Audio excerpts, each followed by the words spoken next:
Chapter 1. Heaven Denies. On the 5th day of the 4th month in the 48th year of Wen Chi, a great victory was achieved in Yanbei. The formidable chieftain of the northern Di, Wulihan, who sought to unify the 6 tribes, was slain under the sword of General Li Chenge, severing the ambitions of the Chahar tribe and hanging Wulihan's head beneath the banners of the Yanbei army at the foot of Kangwu Mountain, striking terror into the enemy ranks. After nearly 2 centuries, the northern Di were finally repelled to the banks of the Neri River. The emperor, elated, issued a decree to bestow upon General Li the title of the first foreign king of Dei, granting him command over 300,000 troops in Yanbei. Such a grand honor should have been celebrated upon the general's return to the capital to receive his accolades. Yet he lay gravely wounded on the battlefield, remaining unconscious throughout the journey back to Chongling. Members of the loyal Yuan Marquis house, the Li family, stood at the entrance, gazing at the carriage in the center of the procession, their eyes betraying an unmistakable sorrow. Accompanied by the muffled sounds of weeping from the crowd, precious medicinal herbs flowed into the Marquis residence like a river, and the house sought renowned physicians, with 12 imperial doctors on rotation for 12 hours each. Yet, after a month, they could not rouse him. Their efforts were in vain. At this juncture, the third young lady of the house, Li Chenge, who had been recuperating away from home, returned in a commotion, insisting on an early marriage.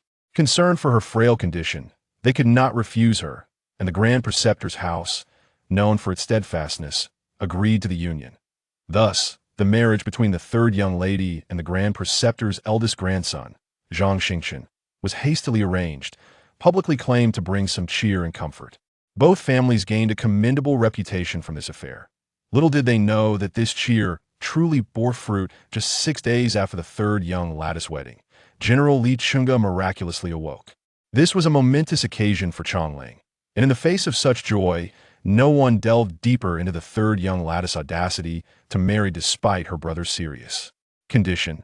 Everyone praised the moral standing of the loyal Yuan Marquis house, remarking how they had not slighted their headstrong daughter, providing her with ample dowry, thus reaping great blessings. The once fated house suddenly produced such a remarkable figure, capturing the admiration of Chongling. Yet, lost amidst the celebrations was the third young lady, Li Chenge, and the palanquin bearing her toward the Grand Preceptor's residence. "Miss, how is it? Has today's attire perhaps gone awry?"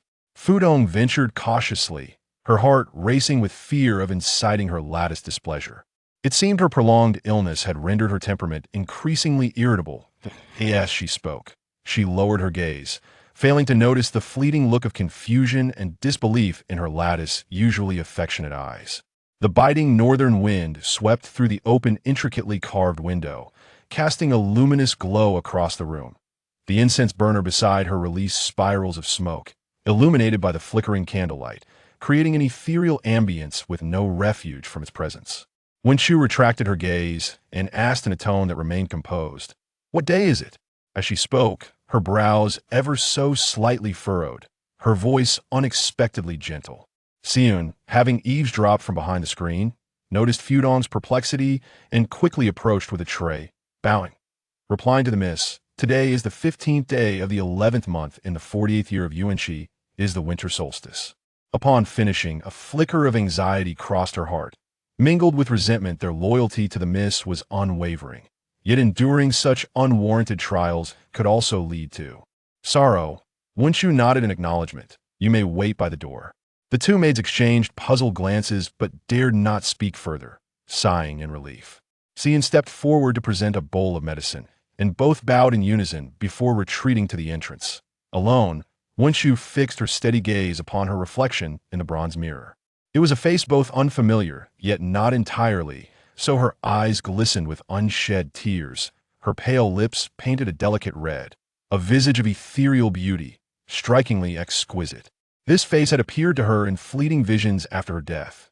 Wen Chi, the second daughter of the General Wei Yuan, a girl who was not expected to survive the year, frail and spoiled. Yet, for reasons unknown, she now found herself in the guise of Wen Chi. The deceased Li Chenge had become Wen Chi. She recalled the surreal sensation of her death. After passing, she was able to perceive her surroundings, but what she saw was not the events and people by her side at that moment, but rather a vision of the future. She witnessed the hurried return of General Wei Yuan and his wife, along with their eldest daughter, to Chongling. Their anguish upon learning that their youngest daughter, Wen Chi, had been married off to the Prince of Yu as a concubine was palpable. They visited the prince's residence, only to find their daughter coerced into silence under the threat of their lives, reporting only false joy. The injury to her legs, concealed beneath the covers, had been attributed to the prince's claim of her being with child. She also witnessed their despair upon discovering that their second daughter, Wen Chi, had shamelessly pursued the crown prince, Xie Zhi, only to be rebuffed time and again. Eventually sent to the White Pagoda Temple for recuperation. Yet they remained unaware that Wen Chi had been deprived of her life-prolonging medicine, deliberately raised in a way that distanced her from them. They grieved for their ailing daughter, lamenting her lack of care, still burdened with guilt towards the second and third households, their pleas echoing in their minds. In haste, they returned to Chongling, only to be manipulated back to the border by the machinations of the Prince of Chun, Xie Zhi, behind the loyal Yuan Marquis house, and the Grand Preceptor's residence. Awaiting them there were the formidable northern D tribes, the Balhu and Ayahan, along with a dire lack of supplies. After struggling for 4 months, General Wei Yuan and his wife, along with their soldiers, were left with nothing but grass and dirt in their bellies, utterly unable to contend. With the robust northern D forces, the sight was one of carnage. Their eldest daughter, Wen Wali, crawled from the heaps of corpses to reach Chongling with a message, only to be intercepted and slain by the king of Yanbei outside the imperial city of Chongling, in Yinyang City, the territory of the Grand Preceptor's Zhang family. She closed her eyes, gathering her thoughts. Now was not the time for reflection. At the White Pagoda Temple, she was ostensibly recuperating, yet in truth awaiting death. The warm bowl of medicine by her side bore none of the life-sustaining essence she sought. The essence, resembling ginseng, had a faint taste that lingered yet was easily confused, found solely in the Tianyong Mountains, which lay within Yanbei. This was the remedy that General Wei Yuan had implored Li Chenge to seek 4 years prior. Though Li Chenge was not well acquainted with General Wei Yuan, having met only twice, she would never neglect the sincere heart of an old general. As Li Chenge, who now occupied Wen Chi's body, she had often handled this essence, thus intimately familiar with its taste. Now that she had become Wen Chi, she would ensure her survival through the year. There remained crucial matters to attend to, particularly her sister, Wen Chi, who had been schemed against and married off to the Prince of Yusha, awaited rescue. Wen Chi raised her hand to remove the broken butterfly hairpin adorned with gold and emerald from her hair. Glancing at her garment, which bore a shortened sleeve, she intended to rise and change into another. However, as she stood, she stumbled heavily to the ground, a metallic sweetness surging in her throat, and she found herself unable to suppress a small spout of blood. The 2 waiting maids rushed in, their faces pale with alarm. "Miss, why did you not call for us as you attempted to rise? You frightened us to death." The sound of their incessant chatter filled her ears as she was helped to her feet, the 2 voices closing in on her, one on each side, causing her head to spin. A fleeting look of confusion crossed her eyes. She had woefully underestimated the frailty of this body. Yet, she would not perish immediately. Turning to the 2 maids, her voice emerged even weaker than before. "Fetch me a coat with longer sleeves." To her surprise, this request elicited surprise followed by joy, for the maids were relieved their lady bore no resentment. Yet, their joy was short-lived as they exchanged glances of concern. And after a pause, Xian whispered, "Miss, have you forgotten? It has been an entire year since we received any new garments." When Shu looked down at her own similarly short-sleeved coat, realization dawning upon her. There is no need for haste. She took a moment to collect herself and slowly propped herself up. "Assist me to the rear mountain of the Puman Hall and then to the southern guest quarters to seek a tall lady of the surname Lan. Invite her for an audience." The White Pagoda Temple harbored one of her most loyal subordinates during her lifetime. They believed that by compressing all of his past and everything related into the bridal sedan chair bound for the Grand Preceptor's residence, the matter would be resolved. They thought they could eliminate the entire household of General Wei Yuan discreetly, thus seizing control of the military power across the land. Yet, heaven would not allow it, nor would she. Chapter 2. The General. When did Miss recognize the young lady named Lan? It seems there isn't a family by the name of Lan in Chongling City. Fudong. fearing that her young mistress might feel bored, sought to engage in casual conversation. The thick clouds in the sky had yet to disperse. The moss on the wooden steps and blue stones was covered in a light dew, making it quite slippery, compelling her to tread carefully with each step. Xie Zhi followed closely beside her, hands poised to offer support at any moment, her heart in a state of heightened alert. Wen Chi furrowed her brows and sighed softly, casting a glance at the two girls whose demeanor resembled that of soldiers preparing for battle. She refrained from answering and instead offered a gentle smile, saying, "I have come to understand that I was in the wrong before. I shall not impose arbitrary punishments upon you in the future, so do not take it to heart." The words startled the two maids, causing them to shiver and instinctively consider kneeling in apology. However, given their surroundings and their concern for their mistress's safety, they could only remain frozen in place. When she did not elaborate further, she merely patted Fudong's hand and continued onward. She was not entirely certain why these two young women held such fear of her, yet considering her nature, she could surmise a few reasons. There was little purpose in dwelling on these matters. It was best to observe how things would unfold in the future. After a considerable time of walking, the trio finally arrived at the garden behind the Puman Hall. The garden was quite elegant, though not entirely paved with blue stones. A few young monks were tending to the plants, watering them diligently, and the soil became easily muddied with each step. Xie Zhi lowered her gaze to her mistress's embroidered shoes, noticing how they gradually became soiled while their pace showed no sign of faltering. Unable to restrain herself, she lifted her eyes to observe. It seemed as though her mistress had suddenly transformed. No longer gazing down as she walked was one thing, but her posture was straightened, revealing no hint of frailty, and her strides were significantly larger than usual. Were it not for her apparent weakness, Xie Zhi might have genuinely believed that her mistress was being impersonated. Yet, Fudong appeared entirely unconcerned, her eyes brimming with care. "Help me to that place to sit."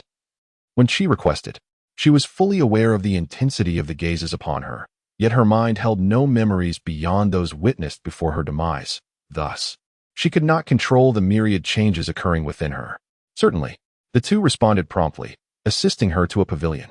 As soon as Wen Chi settled down, Fudong immediately knelt on one knee, drawing out a cloth to clean her embroidered shoes. Startled, Wen Chi instinctively withdrew her foot, meeting Fudong's expression, which was both earnest and somewhat anxious. She could only force a smile and say, "There is no need to clean them. It matters not if they become dirty. Please go and summon someone." Fudong, momentarily taken aback, nodded and then rose to relay a few instructions to Xie Zhi before bowing and hastily departing. Without needing to attend to Wen Chi's condition, Fudong moved quickly, making the round trip in just a quarter of an hour. With the young monks having already left the vicinity, Wen Chi felt a sense of relief. Thus, she did not conceal her gaze, directing it toward the young woman in the distance, whose ebony hair stood tall, clad in light attire even in winter. A genuine smile graced her features as the woman approached. Her radiant face was strikingly beautiful, yet when her gaze fell upon the smile at Wen Chi's lips, her brows knitted tightly. Even as Fudong, in a manner most respectful, gestured for her to enter the pavilion, she did not step forward. Standing at the foot of the stone steps, she slightly raised her chin to look at Wen Chi when she spoke. Her voice was clear and crisp, yet her tone was rather rigid. "Is there something you need?" Observing her demeanor, Wen Chi felt a twinge of satisfaction within. The girl had grown wiser, learning to be cautious. Otherwise, she would not have hastily instructed her to hide here upon realizing her perilous situation. Wen Chi gestured for Fudong and Xie Zhi to step back. "You may withdraw to a distance. I have matters to discuss with this young lady." Xie Zhi curtsied, her expression tinged with concern. "The maidservants will retreat behind the rockery. Should there be any need, miss, just call for us, and we shall come." Wen Chi smiled and nodded, "Very well." Once the two young maids had retreated behind the rockery, Wen Chi turned her attention to the young lady outside the pavilion, patting the space beside her. "Come, sit, Su Nanju." She was not truly of the Lan surname. That name was a fabrication conjured by Li Chenge before his demise, intended to mislead any inquiries into Su Nanju's whereabouts, thereby shielding her from harm. Su Nanju was a wanderer rescued by Li Chenge in Yanbei, her martial skills commendable, and her craftsmanship in creating intricate weaponry was unparalleled. Yet, she was stubbornly loyal to the one who saved her, vowing to follow him unconditionally. "What did you call me?" Su Nanju's eyes darkened with suspicion, her hands instinctively reaching for her waist, but found nothing there. When she observed her movement and sighed, rising to turn her back on Su Nanju as she descended the pavilion steps, squatting by a flower bed to retrieve a sturdy branch and began to dig. "Stop! What are you doing?" Sunanju swiftly approached Wen Chi, intending to overturn her, when she heard a soft, dulcet voice inquire, "Is my hairpin still hidden here?" Stunned, Sunanju froze, her mind suddenly clouded. "You." Realizing that she needed Sunanju's assistance to dig, Wen Chi continued, albeit with considerable effort, soon breaking a light sweat upon her brow. After a prolonged struggle, she finally uncovered the silhouette of a wooden box. "Sunanju, I do not wish to deceive you. For reasons unknown, I have found myself in this young lady's body." With that, she brushed away the thin layer of soil from the box, opening it to reveal a delicately carved black iron hairpin. A gentle flick of her finger transformed the floral carvings into numerous sharp spikes, spinning rapidly. One could only imagine the carnage if flesh were to meet them. She deactivated the mechanism, slowly rising to place the hairpin in her hair, gazing into Sunanju's trembling eyes, and playfully patted her shoulder. "Now, you have stumbled upon a great fortune. You have surpassed me." Sunanju lowered her gaze, tears cascading down her cheeks, her entire being trembling as if she wished to articulate something, yet her lips moved silently, unable to form words.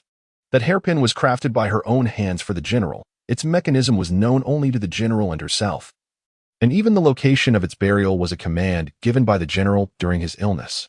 In the next moment, she fell to her knees heavily. When she smiled gently as she helped her up, interrupting her unfinished words, "I was contemplating how to explain this bizarre matter to you. However, this is not the time for nostalgia. My name is Wen Chi, the legitimate daughter of General Wei Yuan, and I have a younger sister who has been married off to the Prince of Yu as a concubine.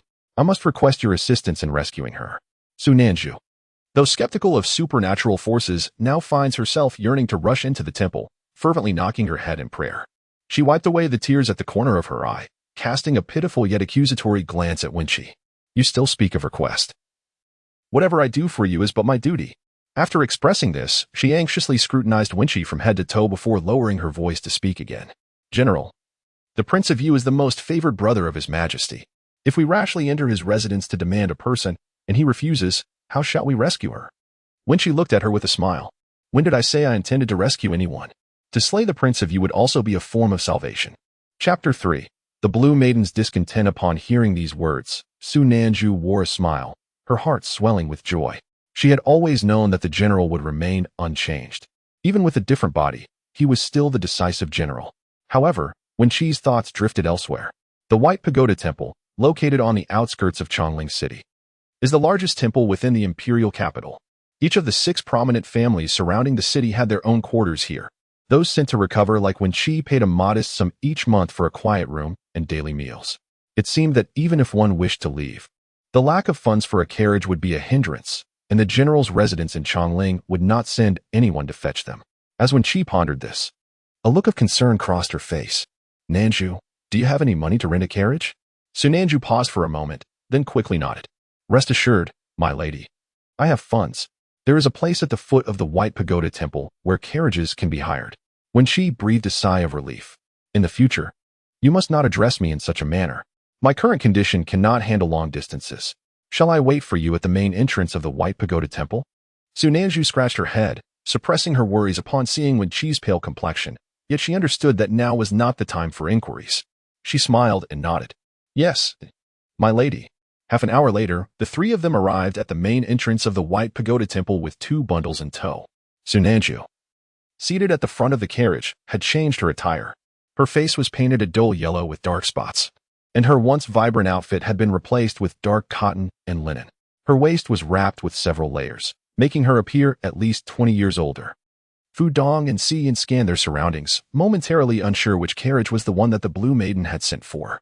Fortunately, Sunanju spotted them and jumped from the carriage, waving, "Over here, my lady." With that, she hurried towards them. "Come, the carriage is ready." Xie Yun and Fu Dong exchanged glances at her peculiar appearance, then at their lady's knowing expression, and chose not to ask further questions. They simply nodded slightly and assisted their lady into the carriage. Once inside, Wen Chi positioned her 2 maidens at the back and sat at the front, separated from Sunanju by a thick woolen blanket. As the carriage began to move slowly, Xie Yun retrieved an old crescent-shaped fox fur cloak from one of the bundles and offered it to Wen Chi. "My lady, the front of the carriage may still let in some cold air. Please put this on." Wen Chi did not refuse, for her weakened state made her particularly sensitive to the cold, and she needed to keep warm. She draped the cloak over her shoulders and discreetly tucked the dark iron hairpin from her hair into her sleeve.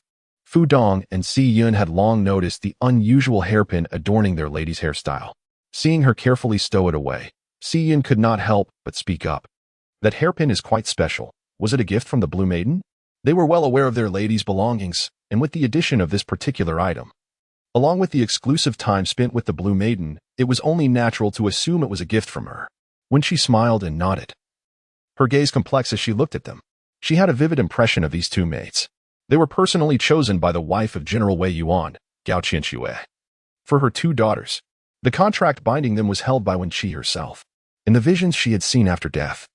Although the two girls often faced inexplicable punishments before her, harboring grievances, they remained unwaveringly loyal.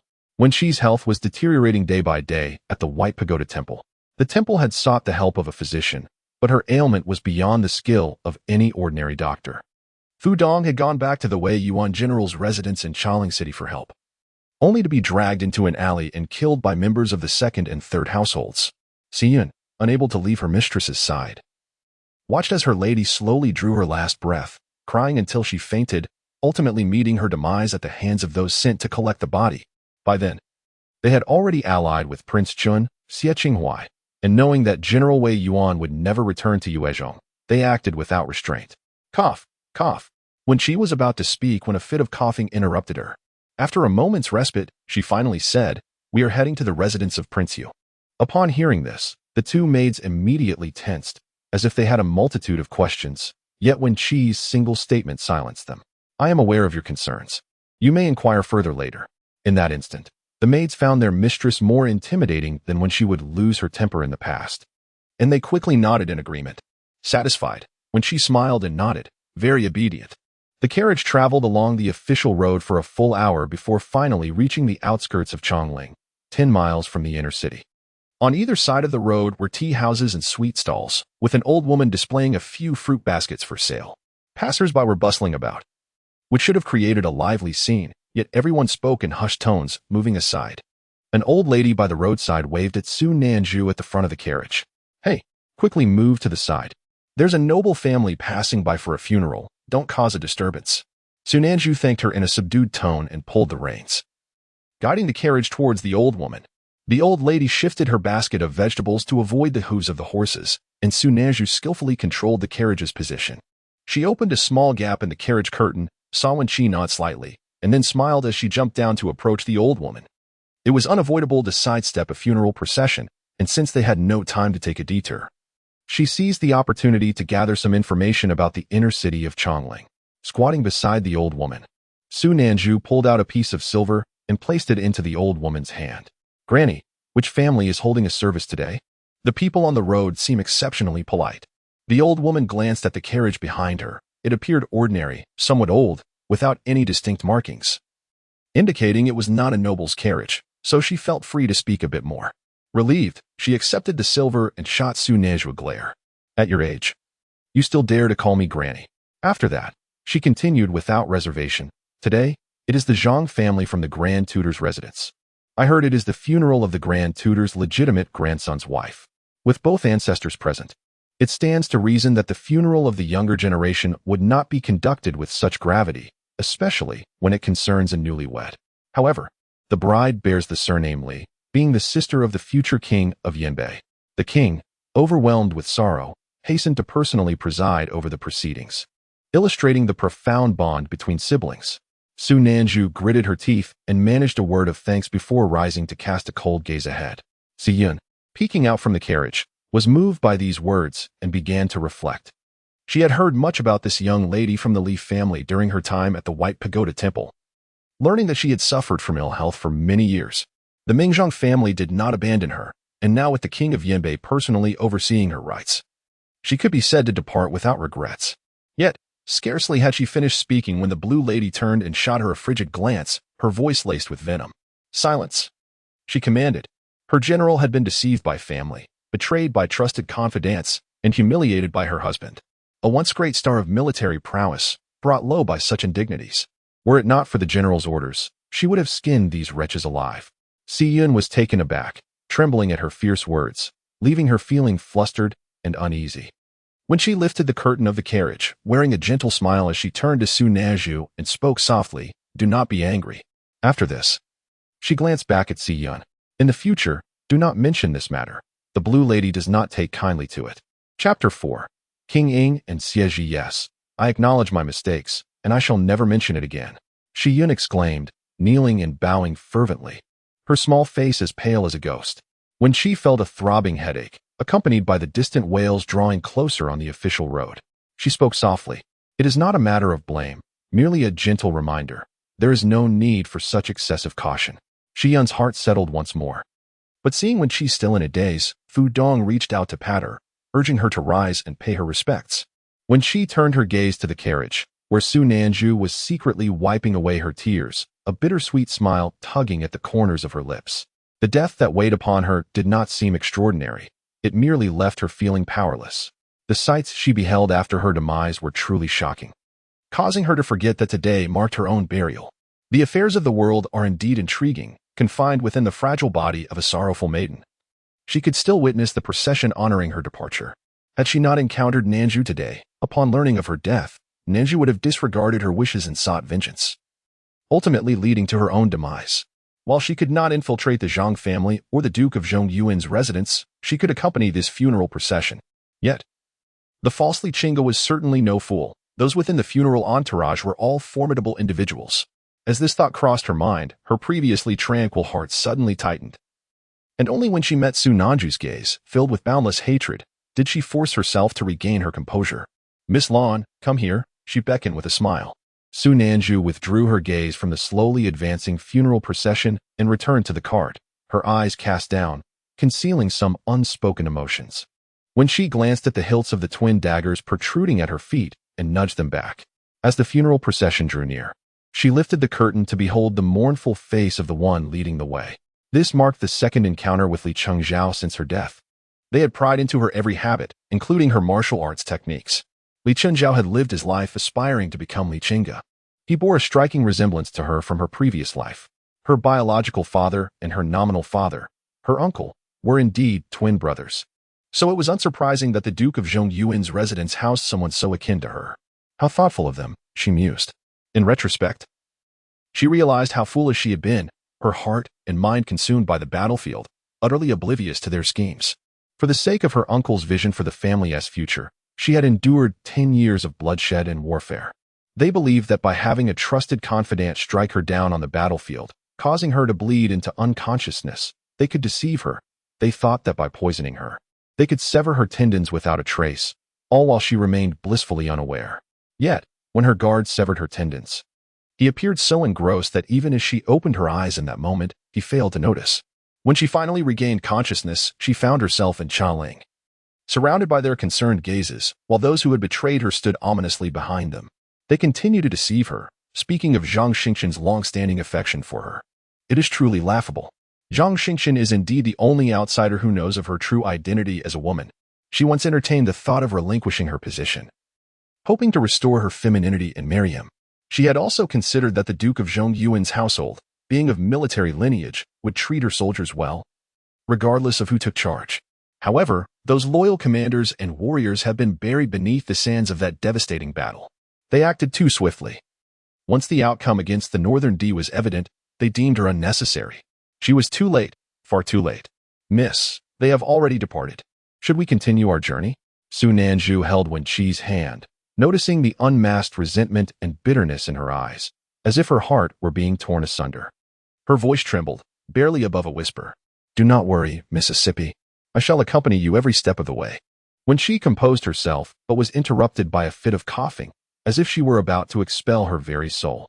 Su Nanju, preoccupied with concern, quickly turned to soothe her back, but her heart sank further when she spotted the bloodstains on the handkerchief. When she tucked the handkerchief into her satchel, her pallid complexion tinged with a hint of color as she smiled at Su Nanju.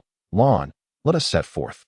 Their group dismounted the carriage not far from the city gate and parted ways. Su Nanju paid the tea vendor 20 coins to watch over the carriage before she unsheathed her curved blade and ventured into the city.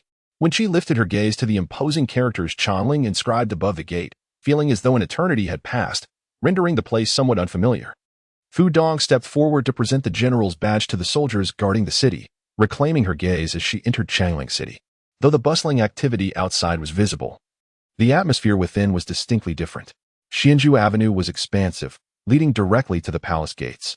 Though the distance rendered them almost ethereal through the winter fog enveloping the imperial city, save for the colossal shadow wall before the palace, where a dragon's head was intricately carved. The sounds of vendors calling out brought Wen Chi back from her reverie. The steam rising from the bun shop and pancake stall crackled from the charcoal fire as the swift-footed staff opened a steamer, adding another batch of dough. The warmth enveloped Wen Chi, even from a distance.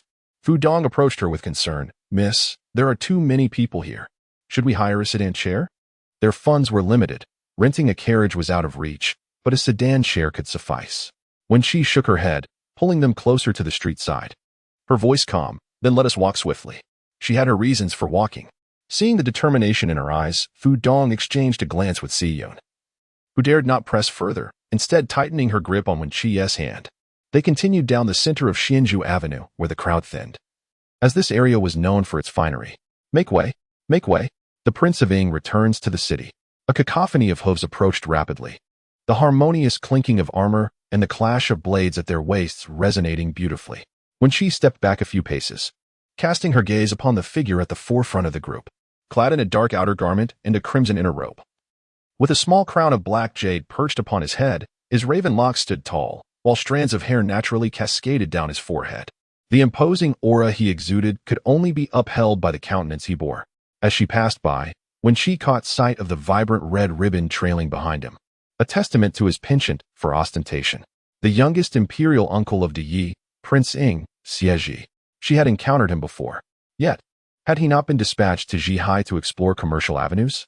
In the visions she had witnessed after his demise, he was conspicuously absent from her line of sight. "Miss, the residence of Prince Yu is just ahead," Fu Dong said, her heart racing in her throat. She was filled with trepidation. How could the third young lady possibly consent to marry Prince Yu? The residence of Prince Yu was hardly a desirable place. Should any misfortune befall the young lady during her visit, they could only atone with their lives. When she halted, supporting her companion as she took deep, steadying breaths, her distant gaze imbued with frost. Once she regained her composure, they continued their journey towards the residence of Prince Yu in silence. As they approached the estate, when she released their hands, "You need not follow me. The audacity of Prince Yu must be nurtured. The matters of murder are not for your eyes to behold." Chapter 5. The death of the serpent. Neither Fu Dong nor Xie Yun could comprehend why their young mistress, who was inseparably dependent on her maidservants, would venture alone into a foreign estate. They did not even consider the idea that their mistress might entertain thoughts of Prince Yu, for it was utterly implausible that she would be attracted to someone of his advanced years. Even in previous circumstances, she had shown an affinity for someone like Prince Zhao. CFO now. One was a royal uncle, the other a prince. Their mistress could not possibly be so foolish. "Miss, we shall accompany you," they exclaimed in unison. "Indeed, Mississippi." When she caught sight of Su Nanju in a nearby alley and changed her demeanor as she addressed the two women before her. "At this moment, disobeying my instructions may cost you dearly. Do you still value your skins?" Instantly, the two maidservants quailed in fear, for had they been in a less public setting, they would have surely knelt in supplication. "We dare not, Mississippi," when she commanded, "Lift your heads and look at me." Confused, the two raised their eyes to meet her gaze, only to find their mistress's expression frost-laden with severity. "If anyone discovers the matter concerning Miss Lan, our lives would be forfeit. Today, we entered the city in a carriage rented by a matron. Do you comprehend?" The two maidservants remained perplexed, yet they had never witnessed such a countenance on their mistress before. An overwhelming chill enveloped them. "We shall remember, miss," they promised earnestly. When she nodded and took a step back, such grave matters ought not to be conveyed in haste. But the timid natures of these two required a degree of intimidation for clarity. If she spoke gently, they would only be riddled with doubts. It was best that they had no time to ponder, only to remember. Fu Dong and Xie Yun, filled with apprehension, hurriedly departed, glancing back multiple times. When she exhaled in relief and turned her attention to Su Nanju in the alley, Su Nanju gestured with her hands. And when she nodded subtly before ascending the stone steps before the Prince U.S. residence. The prince's esteemed favor from the current monarch stemmed not only from their shared maternal lineage but also from his refusal to engage in factionalism or harbor clandestine guards. Highlighting the simplicity of brotherly affection that the emperor cherished, Thus, the monarch extended an extraordinary tolerance toward him. No hidden guards, how delightful. Begone. The grounds of Prince Yu's residence are off limits to the uninvited. The two sentinels stationed at the entrance advanced to block Wen Chi at the top of the steps. She leaned forward and cleared her throat twice, producing the insignia of the Wei Yuan General's residence from her waist and presenting it. I am the legitimate second daughter of the Wei Yuan General, seeking an audience with the Princess Yu. After speaking, she offered a gentle smile, adding, if you're uncertain, you may consult the prince or inquire with the steward within. The guards exchanged glances, and one of them replied in a low voice, please wait. They then stepped aside to enter the residence and announce her presence. When she spoke no further, merely stepping onto the platform before the estate. She harbored no concerns about being denied entry. She was acutely aware of Prince Yu's predilections. And her frail constitution, coupled with her kinship to the princess, would serve her well in his eyes. Yet, he overlooked one vital detail. The significance of the Wei Yuan General's residence far surpassed that of an idle prince. Upon receiving the news, Steward Chen promptly made his way to Prince Yu's study to report. The princess, the second daughter of the esteemed General Wei Yuan, has arrived to visit the princess. As acknowledged by the Duke. With a gentle laugh, he remarked upon her frail constitution, recalling her pursuit of the frivolous third young master despite her delicate health. Steward Chen nodded deeply, affirming the Duke's words. The Duke waved his hand dismissively, his gaze steeped in an air of supremacy. The Wen family would inevitably meet the princess, who has become exceedingly compliant. What does it matter if the general's daughter arrives? A mere suggestion from him would suffice for the Wen family to fulfill his desires. And by the time when Jian Mountain returns, the matter would be settled. She is simply a woman, yet she is granted the position of princess. Even should one Jian Mountain stir trouble before the royal brother, they would be disregarding the dignity of the royal family. Moreover, who in Chongling City is unaware that this princess willingly attached herself to him? Two women, he is more than capable of managing. It remains to be seen how many times he can amuse himself with such a frail figure. Steward Chun understood and bowed his head again, stating he would escort her to the princess. He then cautiously suggested that, since she is the princess's sister, it might be prudent for the Duke to meet her as well. Though when ladies are renowned for their beauty, and their delicate, willow-like demeanor is to the Duke's liking. The Duke gestured for him to proceed. When she lingered at the gate for a quarter of an hour, leaning against it, until she was finally greeted. Steward Chen observed her from afar, lowering his gaze as she approached. I have met the second miss, he acknowledged. This second miss truly seems naive to the ways of the world, raised in such indulgence that her bond with her sisters is tenuous at best. Yet she dares to enter the royal residence alone. When she nodded slightly, expressing her gratitude, Steward Chen stepped aside, gesturing for her to enter. She followed him into the courtyard, disinterested in the scenery but noting the path. She wondered where the second Miss S maid was upon her arrival. Surely her maid should be well attended to within the residence. Steward Chun maintained his lowered gaze, respectful yet probing. When she regarded him coolly. My maid naturally follows my commands. Should I wish for them to accompany me, I shall allow it. If not, I will send them away. Does the royal residence intend to dictate whether I bring my maid? Or is it that my third sister, having climbed the social ladder, now wishes to meddle in my affairs? Steward Chen internally scoffed but maintained his respectful demeanor. The second miss speaks wisely, it was my presumption. Not a command from the princess. Such thoughtless remarks indeed seem fit for the Duke's amusement. When she merely offered a cold smile, choosing silence. After a leisurely walk, she finally spotted a courtyard gate marked with the characters Zhuoshi Yuan. Please enter the second Mrs. Courtyard, Steward Chen announced once more. When she nodded and stepped inside, where the occupants bowed silently in greeting, Steward Chen raised his hand to dismiss them. The second miss will converse with the princess. You may retreat to the back courtyard. The crowd bowed again and then retreated in an orderly fashion. Steward Chen turned to Wen Chi and nodded. Please, second miss, go on in. However, the princess's condition is currently unstable. She cannot be moved and must remain on her couch. The second miss might offer her some comfort. Wen Chi did not respond but merely regarded him with a detached gaze. Chin, the steward, hesitated momentarily before clasping his hands in a gesture of respect, stating, the old servant has been waiting at the courtyard gate. When she finally smiled, expressing her gratitude. With that, she turned her gaze away from him and proceeded to push open the door. Upon entering, she immediately noticed the young lady on the couch, whose eyes were clouded with fear. Without uttering a word, she glanced back at the departing Chin before closing the door. Why has my second sister come? When Qingyan's voice was barely audible, so faint that it was difficult to discern the tremor within. Her second sister had never taken an interest in her affairs, nor had she ever shown concern. However, ever since her second sister was sent to the White Pagoda Monastery and she herself was schemed into marrying into the Duke of U.S. household, she felt a strange sense of relief, grateful that it was she who had been ensnared in the plot, thus preserving her life. Had her second sister remained in the manor and fallen victim to the same scheme, she might not have survived. When she walked and coughed intermittently until she finally settled beside the couch, feeling somewhat at ease, she raised her hand and placed it over the quilt that covered Wen Qingyan's legs, a gesture that startled Wen Qingyan, causing her to flinch and grasp her sister's hand tightly. Suppressing her tears, Wen Qingyan gently shook her head. The physician said, "I cannot move because I am with child." This excuse was flimsy at best, yet it seemed Wen Qingyan was oblivious to its shortcomings, intent on concealing this secret. When she smiled reassuringly at her, whispering, "Do not be afraid." Wen Qingyan felt an inexplicable calm wash over her, allowing her to release her sister's hand. Wen Chi's hand found its place on her leg without needing to press down, as the peculiar and distorted protrusion beneath the quilt had already revealed the grim truth. Her legs had been brutally broken. The voice of the Duke of Yu resonated alongside 3 knocks at the eastern window. "I hear my second aunt has arrived." Wen Chi cast a glance at the window before gently patting Wen Qingyan's hand. Her eyes filled with reassurance. "There is no need for excessive words later. I shall save you."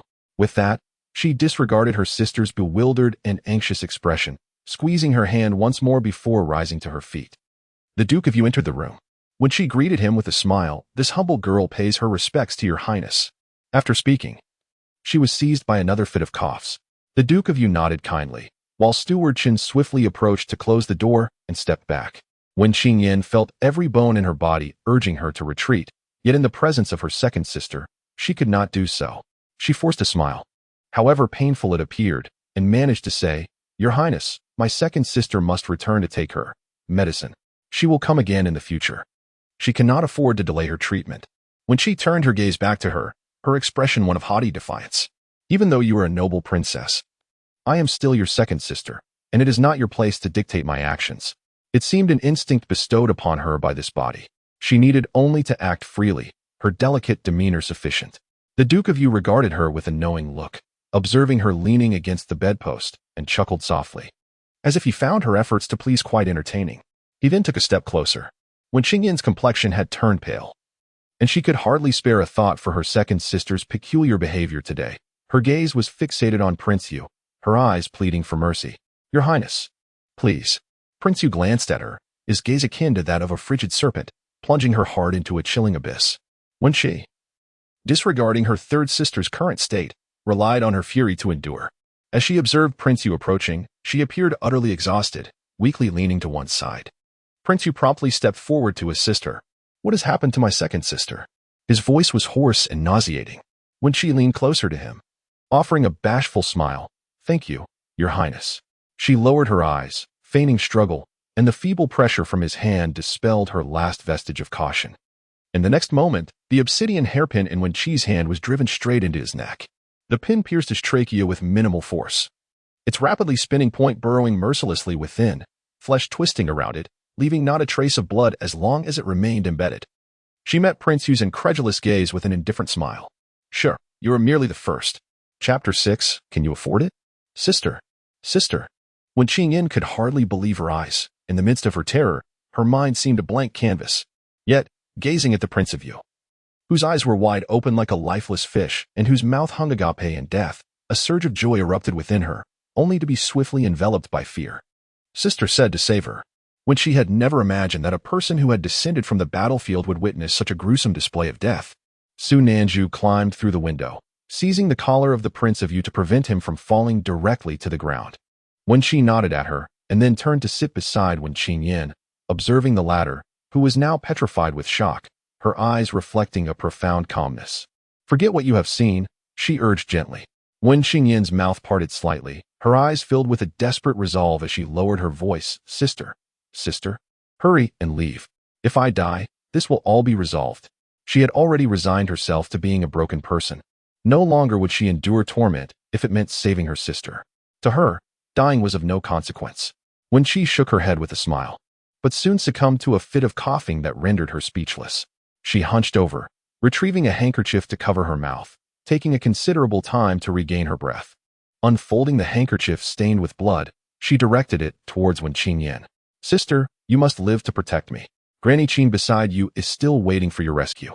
Tears streamed down Wen Qingyan's terrified face, yet they bore no glimmer of hope, only despair.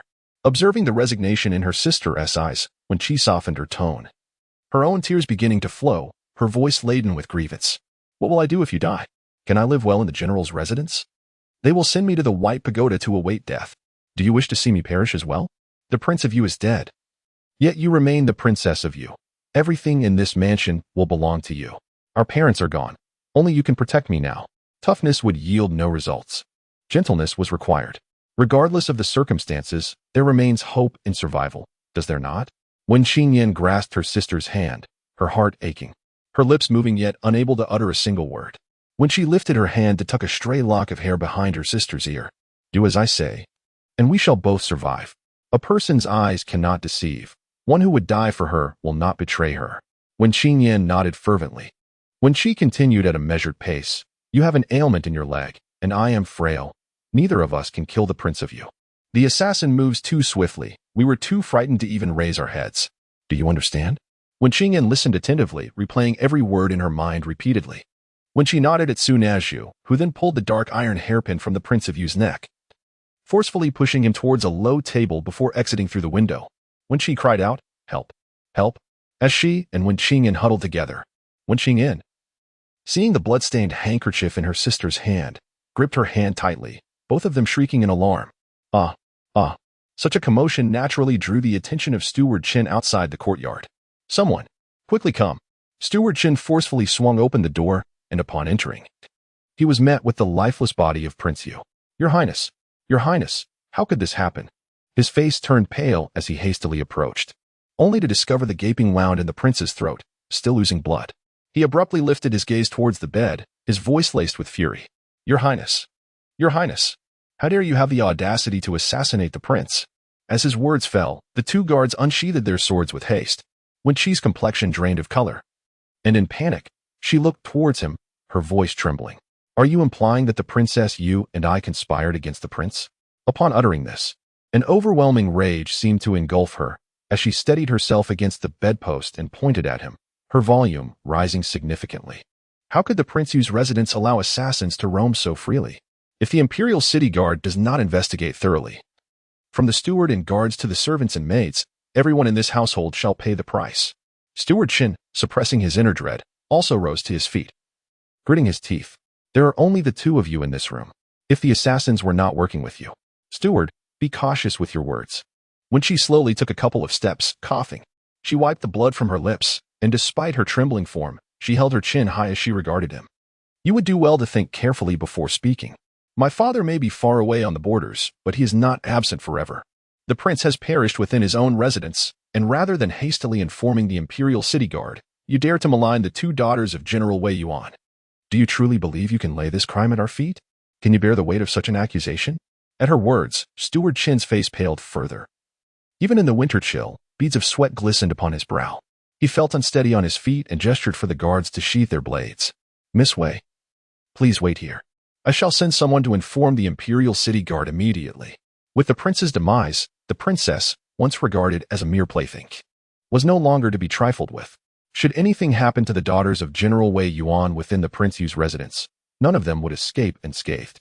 When she coughed a few more times, her expression still fraught with anxiety, she staggered back a few steps and collapsed onto the bed, gasping for breath.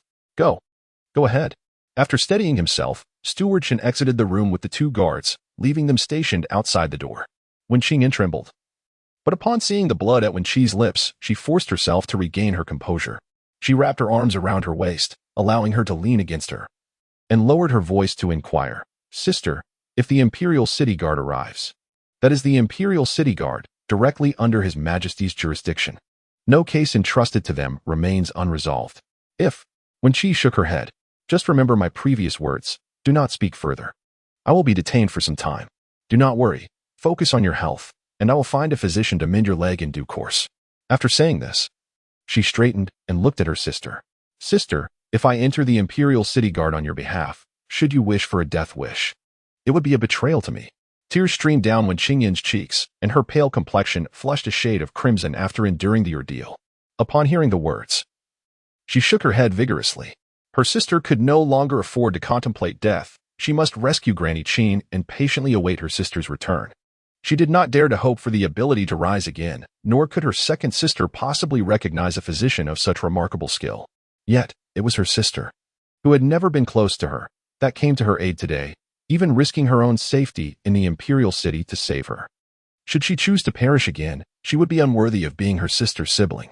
She gathered her thoughts, sensing a fleeting memory elude her. In a moment of contemplation, she tightened her grip on Wen Chi's hand. Sister, that girl just now. Wen Chi understood that an ordinary girl would typically feel anxious in such circumstances. Yet her new sister's words seemed rather excessive. She shot her a glare and scolded in an irritable tone, "Mind your own business." Chapter 7.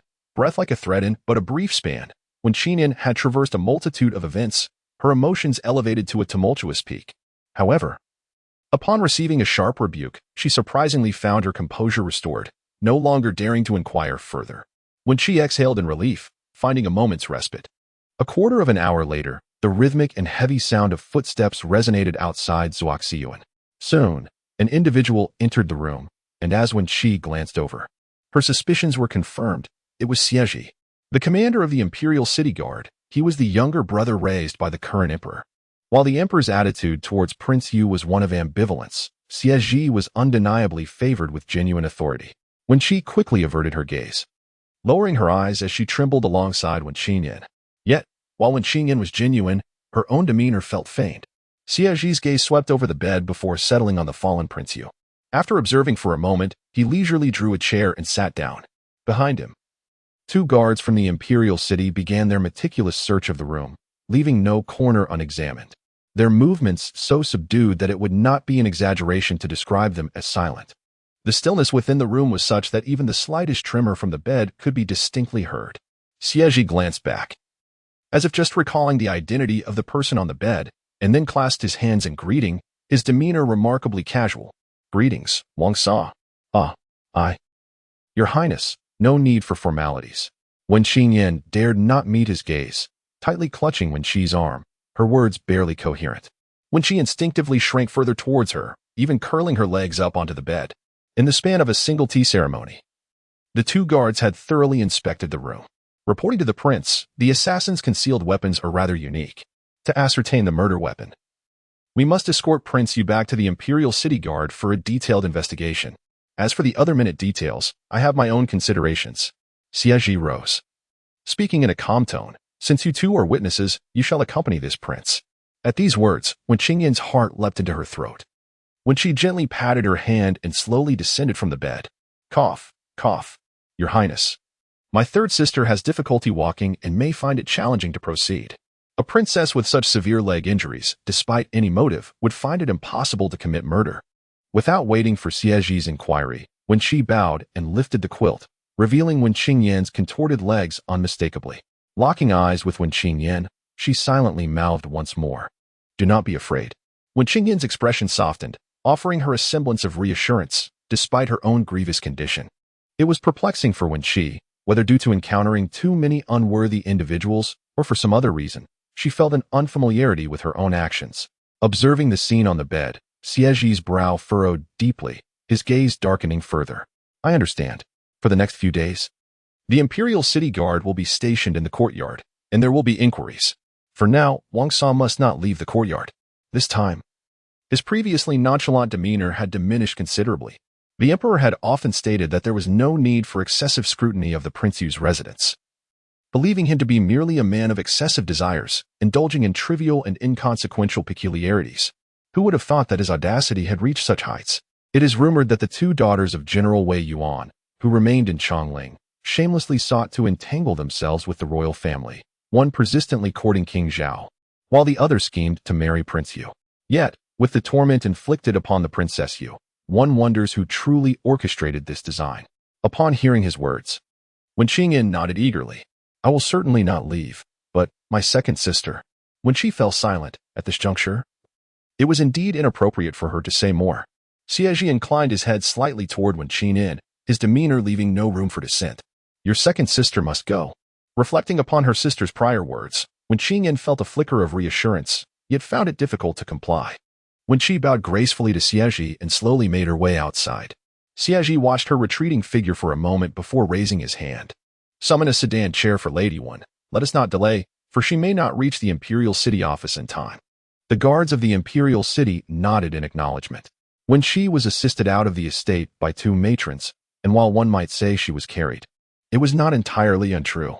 After enduring a prolonged separation from her beloved, having managed to reach this point was no small feat. It was fortuitous that she could rest at the Imperial City office, where medicine awaited to prolong her life. Outside the estate indeed stood a sedan chair, while Fu Dong and Si Yun, burdened with their bundles, had already been brought to a designated spot by the guards of the Imperial City. Upon seeing her, both rushed over with expressions of concern, and the guards did not intervene. Fu Dong scanned her from head to toe, her eyes reddening. "Miss, what has happened? How did this?" Si Yun fixated on the bloodstains at her lips, unable to divert her gaze. "Miss, are you still holding on?" Wen Chi brushed aside the matrons supporting her and pushed away Fu Dong and Si Yun. "Since you do not care for my words, you need not concern yourselves with my affairs. After such a long separation from my beloved, if this drags on, my life will be forfeit. Seeking medicine at the Imperial City office would undoubtedly be swifter than searching for the second or third household at General Wei Yuan's estate."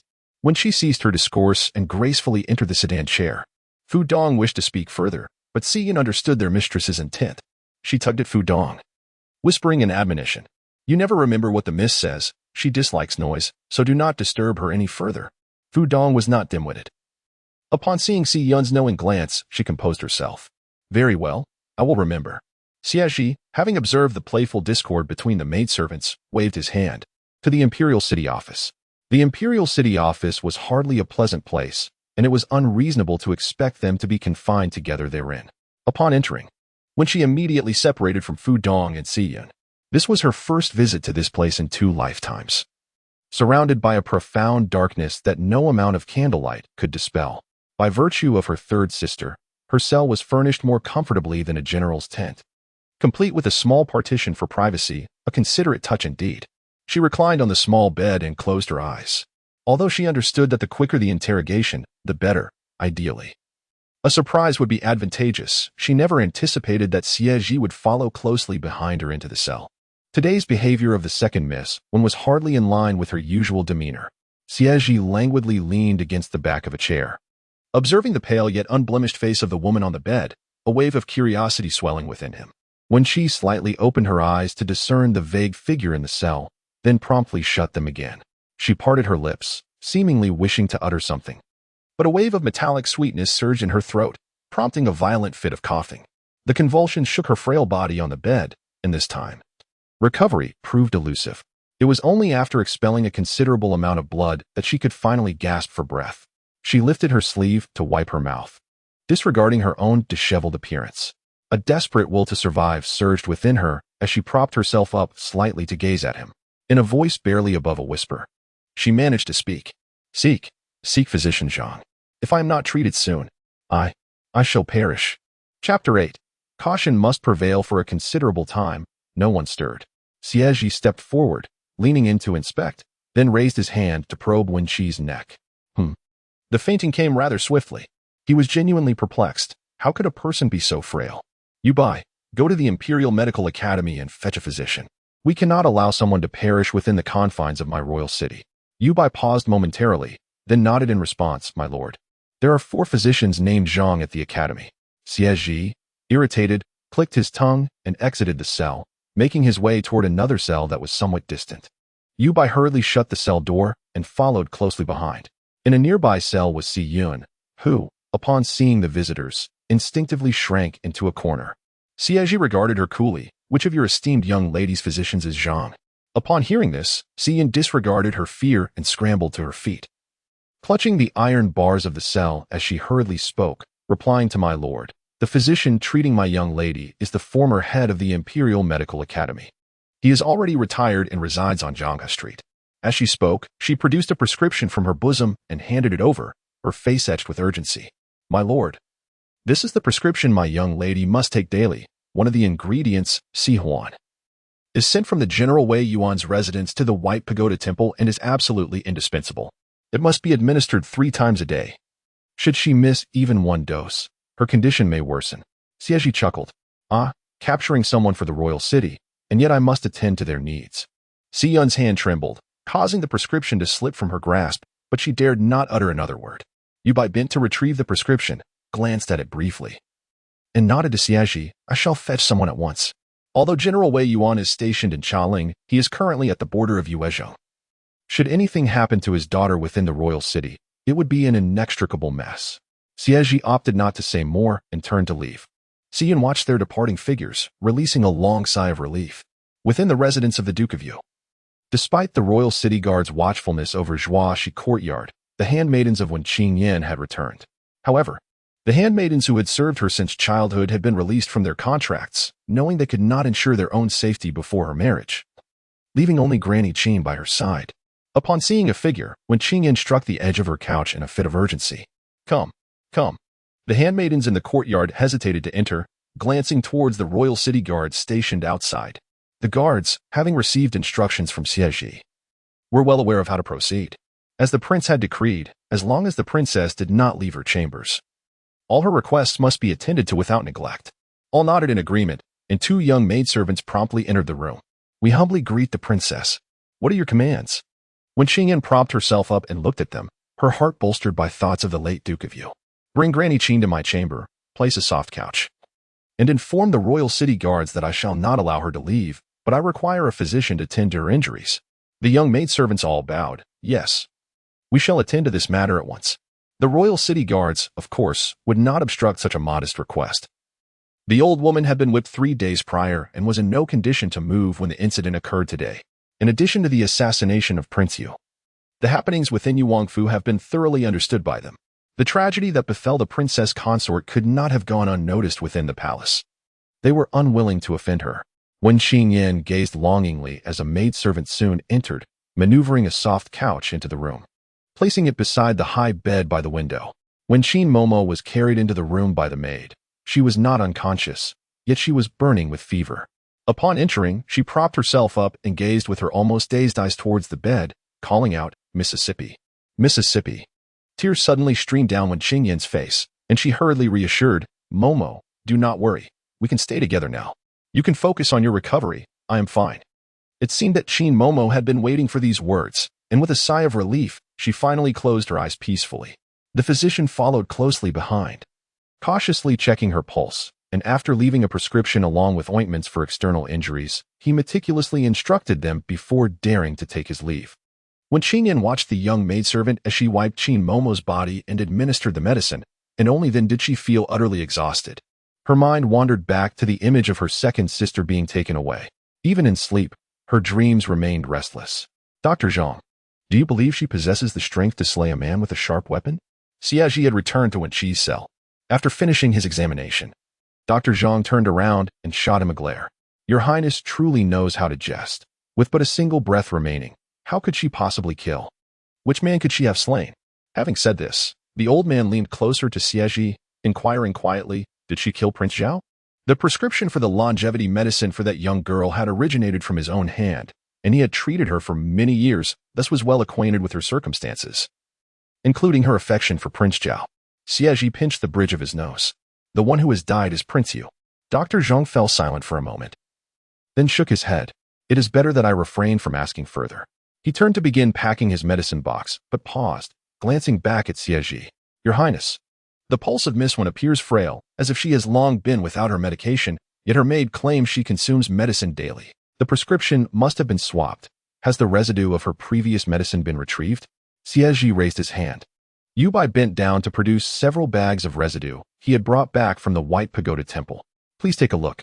Dr. Zhang opened the bags, sifting through the contents, grinding and sniffing them. His expression darkened. None of these residues contained the essential ingredient, Si Huan. Xie Zhi furrowed his brow. Si Huan? What if it is absent? Dr. Zhang sighed deeply. For this young lady's ailment, I can only prolong her life. As for how long, I cannot ascertain. However, the most crucial ingredient, Si Huan, is sourced solely from the Tianyong Mountains, and it is said that when Jian Mountain sought Li Chenge to procure it, given the pulse appearance, I suspect that Si Huan has been absent for quite some time. At present, not only is Si Huan required, But also potent medicine must be administered. Xie Zhi truly finds himself in an unbearable predicament. There is no sign of news regarding the demise of Prince Qian. Yet he has brought back such a troublesome affair. Not only must he exercise utmost caution in attending to her, but he is also required to seek medicine on her behalf. You take the initiative to inquire with Li Chenge, and thereafter, procure what is needed from the General Wei Yuan's residence. Who would dare to refuse? Simply escort them back to the Imperial City office. Before Yu Bai could utter a word, old Dr. Zhang approached once more. Does the prince not know? Today marks the funeral of Li Chenge's sister, Li Chenge. Is it appropriate to summon the Imperial City Guards on the day of a lady's funeral? Xie Zhi pointed towards Wen Chi, who remained in a deep, unresponsive slumber. Look. There lies another on the brink of death. Chapter 9. Flazabao. The official bowed before the prince. Lord Wen Lianyun of the Wei Yuan General's residence. Upon learning that Prince Wang Xie Zhi and General Li Chenge of the Northern Expedition had arrived together, hurriedly instructed his servants to summon others and personally went out to greet them. What circumstances allowed the two princes to visit the residence? It was already dusk, a time when evening meals had concluded, and it would be improbable for them to arrive at such an hour unless under pressing matters. Moreover, they were accompanied by numerous guards from the Imperial City. Xie Zhi did not spare him a glance, his stride unwavering. Lead the way. I have matters to discuss. He had not intended to make the trip himself, but the involvement of the Wen family in the matter concerning the medicine had entangled two significant households within Chaling City, rendering his presence here unavoidable. As he spoke, he cast a sidelong glance at Li Chenge beside him. It was quite amusing that the general of the Northern Expedition had yet to be conferred the title of King of Yanbei. Yet already others were addressing him as Your Highness. When Lianyun hastily nodded, Yes, Your Highness, please proceed to the main hall. Upon entering the main hall, Xie Zhi took his seat at the head, while the Imperial Guards filed in, standing tall and imposing, casting a solemn and austere atmosphere over the room. Xie Zhi had no time to note how many from the general's residence had arrived. His tone reflected a distinct impatience as he spoke.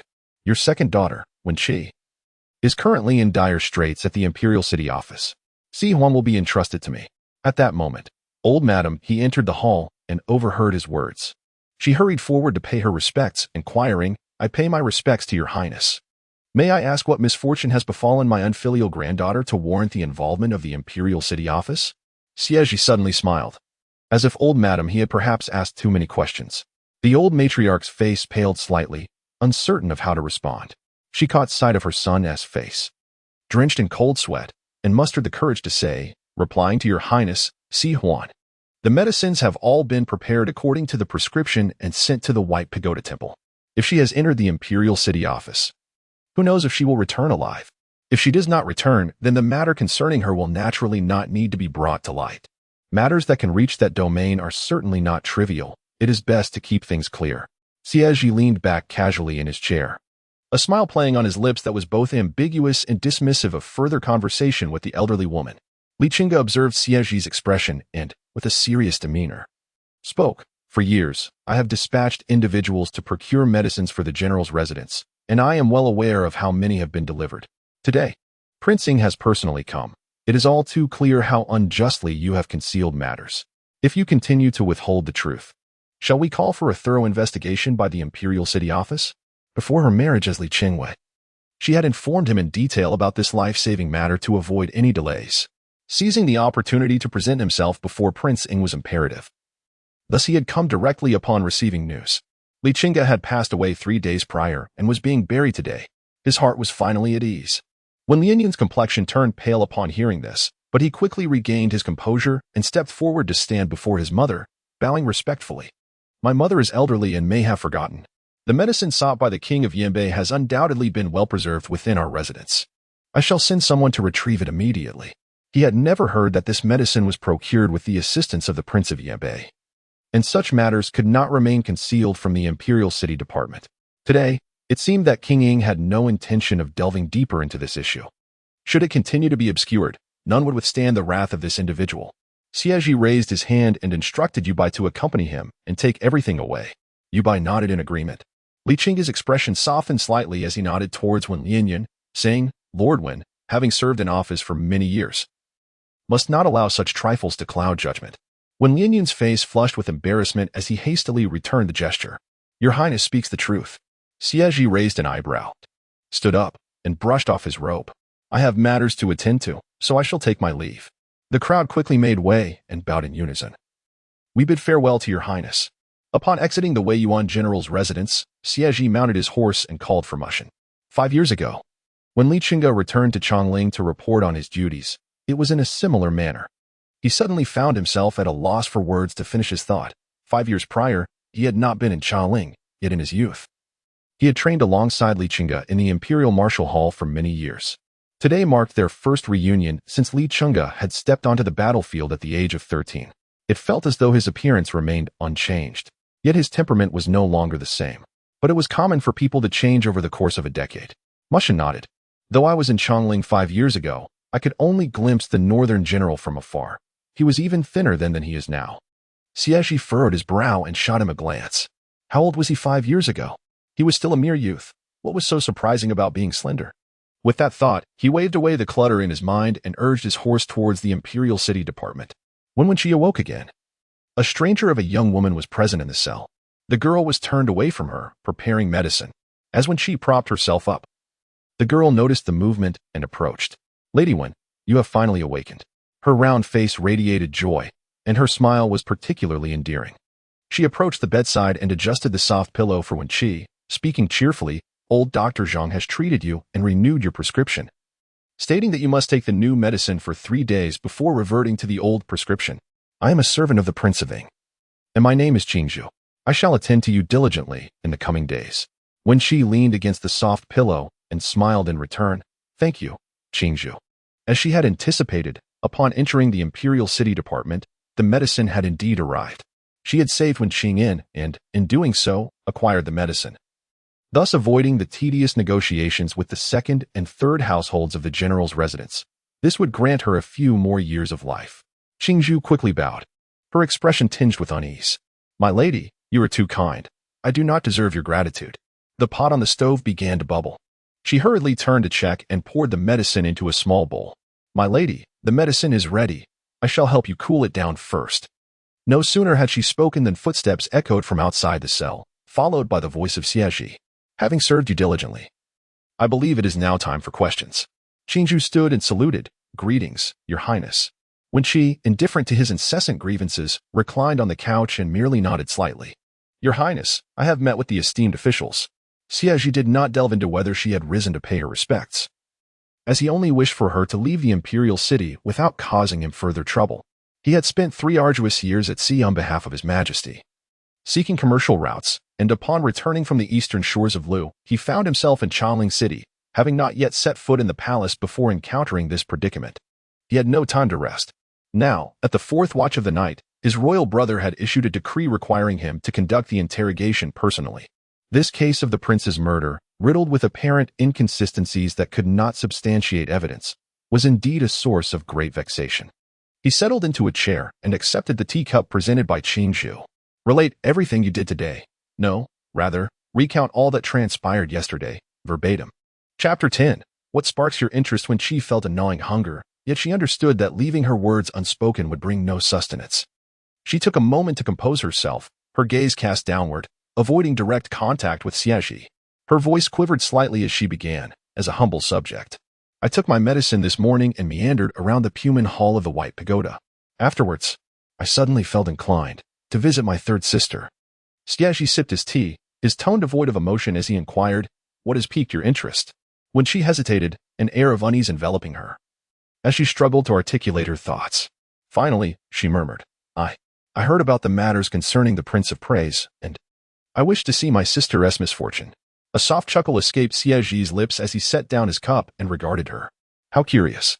You have never shared much of a sisterly bond with her.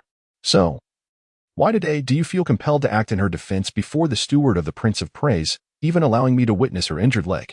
2 hours prior, the state of their sisterly relationship had been recorded and laid before him, revealing that their connection was likely more estranged than that of mere acquaintances. Wen Chi's expression darkened with indignation as she raised her gaze to meet his. Your Highness, your words are quite peculiar. While I indeed wish to witness my sister's folly, that does not imply I would stand idly by as she suffers in such a manner. Nor would I remain silent while we are falsely accused of plotting against the Prince of Praise. Is it not human nature to discern between laughter and torment? I can certainly differentiate the two. Xie Zhi found himself at a loss for a retort, as her sentiments echoed his observations at the prince's residence. Though her demeanor toward her sister was not particularly warm, even bordering on impatience, she still positioned herself protectively when it mattered. He diverted his gaze, absent-mindedly toying with a ring on his finger. Now, regarding your inclination, please continue. Wen Chi's countenance stiffened, as if she had suddenly become aware of the gravity of their conversation, her tone lowering once more. I hired a carriage driven by a matron and, accompanied by 2 maidservants, ventured just outside the city. We then made our way to the residence of the Prince of Praise, where we encountered your entourage returning to the city. Having been ill for many years, I am acutely aware of my limited time, and the thought of witnessing my sister's misfortune seemed a source of amusement to me. However, I did not wish for her plight to be observed by the servants. Thus, when they insisted on following me before the gates of the prince's residence, I lost my temper. Eventually, it was the steward of the prince who escorted me into the estate.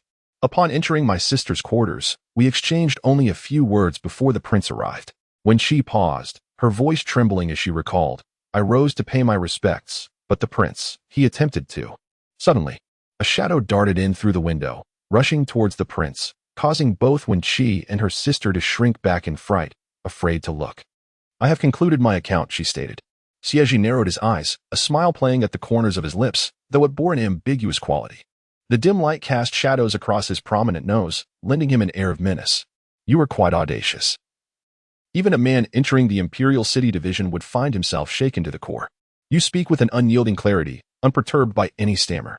The individual before us, though pompous and overbearing, has found themselves unable to extricate from the predicament, being delivered to the White Pagoda Temple, revealing the hollowness beneath their fierce facade. Today, they appear remarkably composed. Wen Chi, exhausted from the performance, is both famished and feeble, now feeling a profound fog clouding her mind. She shifts to a more comfortable position, reclining fully. Your Highness, my father is the esteemed General Wei Yuan. Encountering such an incident is unprecedented for me. I have been unjustly implicated and sincerely hope that you and His Majesty may restore my honor. If I cannot voice my grievances within the imperial city, where else might I find a voice? Upon concluding her plea, she feebly raised her hand. Qingzhu, please bring me the medicine. Qingzhu glanced at her lord and, receiving a nod of consent, approached with the medicinal bowl. Mistress, I have kept it warm. It may be slightly hot, yet it is still palatable. When she took the bowl and drank the concoction as one would water, Qingzhu promptly retrieved the bowl and offered warm tea. Mistress, please cleanse your palate. After finishing the tea, Wen Chi weakly cast a glance at Xie Zhi. Your Highness, I am quite hungry. I cannot fathom why. Xie Zhi felt a surge of irritation welling within him. 2 days later, Xie Zhi arrived at the palace just in time for the morning court. Mushan and Yubai followed closely behind. Yubai, having inquired for 2 days, was left with a muddled mind after questioning both the Prince Yu's residence and the Imperial City's office. As they were about to meet the Emperor, his apprehensions deepened. He stepped forward, mustering the courage to inquire, My lord, is it wise to face His Majesty without having uncovered the origins and traces of the assassin? Xie Zhi continued walking, his tone nonchalant. What is there to investigate? Mushan, tell him, what more can we discover? Mushan bowed respectfully and meticulously explained to Yubai, who was rolling his eyes at him. An assassin infiltrated the Prince Yu's courtyard and singularly murdered him, leaving behind 2 women. One is the tormented Princess Yu, who possesses the strongest motive for the crime. Yet, she lies incapacitated on the couch, utterly alone and powerless to commit murder. The other is gravely ill, barely clinging to life, and is not closely related to the former. She lacks any motive. Her statements are filled with emotional reasoning, yet they starkly contrast her previous demeanor, rendering them insufficient as evidence. Both women exhibit behaviors that seem incongruous. Yet each has a rationale, and not a shred of proof can be found. If we delve deeper into this matter, it may not yield a favorable outcome. Yubai felt a flicker of understanding, mixed with a sense of confusion, yet at this moment, feigning ignorance was not an option, so he nodded to his master. Yes, I comprehend. In the Hall of Martial Excellence, Eunuch Li swiftly emerged, his dust whisk in hand, a broad smile adorning his face. The prince has arrived. His Majesty has instructed you to enter directly. Xie Zhi nodded and stepped into the hall, where the Emperor was in the midst of his grooming. Your servant. I pay my respects to His Majesty. Emperor Xie Ren looked at him with a smile. It is truly difficult to see you even once. Eunuch Li dismissed the palace maids and approached to assist the Emperor in continuing his grooming. Since entering the city, I have not closed my eyes for even a moment. With a hint of complaint, Xie Zhi finished speaking and promptly seated himself on a chair. After Soaring completed his grooming, he tossed his handkerchief into the nearby golden basin. Is it true about the princess of the Yuan? A prince has actually reduced his own princess to such a state, and she is the daughter of a general's family. It is utterly scandalous. Xie Zhi nodded, affirming its truth. Indeed, many concubines in the Yuan's household bear scars and injuries. Xie Ren's expression darkened. Then there is no need for further investigation. Let the matter fall upon that steward instead. The concubines of the Yuan's estate are also daughters of minor gentry, and should we delve deeply into their grievances, who knows what we might uncover? The untimely death of a prince, said to potentially shake the very foundations of the court, is not an exaggeration. However, his actions have been excessive to the point of being impossible to conceal. After a brief silence, Xie turned his gaze back to Xie Zhi. After court, bring the second daughter of Wen Chi to meet His Majesty. Xie Zhi nodded in acknowledgement. Indeed. Chapter 11. The silver spear is quite unique. Awake, my lady. Qing Zhu called, glancing at her lord standing outside the prison door, raising her voice slightly. When she slowly opened her eyes and beheld the figure beyond the bars. My lord, rise and accompany me to the palace, Xie Zhi commanded, his tone devoid of patience, exuding an indifference as if the fates of others were inconsequential to him. Having not seen him all day, Wen Chi was acutely aware of the trials that awaited her. Without hesitation, she dressed, washed, and consumed her medicine before donning her cloak and stepping out of the cell. My lord, let us go, she said. Xie Zhi cast a downward glance at her, noticing her shivering form, then turned to Qing Zhu. Return to the manor. With concern, Qing Zhu looked at Wen Chi, hesitating for a brief moment before nodding in acquiescence. This servant obeys. Exiting the royal city office, the daylight was scarce, and a cold wind accompanied by a light snow pierced through the air, chilling to the bone. When she frowned, tightening her cloak around her, Xie Zhi strode purposefully towards the palace gates, while Wen Chi, despite her determination, struggled to keep pace. With Yu Bai and Mu Shan trailing behind, calculating when she might falter. The royal city office was in close proximity to the palace. Upon passing through the Qingtian gate, they entered the front courtyard of the Taiji Hall. The time coincided with the dispersal of court, and officials congregated in pairs, their murmurs creating a cacophony despite their low volume. When she observed the ground beneath her, sensing that Xie Zhi deliberately distanced himself from them to avoid idle chatter, yet some still offered distant bows of respect in her direction. This path was one she had traversed numerous times in her youth while training in the Imperial Martial Hall. But since joining the army in Yanbei, she had only walked it thrice. Her gaze drifted to Li Chenge, now Li Chenge, surrounded by admirers who congratulated him. Clad in lion-headed armor adorned with mountain patterns and crowned with a dragon diadem, he held her silver spear, a sight to behold. A clear voice interrupted her contemplation. So serious, Wen Chi, you wouldn't have developed a fondness for him again, would you? Wen Chi turned to see a familiar face, its features magnified. Deep-set eyes sparkled like stars, and his dark hair cascaded over one shoulder as he tilted his head. The purple-gold robe adorned him with an air of gravitas. Yet a teasing smile lingered at the corner of his lips. Prince Zhao, CFO now, she thought. Recalling the one who had once expressed his affections for her in the past, a friend with whom she had exchanged letters but seldom met in person. When Chi's gaze flicked to Xie Zhi, who stood a distance away, displaying impatience. Although puzzled by Xie Fengyao's choice of address, she maintained a calm demeanor, offering a distant smile in return. This humble servant greets the prince. I merely find the silver spear in the hands of that nobleman quite distinctive. CFO now's eyes darkened with annoyance. I must warn you, that is my elder brother, Xie Xingqiu. You ought to. Xie Zhi's voice, thick with irritation, cut through. Will you never cease? Xie Fengyao shot a glare at Wen Chi before turning to Xie Zhi and bowing respectfully. I greet you, 17th Uncle. Xie Zhi closed his eyes momentarily, exhaling a heavy sigh. Why do you refer to her as Wen Chi you? He exhibited no curiosity whatsoever, instead dedicating his night to meticulously investigating every potential clue, seemingly unwilling to overlook even the slightest detail. Xie Fengyao cast a hesitant glance at Xie Zhi before earnestly explaining.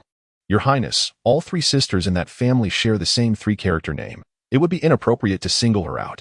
However, General Wei Yuan had previously mentioned during his teachings at the Yuetang that he hoped his second daughter would live many more years, thus he directly renamed her Wen Chi. By the way, Your Highness, was it for the matter of Uncle Yu that you brought her to meet the Emperor? The death of Uncle Yu elicited little sentiment from him, He had never held much affection for this imperial uncle. Although this matter was tightly concealed, it was impossible to keep it from him, a prince. Were it not for the investigation, how could the 17th prince be entangled with Wen Chi? Wen Chi was indeed gaining insightful experiences. The character Chi does indeed imply a sense of lateness.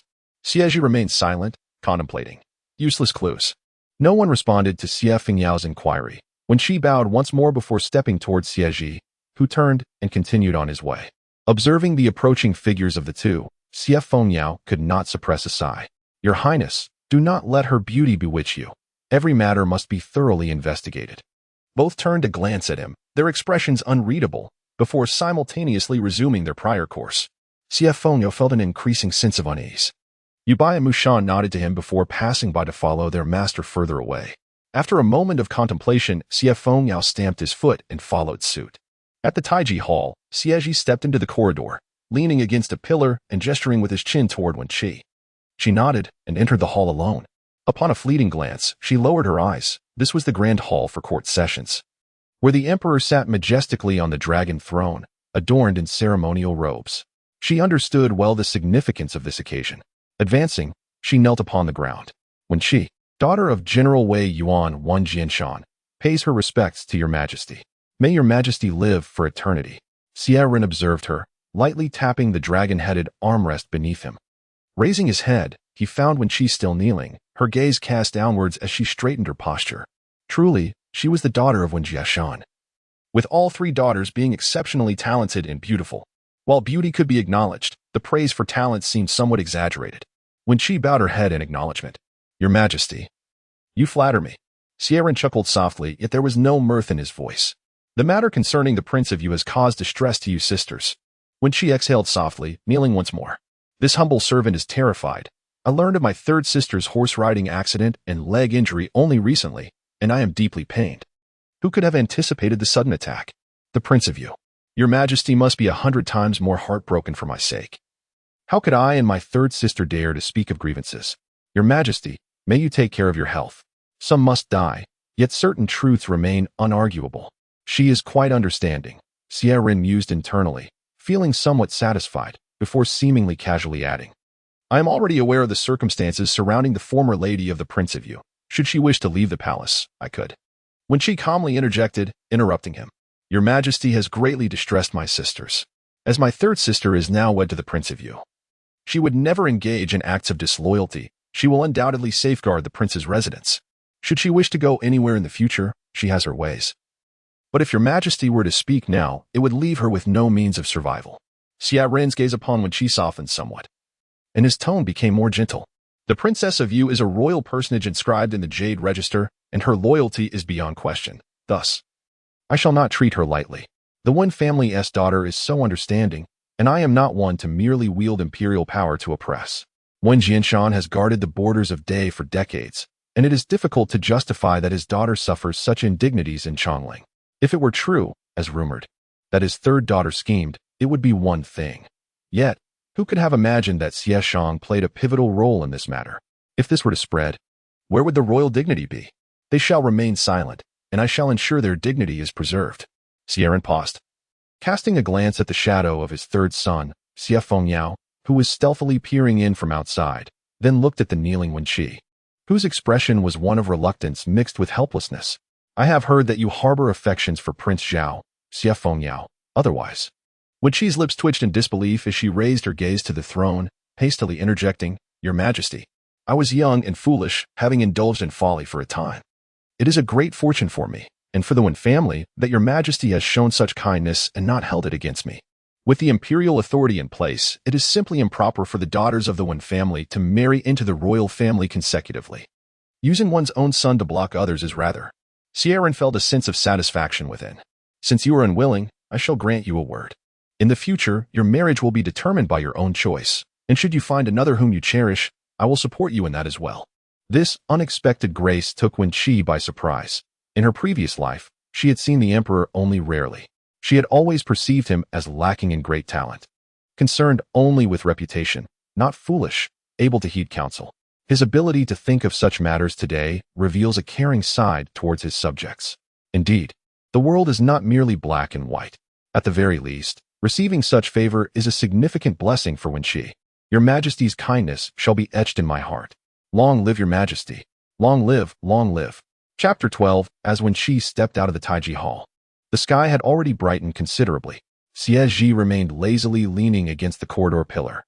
Xie Fengyao clearly eavesdropped on the conversation within the hall, and her gaze towards Wen Chi was one of astonishment, as if she had seen a ghost.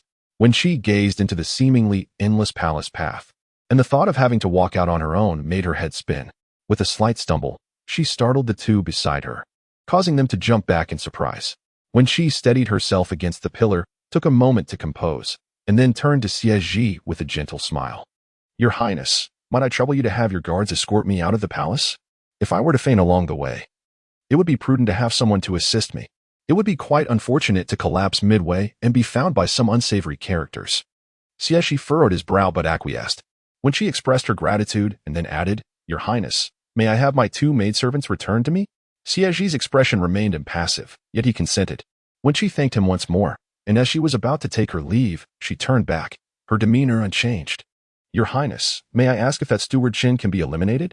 The Emperor forbids publicizing matters yet desires to reap benefits, if there are treacherous servants. Then those benefits are hardly beneficial. Are you out of your mind?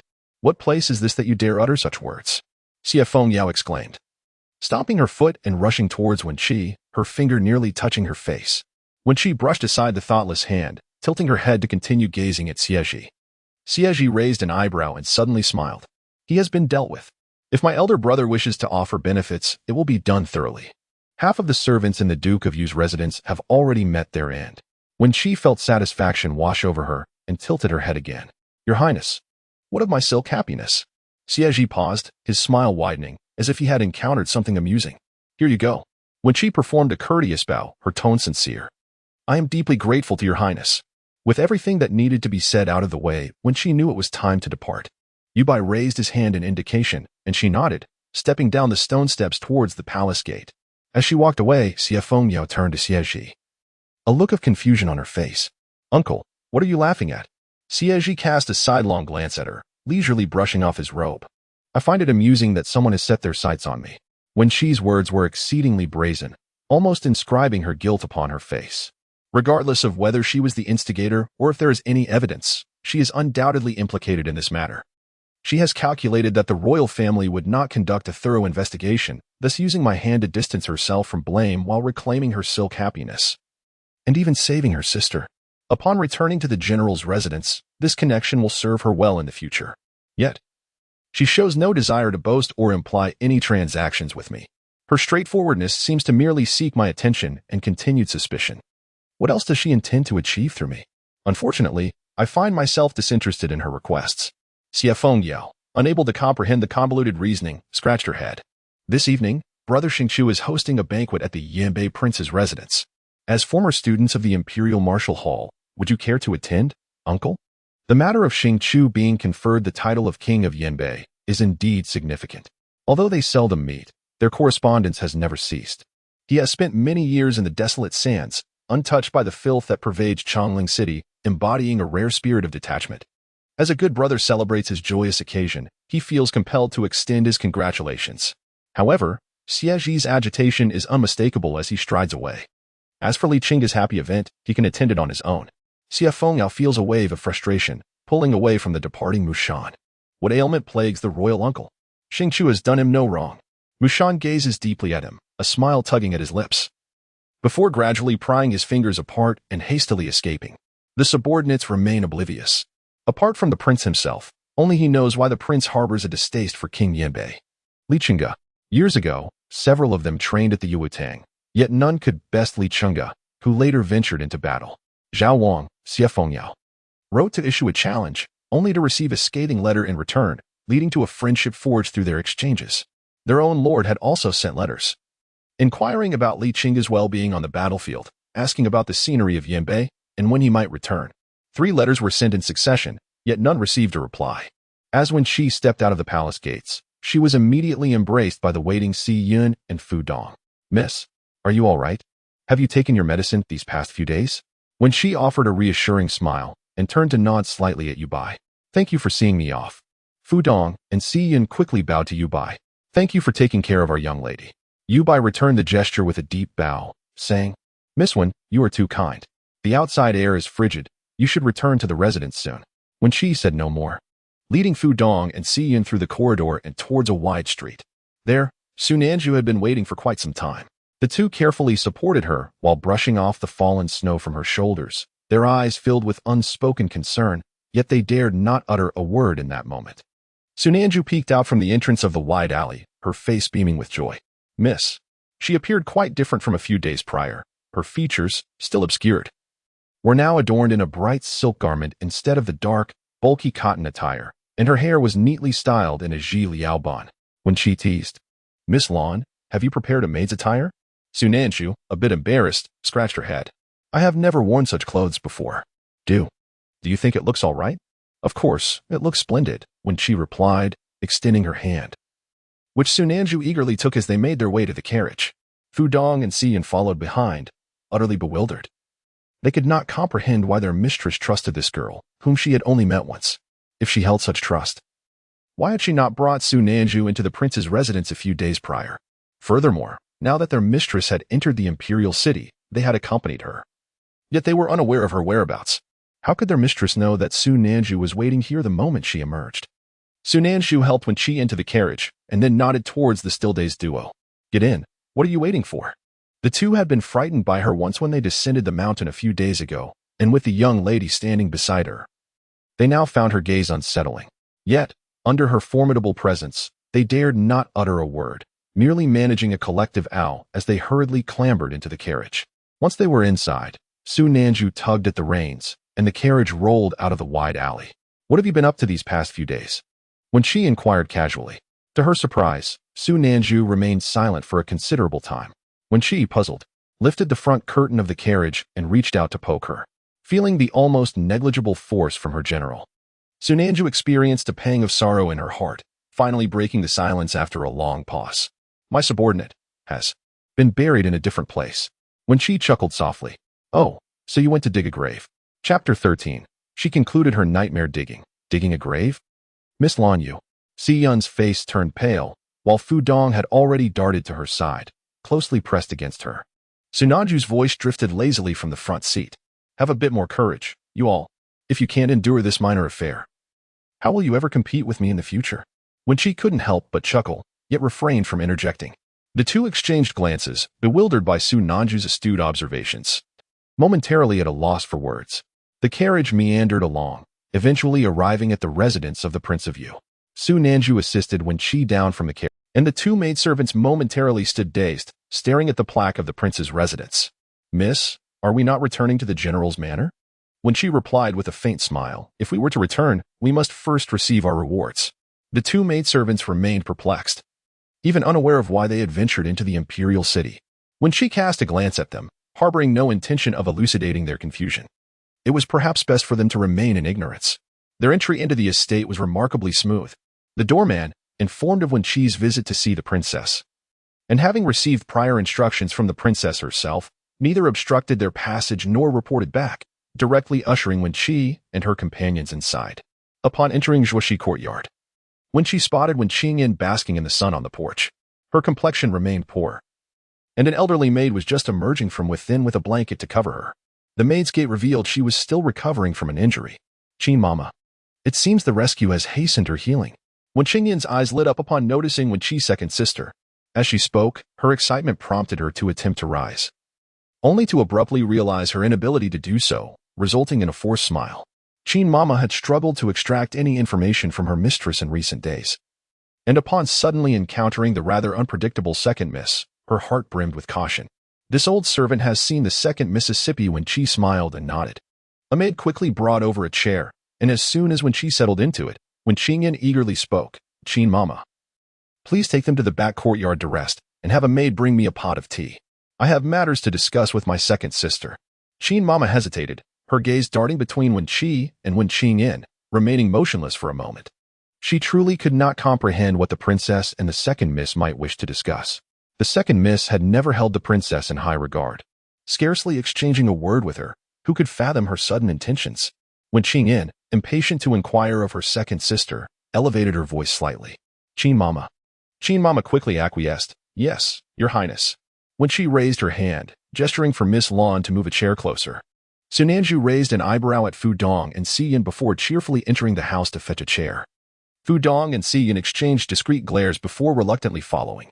The courtyard fell silent. And when Qing Yin's gaze remained fixed on Su Nanju as she poured tea for the two, taking her time before softly addressing Wen Chi's sister, "Is everything truly well?" Wen Chi took a delicate sip of tea, smiling as she replied, "Now that I am here, could there possibly be any trouble?" Su Nanju, feeling quite pleased, remarked, "If Miss says there is no issue, then indeed, there is none." This lady, however, when Qing Yin contemplated inquiring whether she was the woman who had entered through the window that day, but decided to change the subject instead. "With you by my second sister's side, I feel greatly reassured. Until now, only two maids, Fudong and Siyun, had been by her second sister's side. The fact that she could now have such a maid who remained obedient and trustworthy spoke volumes. She had evaded the inquiries of the Imperial City's guards and now openly accompanied her second sister, which undoubtedly indicated her extraordinary capabilities. It seemed likely that her second sister had sent her to gather information. Her second sister still cared for her. Su Nanju, unassuming, lifted her chin slightly at this acknowledgement. "That is only natural." When Qing Yin quickly nodded in agreement and turned to her second sister, "Sister, you should settle in the Wang residence. As for the general's residence, it would be best for you to return after father, mother, and eldest sister come back." When she did not nod in response, stating simply, "I shall return tomorrow." After a brief pause, she added, "The palace's intention is." When Qing Yin lowered her gaze, smiling softly, "Sister need not elaborate. I understand. You now have your own plans, and I am content with the current situation. Moreover, with so many concubines in the house, all of whom have endured hardships, I must become their pillar of support. The daughter of the general's residence cannot be brought down by such trivial matters." When she smiled as she ruffled her head, "It is wonderful that you think this way. When my sister says that you will rise again in the future, it is not mere flattery. Look forward to living well. Once you are well, if you wish to leave Chaoling, I have many ways to assist you, so do not worry about anything. Everything in the residence is yours now. No one dares to interfere." When Qing Yin smiled, but soon tears streamed down her face, and then she erupted into loud sobs, curling up as if trying to cry away the grievances and fears of the past 2 years. She had grown up obediently, living a regulated life, never imagining that her marriage would be so meticulously schemed against her. A woman designed to climb the social ladder. Not only was she unable to voice her suffering, but she also felt compelled to harbor a sense of gratitude, thankful that Prince Yu overlooked her design and granted her the position of the legitimate wife. It was a shameful existence. Yet Prince Yu threatened her, claiming that if she dared to take her own life, he had countless ways to deal with her parents, who were far away on the frontier. Prince Yu was despicable. Even if he were to die 1,000 times, it would not be regrettable. Living this way was merely to catch a glimpse of her parents, to ensure they did not worry for her. However, her second sister arrived first. She had put an end to her nightmare. Second sister, Granny Chin, already uneasy in the backyard, could no longer ignore the sound of her cries. She stumbled over, her body still recovering from injury. Miss, are you all right, princess?" When she and Su Nanju huddled together, their intentions not to disturb the conversation between the mistress and her maid. At this moment, Qin Mama could no longer feign a subtle vigilance towards Wen Chi. Her heart was filled with compassion as she cradled Wen Qing Yin in her arms, gently patting her back repeatedly. When she spoke, her voice was choked with emotion. "My lady, it is all over now, all over. It is the old servant's failure to protect you. It is all the old servant's fault." When Qing Yin wept for quite some time, and when she regained her composure, her sobs still persisted. "Mama, I shall speak these words only once today. I hope you will remember them well in the future." Qin Mama, with tear-streaked cheeks, gazed at her in bewilderment. "Yes, the old servant is listening." When Qing Yin exhaled deeply, "Mama, the circumstances of our bond today are entirely due to the assistance of my second sister. She has endured considerable suffering for my sake. You need not inquire further into the details. I shall not speak of it again. I am aware of your previous lack of respect towards her. However, from this day forth, my second sister shall be our savior. She has sacrificed so much for us, and we must ensure she is never placed in danger again." Chapter 14. The father wanted to kill him. They both wept profusely. Su Nanju languidly played with the water at the edge of the bathtub. The generals next door were already soaking in their soup, and their intermittent sobbing had yet to cease. When she cast a sidelong glance at her, a smile gracing her lips. "I am fortunate to lack your keen hearing. thus enjoying a measure of tranquility. At those words, Su Nanju felt a pang of sympathy once more. With such a frail constitution, the young lady was truly Nanju. Wen Chi gently nudged her. Having this body is already a great blessing. Without it, you would be destined to rot within a coffin. Indeed, this matter bore benefits for both parties, and thus she felt no overwhelming guilt. If she had not come, the Wei Yuan general's residence would have faced certain doom. Her arrival had granted a glimmer of hope. Therefore, what of her frailty? If she could not wield the sword herself, she could still employ others to do so. Yet, with her current state, the old grievances lay before her, and she could only plan for others. Su Nanju was consumed by fear, terribly afraid. In this lifetime, she wished merely to be the general's blade, to vanquish those wolves, rather than witness her efforts squandered on behalf of others, leaving her with regret. She had not always been so selfish, but the general had already faced death once. There was no time to lose. When she understood her well, and upon hearing her thoughts, she remained unperturbed, offering a reassuring smile, though her gaze was piercingly sharp. Nanju, my intentions are twofold. First, out of gratitude for this body.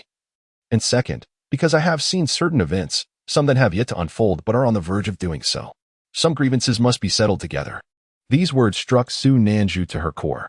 She stared blankly at Wen Chi, and after what felt like an eternity, she finally nodded vigorously. I understand. Yet, she abruptly lifted her gaze towards Wen Chi once more. Miss, what of the future with Si Huan? The physician you mentioned, who could treat the third young Mrs. Legs, could he possibly heal you? Wen Chi laughed lightly, reproaching her playfully. It seems you have truly disregarded my previous words. Su Nanju lowered her head in silence. Wen Chi smirked, resting her hands on the edge of the tub, adopting a soldierly demeanor. I gave you that box of items. You must have forgotten in your single-minded pursuit of revenge.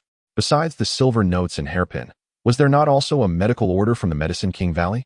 I feared Li Chenge might seek you out again, so I thought you could take the order to the Medicine King Valley for refuge. Had it not been for this incident, you would likely have followed me into danger. Su Nanju's head lowered further, her fingers fidgeting incessantly. Please, do not scold me. When she shot her a glance, then closed her eyes, speaking slowly. There is no rush. As long as Si Huan persists, this body shall not perish just yet. Regarding Si Huan, its path is clear. After the matter with Xie Zhi, Li Chenge will not dare to be remiss. The plaque of the Zhongyuan marquis residence was taken down amidst the thunderous sounds of firecrackers, replaced with a new one inscribed with the words Yinbei Wangfu. Accompanied by the sound of firecrackers, a multitude of officials, laden with countless congratulatory gifts, flowed into the estate, marking an unprecedented spectacle. Esteemed guests, please enter the courtyard to congratulate Prince Yinbei. Congratulations, congratulations. It is truly a joyous occasion that His Highness has recovered his health. The clamorous voices of well-wishers surged into the central courtyard of the estate. Within the walls, a square path of bamboo meandered through the courtyard, encircled by 4 elegant pavilions, their heights varying in a harmonious arrangement. Passing through a moon gate, one was greeted by a picturesque scene. In the heart of the 4 pavilions lay a deep azure pond, where water lilies astonishingly bloomed even in winter, accompanied by koi fish. Such a unique and enchanting vista was indeed rare, even in Chongling. The pavilions were adorned only with rustic wooden and ceramic decorations, devoid of any ostentation, which only enhanced their refined elegance. How unexpectedly serene and exquisite this courtyard is. I had thought you, accustomed to the ruggedness of the Yinbei frontier, might prefer a more robust decor. I did not anticipate your discerning taste in embellishments, remarked a guest. Xie Fengyao led the officials, his voice resonant and spirited. A testament to his good spirits that day. Li Chenge nodded with a smile. Your Highness is too kind. I should not impose such extravagance upon you all. However, thinking of the soldiers and common folk at the frontier, I dared not indulge excessively. Moreover, with His Majesty's favor in mind, and the recent loss of my sister, it is a great joy to receive His Majesty's rewards, which must be celebrated.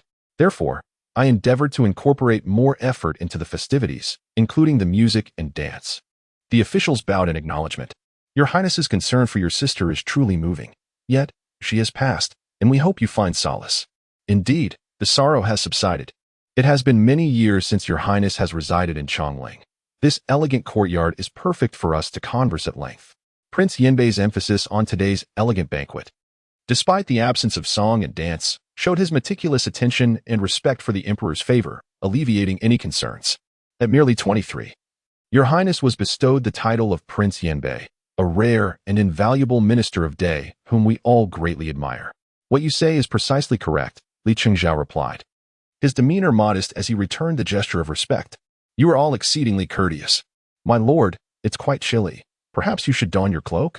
Liu Yang's expression remained placid, yet concern flickered in his eyes as his voice lowered to a whisper. Li Chenge sat in an elegant gooseneck chair by the pond in the southeast corner of the courtyard, a sardonic smile gracing his lips. Liu Yang. How could my father possibly favor an imbecile like Li Chenge? Cough, cough. Among the officials, he seems so at ease. As if my father had personally groomed him. The old man truly lives up to his majesty's assessment of him. Mediocre. Li Chenge is not even worthy to carry Li Chenge's shoes. Liu Yang's gaze quivered. My lord, tread carefully. What Li Chenge is there left in this courtyard? Ha ha. Cough, cough. Li Chenge's laughter turned into a fit of coughs, his face paling as he hunched over, his voice gradually emerging between clenched teeth. Indeed, what Li Chenge remains? Only Li Chenge exists now. He gazed into the depths of the pond, observing a scarlet koi gracefully gliding through the water, diving beneath the surface only to resurface slowly. He was reluctant to witness the demise of Li Chenge. She had entered the Imperial Martial Academy at the tender age of 3, ventured to the battlefield of Yanbei by 13, attained the title of a third-rank general of the Northern Expedition at 18, and returned victorious at 23, honored as the king of Yanbei. Yet, she was a woman. Despite her illustrious achievements in the outside world, her gender precluded her from inheriting family wealth. Li Chenge spent most of her time on the frontier, harboring no ill intentions towards him. The ancestral lineage of the loyal and far-reaching Marquis had originated through martial prowess. Though it had since fallen into decline with his father being the sole civil servant, it had become his father's lifelong ambition to restore the family's military honor. Regrettably, as the eldest son of the main branch, he bore the burden of illness for many years, leaving his father without any other sons. The Marquis, having suffered legal troubles due to matters concerning women, had established a family edict forbidding sons from taking concubines.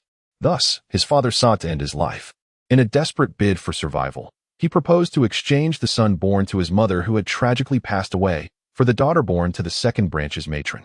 Externally, they proclaimed that the main branch had welcomed another daughter. However, his father declared to the world that the main branch had produced a son, Li Chenge, while the second branch had given birth to a daughter, Li Chengwei. This fictitious Li Chenge was, of course, sent away to recuperate elsewhere. At that time, he had not delved deeply into the matter, merely relieved to have salvaged his life from his father's grasp. Yet, none could have anticipated that his father was merely biding his time. Years later, he returned with a mistress's child who bore an uncanny resemblance to Li Chenge. After years of scheming, Li Chenge was caught off guard. Ah, indeed. How could his father allow such monumental military achievements to be attributed to Li Chenge, even if she were born of the second branch of the Li family? Li Chenge, oh Li Chenge, if blame must be laid, let it be upon yourself. Your brilliance has shone too brightly. Chapter 15. Your Highness, it is Crab Row Puff, miss. Is it not still early for you to retire for the night? Su Nanju found herself quite unaccustomed to the current schedule of the general. In the past, at this hour, they had only just finished their evening meal and would still be sipping on their strong spirits well into the night. Moreover, since the young lady had entered the Imperial City Division for several days, her complexion had improved significantly. What an absurd thing to say, Miss Lan. After all the toil the young lady has endured, she must be allowed to rest well. Ziyun shot her a fierce glare before turning to tuck the covers around her mistress. Su Nanju felt unable to refute Ziyun's fierce gaze and could only surreptitiously touch her nose. Seizing the opportunity, Ziyun began to chide, her eyes gleaming with a touch of pride. Miss Lan is truly careless, utterly oblivious to the proper way of attending to her mistress. Given that Our Lady's health is frail, she must be tenderly cared for and allowed ample rest to regain her strength, don't you think? When Chi found the scene amusing, his spirits lifted a notch. Suddenly, Su Nanju's eyes sparkled with realization, and she hurried a few steps forward to whisper conspiratorially to Wen Chi, there is a banquet at the residence. Today, with this intermittent slumber, it is difficult to discern whether it is day or night. Wen Chi pondered for a moment before recalling that he had seen that person upon entering the palace early in the morning. Li Chenge has recovered, while Li Chengwei has been laid to rest. The long overdue honor cannot be postponed any longer. Today marks his day of recognition, hence the banquet.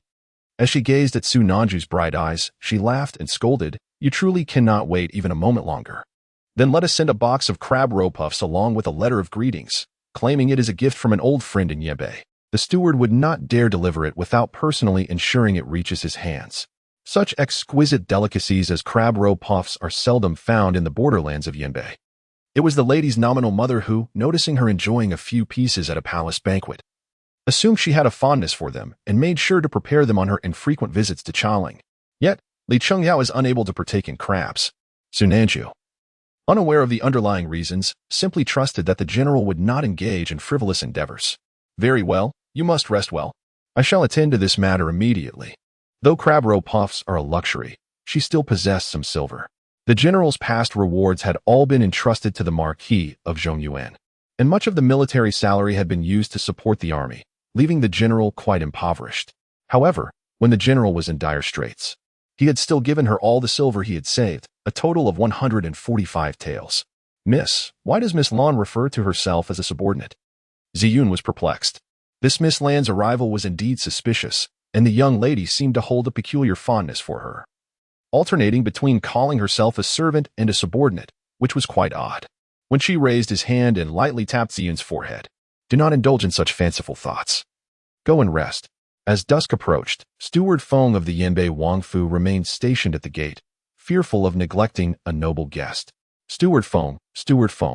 2 carriages are approaching the estate," a young servant reported. "The dimming light obscures their identity, but they are accompanied by mounted guards, suggesting they are of considerable importance." At the young servant's words, Steward Feng was so startled that he spat the tea he had just sipped back into the cup, then hurriedly rose to attend to the entrance. Upon arriving at the entrance of the manor, hardly had a few breaths passed when 2 carriages came to a halt outside. Steward Feng's face broke into a smile as he hurriedly gestured for a young servant to fetch the horse stool. As he noticed the curtain of the carriage being lifted, he focused intently, only to be startled into a tremor, promptly kneeling in reverence. "Old servant pays his respects to His Highness, the Prince of Ing. May you have long life." Xie Zhi merely nodded, when another voice emerged from the rear carriage. "It is a rare honor to see His Highness attending a banquet. This humble official pays his respects. May you be well, Your Highness." Zhang Xingchen stepped forward, bowing deeply. Xie Zhi glanced at him, raising an eyebrow slightly. "Minister Zhang." No need for such formalities. As he spoke, an idea seemed to dawn upon him, and he added in a subdued tone, "Please accept my condolences. On the day of the late Wang's passing, I heard from you by that Li Chenge's sister, Li Chenge, was interred. She was wed to Zhang Xingchen." Zhang Xingchen's face flushed with embarrassment as he nodded in response. "Thank you for your concern, Your Highness. I ought to be in mourning for my late wife. Yet today marks the joyous occasion for the King of Yanbei. Given the late Wang's personal attendance at her burial, such consideration must be acknowledged. Thus, I am obliged to offer my congratulations." Xie Zhi, uninterested in continuing this discourse, smiled lightly and withdrew his gaze, lowering it to the still kneeling Steward Feng. "Lead the way." "Thank you, Your Highness." Steward Feng hurriedly rose and stepped aside, raising his hand to indicate, "Your Highness, Minister Zhang, please enter the manor." As they crossed the threshold, a child's voice rang out from a distance, "Noble ones, please hold." The child, clad in coarse cotton garments, approached hesitantly. "May I inquire if this is the residence of the King of Yanbei?" Steward Feng turned to see the boy and, with a stern countenance, stepped forward to block him. "Impudent! Who are you to approach the noble ones?" The child, frightened, dared not advance further. Mu Shan, having received the signal, stepped forward to inquire, "What is it?" Upon finishing his query, he proceeded to search the boy. After completing the search, he nodded at Xie Zhi. The child, upon noticing the presence of so many elegantly attired individuals, felt a wave of fear wash over him. Yet, thinking of the silver he was about to receive, he steeled himself and raised the exquisite food box in his hand. Someone gave me silver and asked me to deliver this crab meat pastry to the King of Yanbei. It is said to be a gift from an old acquaintance. The king's favorite delicacy, it can be tested for poison before consumption, and it is still warm.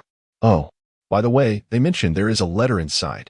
With that, he abruptly thrust the food box into Mu Shan's hands and dashed away, disappearing into a narrow alley.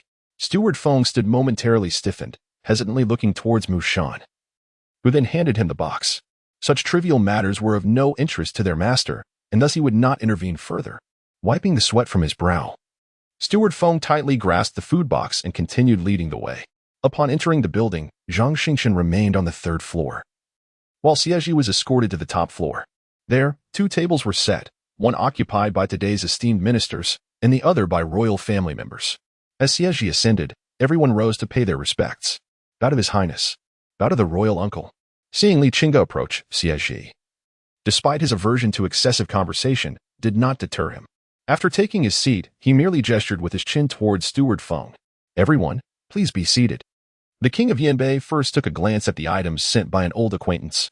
Li Chenge nodded, turning to seek a silent confirmation from Steward Feng, who subtly inclined his head. It was a crab roe pastry. He had discreetly tested it with a silver needle, and the food box contained no hidden messages, nor did the pastry itself. Indeed, the crab roe pastry was a favorite of the prince, suggesting it was genuinely a gift from an old friend. Li Chengzhao's heart raced, and he felt an almost uncontrollable rigidity for a moment. An old friend. Over the years, he had learned from her guards about Li Chenge's friends, and she had none left. Yet now, someone in Chaling had sent her crab roe pastries. Could it be that aside from Su Nanju, she had maintained another connection? Or perhaps this food box was indeed sent by Su Nanju. Noticing his master's prolonged silence, Steward Feng stepped forward and softly reiterated, Your Highness. It is crab roe pastry. Li Chengzhao regained his composure, a smile gracing his face. He retrieved 2 plates brimming with the delicacy from the food box, placing one on the table before him and carrying another to the table where Xie Zhi sat. Your Highnesses need not be shy. Please feel free to sample it together. Xie Zhi diverted his gaze from Li Chengzhao's face and waved his hand dismissively. Proceed with your duties. I prefer to keep my words few. Li Chengzhao had intended to take a seat but, upon hearing this, could only smile wryly and return to the other end of the table, with Xie Zhi's presence. Even though the table was occupied by princes, the atmosphere became remarkably solemn, and they all dined in silence. Before long, they began to excuse themselves one after another. Xie Zhi had anticipated such a potentially offensive scene, yet he remained indifferent. He had come seeking amusement precisely because he found the day dull. Otherwise, he would not have bothered to attend. Turning his head, he noticed Xie Fengyao's dejected demeanor, which instantly delighted him. What troubles you? Xie Fengyao paused, remaining silent for some time before gradually lowering his voice to respond. Your Highness, I have heard that you once wrote letters to Xingqiu. Did he ever scold you in those letters? Xie Zhi. Mushan silently stepped back 2 paces before Xie Zhi could respond. Xie Fengyao seemed eager to express his pent-up feelings, continuing in a hushed tone. Why is Xingqiu so courteous to me now? A few years ago, when he returned to Changling for his duties, he would embrace my shoulders and jest with me. Chapter 16. Sister approaches to speak. From where did you hear that? When did I ever write such a thing? The mention of this matter irked Xie Zhi, compelling him to suppress his voice, which only heightened his annoyance. Upon hearing this, Xie Fengyao fixed her gaze on him for a moment, resolutely affirming, You did write it. At that time, you even inquired whether your nephew had received a response. This was an indisputable fact. After all, the royal uncle was merely a few years older than him. Although they had often studied and practiced martial arts together in their youth, the royal uncle was not one to engage much with others. On that occasion, he had initiated the conversation, posing that very question. Xie Zhi scoffed, smoothly shifting the topic in response to the curious glances from another table. In light of recent bereavement, it is indeed rare for siblings to meet. What can one say about the depth of sibling affection when one is recuperating in Nanki Danzhou, while the other is far away in Yanbei, seldom returning? One is eager to marry, while the other lies gravely injured and unresponsive. Where is the supposed sibling bond? His words were devoid of any overt fault, yet those around them failed to detect the underlying sarcasm. The Mushan was acutely aware of it. Their master had long harbored disdain for Li Chenge. Xie Fengyao furrowed her brow. Royal uncle, please do not speak so. Brother Xingqiu is the epitome of loyalty and righteousness. What general on the battlefield does not hold him in high esteem? His recovery is indeed a matter of great joy, especially since it was Brother Xingqiu himself who led the way that day, signifying ample sentiment and propriety. Once the matter is past, how can one not celebrate their own affairs? Xie Zhi lifted his teacup and took a delicate sip. How tiresome. These conversations felt as though they had been repeated countless times, causing a true ache in his head. Xie Fengyao, however, paid no heed to his irritation and seized every opportunity to speak of Li Chenge. Leaning in closer, she continued. I heard from Su Mujian that on the day of Zhang Xingchen's wedding, his sister accompanied him to see the bride. Perhaps it is because that little sister resembles Brother Xingqiu so closely that they share such a bond. Even Brother Li Chengyu, the elder brother of Xingqiu, does not resemble them as much as this pair of cousins. Xie Zhi glanced at the plate of crab meat pastries on the table opposite him, idly responding, Resemble? That would indeed be a case of beauty's fleeting fate. Li Chenge possesses such striking features. If she were a woman, Xie Fengyao, buoyed by enthusiasm, eagerly interjected. Though it may be inappropriate to speak ill of the deceased, we are not uttering anything unkind. The late wife of Zhang Xingchen, after all, was a woman of Brother Xingchu's caliber. One need only observe Brother Xingchu to comprehend her beauty. Compared to that scoundrel from the Wen family, she would certainly not fall short. Xie Zhi maintained an expressionless demeanor. To be quiet. What of a woman Li Chenge? What of the Wen family's second son? It is utterly nonsensical. The following day, at the hour of the snake, when she rose to find the small courtyard already tidied, she sat in the corridor, taking her medicine, while Granny Qin in the courtyard wore a new expression, her demeanor respectful and genuinely warm. Second miss. The gifts sent from the palace yesterday have been selected as per the princess's instructions, and half of the finest items have been set aside for you. Additionally, the current silver from the estate has also been reserved for you by the princess. With silver at your disposal, you will have some leverage within the household. Today, I shall accompany you back, and in the future, should any matters arise, you may send someone to the Wang residence to inform me. Having spoken, she took a couple of steps forward and knelt upon the ground. The second young lady saved the third young lady and myself. I am unaware of the intricate details, yet I shall not inquire further. The life-saving grace cannot be repaid. If there is ever a need in the future, the second young lady may command me without hesitation. The assurance with which the third young lady speaks of her life-saving grace can only stem from the demise of Prince Yu, a matter of great magnitude that she must forever remember. However, it is a topic that must not be broached again.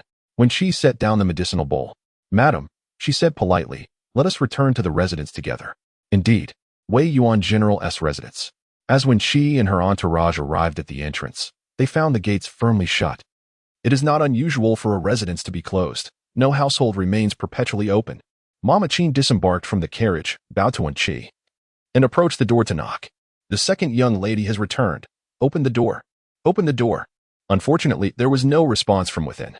After a moment's contemplation, Wen Chi discerned the underlying reason. The news of Prince Yu's death could not remain concealed from the upper echelons of Chaoling City. Yet the palace had not disseminated the information, leaving everyone wary of speaking. However, the rewards from the prince's estate had been issued yesterday. How could the Wei Yuan general's household be so willfully ignorant? She genuinely questioned their audacity in colluding with the second prince, Xie Qinghuai, against the Wei Yuan general's family. She chuckled softly and beckoned to the visibly uncomfortable Mama Qin. Recite once more what Lord Li conveyed when he delivered the rewards from the palace yesterday. Mama Qin immediately raised her chin, nodded, and turned to deliver 3 sharp knocks upon the door, then called out with a raised voice. "Oh dear, just yesterday, Lord Li personally brought rewards to our Wang residence. He explicitly stated that His Majesty praised the Wang Fei for her unparalleled virtue, her noble character, and her exemplary conduct, declaring her a paragon for all women. The Wang Fei has personally dispatched this old servant to escort the second young lady home. Yet, how surprising it is that our own people would bar the young lady from entering her own residence. Might it be that you all hold our Wang Fei in disdain?" The door creaked open, revealing a face glistening with sweat, yet adorned with a smile.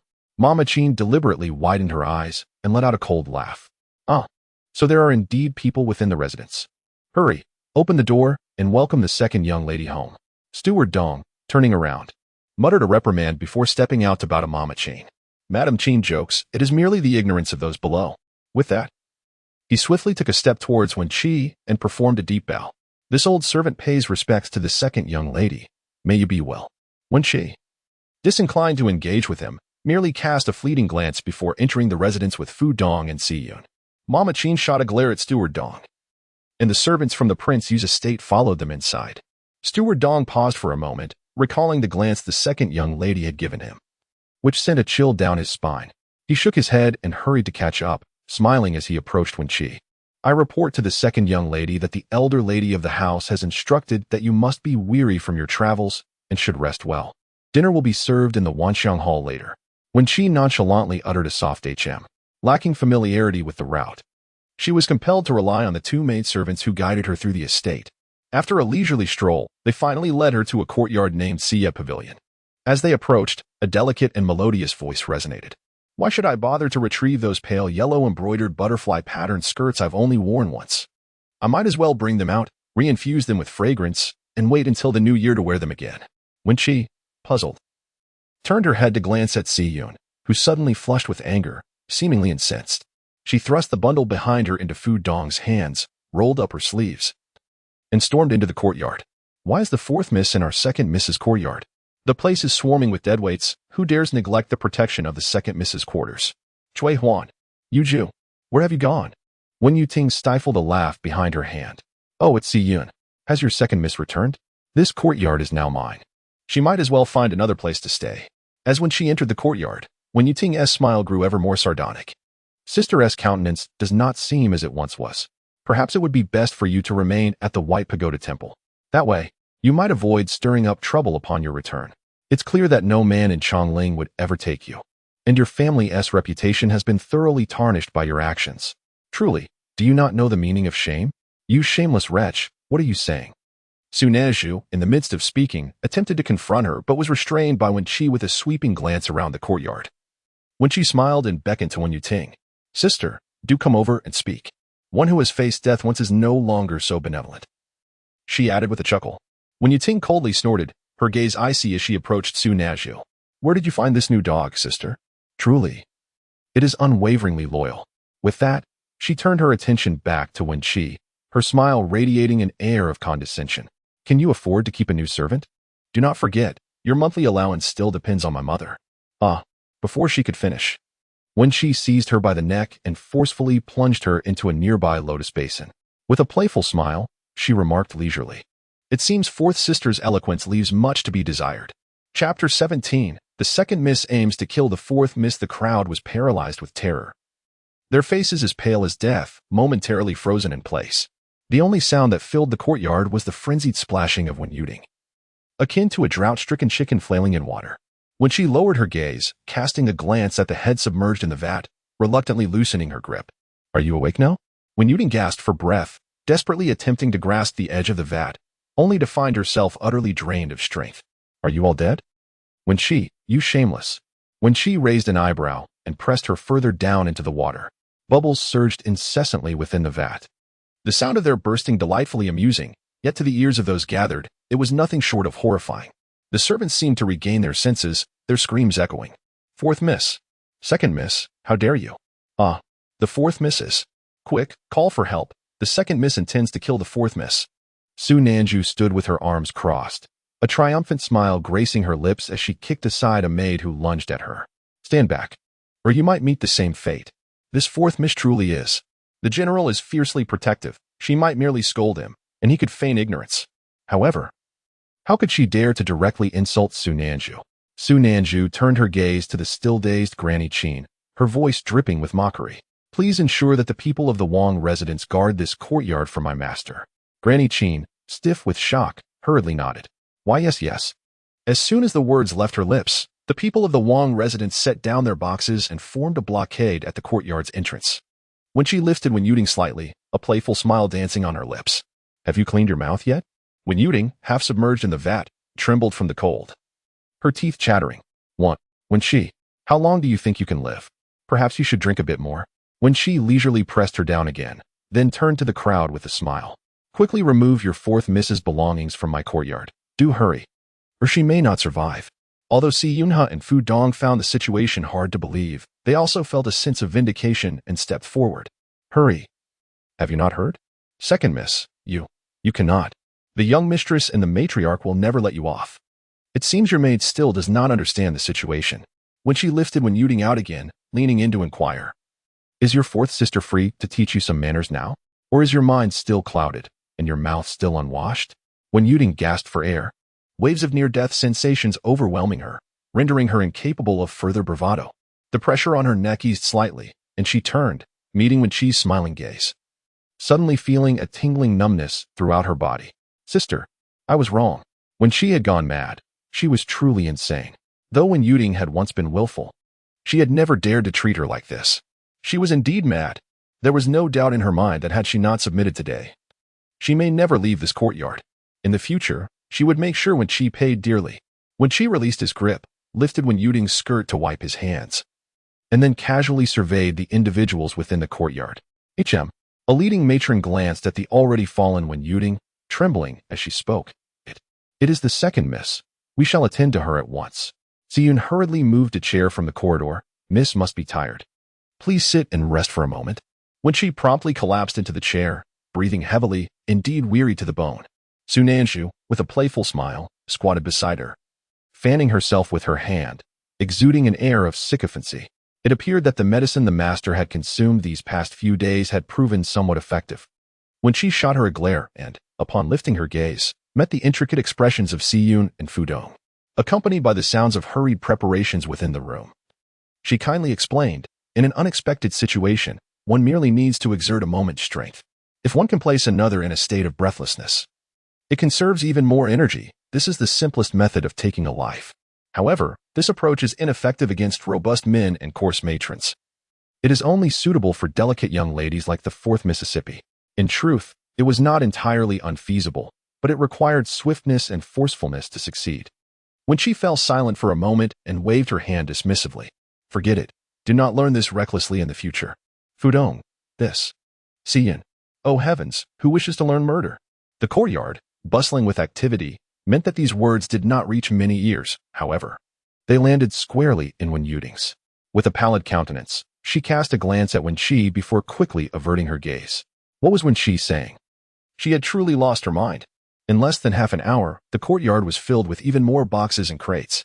Granny Chin regarded Wen Chi's silhouette with admiration before raising her chin and commanding the opening of the blocked courtyard gate.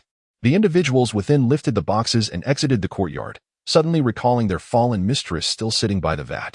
2 young maidservants tentatively approached, bowing deeply to Wen Chi. "Second miss, may I inquire?" Though they dared not finish their question, they pointed towards their mistress with hesitance.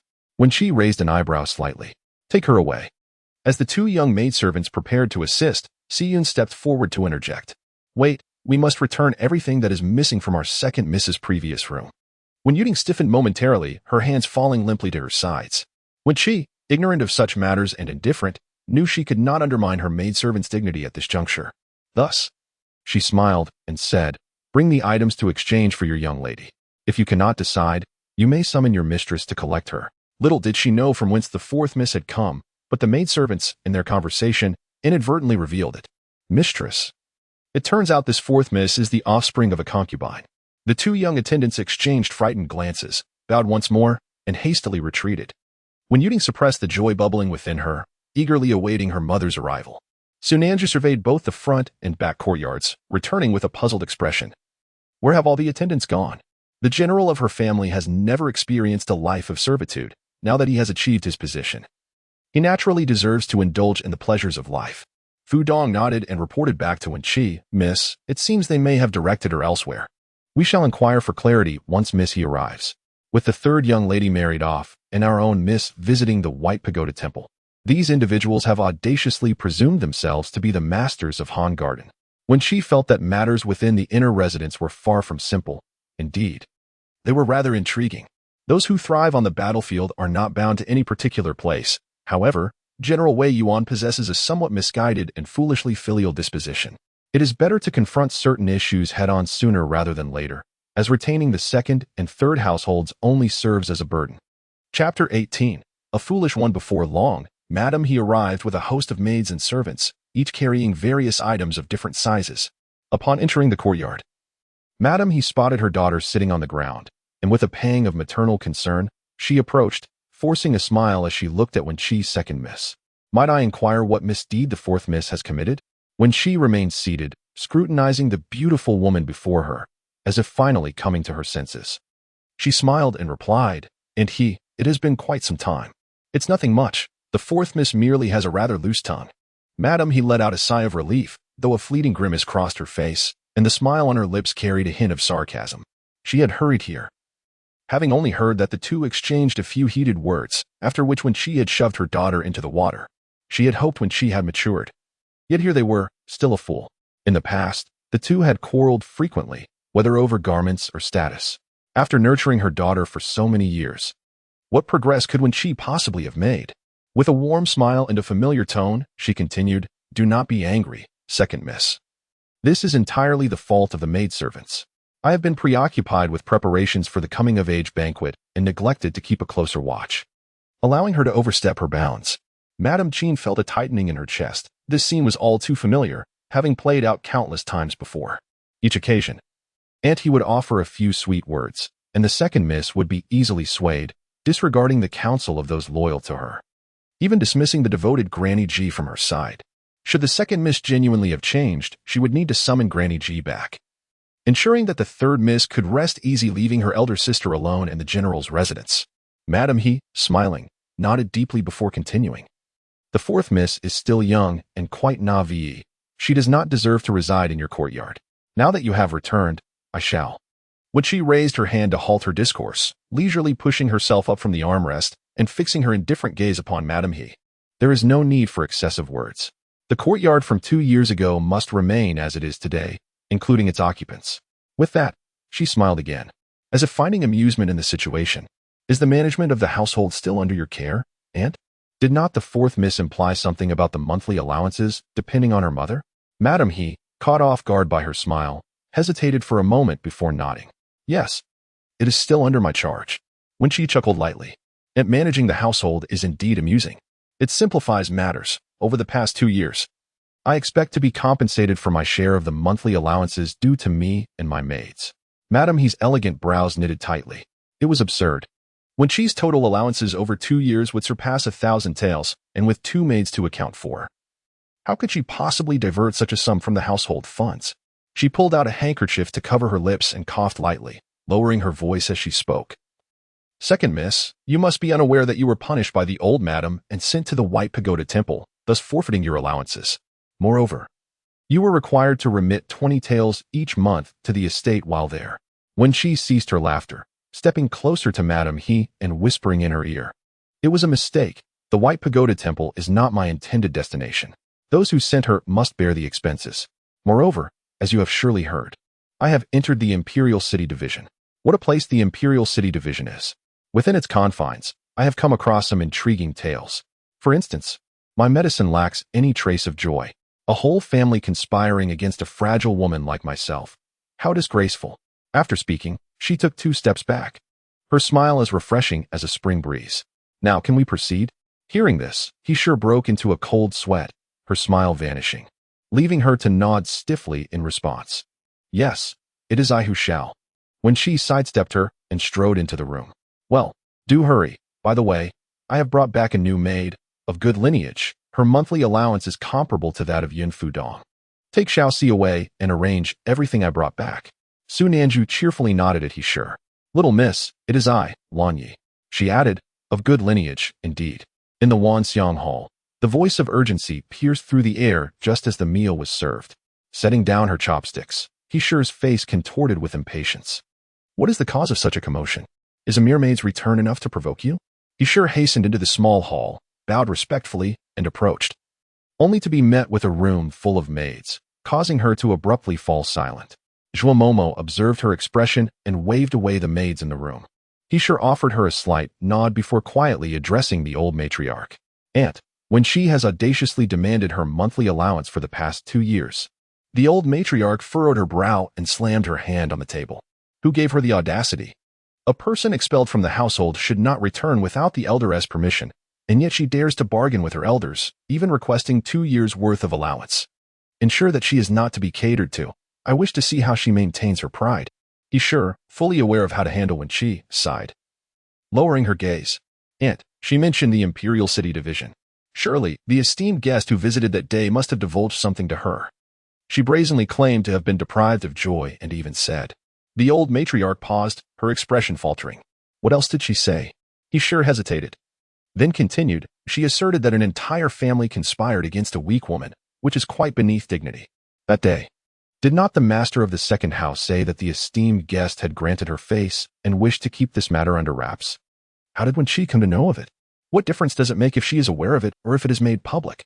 The old matriarch's fingers trembled, spilling tea across the table and onto her garment. Zhuo Momo stepped forward to wipe it, but she waved her away. With a derisive laugh, she remarked, well, if she knows, she knows. No wonder there is such an uproar. It turns out she has discovered the truth. That wretched girl remains as impulsive as ever. Anyone with a modicum of wisdom would refrain from discussing such matters openly. Does she truly believe that being the third miss can shield her, simply because she is favored by the prince? How laughable. Madam, he gazed at her niece and smiled, saying, You are aware that the household finances are rather strained, and the expenses for the fourth girl's coming-of-age ceremony will also be drawn from our communal funds. Though my private savings are modest, I can still manage to allocate 400 taels to alleviate your predicament. Moreover, let us accommodate her for a while. We cannot afford to jeopardize the fourth girl's ceremony. She gently patted Ye's hand, offering comfort. Who knows how long she is left to live? Although the eldest house is not her biological family, it is she who has placed her niece there. Ultimately, the entire household is managed by her niece. And we must not apply excessive pressure. 400 taels is indeed a sufficient amount. He suppressed her underlying resentment, revealing not a trace of it on her face, and instead displayed a hint of gratitude. Thank you, dear aunt, for your understanding. What is 400 taels, after all? It is a decision made by the old lady. Yet it seems I am the one expected to repay it. Chapter 19. Not all are wolves, though Wen Chi descended from the mountain somewhat fatigued. She had indeed spent ample time resting. Having lain in the royal city office in the Yuang residence, it was now a true challenge to remain idle. The main house was swiftly organized, with Xie Zhi directing the servants, while Fu Dong ventured out to procure new garments, each engrossed in their own tasks. Su Nanju took the opportunity to sit on a small couch and converse with Wen Chi. She gazed out the Qing window, occasionally waving to the maids passing by. Step aside. I have matters to discuss with the young lady, she instructed. The young maids promptly nodded in compliance. Only then did Su Nanju turn her attention back to Wen Chi. Do you have any insights regarding that estate? I can hardly contain my anticipation for the fate of that concubine. In my view, they all deserve to perish. Wen Chi leaned back against the soft pillow, her tone tinged with a sense of resignation. That household harbors some complications. Firstly, my knowledge is scant. Secondly, it may not be entirely populated by wolves. The first and second ladies, before their demise, struck me as inept. Why did they grieve for me without ever resisting? Yet, the turmoil I witnessed within the general's residence after their passing has shed light on certain truths. After years devoted to men, I have forgotten the tribulations faced by women. A mere marriage can ruin a woman's entire existence. It may be easy to reveal a person's true nature, but if they are indeed innocent, I would not wish for their total annihilation.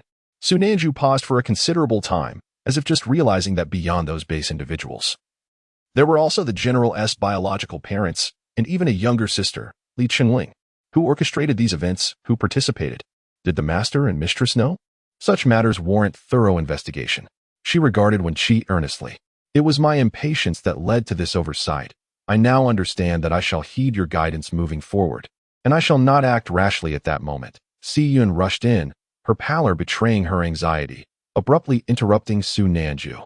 Miss, you are left with but one dose of medicine. I must go to the White Pagoda Temple to retrieve the remaining medicine for you. And I must also request some silk from the estate. However, after our offense against Anhe today, it may be difficult to procure it. The two on the couch turned to her in unison. When she pondered for a moment, recalling that Xie Zhi had mentioned returning the silk to her, a detail she had neglected to pursue. Go check the boxes brought from the Yuang residence today. If silk is not among them, we may need another trip to the royal city office. Xie nodded and hurriedly exited the room. Su Nanju felt a surge of urgency as well. But when she raised her hand to halt her words, there is no rush. Prince Ing is not a man of broken promises. I require your assistance with certain tasks. We are not lacking in silver, yet I need capable individuals by my side, those who can venture out to fetch a carriage or possess some skill in handling affairs. It is too late to train anyone in martial arts. We must seek those who are already adept. Gender is of no consequence. Acquire help from the surrounding villages or the labor markets within the city. Su Nanju nodded in agreement. As the hour approached the end of the afternoon, when she alighted from the carriage in front of the iron gate of the royal city office, she gazed at the gate, guarded only by two individuals, then turned her attention to the dimly lit wide path within, her heart brimming with emotion. Indeed, a higher rank can crush one's spirit. If she were the king of Yanbei at this moment, sending a trusted confidant would suffice. Yet, as merely a daughter of the general's residence, she had no choice but to appear in person. TSK. A smile graced her lips as she stepped forward, bowing to the royal guard at the imperial city. The second miss of the Wei Yuan general's residence, Wen Chi, seeks an audience with the Prince of Ing. May I inquire if His Highness is within the imperial guard? One of the guards cast a cursory glance at her, remarking that the prince, as the commander of the imperial guard, was not someone one could simply meet.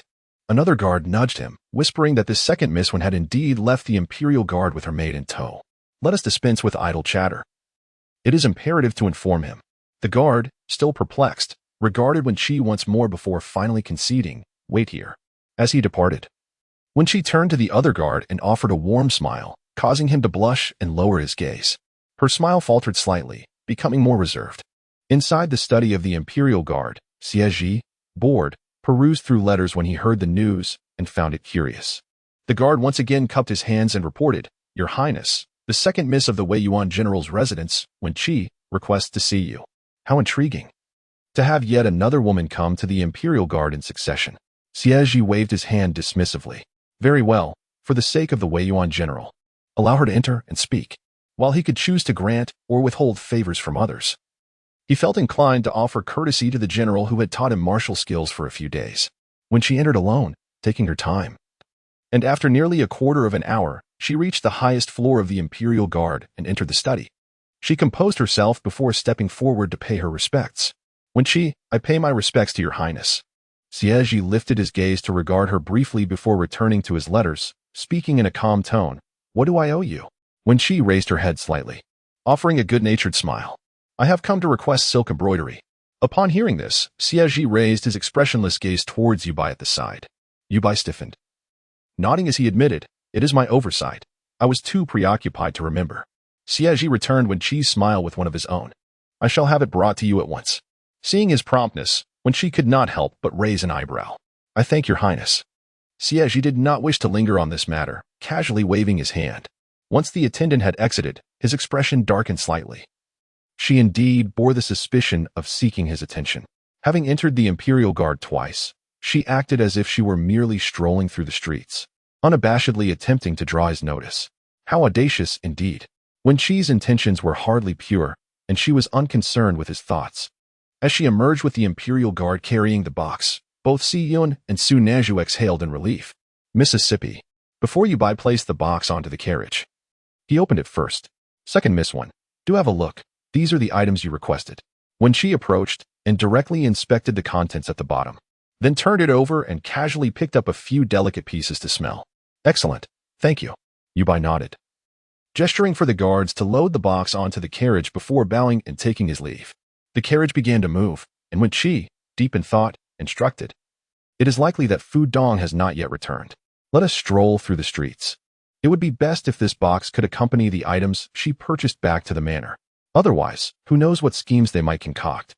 Si Yun wore a frosty expression, her eyes smoldering with suppressed anger. It was only upon leaving the manor en route to the Imperial City Department that she realized her mistress's supply of medicinal silks had been severed for quite some time. No wonder her lady had shown no signs of improvement at the White Pagoda Temple, occasionally spitting blood. It was, indeed, their doing. How dare they perpetrate such acts? The Prince of Ing, with his fearsome demeanor, had inadvertently aided them greatly. When she waved her hand in front of Si Yun's face, asking, "What troubles you?"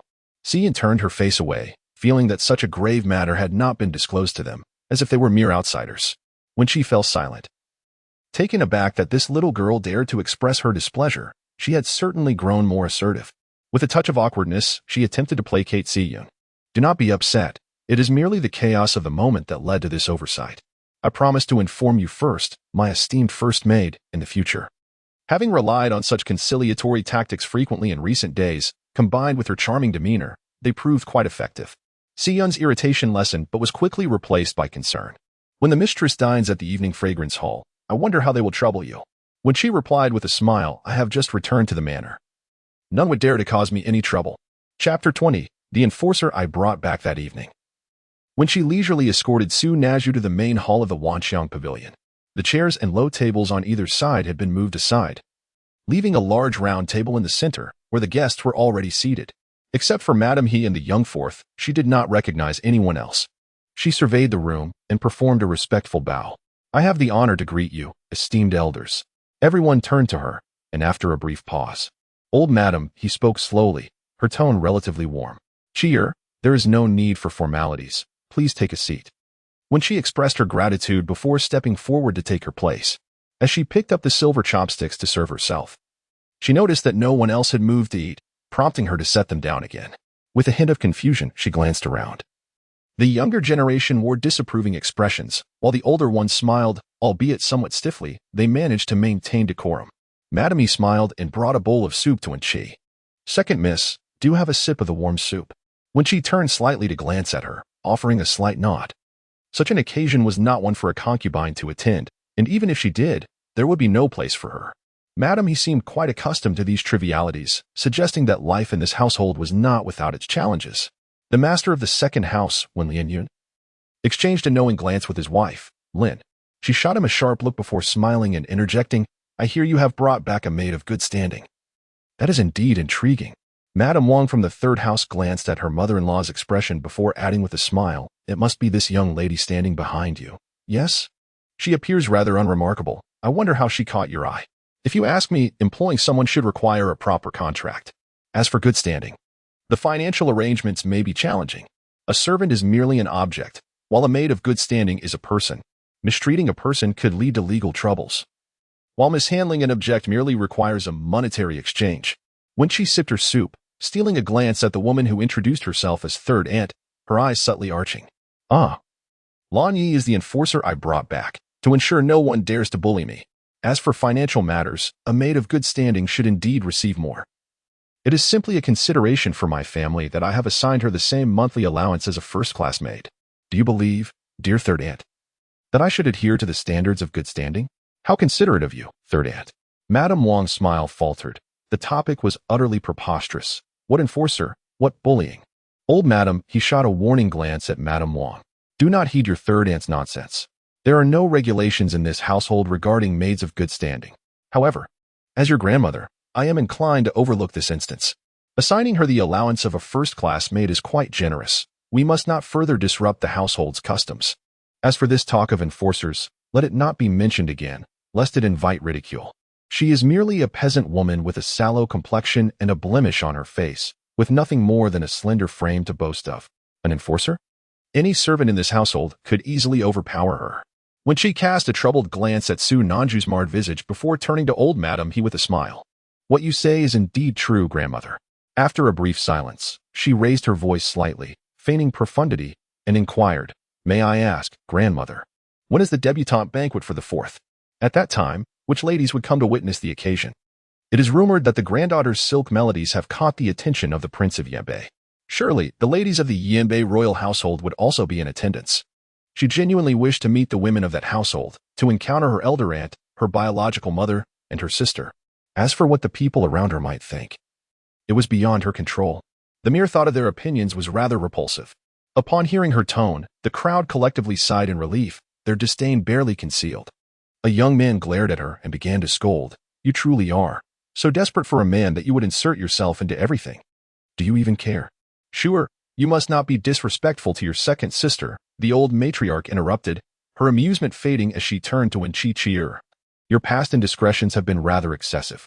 Although the Prince of Yanbei is a prince of a different surname, he is not someone our Wei Yuan general's household can afford to offend. On the day your fourth sister comes of age, you should remain in the courtyard and rest. The ladies of the household must go out, and when they do, they require face. It took much effort to allow her 2 years of peace at the White Pagoda Temple. Surely we cannot let her go out and embarrass herself, allowing others to mock her? At worst, we shall simply lock her away. If it weren't for the second son discovering that she had truly faced the emperor, who would grant her such leniency? When she, feeling satisfied, lowered her gaze and readily conceded, Grandmother speaks the truth. After 2 years at the White Pagoda Temple, I have indeed learned my lesson. She looked at the old matriarch with reddened eyes, implying, I acted recklessly in the past. Yet I believe the punishment I received was sufficient. How could I dare to behave as I once did? On that day, I would not even have dared to step into the front courtyard. The old matriarch suppressed her disdain, a smirk playing on her lips. Indeed, your demeanor appears more composed now. You, who would not bow your head even at the White Pagoda Temple, have now learned to speak softly regarding matters of silk melodies. It is truly rare to see. It seems you have come to understand the family's dynamics and no longer dare to act recklessly. Perhaps it is also because you see your sisters preparing for marriage, leading you to feel anxious as well.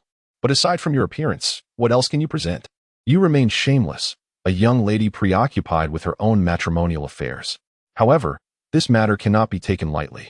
If she were to relent now and later change her mind, it would only lead to further chaos. It is best to placate her for a while longer. You must take good care of yourself. If you behave well and show understanding, grandmother will still feel compassion for you. When she bowed her head deeply, I understand what I must do.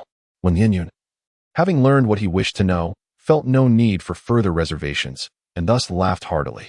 All right. It has been 2 years since I last saw you. I am truly gratified that you can think this way now. Let us enjoy this rare family banquet. Let us eat. When she turned her gaze towards the voice, distinguishing the individuals in her mind, and smiled in return, nodding. Thank you for your concern, second uncle. The family banquet did not last long.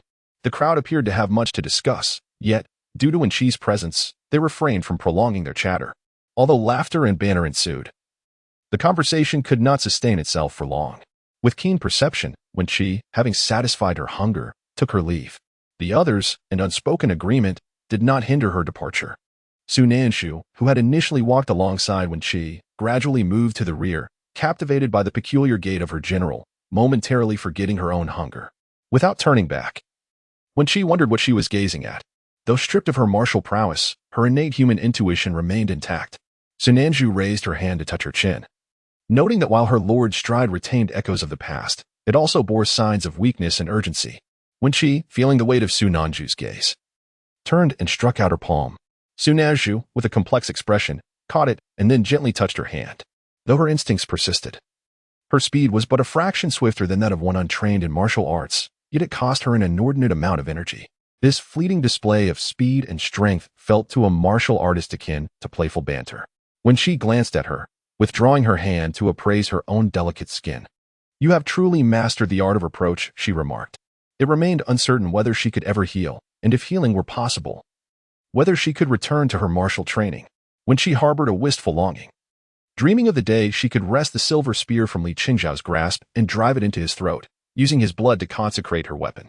Yet, the path was fraught with difficulty. Regret was inevitable, and fortunately, her frail and delicate form afforded her little room for further obsession. Life, in its essence, seldom presents itself in completeness. Su Nanshu stepped forward, wrapping an arm around her shoulder, a gesture that felt both comforting and teasing. You have idled long enough. I would gladly be your first disciple. When she, her expression devoid of emotion, shot her a glance. You could crush me with the ease of squashing an ant. I would not dare, Lady Lan, Su Nanshu replied. Chapter 21. Not a one-man show within the hall of the evening fragrance pavilion, the younger generation had departed, leaving the remaining assembly with expressions that were far from pleasant. Elder Madam, he took a sip of the tea freshly brewed by the He family, her downcast eyes rendering her demeanor anything but benevolent. Second brother, as the eldest, it falls upon you to make a decision regarding today's events, said Wen Yin, adjusting his long beard, appearing pensive. After a considerable pause, he continued, Today, I received news from my mother, prompting me to seek out the young eunuch who served before the emperor on that day. It turns out that Wen Chi, this child, was indeed summoned personally by His Majesty after leaving the Royal City Division, escorted by the Prince of Ying himself. However, the specifics of their conversation remain elusive. He paused again, lowering his voice. The Prince of Yu has already passed, yet the news has yet to be released within the palace. The reasons for his demise are likely unfavorable, especially since the third young lady is his consort, and the second young lady has entered the Royal City Division. Our household is entangled in this matter more than we realize, and we remain unaware of the extent to which the palace is informed. When she cannot be allowed to encounter further troubles. Elder Madam, he, contemplating this, slightly furrowed her brow. Under these circumstances, it is indeed inappropriate to take any further actions. Madam Wang of the third branch calmly sipped her tea. Casting a glance at Elder Madam He's pretentious demeanor, and then at He Sure's seemingly gentle and dutiful appearance, she could not help but feel that the two were truly cut from the same cloth. Although she was aware that she lacked the cunning of the shrewd ladies in Changling City, her lineage was of a prominent family, unlike theirs, who seemed rather superficial. Her mother-in-law had maneuvered to establish He Sure, her niece, as a concubine in the main household in order to control its finances, leaving the entire estate in the hands of concubines. Moreover, He Sure's children were not valued by their uncle, relegating her to the status of a commoner's daughter left behind in Changling. The reputation of the Prince of Yu was such that even she, as the mistress of the inner chambers, had heard much about him. They conspired to suggest that when Qin Yan desired to marry the Prince of Yu deliberately, could it be that the outside world would have anything flattering to say about their household? Wen Chi's health had always been precarious. Her absurdities could be passed off as the result of an illness that muddled her mind for years. Was it conceivable that Prince Zhao would genuinely take her as his bride and elevate her status? Why must there be such a drastic separation from the medicines? When Lin Yun suddenly raised his voice, asserting that there had been no news of the eldest brother, He Jianshan, returning home from the court. Wen Chi's audacity to use this matter as a bargaining chip was alarming. Who knew what further claims she might make in the future? She cannot be retained. Yet we also cannot afford to lose her. The entire assembly turned their gazes towards him. Madame Lin of the second branch remained silent, her expression neutral, suggesting that the entire household should heed the Lord's arrangements. Humph, scoffed Wen Huiran, the Lord of the third branch, with a cold laugh. Because of a few young ladies. We've drawn the palace's attention. What a clever scheme indeed. He has done nothing yet finds himself entangled in this mess. My second brother feigns righteousness. He should either act decisively to eliminate all threats or refrain entirely, leaving us with such lingering dangers. What is the point? Fearing the eldest brother, Wen Jianshan, and dreading the palace discovering the household's disgraceful affairs, the situation had become a tangled web. Elder madam, he struck the table, exclaiming, enough. What insipid remarks are these? You, who only know how to maneuver at the gambling table, could never comprehend the lengths to which your second brother has gone for the sake of this family. The eldest son is not my biological brother. Could it be that your second brother's schemes are also for the sake of you, his true brother? Wen Huiran smirked slightly and refrained from further comment. However, Wang Shi, adopting a demeanor of gentle affection, poured him a cup of tea. Wen Huiran squeezed her hand, causing her youthful cheeks to flush. When Lin Yun cast a disapproving glance at his younger brother, and then, with an ambiguous tone, remarked, some plans. Our household is not entirely unsupported.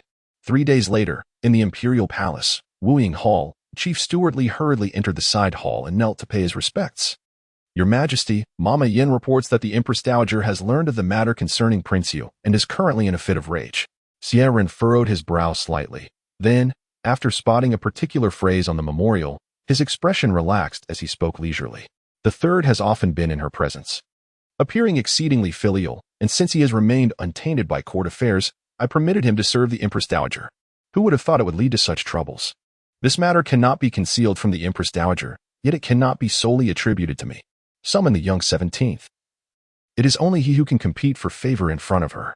Chief Steward Li nodded vigorously. Yes, this humble servant will go at once. The young 17th prince was still quite young, having lost his mother early on. During the bloody power struggles among the princes, he was merely an infant, devoid of any capacity for such contention. Thus, he was raised under the affectionate care of the then Empress Dowager. Although they referred to each other as mother and son, the age difference was significant, and the Empress Dowager treated the 17th prince as her grandson. In his eyes, Prince Yu's favor with the Empress Dowager could hardly compare to that of Prince Ing. A quarter of an hour later, Xie Zhi entered the palace. As he approached the courtyard of Shoukan Palace, he heard the sounds of cups and dishes crashing within. Chief Steward Li, who had been following closely behind, retreated a few steps upon hearing the commotion. Xie Zhi glanced at the palace attendants waiting outside the corridor, stepped forward, and waved his hand. You may all leave. Yes, Your Highness, the attendants responded in unison. Once everyone had departed, Xie Zhi advanced to lift the pearl curtain and entered the main hall. Ah! Who has offended the Empress Dowager to such an extent that she has shattered this exquisite porcelain vase? The Empress Dowager, propped up on a low table, cast a fleeting glance at him before returning her gaze, suppressing her fury with labored breaths. Mama Yin, relieved to see Xie Zhi, hurriedly approached and bowed. This humble servant greets Your Highness. Please converse with the Empress Dowager for a while. I shall fetch some tea and snacks for you both. Xie Zhi nodded, acknowledging her courtesy. Afterward, he took a seat beside the Empress Dowager, gently wrapping his arm around hers. Pray tell, at your age, why such a great temper? What if you hurt yourself? The Empress Dowager shot him a glare. Enough of your prattle. I asked you about the cause of your royal brother's demise. Yet he has not shown himself even once, avoiding me entirely, and has sent you, this mischievous rascal, in his stead. You must clarify this for me. Furthermore, I have only encountered Lady Yu twice. Thereafter, she has perpetually claimed illness.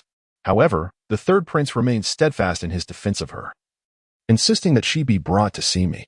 I am eager to inquire how she has served her role. Xie Zhi gently pinched the center of the Empress Dowager's brow with the hand he was supporting her with, causing her to lean against him. He gazed at her eyes, which were filled with fury, and then called out to the outer court, Li Gonggong, come in. Old servant is here. Li Gonggong replied loudly as he entered the hall, choosing a spot free from shattered porcelain to kneel upon the ground. Old servant pays respects to the Empress Dowager and the prince. Xie Zhi raised his hand, bidding him to rise and speak. Thank you, Your Highness, Li Gonggong said as he stood up. After a moment of silence, Xie Zhi instructed, "Please go to Yu Wangfu and invite Lady Yu to the palace. Be respectful in your demeanor so as not to frighten her. Bring the imperial physician along. Ensure that the carriage is cushioned, and upon entering the palace, transfer her to a soft sedan chair. We must not cause her any harm." Li Gonggong understood the gravity of the situation, bowed, and exited the hall. The Empress Dowager looked on, perplexed, and began to question him closely. Xie Zhi could articulate these matters clearly. However, with the emperor seated on the throne and the Empress Dowager advancing in age, she cherished those who could remain by her side at all times. Lacking any other rationale, he could only speak the truth, allowing her to contemplate the implications herself. It was likely that another outburst of anger was imminent. Chapter 22. A treasure discovered. Unwilling to delay, Master Li quickly summoned someone to the palace. "Do not fear. Noble lady, you have met the Empress Dowager, who is the epitome of kindness and merely wishes to see you." He hastened alongside the palanquin, occasionally catching sight of the pallid face within, which stirred his compassion. Recalling the sight of her injured legs, he sighed inwardly, unable to refrain from offering another word of caution. "Noble lady, Prince Ying is also in Shokong Palace. When you speak, be truthful, yet temper your words. If uncertain of how to articulate, it is permissible to weep instead. After all, a prince has perished, and it is unwise to dwell on his transgressions now that he is gone." Wen Chi gripped the palanquin's armrest tightly. Upon hearing his words, she exchanged a glance with the matron Qin beside her before addressing Master Li. "Thank you. I will remember my sister's words. I can handle the officials of the imperial city, and today I shall manage as well." Upon entering Shokong Palace, Master Li promptly summoned palace maids to bring over a chair beside the palanquin. Matron Qin stepped forward to lift Wen Chi from the palanquin and gently placed her onto the chair.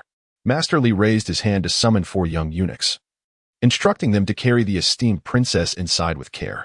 "If you cause her any harm, be cautious of your skins." The young eunuchs promptly nodded in response, lifting the chair steadily into the hall.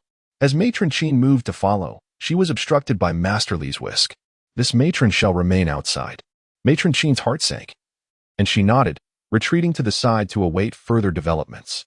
With a heart full of trepidation, Wen Chi was carried into the hall, casting her gaze downward towards the low dais above. "I pay my respects to the Empress Dowager," Xie Zhi intoned softly. "May my royal sister be well." Wen Chi trembled slightly, nodding in reply, "May my royal brother be well." The Empress Dowager frowned, observing her poor complexion. "What has caused you to be in such a state? Why can you not walk?" Wen Chi inclined her head slightly, her hand momentarily pausing on the thick blanket draped over her legs before she abruptly unveiled them, replying to Mother, I have injured my leg." What has caused such an injury?" The Empress Dowager gasped in shock, rising abruptly, only to be steadied by Matron Yin. Approaching, the Empress Dowager examined the injury, her hand trembling as she pointed at her legs. She glanced between Wen Chi and Matron Yin, her lips parted in disbelief, struggling to find her voice. Though advanced in years, she was not foolish. Such a grievous injury could not have been newly inflicted. To leave a princess of the current dynasty in such a state hinted at deeper issues. The repeated visits of the third prince to the palace without uttering a word only reinforced her suspicions. How could the third prince be so reckless? The daughter of a distinguished general, and he dared to inflict such harm. How had she raised such a wayward child?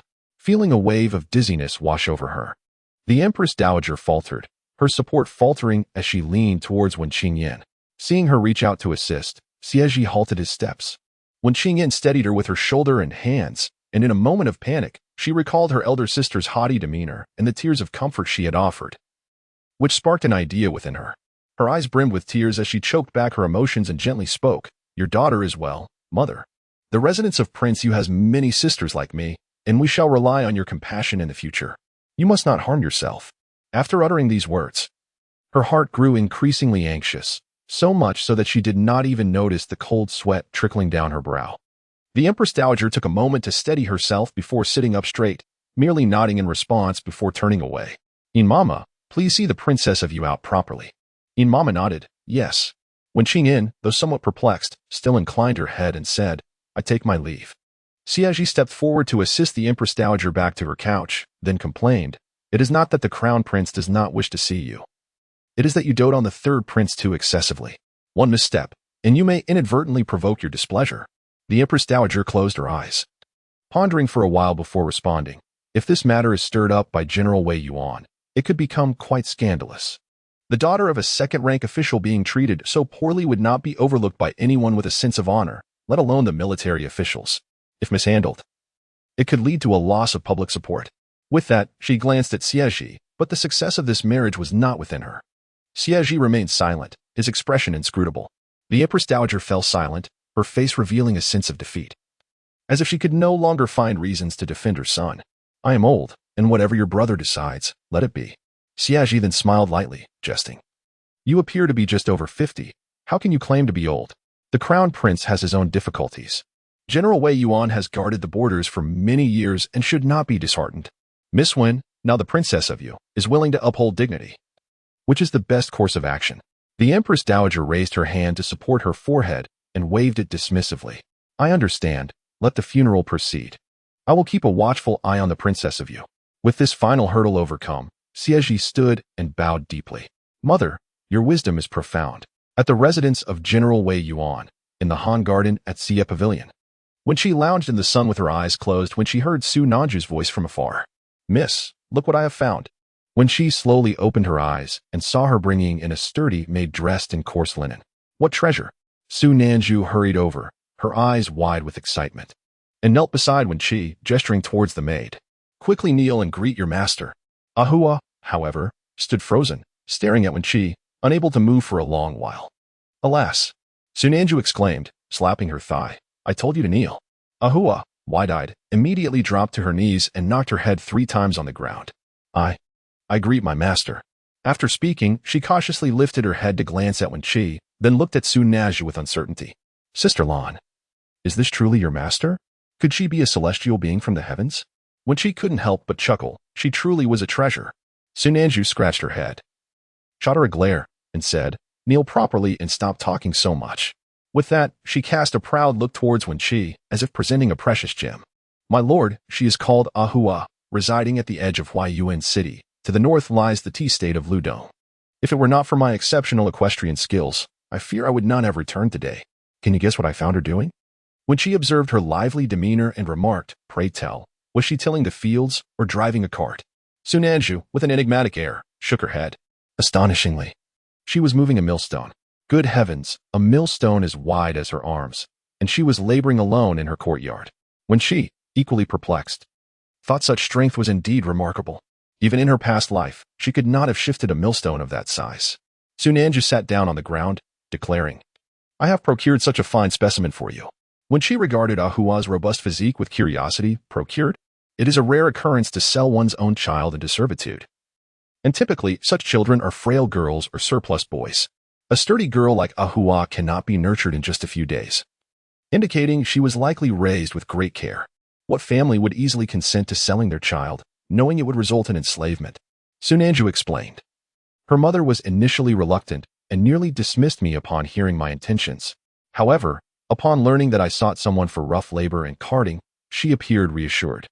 She mentioned that this year's winter in the northern lands arrived prematurely, rendering the crops unripe and without harvest, thus she could not afford to sustain her, and sold her to me for 20 taels of silver, to which I added an additional 10. When she nodded in understanding. Now I see. Ahua, rise and have Xian summon the maids and servants from the courtyard. It is time to refresh those around me. Ahua hastily stood and expressed her gratitude. Thank you, my lord. Xian nodded and turned towards the back courtyard, soon returning with all the inhabitants of the courtyard. Greetings, Second Mississippi. When she observed them and tapped the armrest. Some of you are familiar faces from the past, while others are new. I am not one to harbor suspicion lightly. However, 2 years have elapsed, and it would be unreasonable to expect my complete trust. Your contracts of servitude are in my possession, and should any wish to depart, I shall release your contracts today and grant an additional 50 taels of silver. A smile graced her lips, yet her voice remained coldly detached. Should you choose to stay today, know that if any of you betray me in the future, my demeanor will not be so amicable. My kindness extends only for this day. Chapter 23. In the residence, there is no coarse millet to be found. The young lady is truly distressing the servants. My lady, we would never dare to betray you. Please do not cast us away. Xian glanced at her mistress's expression and felt a sudden jolt of alarm. The maids and matrons below did not comprehend, yet she understood. The second miss, despite her voice remaining as soft as ever, now concealed an undercurrent of sharpness. Her emotions no longer lay bare upon her countenance as they once did. Fu Dong observed the familiar figures kneeling on the ground, poised to plead on behalf of the young lady. Xie Zhi reached out to pull her back and stepped forward, addressing the assembly with a sharp tone. Do not utter meaningless words. The young lady's words are spoken but once. Who has benefited from whom? Who has entered whose courtyard in these past 2 years? You all know in your hearts. The young lady has chosen not to investigate out of consideration for the past. Anyone who dares to disturb her peace shall not expect my leniency. Upon hearing this, the crowd lowered their heads, exchanging furtive glances, caught in a moment of indecision. Yet the last 2 young maids who knelt straightened their backs. We are the maids Cui Huan and Yu Ju.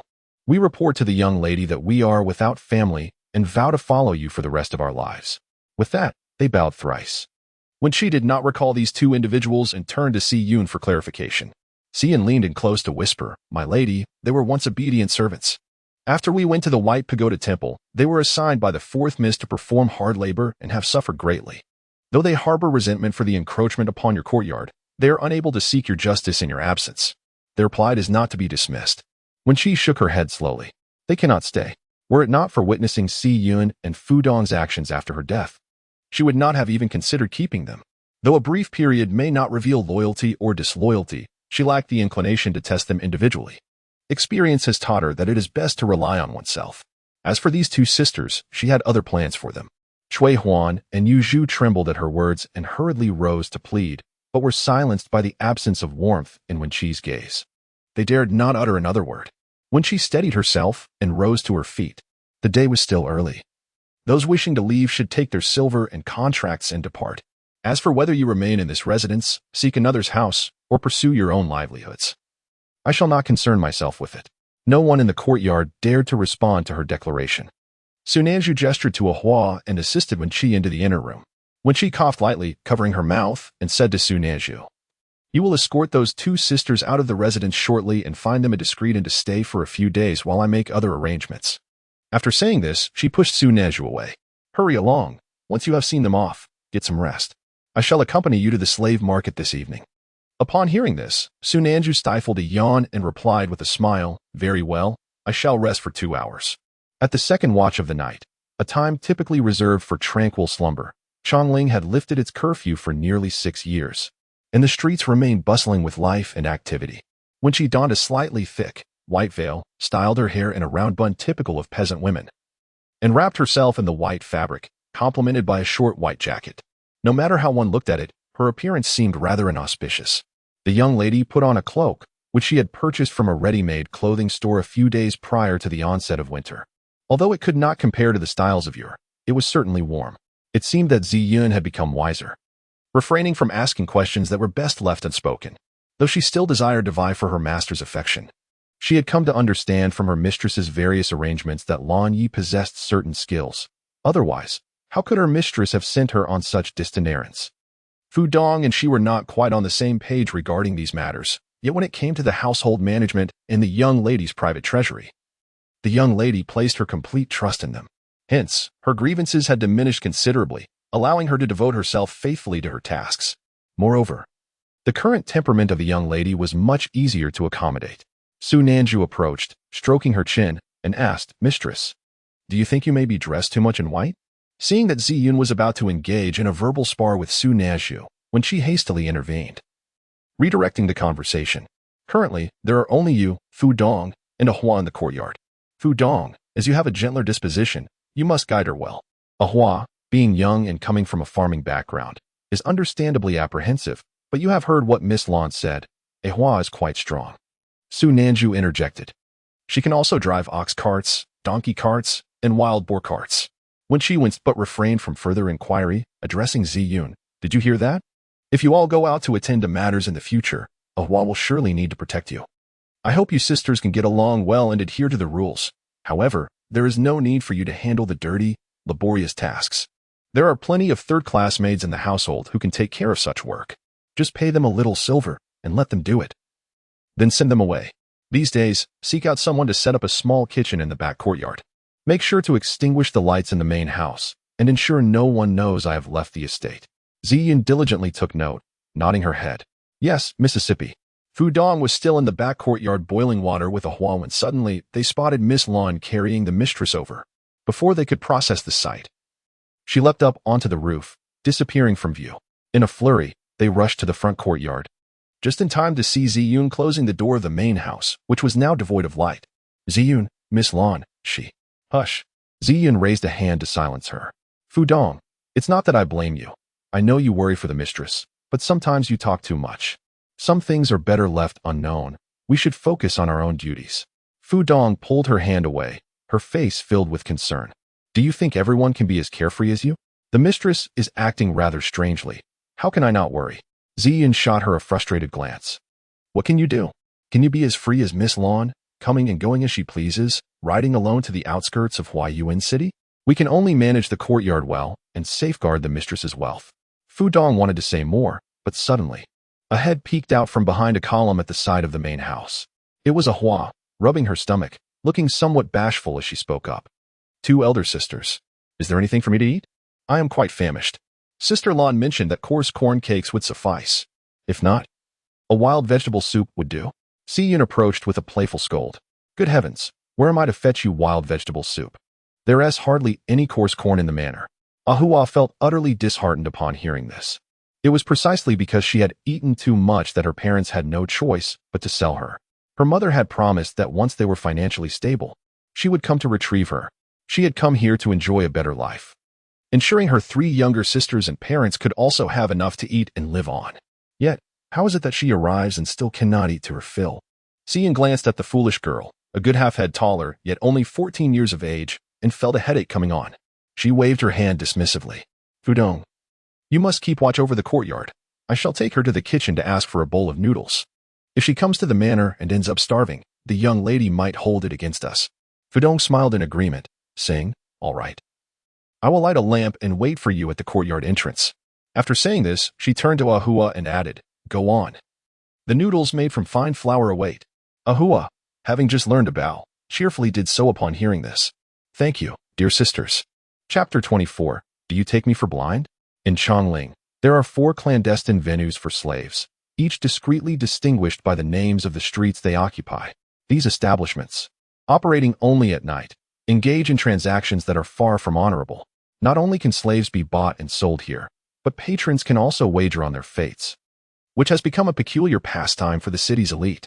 One such venue, a 4-story building known as Deep in the 100 Flowers, boasts ample space for noble carriages, indicating the opulence of this establishment. Unfortunately, Wen Chi was carried here by Su Nanju, who dared not fly too conspicuously, resulting in a lengthy walk. Had she not been well nourished lately, Wen Chi would have surely feared she might cough up blood again. Su Nanju glanced at a modest door marked by a simple wooden sign within the alley. My lord, it costs 40 taels for one to enter the 2nd floor without a seat, 80 taels for a seat on the 3rd floor, and 100 taels for a private room on the 4th. Which floor shall we ascend? Wen Chi, leaning against the wall of the alley and catching her breath, halted abruptly upon hearing Su Nanju's words, her eyes wide with disbelief. How much silver? How much?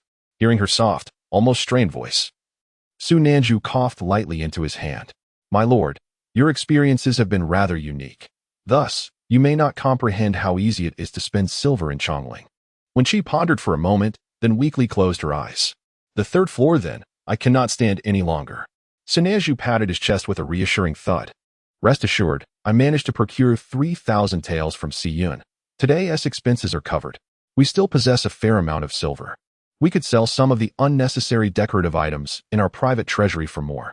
We are still somewhat affluent.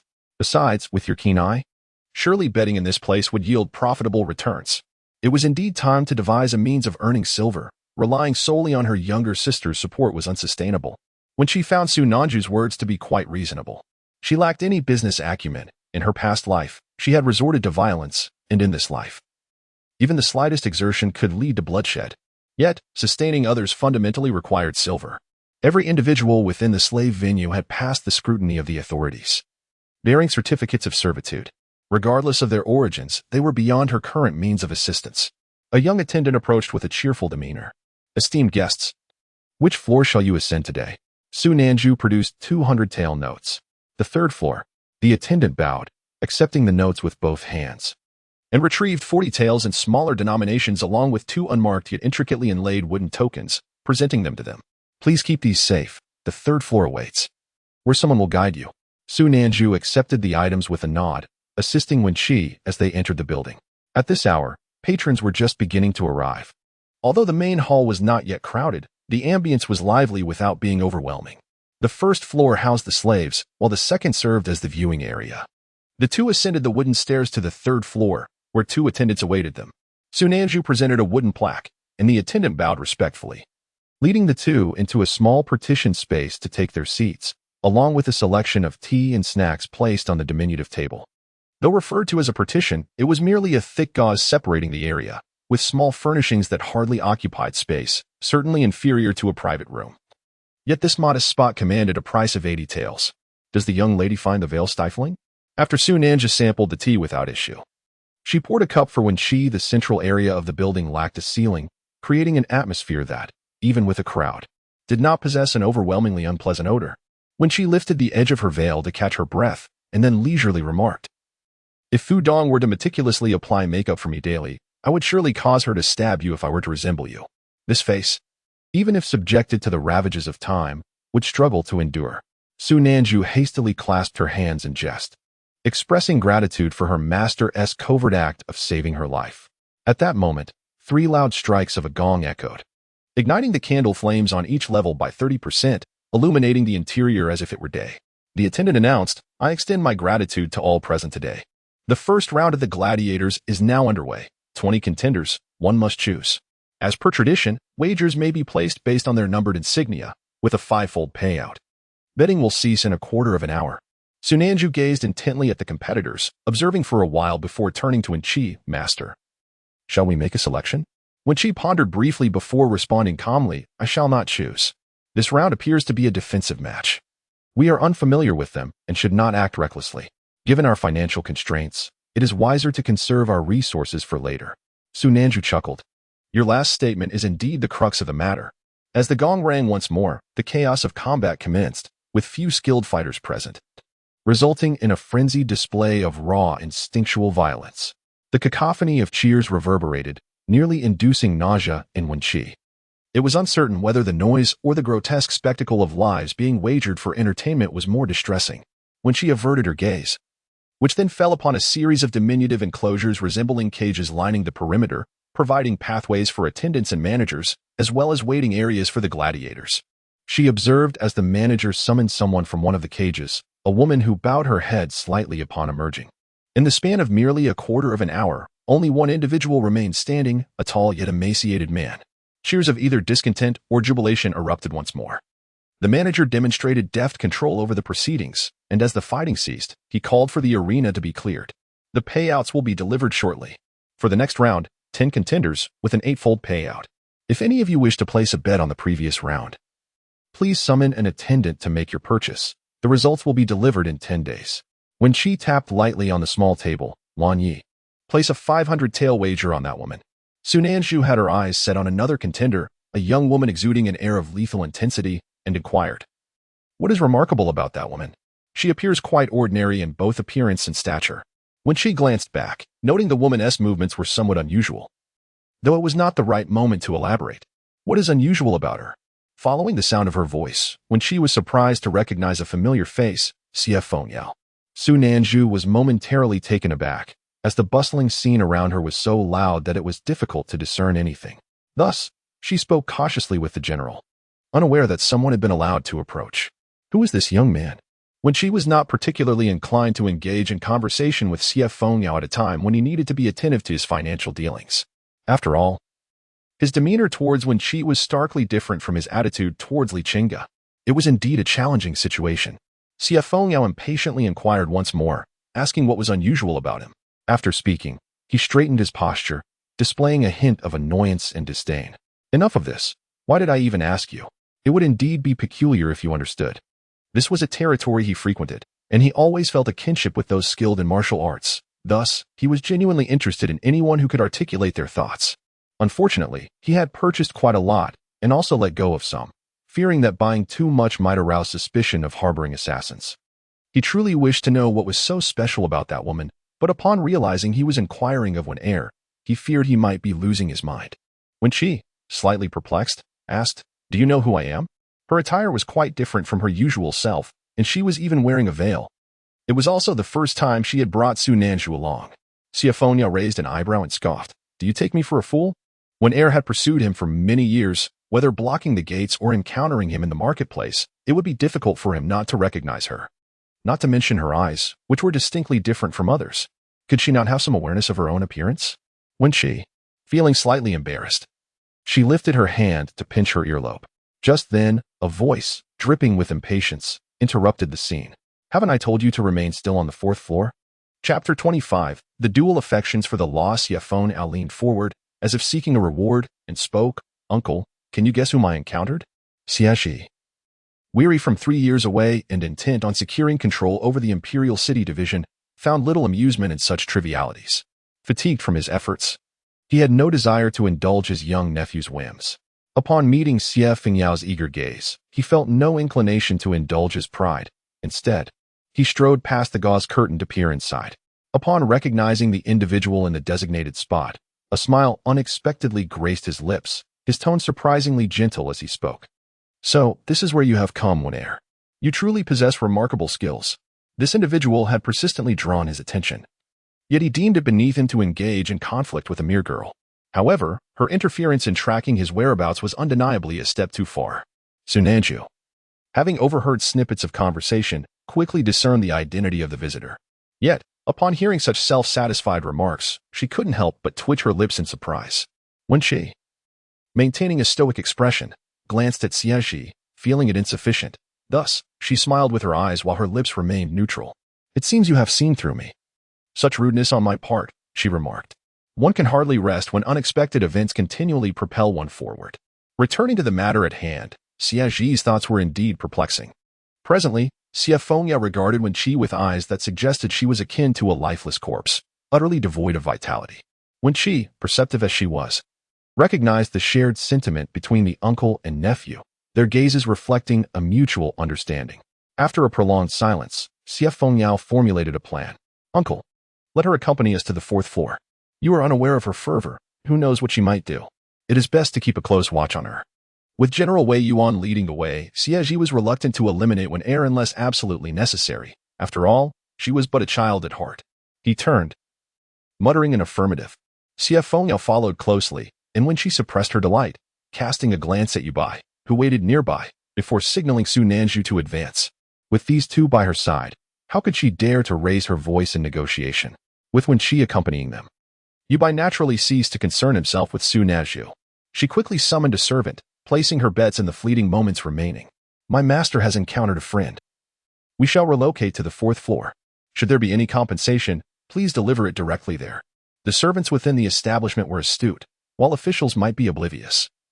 There were only a handful of truly esteemed masters in Changling. The servant, having already formulated a plan, adopted a markedly respectful demeanor. "Rest assured, miss.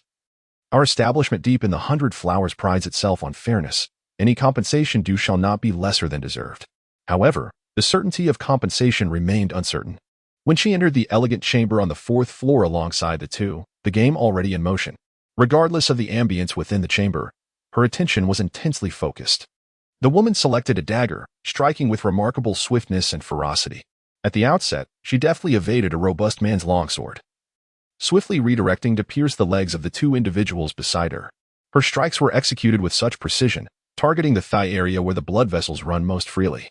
Neglecting to apply pressure would lead to a dire loss of blood and potentially death, yet a tight binding could avert such a fate. With those two thrusts, she eliminated two adversaries while sparing their lives. Xie Fengya withdrew her gaze from the scene, turning it towards Wen Chi. "You truly possess some insight," she remarked with undeniable conviction. Although she had no intention of further engaging in this matter, it was evident that the woman indeed possessed a certain skill. When she lifted the edge of her veil to sip her tea, perhaps attributing her deduction to the woman's exceedingly ordinary appearance. The woman's stature, demeanor, and features were all unremarkable, and her gaze was devoid of any stirring emotion, rendering her quite inconspicuous. Xie Fengya, however, remained unconvinced, her tone laced with disdain. "What pretense is this? Your father is General Wei Yuan. Although you rarely see him now, during your youth when the Northern D were less prominent, he often returned to Changling. Born into a martial family, you naturally have witnessed skilled fighters, which is why you can discern their prowess merely by observing their gait. Wen Chi regarded the astute individual before her with a serious expression. Were it not for her understanding of his temperament, given his almost reverent admiration for her when he was Li Chenge, he would have been the most suitable candidate for pulling Li Chenge down from his pedestal. Alas, his excessive cleverness rendered him overly resourceful. She let out a barely audible sigh. You are correct. Xie Zhi, unable to comprehend, yet devoid of curiosity, felt a growing impatience, sensing that this was a fruitless endeavor. Upon hearing Wen Chi's words, Xie Fengyao raised an eyebrow, crossing her arms, as if she had unraveled the entirety of the matter. Do not attempt any petty tricks before me. 2 years ago, you pursued me relentlessly. That day at the Taiji Hall, you fixated on my brother Xingqiu, and later sought information about my brother the Emperor. Are you truly so weary of life? Is this how you play the game of shifting allegiances? How many times have you recited your grandiose declarations on the 3rd floor, conveniently positioned at the edge of the wooden steps? Were you perhaps awaiting my uncle's inquiry? Xie Zhi's gaze, cool as the moonlight, settled upon Wen Chi. Wen Chi turned her head, raising her hand to pinch her earlobe, taking a considerable time before responding. Your Highness, Prince Zhao, you truly possess sharp insight. Xie Fengyao could not suppress a laugh. You are indeed relentless, managing even to mimic my brother Xingqiu's subtle gestures. Wen Chi's hand, which had been pinching her earlobe, froze momentarily. No, that's not. Xie Fengyao, emboldened by her slight movements, interrupted with a look of disdain. What do you mean not? Thanks to you, I am more familiar with you than with my uncle. Are you not emulating my brother Xingqiu, or do you suddenly possess these little gestures of your own? Wen Chi fell silent for a moment, then turned her gaze to the unfolding events in the inner arena, her heart swelling with joy at the prospect of winning 4,000 taels. Yet, the elation was so overwhelming that it rendered her breathless. She removed a corner of her veil from behind her ear, her eyes still fixed on the arena, and spoke with a smile, her tone leisurely. Indeed, I have pursued you for several years, only to lose interest. Who would have thought that upon returning from the White Pagoda Temple, I would encounter the dashing Prince Ying? Then, upon entering the palace, I met the esteemed King of Yanbei, and I was instantly captivated, left in a quandary between the two princes, uncertain of whom to choose. But what does it matter? Neither will marry me. If they choose not to, so be it. No matter how lenient the princes may be, they cannot dictate whom a young lady's heart desires. I have never resorted to coercive measures with either of them, nor have I ever stripped in a hidden place to entice them. What law have I violated by harboring affection for both? It is truly distressing, indeed. Yet, this shameless approach has proven remarkably effective. Are not both gentlemen present now behaving quite normally? Although they appear somewhat taken aback, they are, after all, acting within the bounds of normalcy. Chapter 26. It is the daughter of the minister who has seized the initiative. You, indeed, possess a certain boldness. Xie Fengyao was genuinely taken aback by the audacity of the woman. Her unabashed demeanor rendered her somewhat less intolerable. Xie Zhi was equally astonished, but, lacking experience in such situations, remained silent. The scene was dominated only by a woman and a robust man, whose immense strength rendered her techniques largely ineffective against him.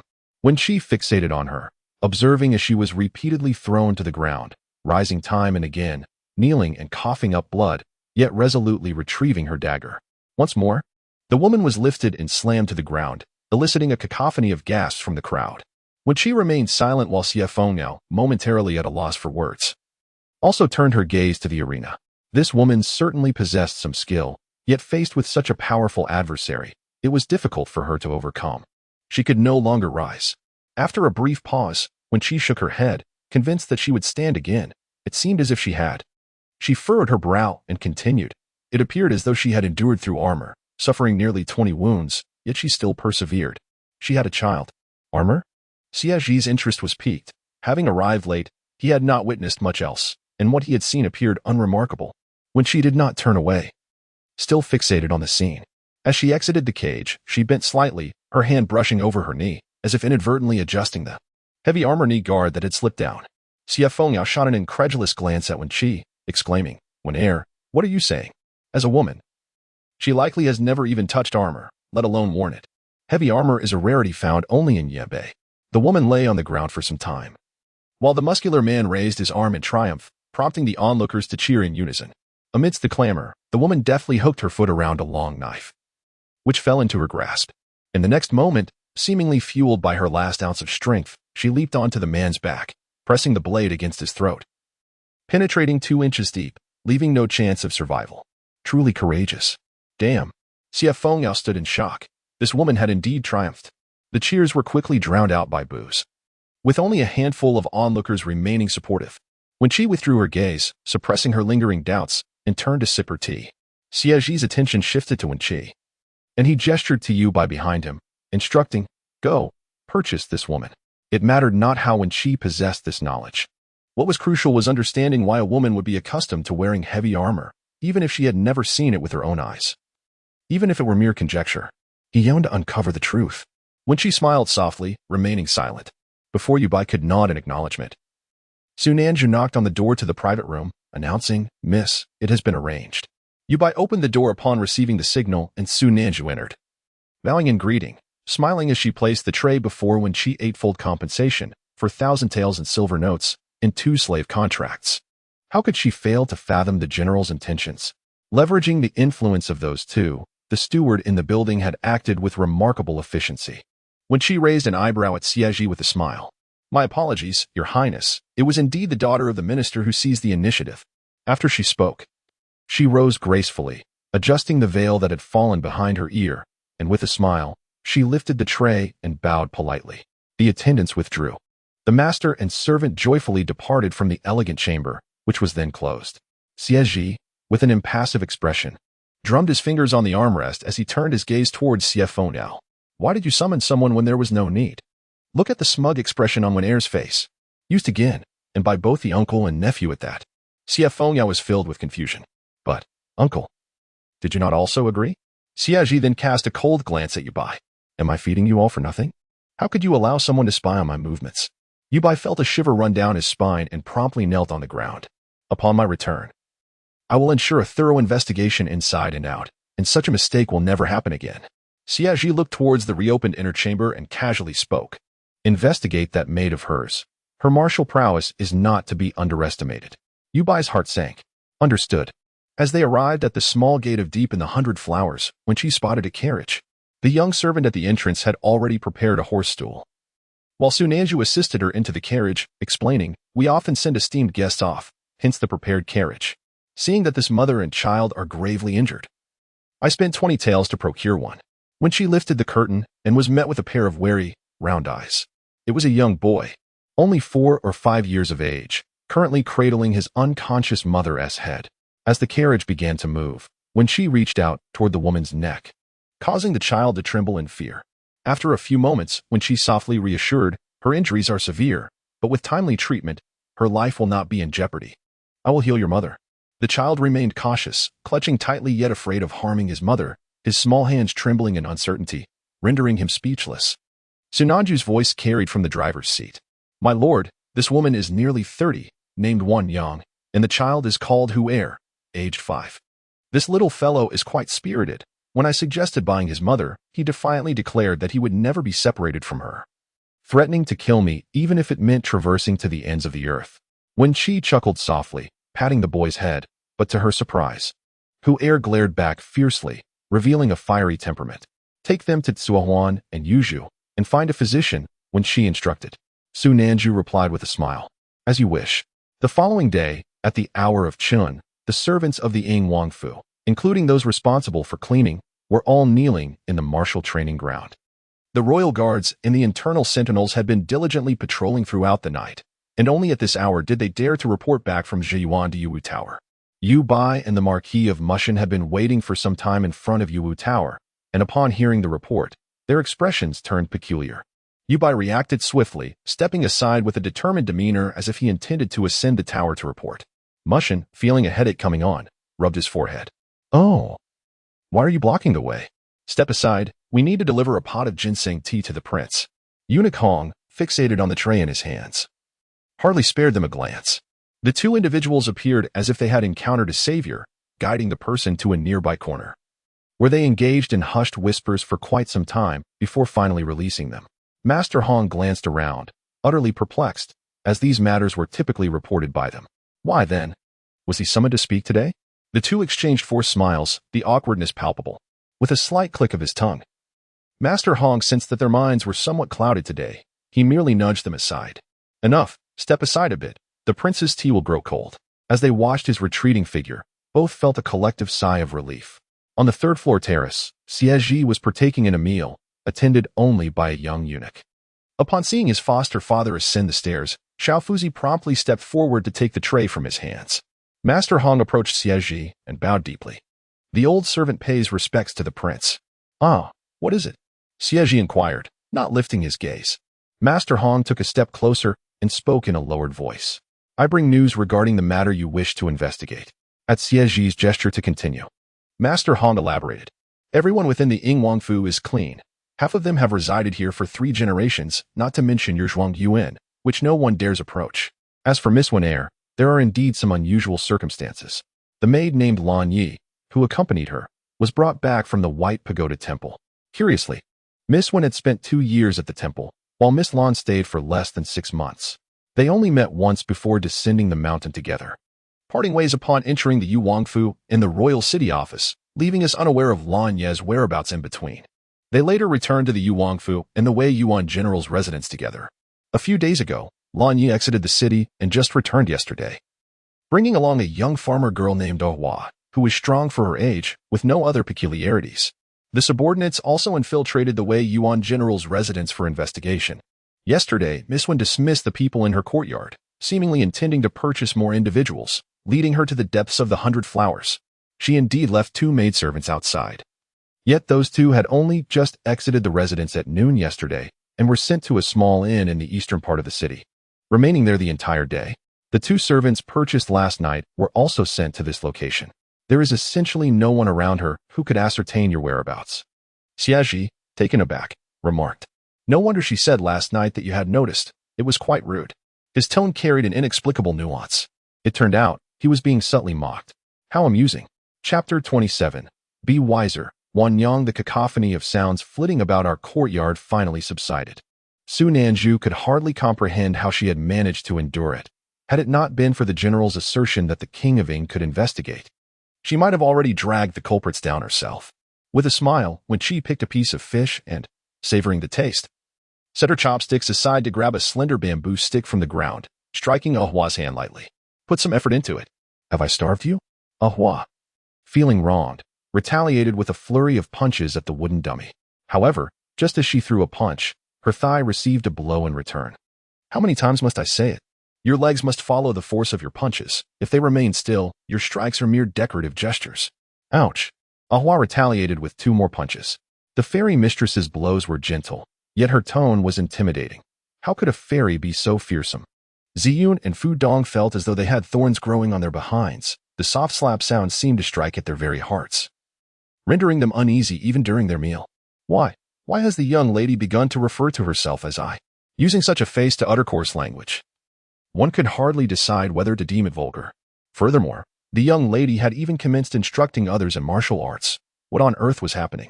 Yet, it was precisely this impulsive, whimsical nature of hers that provided them with a sense of reassurance. Was it not just like the old days?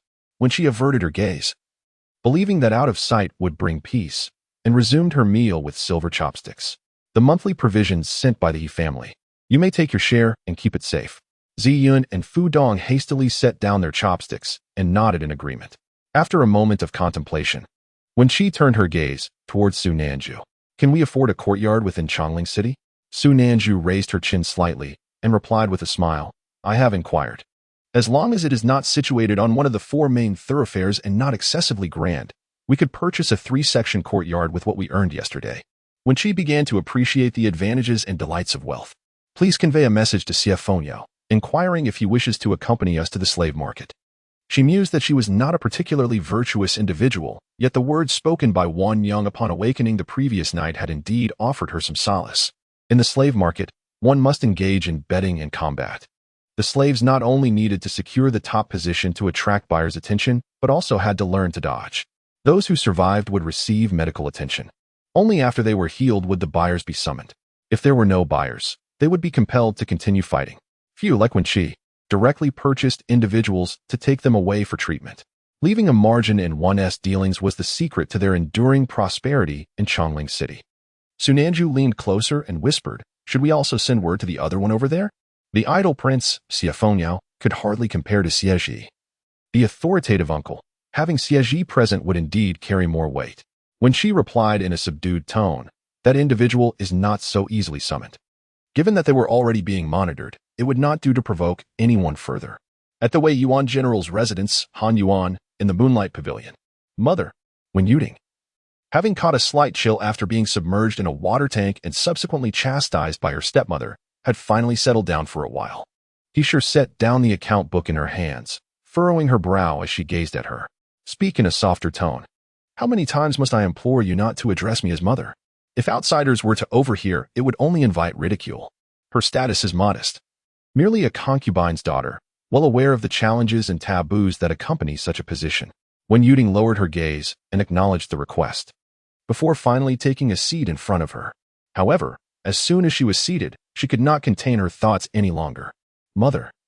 When she has actually released all the people from her courtyard, the comings and goings of the household must surely pass through your scrutiny.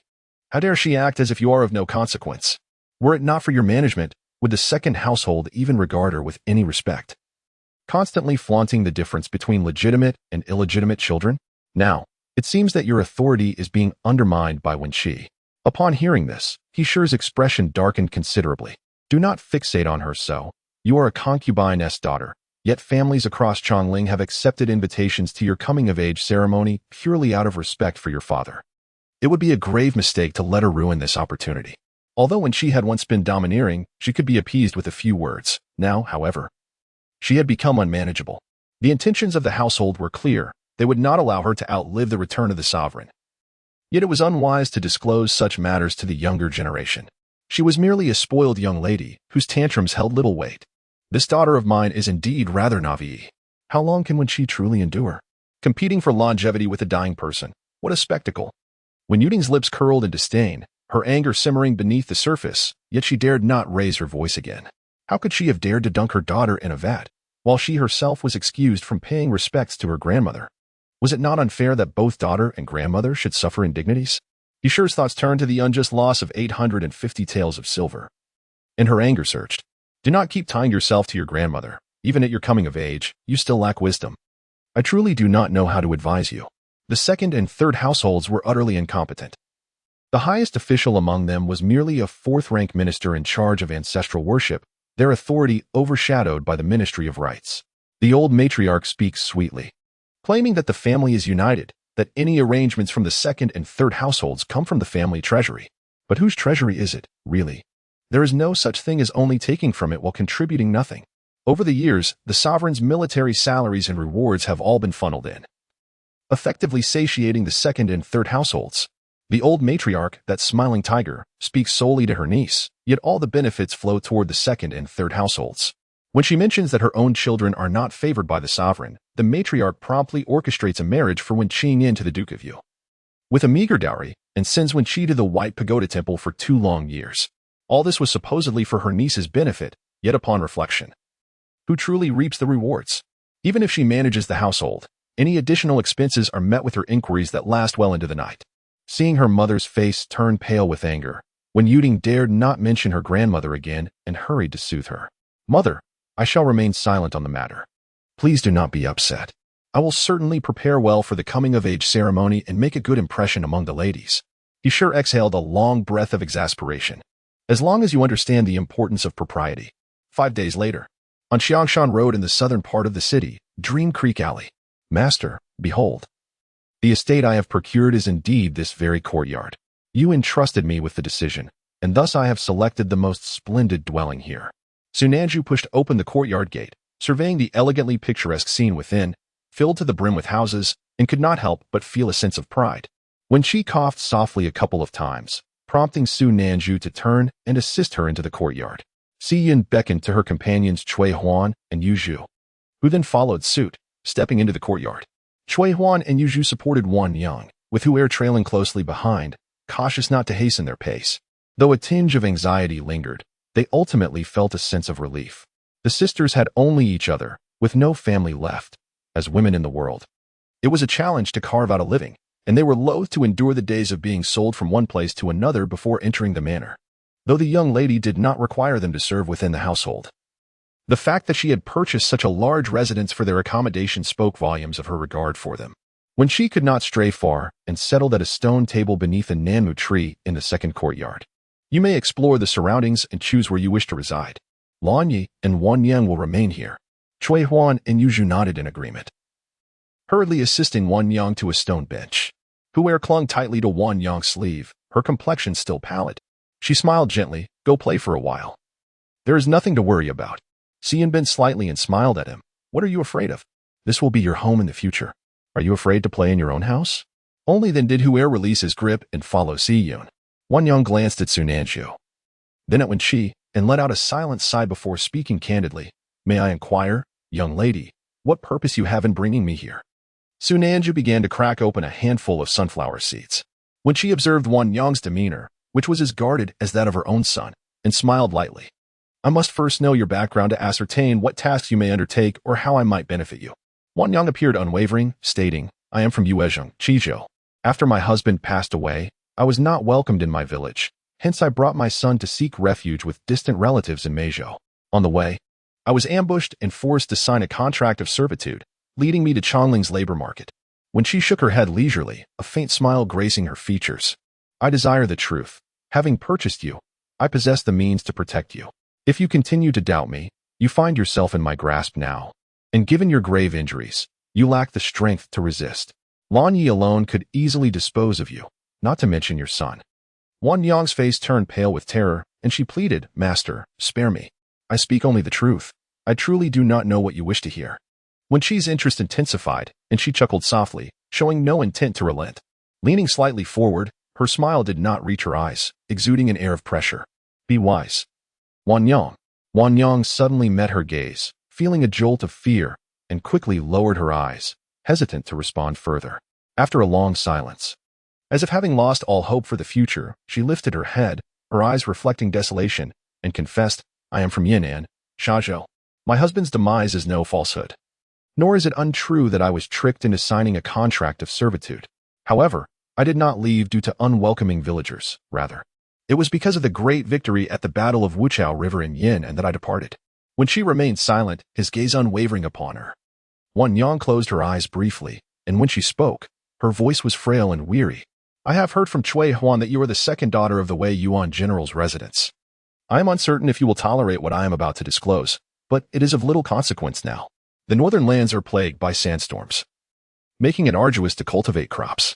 In order to provide for my son, I disguised myself as a man and enlisted in the army. My martial skills were acquired through covert training on the battlefield, and I rose to the rank of captain, assuming the identity of my late cousin from Qizhou. The urgency of the war led to a hasty recruitment, and my true identity was not scrutinized. As for my departure from Yanbei, it was precipitated by certain events I witnessed on the battlefield. She suddenly fixed her gaze intently upon Wen Chi, as if hoping that her forthcoming words would stir even a flicker of emotion in his depths. I witnessed the northern general struck by an arrow from his own guard. Misty Mountain. It was no mistake, nor an accident. It struck true, piercing his back shoulder. Chapter 28. Such conduct is unbecoming when she had never anticipated hearing about past events from the lips of a person she considered a stranger. Nor had she ever thought she would remain this composed. A smile gradually crept into her eyes as she lightly tapped the stone table twice. These words must not be spoken to anyone unless I command it. Settle in well, and in the future, assist me with errands. It will not cost you much. Wan Yang was momentarily taken aback, and then, despite her numerous injuries, she knelt on the ground. Thank you, my lady. She was unsure whether to feel disappointment, regret, or sorrow.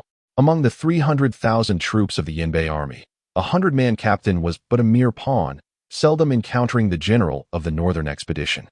Even on the battlefield, it was uncertain that one could stand by the general's side. Yet, who did not know of his renowned reputation? Who among the soldiers had not benefited from his kindness? Who did not hold him in sincere allegiance? In a perilous battle that nevertheless seemed to promise victory. For commanding officers had perished, and even the general of the northern expedition had been ambushed. Who could fathom the hands that dealt such fates? Yet, burdened by a crime against the law, she found herself in a precarious position. Even if she could not grasp the underlying truths, she felt powerless to do more. Faced with her new mistress, a lady of the general's household, Wan Yang was at a loss for how to respond. However, upon hearing the last words, She felt a flicker of hope. Perhaps she might truly survive with her son. Wen Chi, rise. Thank you deeply, my lady, Wan Yang replied, her head bowed. Xie Zhi stepped forward to assist her, equally astonished by Wan Yang's identity, as if she had been guided by fate itself. There may be great utility in her presence in the future. By your side, my lady, you need not be overly clever. Mere loyalty suffices. With loyalty, you may one day shed the shackles of servitude. Cui Huan and Yu Zhu were both restored their freedom, surely. You do not wish for your child to remain a slave for life? With that, she untied the purse from her waist and placed it on the table. There are plenty of necessities in the courtyard, deliberate on what should be added. My lady is not a miser, yet she does not favor disorderly conduct. During these days, tend to your health. Arrangements for your tasks will be made in due course. Wan Yang paused for a moment, then nodded in gratitude once more. When she rose and said, Lan Yue, let us return. Let's see and teach them for 2 days. Su Nanju nodded in agreement. Yes. Once outside the courtyard, Su Nanju helped Wen Chi into the carriage and eagerly inquired, My lady, shall we send Wan Yang to Longji Mountain to request a physician from Yawang Valley? Longji Mountain lay at the intersection of Yanbei and Ludong, and those familiar with Yanbei would find it more convenient to go there. Although Wan Yang possessed considerable martial skills, Su Nanju was concerned for her lady's weakened state. Wen Chi chuckled softly, the Wei Yuan general's household wishes for my demise at present. There is no need for you to act before the return of the Wei Yuan couple and my elder sister. Having regained my life, I am now exceedingly fearful of death. Su Nanju sighed in relief and jested, That is good. I fear nothing more than your indifference to danger. 3 days later, in the Wuying Hall of the Imperial Palace, Jishu, your skill in chess has indeed become increasingly exquisite. Xie Zhi dropped the chess piece casually, questioning why the little third did not visit today. Surely, if he were here, he would be eagerly attending to the tea service. Jishu smiled, remarking that at their age, a prince ought not to follow a mere commoner who is now a teacher, as it would seem rather undignified. Xie Zhi huffed in anger, admonishing him not to speak such nonsense. Were it not for Jishu's insistence on resigning, he would still hold the position of commander of the Imperial Guard and be the principal instructor at the Imperial Martial Hall. After taking a sip from his teacup, he continued, recalling that not long ago, Li Chenge hosted a banquet. Did you, old rascal, attend? Most of the military officials in the court hailed from the Imperial Martial Hall, which he himself had founded, yet the true educators within were none other than Jishu standing before him, observing his disciples rise to prominence. With one even being conferred the title of King of Yanbei, it was evident that Jishu had long distanced himself from court affairs to avoid suspicion. He did not wish to become a ruler who discards those who have outlived their usefulness, yet he also refrained from pressing too hard, lest he damage the bond between sovereign and subject. He understood their sentiments well and would grant them dignity as long as it did not interfere with state affairs. As he grew older, he could no longer indulge in wine, and a mere servant had been sent to present gifts. When the Prince of Zhao praised the banquet, the servant lingered close behind. Jishu maintained a placid demeanor, revealing no sign of emotional upheaval, as if discussing trivial matters. This only served to irritate Xie Zhi, who lamented the lack of ambition in the little third, who was solely fixated on martial arts. Your Majesty, the kitchen has sent 2 bowls of icy lychee balls and freshly made milk lotus pastries, announced the cheerful eunuch Li, entering with a small attendant. Xie Zhi jested, scolding him for caring for such an inept child, now even unable to scold him without being hastily silenced by food. He gestured to eunuch Li, advising Jishu that this man was easily won over. The little third, during his childhood visits to the imperial study, would always bring a treat for him, and thus he remained fond of him. Eunuch Li adeptly gauged the appropriate manner of conversing with His Majesty, smilingly denying any such bias, and respectfully turned the conversation back to Jishu. Only with the presence of Lord Ji may your Majesty enjoy such icy delicacies in this winter. This was prepared at your command this morning. Jishu hurriedly clasped his hands in gratitude, expressing his appreciation for the Emperor's kindness. Xie Zhi raised his hand to signal Jishu, laughing as he scolded, You are the most miserly of all, yet you delight in luxurious foods. Were it not for the palace provisions, you would likely prefer to remain in the hills fishing. Jishu, showing no pride, shifted his position and began to eat, finding pleasure in the exquisite cuisine, which softened his usually stern expression. The humble abode he currently resided in was a gift from His Majesty, and any valuables within were provided by his disciples. He had no extra funds to squander on such indulgences. Xie Zhi shot him a glare, finding his boastfulness quite tiresome. as he had never married nor had children to support, yet he was still being maintained by his disciples. His disciples, just a few of whom he casually summoned, would suffice to ensure his comfort and sustenance. The king of Yanbei is one of his disciples, as are several princes and even Xie Zhi. The commander of the imperial city guard is among them. Yet, it is he, the emperor, who has never experienced such filial piety from his own son. He turned to Chief Steward Li in frustration, demanding, "Where is the third prince?" I summoned him to serve tea. Chief Steward Li, smiling, replied, "Alas, your majesty. Today the Prince of Zhao has gone to the residence of General Wei Yuan." Xie Zhi furrowed his brow, exclaiming, "Why is it always the Wei Yuan general's residence?" Just the mention of it caused him discomfort. His mother had been irritable lately, taking out her frustration on him since she could not find a suitable outlet for her anger. In recent days, he had even refrained from paying his respects to her. He needed to contemplate how to address the return of Wen Chi. Chief Steward Li quickly nodded, reporting, "Your Majesty.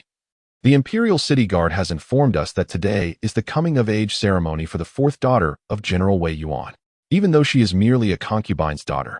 All the officials and their families have come to pay their respects, given that General Wei Yuan is stationed far away at the border. The king of Yanbei had also received an invitation due to the matter of medicinal herbs, and naturally, the Prince of Zhao accompanied him. Indeed, your Majesty. Even the eldest princess has attended." Xie Zhi sat up straight, pointing at Chief Steward Li and glaring at Ji Shu. "Look at the fine disciples you have raised. Not only does one prince follow Li Chenge daily, but now my daughter has gone along as well." His daughter was particularly obstinate in the past, when the Northern Di were rampant and had nearly subdued Dai without resistance. There had been suggestions among court officials to marry the eldest princess to the Northern Di during peace negotiations, after half a month of discussions yielding no resolution. As Dai and Northern Di had been at war for over a century, the sentiments in the court were not solely in favor of marriage alliances. Who could have predicted that amidst the indecisiveness, news would arrive from Yanbei of Li Chenge's resounding victory over the Northern Di? At merely 18, Li Chenge was appointed as general of the Northern Expedition, sparing his daughter from the marriage alliance. This favor, of course, was not lost on his daughter. While this could indeed be viewed in such a light, the actions of both princes and princesses were undeniably unbecoming. Upon hearing this, Ji Shu, who had just taken a bite of his dumpling, spat it out, placing his spoon down and leaning back in shock. "Your Majesty, you are misplacing your anger. I merely taught the children martial arts. It is unreasonable to hold me accountable for their every action. Please spare me. I wish to live a few more years." Who could guarantee that the hearts of these children would remain unchanged? Xie Zhi's expression turned grave, and his tone grew somber, setting aside other matters. Those in high positions should cherish their wings even more. A teacher for a day is a father for life. The children are still naive. You ought to guide them. With no recourse, Ji Shu conceded, acknowledging the truth in Xie Zhi's words. He had heard many things, but he was reluctant to revisit the past. He bowed deeply, saying, "I shall speak on behalf of your Majesty." Chapter 29. I shall pay a visit to that young lady. The Yanbei Wangfu has now shed its former despondency, with an incessant stream of visitors arriving to pay their respects. The servants in the front courtyard are meticulously chosen, possessing both poise and decorum, their heights and appearances uniformly striking. Yet, the lively atmosphere of the front courtyard has yet to permeate the rear quarters. What are you truly sulking about? You remain cooped up in your room day after day, and today is a banquet at the Wei Yuan general's residence. Even the Grand Princess is in attendance. Li Wangqiu's eyes smolder with suppressed anger, her face a mask of confusion, yet she maintains her composure and sits beside Shuxiwei. Nurse Fang sighs, dismissing the maids in attendance while remaining in the room herself. The once vacant gaze of Shuxiwei is now filled with resentment, her hands tightly clutching a small pink skirt. After a prolonged silence, so long that Li Wangqiu can scarcely endure it any longer, she rises and strides toward the door. Only then does Shuxiwei speak. "Do you truly believe that the death of a daughter was merely a twist of fate? What nonsense are you uttering?" Li Wangqiu halts, turning to face her, feeling as though she is speaking to a wall, having gone over these matters repeatedly for days. What fate could be considered fortunate? The battlefield is inherently perilous. Did I desire such misfortune? Was not my elder brother's arrangement aimed at benefiting the Li family? Surely, the advantages within the household are shared with you and your maternal family. Had it not been for my elder brother's kindness in sending her to the Yuwutang, how could she have achieved such fortune? Has my elder brother ever been negligent toward her? She has lived as a man and has married her ideal husband. Every step was a result of my brother's meticulous planning. Without my brother's intervention, she would have perished without a chance of marriage, given her injuries. My father's last words echo in my ears. He wished for the loyal and far-reaching Marquis to once again include a military general. Is my brother's tireless effort not for the sake of the Li family? He arranged for Guer to attend the Yuwutang and sought esteemed teachers for her. While she cannot traverse the world as a woman, her initial joy was genuine. And Shushua laughs, her entire being trembling as if she were sobbing uncontrollably. Indeed. What am I? What is my daughter? Your heart and eyes are solely devoted to your elder brother. Are those aspirations what I yearn for? For the sake of the Li family you speak of, for your obsession with your military lineage. I agreed to allow you to send Guo to the first wife's quarters and even refrained from getting too close to her, believing I had done enough. Only later did I realize how foolish I was. She has yet to die, and the concubine has returned, perfectly mimicking Guer's habits and temperament. And you take it as a matter of course. And Shushui rises, her eyes bloodshot as she gazes at Li Wangqiu. Li Wangqiu? Oh, Li Wangqiu. Is it easy to be a stepping stone? Li Wangqiu furrows her brow, stepping closer to support her shoulders, letting out a silent sigh. Shui, your stubbornness will only harm yourself. Can I not grieve for my daughter? Yet, was it not also a promise made by her? Do not forget. You have more than one daughter. You must also consider Linger, do you not? She has already reached the age of marriage. If you do not frequent the homes of others, do you truly intend to ignore her matrimonial affairs? Li Wangqiu glanced around, his voice lowered and tinged with exhaustion. Let us not speak further of Guer, such a grave sin that could lead to the annihilation of 9 clans. Can it truly be exposed? Even if you disdain our Li family and refuse to be a Li matron, can such a crime be evaded by mere separation? With 4 from the paternal clan, 3 from the maternal, and 2 from the wife's family, will your father-in-law and brothers-in-law be able to escape? Can you truly bear to witness Linger perish in such a manner? As if struck at her innermost pain, and Shushue's complexion turned ashen, her hand trembling as it clutched the fabric over her heart. The matron was filled with concern and hurried forward to bow. Madam, you have spent too long indoors. You appear utterly devoid of spirit. What shall you do in the days to come, regardless of the connection between the Wei Yuan general's residence and ours? I will say this. The second daughter of the Wei Yuan general relies on the second young master for her very survival. Do you not wish to see her? Life must hold some solace and hope. And Shushue's eyelashes fluttered slightly as she brushed aside Li Wangqiu's hand and looked towards the matron. After a long pause, she spoke, her voice imbued with a bitter semblance of laughter. Indeed, she has been obliterated so thoroughly, yet there must be traces left behind, remnants of her existence. I shall go. I shall visit that young lady. Li Wangqiu gazed at her, his profound sorrow condensing into a heavy sigh. Alas, today at the Wei Yuan general's residence, the second master, Wen Lianyun, and the second mistress, Lin, were receiving guests. Lin was initially reluctant to labor for a concubine-born daughter. Yet how could she disregard the dignity of the main house, even when the master was absent? The presence of such esteemed guests necessitated her attendance. With he supervising the kitchen, she was free to attend to the guests. The hairpin ceremony was held in the front courtyard, commencing promptly at the auspicious time. From the opening of the ceremony to its conclusion, every detail was executed flawlessly, bringing forth smiles from the elder matriarch, he, who beamed broadly. Once the rites were complete, the guests were invited to indulge in the feast. At this, a throng of ladies rose in unison, guided by the handmaidens towards the rear courtyard. Although the main family held precedence, today a remarkable princess, the Princess of Yong'an, led the procession. And Shushue and Zhou Rong escorted Li Chengling in the wake of the elder matriarch. He, observing her mistress's countenance, the matron stepped forward to call upon Zhua, who stood beside the elder matriarch. Might I inquire about the health of the Wei Yuan general's second daughter? Why is it that we do not see her today? The madam truly wishes to see this second daughter. Having served her for many years, I cannot bear to see her so troubled. Zhua hesitated for a moment before breaking into a smile. The second daughter is often unwell, and the household does not impose strictures upon her. I was unaware whether she would emerge today. If madam wishes to see her, I can dispatch someone to inquire. Today, who is not apprehensive that the second daughter might cause a commotion. However, the report from those monitoring Xie Pavilion indicates that all is well, and there are no signs of the second daughter wishing to leave her chambers. Fortunately, the ceremony of coming of age has been completed. Thus, the second young lady's potential for causing a disturbance has been effectively curtailed. It is only natural that Madam wishes to meet the second young lady. However, Nurse Fong inclined her head, yet her tone revealed an unwillingness to yield. If it is inconvenient for the second young lady, My lady would be more than willing to visit personally. The smile at the corner of Nurse Zhu's lips faltered slightly. Very well. Yet my second young lady has been frail for many years, and her temperament.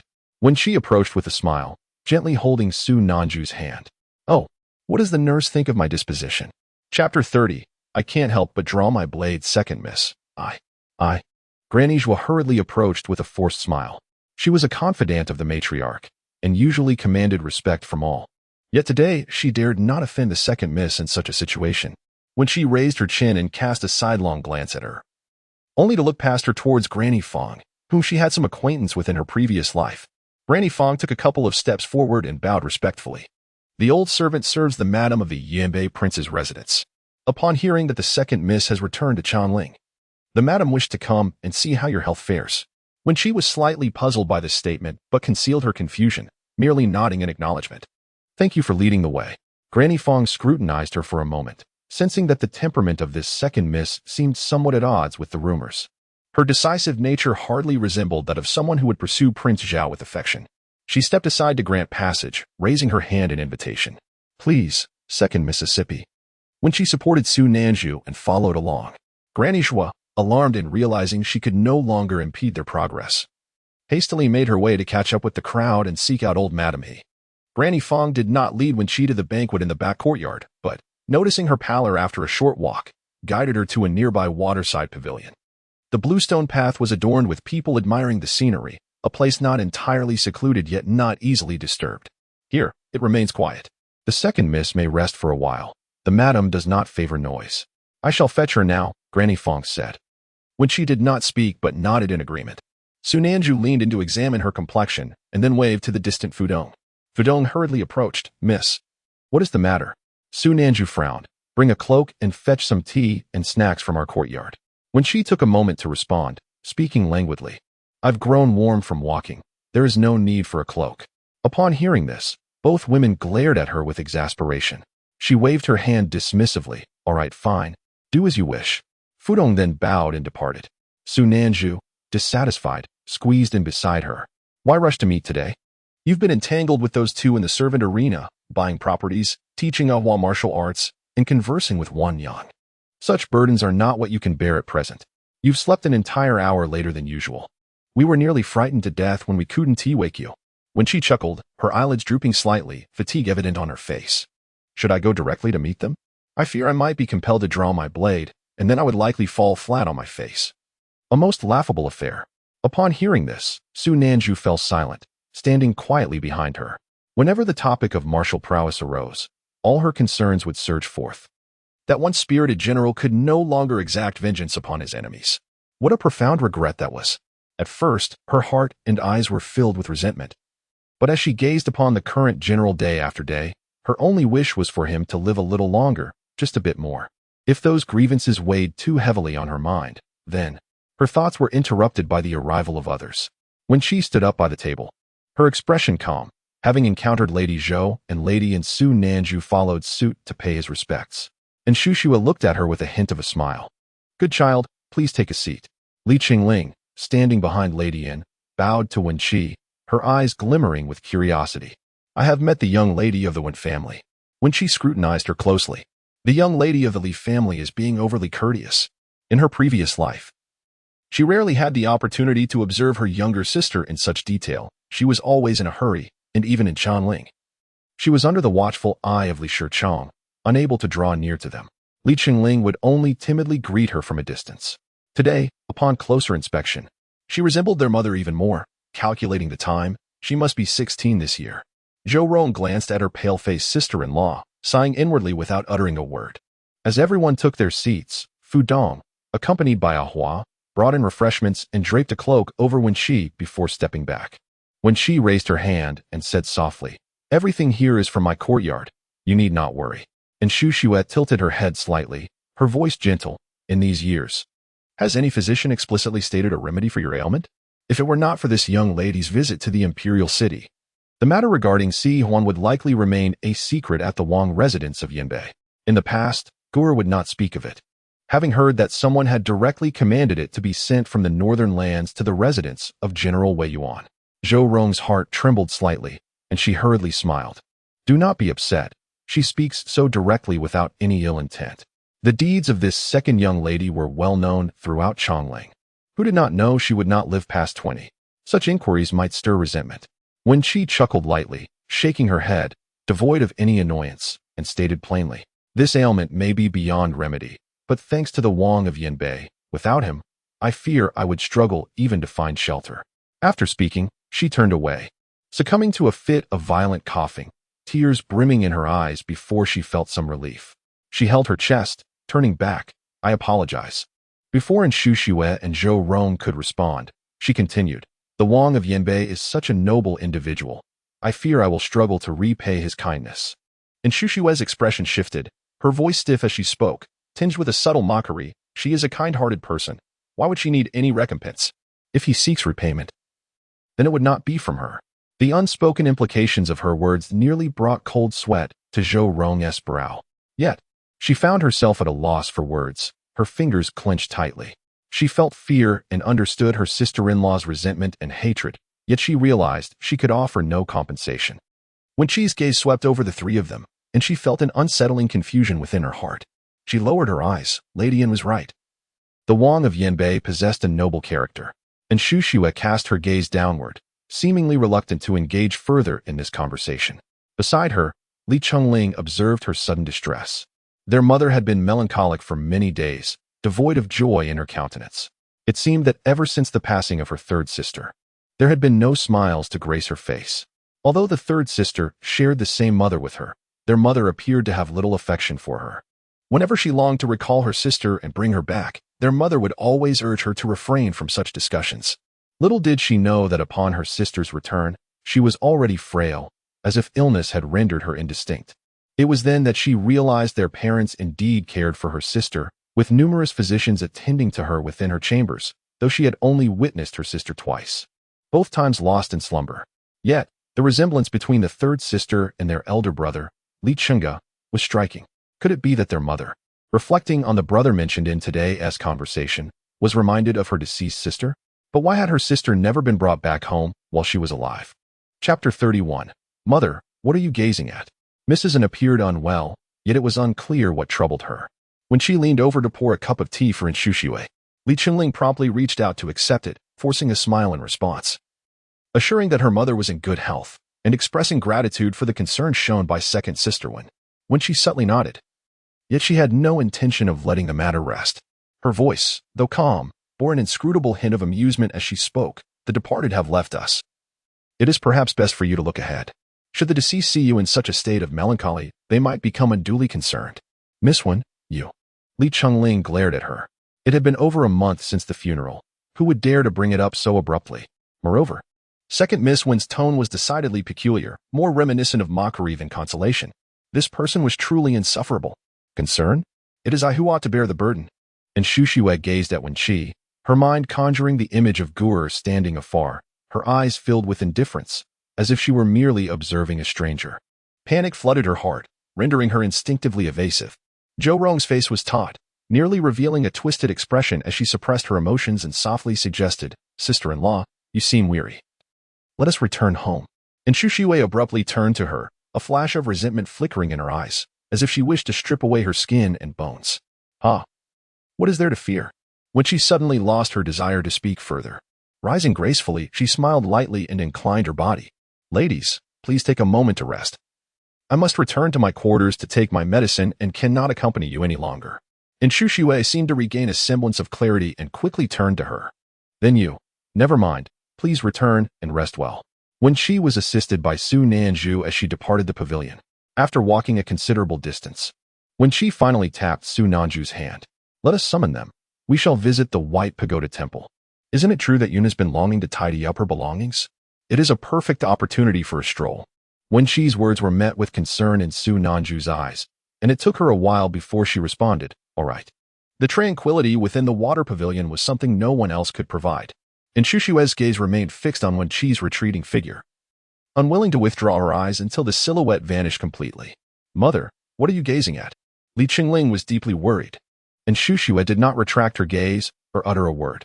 Zhou Rong understood what she was observing. Although Guer was her sister-in-law's biological child, to the outside world, Guo was regarded as her own.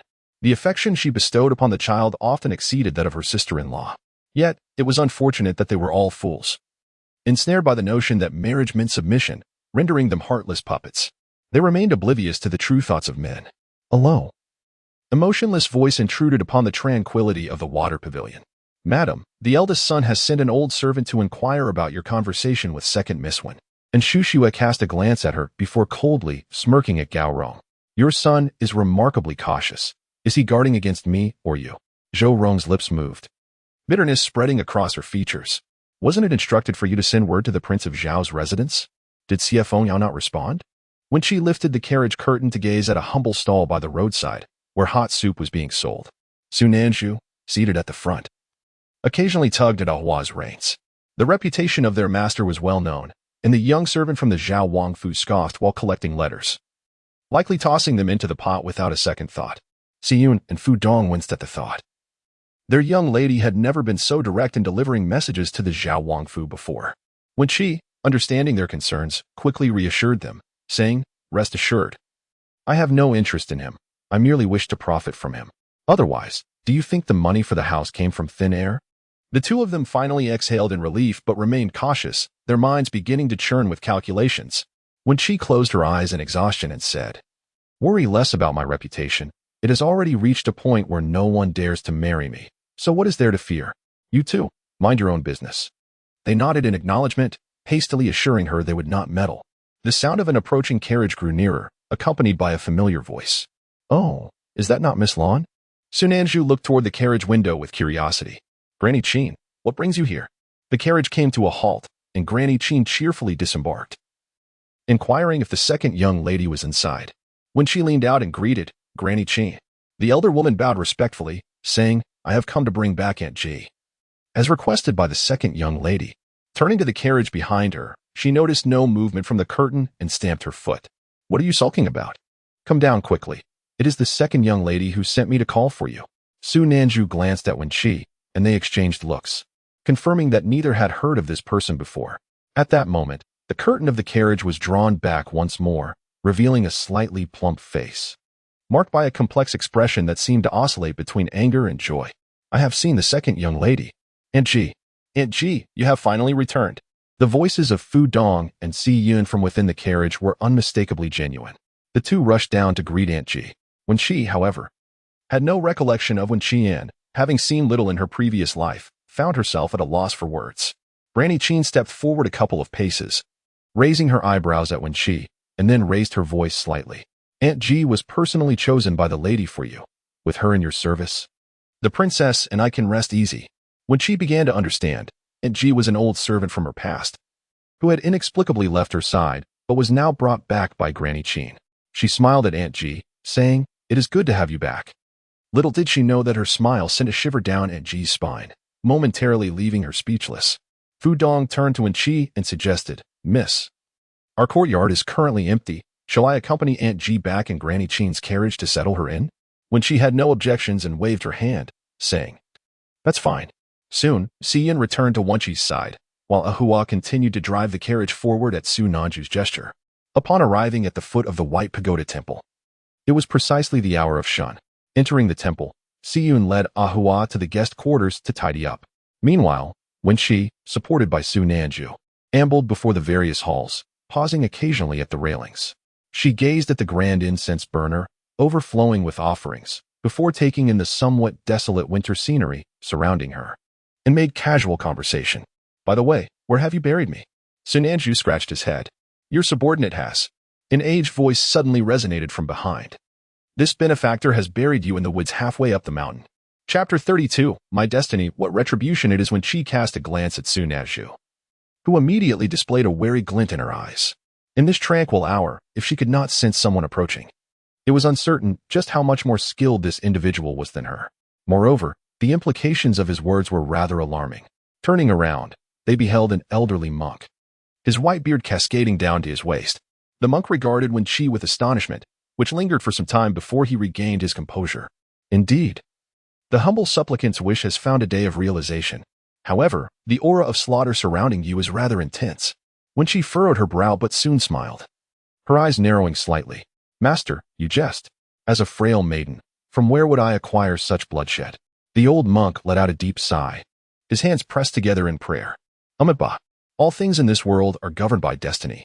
Every cause bears a consequence, and all actions yield results. Suddenly, Wen Chi's anger flared as she stepped forward leisurely, her pale, yet alluring visage marred by a chill. The cycle of cause and effect, all is predetermined. To sow a cause is to reap a consequence, yet what does this imply? Pray tell, what retribution awaits my destiny? Slaughter. Only slaughter can halt slaughter. The monk's expression shifted, a hint of amusement breaking through, and he raised a hand in a defensive gesture, taking a step back, his voice losing its gravity. Do not be vexed. Do not be hasty. The old monk's sacred ground now bears your presence, so let not your temper flare. When she responded with a puzzled expression, Su Nanju gazed skyward. The monk scrutinized Wen Chi once more and suddenly chuckled. The old monk takes his leave. You may do as you wish. Wen Chi. Hearing the layered meanings in his words and observing his almost buoyant demeanor, felt an unexpected pang of discomfort. Akin to the sensation of wanting to quarrel only to be met with a compliment of "you are truly beautiful," it was an unsettling predicament. She turned to Su Nanju, her face expressionless. You certainly have a knack for finding a suitable burial ground. Su Nanju continued to gaze at the sky, contemplating that such places were seldom disturbed by others, for who would dare trespass upon them? Upon returning to the General Wei Yuan's residence, it was just in time for dinner. Ahua adjusted the cart seat and extended her hand towards Wen Chi. Miss, please watch your step. Su Nanju stood by the cart, noticing his mistress's distracted demeanor but refraining from inquiries. Wen Chi took Ahua's hand and, as she stepped onto the cart seat, suddenly paused. What do you think the man's words meant? Su Nanju's face displayed a hint of difficulty, yet he pondered earnestly. After a few moments, he abandoned the endeavor. He spoke too cryptically. Which phrase do you refer to? When she remained momentarily dazed, then replied with measured calm. The phrase, indeed. The humble supplicant's wish has found a day of realization. With that, she abruptly turned to Su Nanju. He referred to me as a supplicant. Who, then? Is this humble supplicant he speaks of? Could it be that? Su Nanju wished to cover her mouth, yet hesitated, ultimately exerting herself to assist her off the horse's stool. Let us return and discuss this, she urged. Although it pertained to the realm of the supernatural, the general's forthright admission was undeniably unsettling. At that moment, Steward Dong approached with a conciliatory smile. The second young lady has returned. When she turned her gaze towards him, is there something you need? Steward Dong nodded. The second lady of the Yinbei Wangfu has sent some items for you. When Chi's attention was drawn to the wooden box held by the two young servants behind him, and a wave of headache washed over her. Cough, cough. Su Nanju stepped back slightly to allow her to lean against her. Miss, are you all right? At such a time, why would that person intrude? The general should take the initiative to address the matter. No one else should disturb him. When she shook her head, it's nothing. Accept it, and let us return to Xie Pavilion. Ahua swiftly stepped forward, clutching the wooden box tightly in her arms. Su Nanju supported Wen Chi as they ascended the stone steps, but Steward Dong intercepted them once more. Second young lady, the matriarch has summoned you to the Wanxiang Hall. Su Nanju retorted angrily, I shall not go. With that, she elbowed him aside and entered the estate. As Steward Dong watched their figures disappear, the forced smile on his face vanished completely. Spring comes and goes. Who can truly discern who is present when spring arrives? In the Yinbei Wangfu, main residence. What did the Yin family say when you conversed with the second young lady of the Wen family at the Wei Yuan general's residence today? Li Cheng's gaze bore into Zhou Rong, icy and unyielding. Zhou Rong met his stare without flinching, replying with a calm smile, if you are so concerned, why allow me and my sister-in-law to leave the estate? Li Cheng toyed with the blue and white porcelain bowl in his hands, chuckling softly at her words. Indeed. Why bother? They are merely two women. If it were not for the current tumultuous times, they would have been dealt with accordingly. Presently, he was willing to extend an opportunity, hoping others would recognize the hint. A sense of dread filled Zhou Rong. She dared not contradict him again. Lowering her gaze, she replied, I expressed some words of concern. The second young lady of the Wen family seemed quite grateful to Li Chenge and offered some words of praise. She may have perished, but my sister-in-law must not face any misfortune. Li Cheng appeared somewhat satisfied, his expression softening as the ominous aura surrounding him diminished significantly. That is your second son. Refrain from calling him Li Chenge incessantly. He is your own son whom you have raised. Do you understand? Zhou Rong looked down, silent. Li Cheng continued. There are some matters I have never elaborated on, believing you would comprehend them. Yet it seems you have spent too long within the inner chambers. and your mind is not as sharp as it once was. We have been married for nearly 30 years and have one son, though he may be frail. I have never considered taking a concubine, preserving your dignity. I have granted you leniency for many years. It is time you reciprocate. Zhou Rong's grip on her handkerchief faltered as she raised her eyes to him for a fleeting moment before lowering them again, a hint of mockery concealed beneath her lashes. I understand. Li Chenge rose to his feet and gently patted her shoulder. You are a clever one, even if not for any other reason. You ought to exercise caution for the sake of our Yuer. With that, he showed no inclination to await Gao Rong's response and directly departed the room. The room remained silent for a brief moment before the maid, Hua Yue, cautiously pushed the door open. Madam, the eldest young master has arrived. Zhou Rong glanced toward a corner of the room, remaining unperturbed by the news. I do not wish to see him. Hua Yue cast a worried glance outside, where Li Chenge had undoubtedly overheard. He paused for a moment, coughed lightly to clear his throat, and stepped into the room. Mother. Hua Yue bowed and retreated. Zhou Rong did not turn to face him, but instead moved to the dressing table, taking a seat and beginning to remove the hairpins from her hair. There is no need for your presence. Li Chenge clenched his fist and coughed again, stepping closer.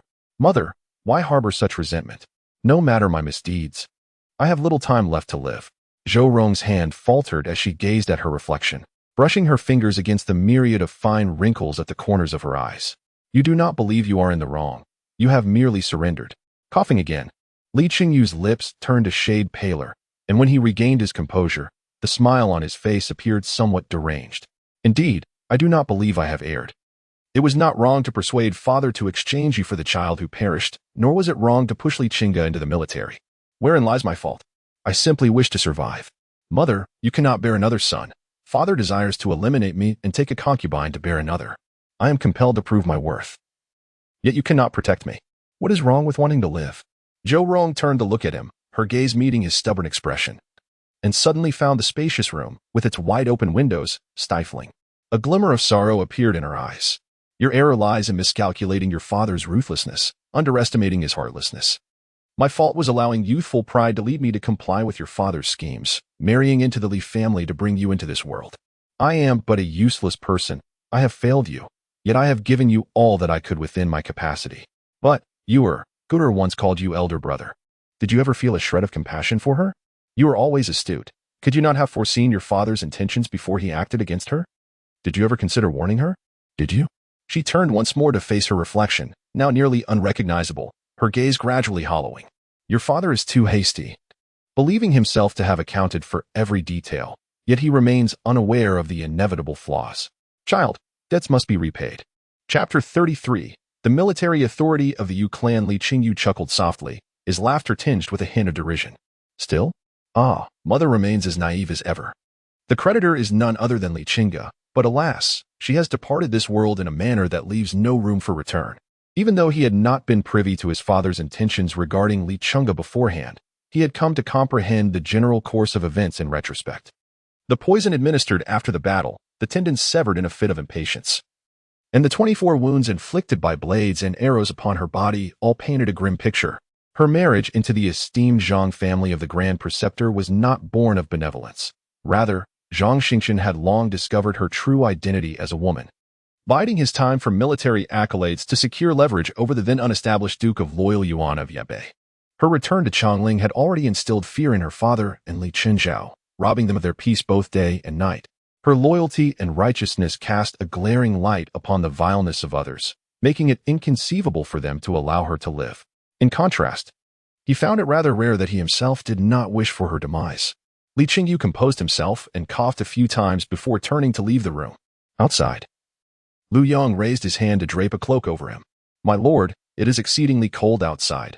Shall we return to the courtyard? Li Chenge lifted his hand and headed toward his father's study, certain that Li Chenge was likely present. Truly gone. He found himself wishing to see that false semblance more often. Lu Yong ceased his persuasion, supporting him as they exited the Gao residence and made their way down a narrow path. After walking for nearly a quarter of an hour, the two arrived at Li Cheng's study, where they were met by Steward Feng and Li Chenge's two guards, Wu Shan and Chen Xia. Steward Feng approached them, while Wu Shan turned to enter the study. Reporting to the master, the prince and the eldest son have arrived. Li Chenge furrowed his brow and prepared to rise. Father, I shall. Sit down. Li Chenge rapped the table, his voice firm. As the elder brother, I speak to you for your own good. Your temperament requires further refinement. Li Chenge nodded in acknowledgement and resumed his seat. Wushan, having received a signal, exited the study to announce, eldest young master. The master requests your presence. Li Chenge exchanged a meaningful glance with him before smiling and stepping into the study, bowing deeply in the center. I pay my respects to father and to the prince. The comfort swelling within Li Chenge is undeniable. However, he concealed it adeptly, maintaining a composed demeanor while rising to return the greeting with genuine concern. Elder brother, you are too courteous. Today at the Wei Yuan General's residence, your countenance was less than favorable. Why not take a moment to rest? Li Chenge nodded. Please, sit. Let them serve you a bowl of hot soup to warm your body. Li Chenge, who often wore a smile, beamed even more amiably at this remark, expressing his gratitude before taking a seat to one side. What are father and the prince discussing? My prolonged illness has dulled my intellect. I wish to hear of the happenings outside to alleviate my boredom. Li Chenge glanced at his father, who showed no signs of withholding information. I am discussing the matter of the Long Princess with your younger brother. I presume you have heard of it. Li Chenge refrained from making any direct comments, merely resting his chin on his hand as he regarded Li Chenge, his expression imbued with contemplation. The second brother has been honored with the title of Prince of Yanbei at the age of 24, and he has no legitimate wife or concubines by his side. This is indeed a rare and coveted position. It is said that Princess Yong'an possesses a rather obstinate temperament, and her close association with the second prince likely renders the various families of Chongling hesitant to act. Is it true that Guo has taken a liking to the princess? Li Chenge quickly replied that he would not dare, for his father has educated him for many years. Although he lacks extensive experience in political affairs, he understands the weight of priorities. Now that he commands the military authority of 300,000 troops in Yanbei, should he forge a marriage alliance with the princess, whether she weds or remains single, maintaining his military power would become exceedingly difficult. Li Chenge nodded in agreement. However, the princess's affections are not easily dismissed. Any rejection could lead to offense. Thus, we must deliberate carefully. Li Chenge listened with interest, having no intention of interjecting. Yet, upon hearing this, he felt a twinge of disappointment within, as he had hoped to witness Li Chenge's folly. Li Chenge lifted his teacup and took a delicate sip, a smile gracing his lips. Father need not worry. I have heard that my second aunt has been enjoying delightful conversations with Miss Wen at the Wei Yuan General's residence, and she has even sent several hairpins and a box of blood swallow. Who does not know of the cordial friendship between mother and my second aunt? Given that Miss Wen has captured my second aunt's favor, what could be her motives? After a moment of contemplation, Li Chenge slightly nodded. Indeed, Miss Wen's reputation is already questionable. With her dependence on you for medicine, there exists a connection that permits the princess to engage with her freely. Yet, concerning the Wei Yuan General's residence, if such news were to leak, the Yanbei royal household would inevitably be implicated. The second and third branches of the Wei Yuan General's family are not particularly formidable, but General Wen Jianshan enjoys the emperor's favor, making it unwise to offend him too much. Li Chenge leaned slightly towards Li Chenge at the table, lowering his voice. Today, the master of the second branch of the Wei Yuan General's residence conversed with me for a while. His insinuations suggest he might be inclined to support the second prince. However, aligning with the second prince is not a trivial matter. It requires genuine sincerity. The princess's intentions are clear, and the matters of young ladies are mere trifles. More significant affairs are necessary to overshadow them. Li Chenge straightened his posture. What sort of sincerity does your highness seek? The laughter in Li Chenge's eyes seemed difficult to suppress. The military authority of the central region. 3 days later, in the evening, a dumpling stall was set up at the corner of a narrow alley on the left side of Baihu Street. This modest stall was positioned beside an establishment known as Yunguichu. The main entrance of the tavern was rather petite, leaving ample space on either side. Such a grand tavern typically would not allow stalls to operate in front, but as the dumpling stall occupied half of the alley's entrance, it encroached only slightly upon the tavern's front, allowing the manager within to overlook it without concern. Such stalls are common in the inner city of Chongling, with every alley featuring a few, often more refined than those on the main street in terms of owners and furnishings. This particular stall was unremarkable, save for the fact that the Wang residence was diagonally across the way. Although it was a fair distance, the gate of the residence was still visible, and anyone from within who wished to exit the city would likely pass by the small stall. At the end of the alley, opposite the stall, there was a small door, one of the side entrances to the second Prince Chen's residence. Eldest sister, I have finished kneading the dough. Should we begin wrapping it now? Sui Huan wiped her hands on her apron and turned to glance at Wan Yang, who was tending to the fire. Their master had instructed that they adopt the surname Lin and refer to one another as sisters. Wan Yang was the eldest sister, she was the second sister. And Yuzhu was the third sister. Wan Yang's injuries had yet to heal. Although she merely sat, she could not suppress her grimaces. Let us wait a while. Dinner has just concluded, and patrons may be scarce. Sui Huan nodded and squatted beside her, whispering, Eldest sister, Yuzhu and I can manage the stall. Why not rest a little longer at home? External injuries are difficult to mend. Do not overexert yourself. Wan Yang chuckled and patted her forehead, saying, You truly are naive. Emerging from a sheltered life. Do you think managing a stall is merely about selling goods and fulfilling our master's commands? How can you know whether a customer may be a rogue? And if trouble arises, what will you do? Life for women outside is fraught with challenges. One must tread carefully. Sui Huan was unaware of such dangers. She and her sister had been sold to the general's household at a young age and had scarcely ventured beyond its gates, leaving them little opportunity to experience the perils of the world. She understood that Wan Yang's background was different, though their master never spoke of it. The unusual severity of Wan Yang's wounds suggested she had endured much that ordinary people could not. Perhaps Wan Yang was indeed the protector they needed. She quickly smiled and said, My dear sister, I shall certainly be cautious in the future. Chapter 34. Lousy, in the 9 clans, what recent movements has Wen Chi made? Xie Zhi, having just bathed and clad in his undergarments, stood in the side room, alternating his gaze between the clothing rack and the drawer containing his belts. His brow occasionally furrowed and then relaxed, revealing his indecision. Despite this internal conflict, his tone remained remarkably casual. Mushan inclined his head, reporting, My lord. Miss Wen has sent multiple letters to the Zhao Wangfu, yet the prince has chosen to ignore them. I intercepted several letters at the kitchen of Zhao Wangfu, some of which were not completely burned. They all convey the same message. She wishes to arrange a meeting with the Zhao Wang at the slave market. Moreover, she has acquired a residence to accommodate 2 maidservants who recently left the general's estate. The mother and child slaves she purchased at the market are also residing there. Just moments ago, our covert agents informed me that they have set up a small stall diagonally opposite our royal residence, and they have not yet suspected surveillance. Xie Zhi finally selected a belt that pleased him, his expression softening considerably. He continued to observe as the slave girl she purchased did the same. By the way, what dealings does she have with the Yanbei Wangfu? Mu Shan hastily replied. She exchanged some inconsequential words with the 2 ladies from Yanbei Wangfu at the general's estate.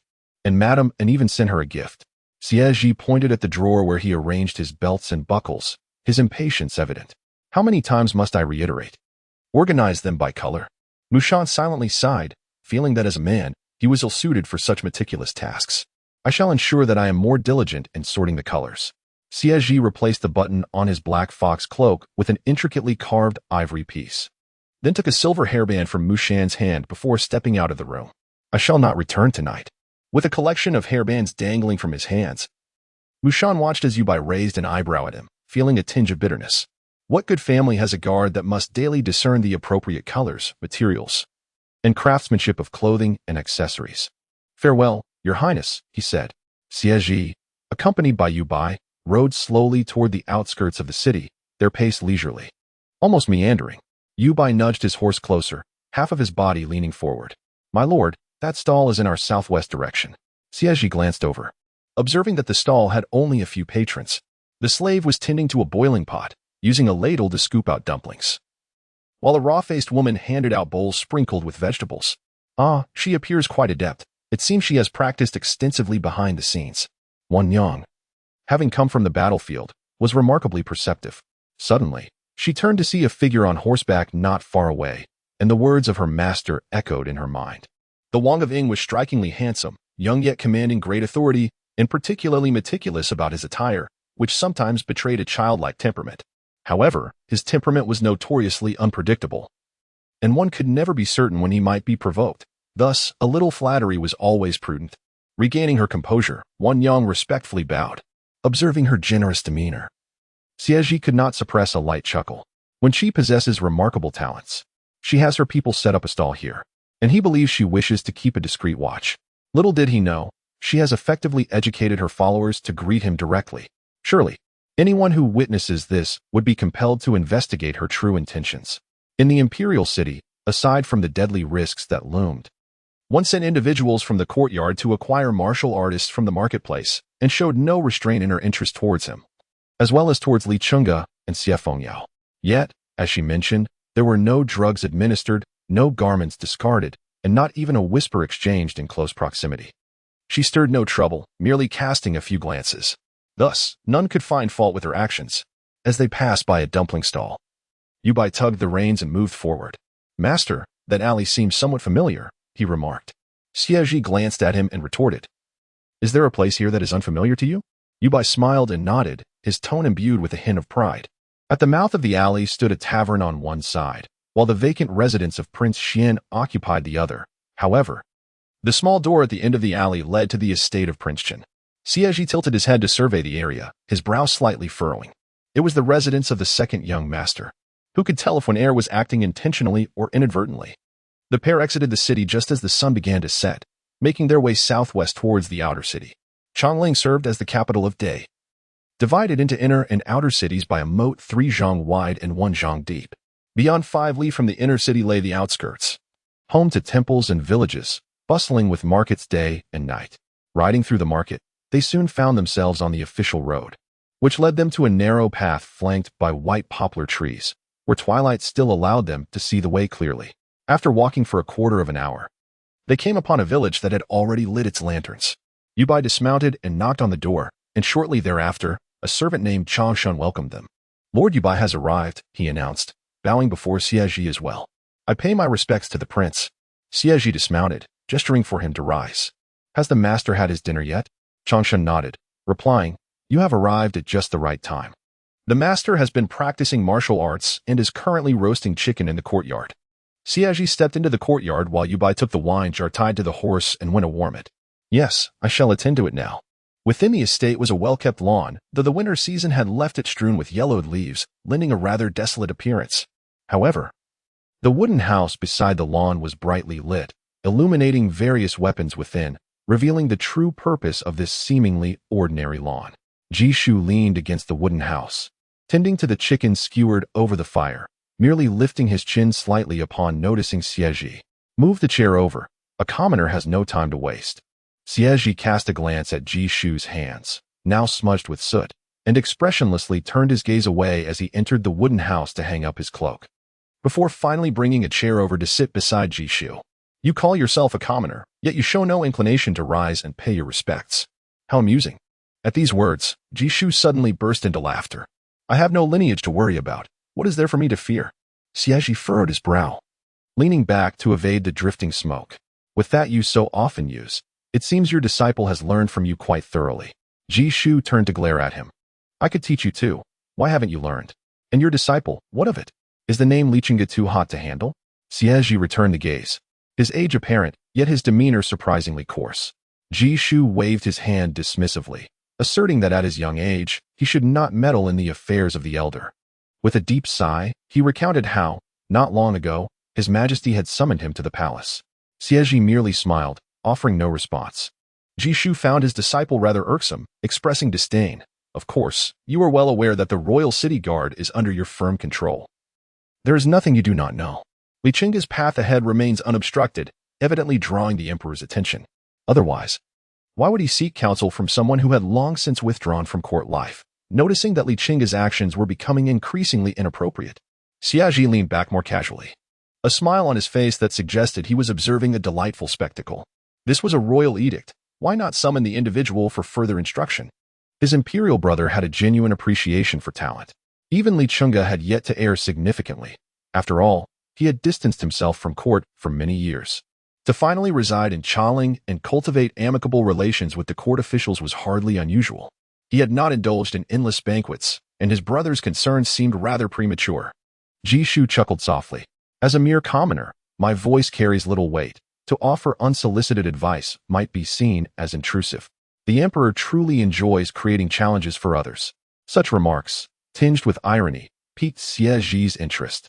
He scrutinized Jishu's eyes, raising an eyebrow after a moment of contemplation. "What is this? Have you unwittingly grown estranged from your beloved disciple?" Given your previous temperament, upon hearing any hint of trouble, you would have immediately summoned him. Why then do you now wear this melancholic expression? Xie Zhi cast him a sidelong glance, tearing off a chicken leg without offering it to Xie Zhi, instead savoring it himself. After a protracted pause, he spoke leisurely. In my opinion, there is no need for such counsel. Guru has weathered many storms and is accustomed to life and death. Thus, his inherent integrity and compassion set him apart from others. A person of such noble character will naturally find his own path. I have taught numerous students. How many possess both martial prowess and virtue as he does? Shouldn't I be concerned? It is good that he is becoming more discerning. I worry he might be outwitted by the scheming minds at court. Xie Zhi's expression grew more disdainful. Look at you. Look at you. This pretense lasts but a moment before it falters. You clearly treasure him.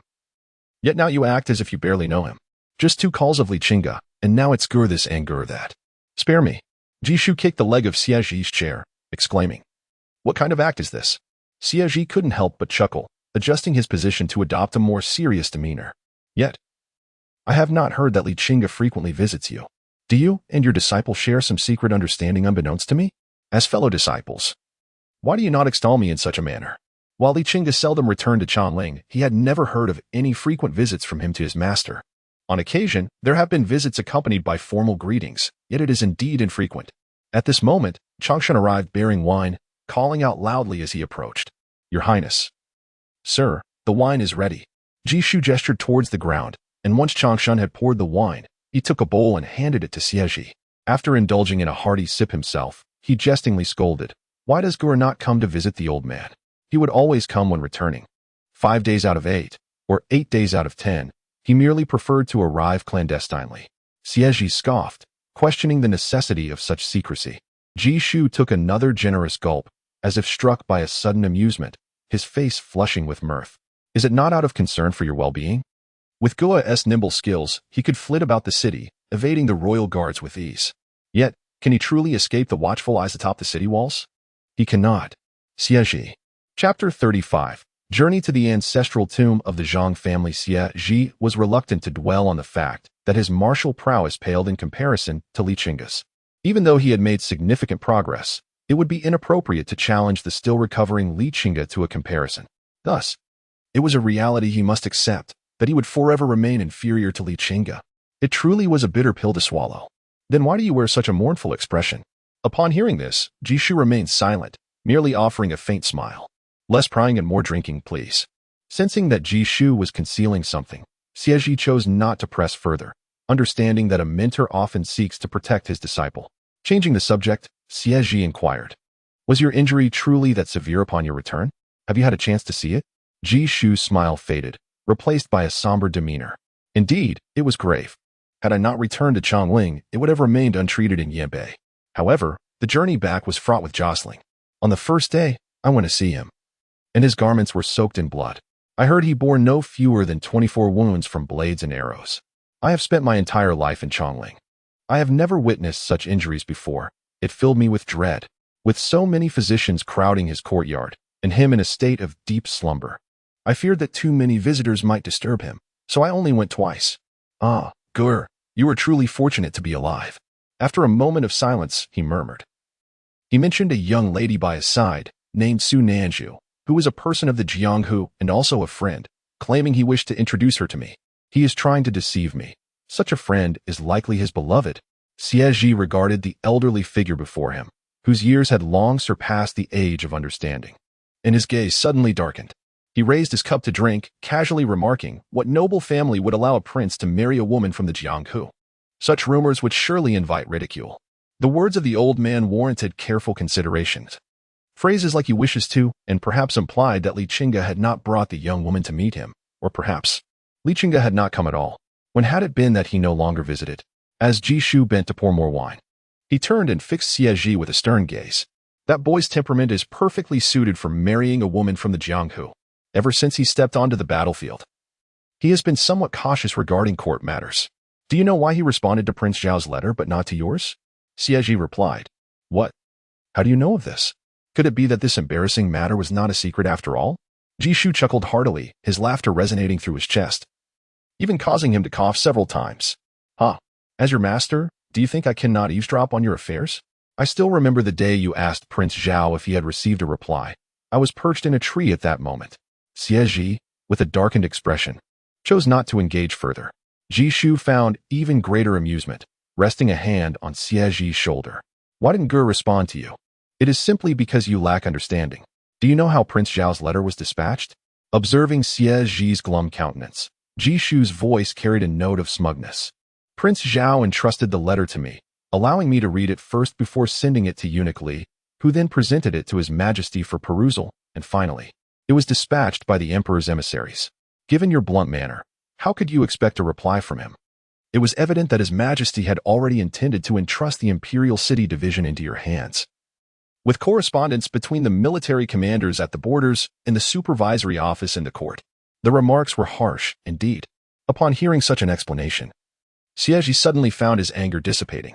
Although he had not explicitly written much in the letter, Li Chenge, having entered the border defenses at a young age, would naturally exercise greater caution than he, situated in Chaling. The conversation was laced with praise for your beloved disciple. Jishu gazed up at the heavens, which were cast in a gloomy blue. Chenge was undoubtedly commendable. Within the walls of Chaling, as for your dumplings, they were rather mediocre. Sunanju, having taken a couple of bites, began to offer a serious critique.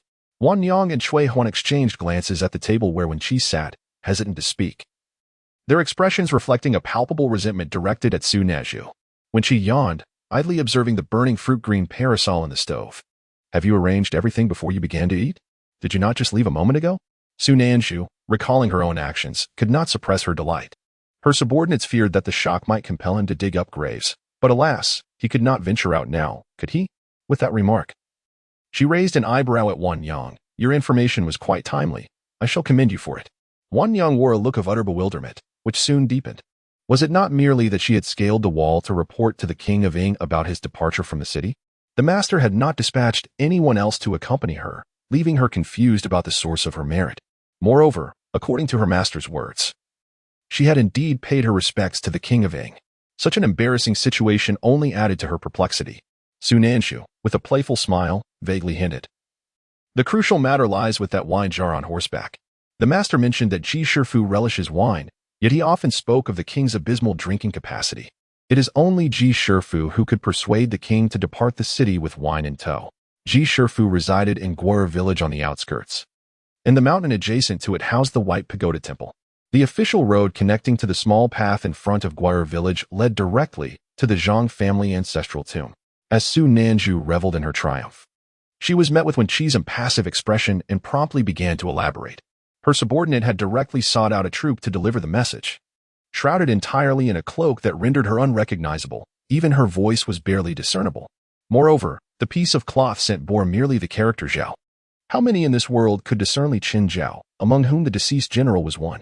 When she was pleased, well, even if he cannot escape, he will surely be compelled to devise a way out. Let us leave it to Xie Zhi. Master has indulged a bit too much. He remains within the house, and we must not be careless. Chang Shun respectfully nodded. Your Highness, rest assured, I shall not dare to leave even a step. Will your Highness not stay the night?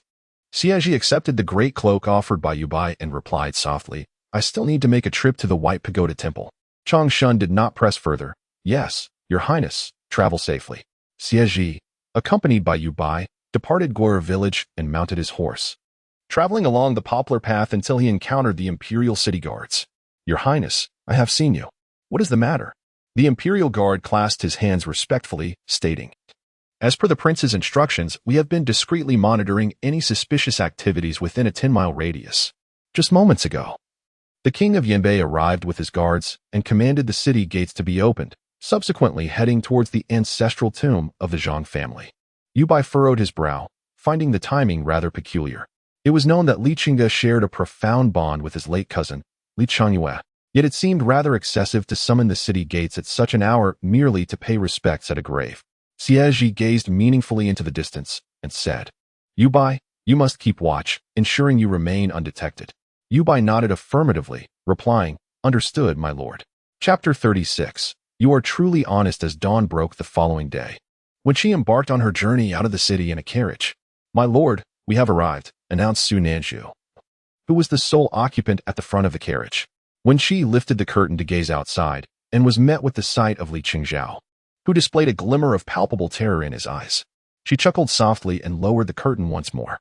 It appeared he still possessed a modicum of composure. Despite his fright, he refrained from using his token to gain entry into the city. A newly honored prince of a different lineage leaving the city at night with the token was already conspicuous.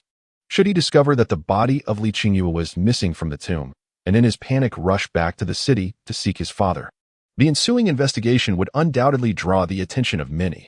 Li Chenge had invested considerable effort in him, so it was reasonable to assume that Li Chenge was not entirely inept. Xie, raising his face, which still bore the hues of gray and yellow with a dark blemish, spoke with a tone laced with derision. Those who harbor guilt are often the most susceptible to fear. Should they be driven to madness, it would certainly lose its amusement. Wen Chi replied softly, that is unlikely. However, upon his return to the city, he will likely be eager to seek you out. The Misty Mountains and Qinsha have never laid eyes upon you, and the only individuals who have are the two captains from Yanbei. Xie pondered for a moment and uttered two names, Zhuge Yang and Chao Sr. Are these two familiar to him? Wen Chi shook her head. They are inherently suspicious. My words, though spoken with candor, would only earn their partial belief. Thus, they have not devoted much effort to search for you. As for those who have seen you, I merely mentioned that it was rare. They are desperate for my demise. And would they waste time inquiring further?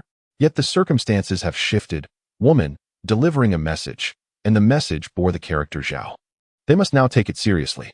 Xie thought of something else and hurriedly inquired, what about your master? Wen Chi sighed softly. At that time, I simply wished to spare my master from any discomfort. So I claimed I would occasionally send some token of respect. When I returned, indeed, I seldom visited my master openly. My master has maintained good relations with the current emperor and the princes. I said I was avoiding suspicion, and they naturally adhered to that, fearing that any familiarity might reveal too much. The jealousy that arose from hatred back then has now turned to my advantage. Besides my master, who else would know the nature of our relationship? Li Chenge's current demeanor, so estranged, had already begun to unveil the truth. Yet, it was unavoidable that she would have to rely on her master. Xie leaned in through the curtain. What do you mean by relying on him? Having said that, she withdrew and resumed her focus on driving the carriage. Your master is closer to you than anyone else. What is wrong with a child who has been wronged seeking support from their father? If Master Ji were to hear you speak this way, he might very well reprimand you. When she felt a twitch at the corner of her mouth, realizing she could not contest that logic, upon reflection, it was indeed a valid point. Xie, you are becoming increasingly clever suddenly. Xie halted the carriage and whispered, my lord, the king of Ing is approaching. When she replied with a simple acknowledgement, before alighting from the carriage to wait beside it. Xie Zhi approached leisurely on horseback. When she cast a glance and, accompanied by Xie, paid her respects to the prince. Xie Zhi tugged at the reins, drawing closer, and from his mount, he looked down at them. After a considerable pause, he felt an overwhelming sense of ennui and turned his gaze away. Last night, there was no meeting, and what of this morning? When she had no intention of engaging either. Reporting to the prince, the subject wishes to inspect the estate for purchase. Xie Zhi furrowed his brow and, almost inexplicably, inquired, you don't mean to tell me you wish to visit the estate near Guir village? That Guir village was home to old Master Ji, the mentor of those whom she held in such high regard. When she lifted her gaze to him and suddenly smiled, you always seem to be quite perceptive. Xie Zhi, fiddling with the ring on his finger, chuckled softly, you truly are remarkable. As he spoke, he leaned in closer, a cold glint in his eyes. What exactly do you intend to do? When she met his gaze, her expression earnest as she deftly sidestepped the question. I wish to purchase the estate, but alas, I fear that acquiring it would deplete my funds for maintenance. Thus, I wish to request a favor from the prince. Xie Zhi straightened, feeling enlightened. No. When she cleared her throat twice, patiently explaining, as you know, my letter cannot reach Prince Zhao. I implore you to accompany me to the labor market to earn some silver. Surely, your imperial uncle would persuade your nephew, Xie Fengyao, to comply. With a life already hanging by a thread, the prospect of investigating the backgrounds of those in the labor market, determining their daily earnings, and uncovering any connections among them could very well spell her demise. Yet, her need for silver was undeniable. Xie Zhi chuckled in disbelief. What a statement. As you know, my letter cannot reach Prince Zhao. You seem to grasp my intentions quite thoroughly. What capabilities does Prince Zhao possess? I shall accompany you. When she took a few steps back, a hint of wariness in her demeanor, Is that advisable? Xie Zhi smiled warmly. At the appointed hour, a carriage from the Wang family will arrive to escort you. Miss Wen Air. A gust of cold wind swept through, causing Wen Chi to shiver involuntarily. She wrapped her cloak tighter around herself, her voice trembling as she spoke. I shall not leave through the main entrance. It will be Blue Leaf who carries me away. Please meet me at the nearest alley to my chamber. Those individuals at Xie Pavilion are quite familiar with the terrain. Upon hearing this, Xie Zhi pinched the bridge of his nose while tugging at the reins. Striding away with a single remark, you are indeed quite honest. Though the name Guer village lacked elegance and was marred by Jishu's coarse temperament, it was nonetheless an imperial gift. The location and layout of the residences were among the finest in the region. As Su Nanju assisted Wen Chi down from the carriage, they spotted the waiting steward at the entrance of a nearby estate. The steward, arranged by Su Nanju the previous day, was a stout man in his 40s with a rather amiable smile. I have seen the noble ones.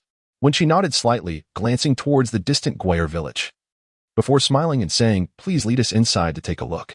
Yabao, unable to contain his enthusiasm, eagerly stepped aside and gestured, esteemed guests, please proceed. Su Nanju supported Wen Chi as they stepped into the village. The dwellings were unremarkable, the scenery quite plain, aside from its proximity to Guer village. There was nothing particularly special about it. Seemingly discerning the thoughts of the two, Yabao chuckled, do not be misled by the ordinary appearance of this place, for it boasts an exceptional location. Beyond lies the listening fragrance pavilion of the current princess, which hosts a flower-viewing banquet each year. This area, situated halfway up the mountain, offers affordable prices. While the houses may appear somewhat simple, our family conducts regular inspections to ensure they are well maintained. Please, allow me to show you further inside. The central room features a hot spring pool crafted from exquisite Yuhua stones, with water flowing throughout the year, truly the crowning jewel of this estate. When she surveyed the surroundings and inquired about the crucial detail, the price, Yabao, with a beaming smile, extended his hand and replied, 8,800 taels. Wen Chi. Chapter 37. What is the connection?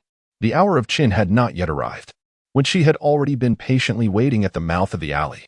Su Nanju furrowed her brow, eyes closed, feeling the biting cold wind that surged from all directions, thinking to herself that perhaps dying at this moment would be more comfortable. There is still half a quarter of an hour, my lord, please don't let the chill. The words were left unspoken, swallowed back. Today, her master was indeed dressed rather. Although the cloak with the hood enveloped her completely, Wen Chi, who had carried her out, had a reasonable understanding of what lay beneath. The inner layer, a lined garment, was stuffed with fine goose down, a style she had never encountered before. Not to mention the cotton trousers hidden beneath the skirt. It was no small feat for someone so slender to be clad in such bulk. Wen Chi, cradling a hand warmer, attentively listened to the sounds around her, and when she heard the approach of a carriage, she finally sighed in relief. They had arrived. The carriage was driven by Yubai, and as it came to a halt, both Wen Chi and Su Nanju greeted with respect. We have met the prince. The voice of Xie Zhi resonated from within the carriage. Come in. Su Nanju carefully placed the footstool beside the carriage, and as Wen Chi bowed and entered, she took her seat at the front after tidying the stool. Throughout this exchange, she offered not a single glance at Yubai, her composure almost unnerving. It was only upon sitting that Wen Chi felt the discomfort of her attire, tight and constricting. As the carriage began to move, Xie Zhi's gaze fell upon her, who was fidgeting uncomfortably. Was she attempting to fashion herself into a ball? Wen Chi remained silent, maintaining a pleasant smile. This humble servant has a weak constitution and is prone to cold. Xie Zhi observed the layers revealed by her seating position, and a tremor coursed through his pupils. The vivid red cloak, the golden skirt, the soft blue cotton trousers, and the rosy cotton boots, such an audacious combination of colors. He closed his eyes momentarily, then lifted the curtain of the carriage, awkwardly diverting his gaze. Wrap your cloak tightly upon disembarking. At his words, Wen Chi laughed softly, responding with a series of agreeable nods. Xie Zhi, with his peculiar penchant for scrutinizing the attire of others, would grow subtly irate if he found the colors or styles displeasing. The fact that he did not cast her out today truly signified his maturation. His temper had indeed softened over time.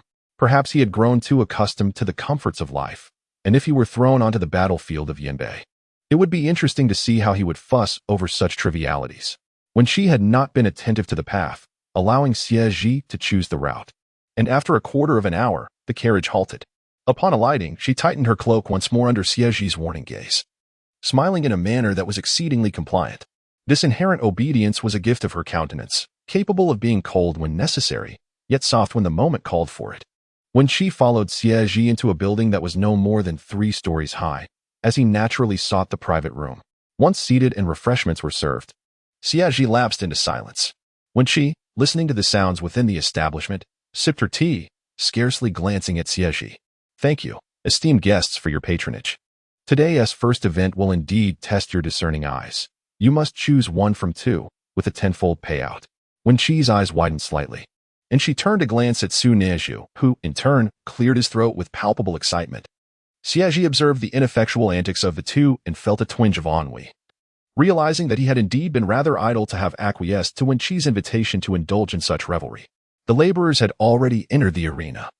The gongs yet to sound, marking the moment for wagers to be placed. Wen Chi rose and leaned over the railing, peering down. Both laborers were men, traversing the ground with similar builds, rendering it nearly impossible to discern any distinction. This ambiguity served merely to enhance their profitability. She narrowed her eyes, scrutinizing intently, when suddenly, she turned to Su Nezhu. Wen Chi, go downstairs and take a closer look. As she spoke, she absent-mindedly touched her earlobe. Su Nezhu felt akin to a worm in a general's belly, comprehending her intent with a nod. How much? Wen Chi wiggled 3 fingers. Su Nezhu understood perfectly. She intended to wager it all. He bowed slightly and exited the private chamber. Wen Chi, feeling a flutter of anxiety, returned to her seat and lifted her teacup, only to meet Xie Zhi's nearly impatient gaze. Xie Zhi's eyes swept across the table, leaning forward to redirect the teapot towards the south before casually inquiring. The rapport between the two, having known each other for a brief time, was nonetheless palpable. Wen Chi smiled and replied, like old friends upon first meeting. Xie Zhi tapped the table twice, fixing his gaze upon her. What did her touching her earlobe signify? This time, it was overt, not a mere coincidence, and she made no effort to conceal it. Wen Chi raised her chin slightly towards the arena. Upon hearing her words, Xie Zhi raised a hand to Yubai, and once Yubai had turned to leave, he spoke in a subdued tone. You understand this. In Yi, men possessing ears and eyes were only courtesans, or perhaps. Suddenly, his expression shifted, and his tone darkened. You are aware of Sarin Bol. For years, Yi had been in conflict with Di, and countless women had been abducted from the borderlands. The children born of such unions were the bastards of Di, known as Sarin Bol. Men regarded having ears and eyes as a disgrace. Apart from courtesans, those who fled from Di into Yi would bear the title of Sarin Bol. The term signifies a slave of the moon, as Di worshipped the moon. When she maintained a serene expression, though confusion flickered within her. It was not unusual for a minister's daughter to be aware of these matters, given her father's own conflicts with Di. As her words trailed off, the sound of gongs resonated through the arena. When she glanced down again, Your Highness, the event has commenced. Xie Zhi's gaze remained fixed upon her. Her words were impeccably crafted, yet something felt amiss. She seemed utterly unperturbed, as though she had every confidence that he would find it difficult to trace the threads of her statements. Yet, he remained entirely in the dark regarding the things she held confidence in. It was even challenging to discern the veracity of her words, unable to differentiate truth from falsehood. The notion of heartfelt affection was unfamiliar to him. He had never encountered a heartfelt sentiment that did not seek to curry favor. He understood her desire for wealth, yet he had not anticipated that a woman could present herself in such a manner solely to meet him. His preferences were not difficult to discern, yet her calm demeanor bore no trace of artifice. It appeared utterly extraordinary, as if she were indeed an individual of such unrestrained nature.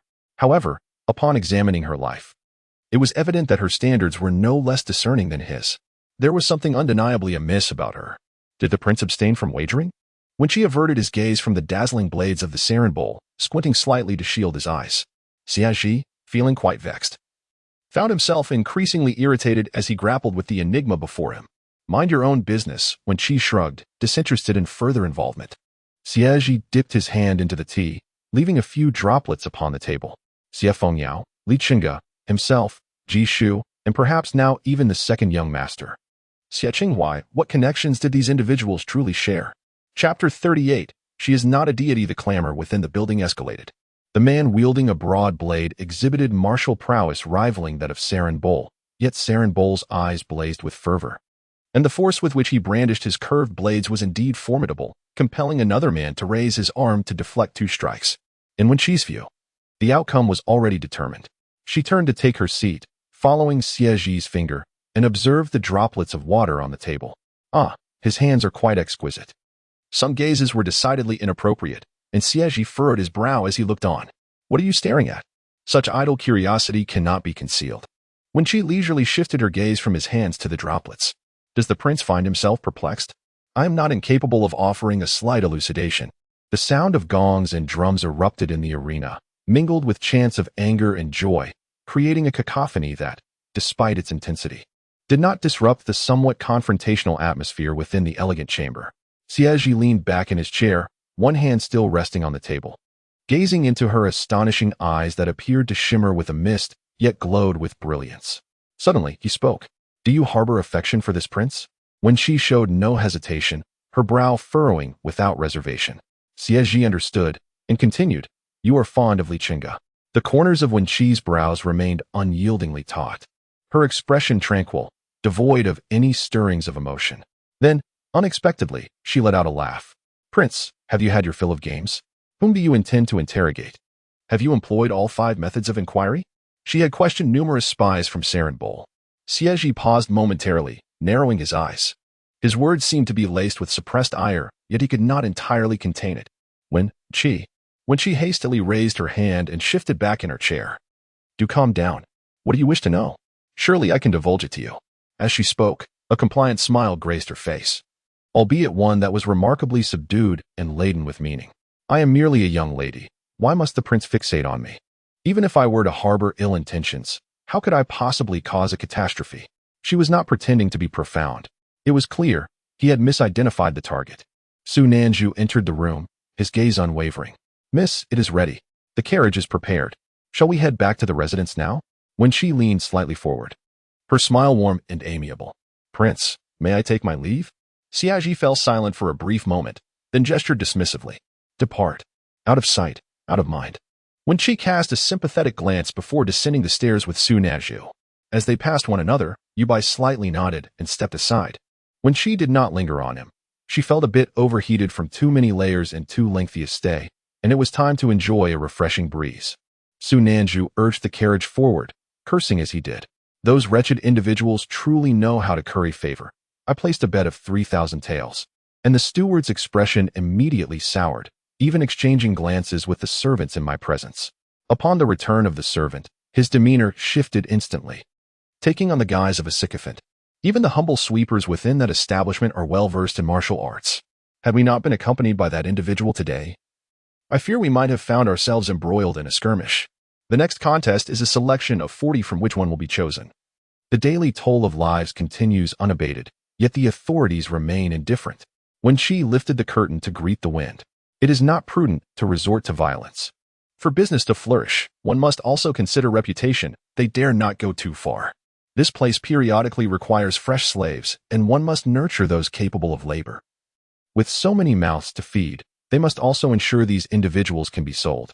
Life holds little value. To carry a single soul from the slave market to the authorities incurs a fee of 28 taels of silver, which is 8 taels more than the usual compensation for a beaten slave, yet it constitutes profit. Su Nanju sighed and shifted the topic. Did the master of the Sarenbul find anything displeasing today? When Chi shook his head. The Sarenbul are slaves of the Northern D and are particularly despised in Day. They are born into innocence yet carry the weight of resentment. It is uncertain how many Sarenbul spies roam the borders. At this juncture, I cannot afford to nurture them. Yubai followed his lord down the stairs, every muscle tense. Who could foresee that upon entering the private chamber, he would encounter his master's somber countenance, leaving him momentarily speechless. Over the years, his master's presence has grown increasingly formidable, and he no longer displays his anger so overtly. Who could have provoked such ire in his lord? Ah, Miss Wen has just departed. As the carriage began to move, Yubai exchanged glances with the hidden guards, both deciding to defer their discussions for later. Are we to remain mute, awaiting His Highness to solicit our words? Even with their backs to Xie Zhi, they both nodded in unison, their subordinates daunted. Yubai entered and replied affirmatively, promptly taking a seat in the carriage. What orders does the lord have? Xie Zhi leisurely sipped his tea before speaking. What is your perspective on Li Chenge's grave excavation? Yubai, recalling the events he had witnessed, suddenly became animated and lowered his voice to respond. Reporting to the lord, it is quite challenging to access the Yinbei Wangfu. Their courtyard is filled with skilled individuals. Over the past decade, they have purchased hundreds from the Chongling slave market, none of whom are particularly renowned. And the purchases are spaced far apart, rendering them inconspicuous. The records within the Imperial City's bureau are not comprehensive. They could not infiltrate the estate to gather intelligence. Yet Li Chenge's actions last night were decidedly peculiar. A prince hastily exiting the city in the dead of night is one thing. But he was in such a rush that he even excavated his own cousin's grave. Last night, the subordinates dared not approach too closely. Their torches illuminated only the rear of the tomb for a brief moment, and they could discern little. Remarkably, they did not utter a single word, which itself is the strangest aspect. My lord, it seems Li Chenge may be overly cautious. Xie Zhi's expression remained largely unchanged. It is not uncommon for individuals to purchase slaves for protection within Chongling, as long as the numbers remain modest and they keep their tails tucked. The Imperial City's bureau will not intervene excessively. However, should they refuse to yield to the bureau, the latter could directly utilize their records to enact lethal measures. Xie Zhi toyed with the ring on his finger, remaining silent for a considerable time before speaking again. Investigate Li Chenge's cousin, Li Chenge. The infrequent encounters with distant cousins, devoid of any entanglements of interest, raised the question, what could possibly compel Li Chenge to desecrate a grave? Yubai nodded in agreement. Xie Zhi leaned casually against the low table, one hand adjusting the headband that had slipped onto his chest. The individuals in question, Prince Yu, Xie Zhi, Xie Fengyao, Li Chenge, Xie Qinghuai, and Ji Shu, what connection do they hold with Wen Chi? Yubai swallowed hard in silence, contemplating for a considerable time before tentatively speaking. Aside from the considerable suspicion surrounding the matter of Prince Yu, she shares no significant ties with any of the individuals you mentioned, not even a connection, really. Aren't they merely relationships of admiration, affection, and life-saving remedies? Indeed, they are inconsequential. Xie Zhi maintained his impassive demeanor. That is indeed the case.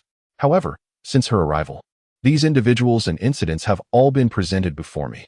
Yubai felt a tightening sensation at the back of her neck, hesitating for a moment before regaining her composure. Her voice laden with confusion and difficulty. These matters? You mean she facilitated certain events? For instance, knowing you left the city, and yet prompting Li Chenge to hastily follow suit to unearth a grave? With her limited resources, could she truly possess such capability? Her subordinates at the stall had indeed saluted you, allowing her to ascertain your departure from the city. But how could she discern your destination or the number of people you brought along? How could she compel Li Chenge to act? How could she ensure you would be aware of Li Chenge's movements? She is not a divine being. The records of Miss Wen, as investigated by the Imperial City Department, are readily available. He is well aware of her limited abilities, the number of her subordinates, and even her financial means. Is it not evident that the prince is merely agitated and questioning their capabilities without cause? The carriage came to a halt, and Xie Zhi cast a fleeting glance at him. Yubai felt a chill run down her neck and promptly fell silent as she exited the carriage. Mushan awaited at the gate of the residence, offering his greetings but receiving no response, hastily pulling Yubai aside. What is this? Yubai covered his mouth, whispering in an urgent tone, the master is confused. Suspecting Miss Wen is a deity. Chapter 39. She can no longer tolerate them. The following day, at Xie Pavilion, he sure made an unprecedented visit. Although she had heard days earlier that Granny Ji had been summoned back to the residence by Granny Qin, who was by Wen Qingyan's side, seeing her in person today still left her feeling somewhat vexed. This old woman is nothing but a meddler.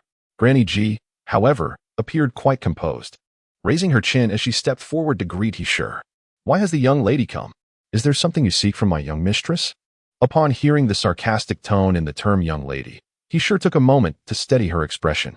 The esteemed lady of the Yanbei Wangfu has sent an invitation, inquiring about the second Miss's health. She wishes to invite the second Miss for a visit. Granny G's brow immediately furrowed. Having served in the household for many years, she was adept at gathering information, even if it pertained to the private matters of other courtyards. For instance, during a recent meal, the masters had mentioned something regarding the second Miss's feelings towards the Yanbei Wang. The young lady has changed her affections once again. She cast a haughty glance at He Sure and replied, "Please wait. My young mistress has yet to rise and take her medicine." With that, Granny Ji turned on her heel and retreated into the inner chamber, leaving no opportunity for He Sure to continue speaking. Inside, Fu Dong was preparing warm water, while Ahua tended to the medicine simmering on the small stove. When she had awakened, yet she was reluctant to open her eyes. Granny Ji re-entered and relayed He Sure's message. When she remained with her eyes closed, rolling over as she spoke with a hoarse voice, "Go inquire who delivered the invitation." Though Granny G was somewhat puzzled, she did not press further. She had heard from Xie Yun many times in recent days that the young mistress's temperament had become quite peculiar, more amiable than before, yet also more irritable. All she could think was that the foolish girl was merely babbling nonsense. Granny G quickly returned with an update for the young mistress. He sure claims that the invitation was personally delivered by Steward Feng from the Yanbei Wangfu. At this, when she opened her eyes, Steward Feng, Li Cheng's man, a person like Li Cheng, who was entirely driven by profit and self-importance, would hardly have the leisure to manage affairs of the inner quarters. "Ahua, bring me the medicine, and then summon Lan Yi. You two will accompany me out of the residence shortly." Ahua promptly complied, pouring the medicine from the stove into a bowl before hurrying out of the room. Granny G exchanged a knowing glance with Fu Dong, who appeared puzzled, while Granny G's expression shifted to one of exasperation. Suppressing her frustration, she could not restrain herself any longer. "Young mistress, both Lan Yi and Ahua are new here. Is it wise for them to attend a banquet at another residence?" When she fell silent, perceiving that this Granny G was indeed a formidable character. While her loyalty was commendable, it was perhaps excessive. Sunanju had once mentioned that this Granny G had been directly scolded away by Wen Chi, and rather harshly at that. Yet, here she was, returning without holding a grudge, dutiful and diligent, but still overly involved in affairs. Unfortunately, many matters remained beyond Wen Chi's explanation. She rose from her seat, patted Granny G's shoulder, and leaned in to whisper a few words. The brief exchange left Granny G visibly pale. After a long pause, she finally regained her composure. "Indeed, it is essential to accompany Lan Yi and Ahua, as the young lady rightly pointed out. How could it be that the young lady was denied her medicine at the White Tower Temple? Those vile scoundrels from the second and third households have committed such an act, and now that the second young lady is aware and has spoken of it, how could they possibly let it go?" After when she had finished her grooming and taken her medicine, Sunanju also arrived. And it seemed Ahua had been pressed by Xie Yun to change into a different outfit. "Let us proceed." The group exited the house, where he sure stood with a sullen expression in the courtyard. When she inquired with a smile, "Is there anything else?" He sure forced a smile and replied that the matriarch wished for her to visit the Wanxiang Hall before departing the residence. Despite the matter being easily articulated in a few words, the people in this courtyard did not afford her the opportunity to speak, leaving her to stand in the cold wind. Wen Chi nodded and donned her wind hat as she left the courtyard. Once he sure departed along the small path, Ahua cautiously tugged at her rain silk short jacket. "Miss, may I use my monthly allowance to buy a few outfits for my sister and my parents? Such exquisite garments, they have likely never even seen them." Sunanju lightly tapped her on the back of the head. "Are you foolish? This is Chaling, the capital of Day, hence your attire draws no attention. In your neighborhood, wearing such clothes would make you a target, inviting theft. When we have the time, we shall accompany you back to see your mother." When she nodded, affirming, "Sister Lan is correct. Do not be foolish. Earn your silver well and bring them gifts later." Ahua scratched her head. "All right, I will heed the mistress." Upon reaching Wanxiang Hall, even the elderly matriarch could not articulate anything substantial. Aside from advising Wen Chi to avoid offending others and to keep a watchful eye on her maidservants, ensuring they adhere to decorum. While she understood that their cordial demeanor was but a facade to mask the brewing malice behind, Wen Chi still found it somewhat peculiar. The matriarch's blatant disdain for her well-being was unmistakable, yet despite her impending visit to the Yanbei Wangfu, the matriarch managed to conceal her irritation. Apart from the evident collusion between the two households, she could discern no other rationale. The two residences were merely separated by a street, and traversing the small path took no more than a quarter of an hour. As the carriage came to a halt, Steward Feng emerged to greet them, his face adorned with a smile that was both respectful and obsequious, yet strangely familiar. "Miss Wen has arrived. The madam has been awaiting you for quite some time." Not far behind him stood the housekeeper beside Xue, along with an unfamiliar maidservant. The housekeeper bowed and acknowledged, "I have seen Miss Wen." When she looked at her, although the housekeeper smiled, there was a hint of barely perceptible pity in her gaze. Though somewhat bewildered, Wen Chi could surmise the underlying sentiments. The invitation had been issued under the name of the madam, Zhou Rong, yet the housekeeper was someone close to her mother, and Xue, suggesting she had something to convey. The inhabitants of the Yanbei Wangfu could no longer tolerate them. When she gazed at the prominently displayed plaque and remarked, "The steward and the housekeeper are being overly courteous." At the steward's signal, the housekeeper stepped forward to lead Wen Chi Miss Wen The old servant will escort you to the back courtyard." As Wen Chi stepped down the stone steps, he heard Steward Feng's admonition from behind. "Today, Miss Wen is a distinguished guest of the Madam. Maid Fong. Ensure that no irrelevant individuals disturb Miss Wen." Maid Fong momentarily froze, then inclined her body in acknowledgement. "Understood." Chapter 40. The Vanished Souls. Miss Wen Air. "Please do not rush. There is no need for haste." With these words, Nurse Fong turned slightly, then resumed her lead, her demeanor considerably less tense than before. When she nodded in acknowledgement, leisurely following suit, though she had not anticipated stepping into the home of her past so soon, leaving her momentarily speechless with nostalgia. Since entering the Yanbei Wangfu, Su Nanzhu had remained vigilant, and upon recalling that her current identity was Wen Chi, she sighed with slight relief, yet dared not let her guard down entirely. Upon reaching the Zuezu courtyard, Nurse Fong halted, and a maid approached. "Miss Wen Air, allow me to guide you into the courtyard," the maid, Huayue, offered. Wen Chi glanced at Nurse Fong, who, with a slight bow, did not meet her gaze but instead inclined her head respectfully once more. "The second madam holds a great fondness for you, Miss Wen, but is concerned you may tire yourself. Therefore, she has chosen not to disturb you today. Given your frail health over the years, it is only natural for our mistress to be mindful. The mistress has sent word through me, advising you to take care of your health and to avoid overexertion, as fatigue may be detrimental to your well-being." When she understood and nodded appreciatively. "I am grateful for the concern from both the mistress and you, Nurse Fong."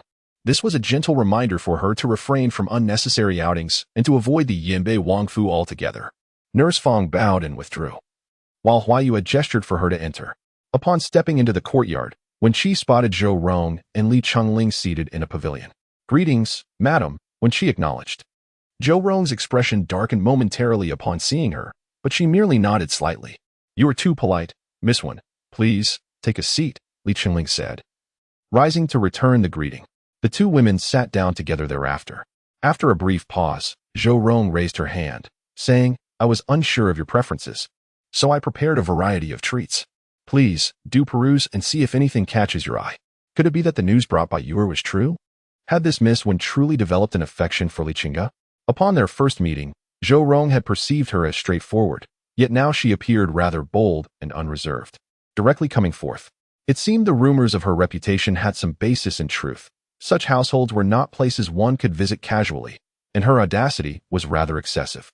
When she picked up a delicate pastry and smiled gently, "I have a fondness for crab roe pastries." At her words, Zhou Rong suddenly fixed her gaze upon her, only to hastily avert her eyes, lowering her gaze. "Very well, should you return, I shall have them prepared for you." She felt a momentary daze. The mere mention of crab roe pastries reminded her of Gur. However, in Chongling City, crab roe pastries were hardly a rarity, as they were favored by many. When she nodded, "It seems I shall seldom return, as my health has truly deteriorated." Upon saying this, she intentionally turned aside and coughed a few times, striving not to make it overly conspicuous. Li Chenge had been summoned unexpectedly by her aunt that day. Her mother had merely instructed her to keep an eye on Miss Wen, leaving her uncertain about how to fulfill such a task. Observing Wen Chi cough, she promptly rose to pour her a cup of tea. Zhou Rong, reflecting on Wen Chi's earlier words, suddenly felt that Wen Chi seemed to grasp something deeper, leaving her uncertain whether to exhale in relief or not. At a table of three, none were particularly loquacious, engaging in discussions about fabrics and jewelry. Wen Chi found it difficult to interject, and when the conversation turned to exquisite delicacies, her knowledge was scant, making it rare for her to contribute even a few words. After a brief respite over a cup of tea, Wen Chi rose to take her leave. Zhou Rong promptly beckoned a maid who was waiting in the main hall, and the girl returned with a wooden box. Zhou Rong smiled at Wen Chi, saying, "I have a pair of exceptionally fine lavender jade bracelets for you. Take them home to match your attire." As she spoke, she stepped forward to grasp Wen Chi's hand, insisting, "You must not refuse this gift from an elder. You are not a proud person, so do not decline." Wen Chi raised an eyebrow slightly and accepted the offering. "Thank you, madam." Upon seeing her accept the bracelets, a flicker of conflicting emotions crossed Zhou Rong's eyes, which ultimately transformed into a deep sigh. "Go now, do not tire yourself, and rest well when you return."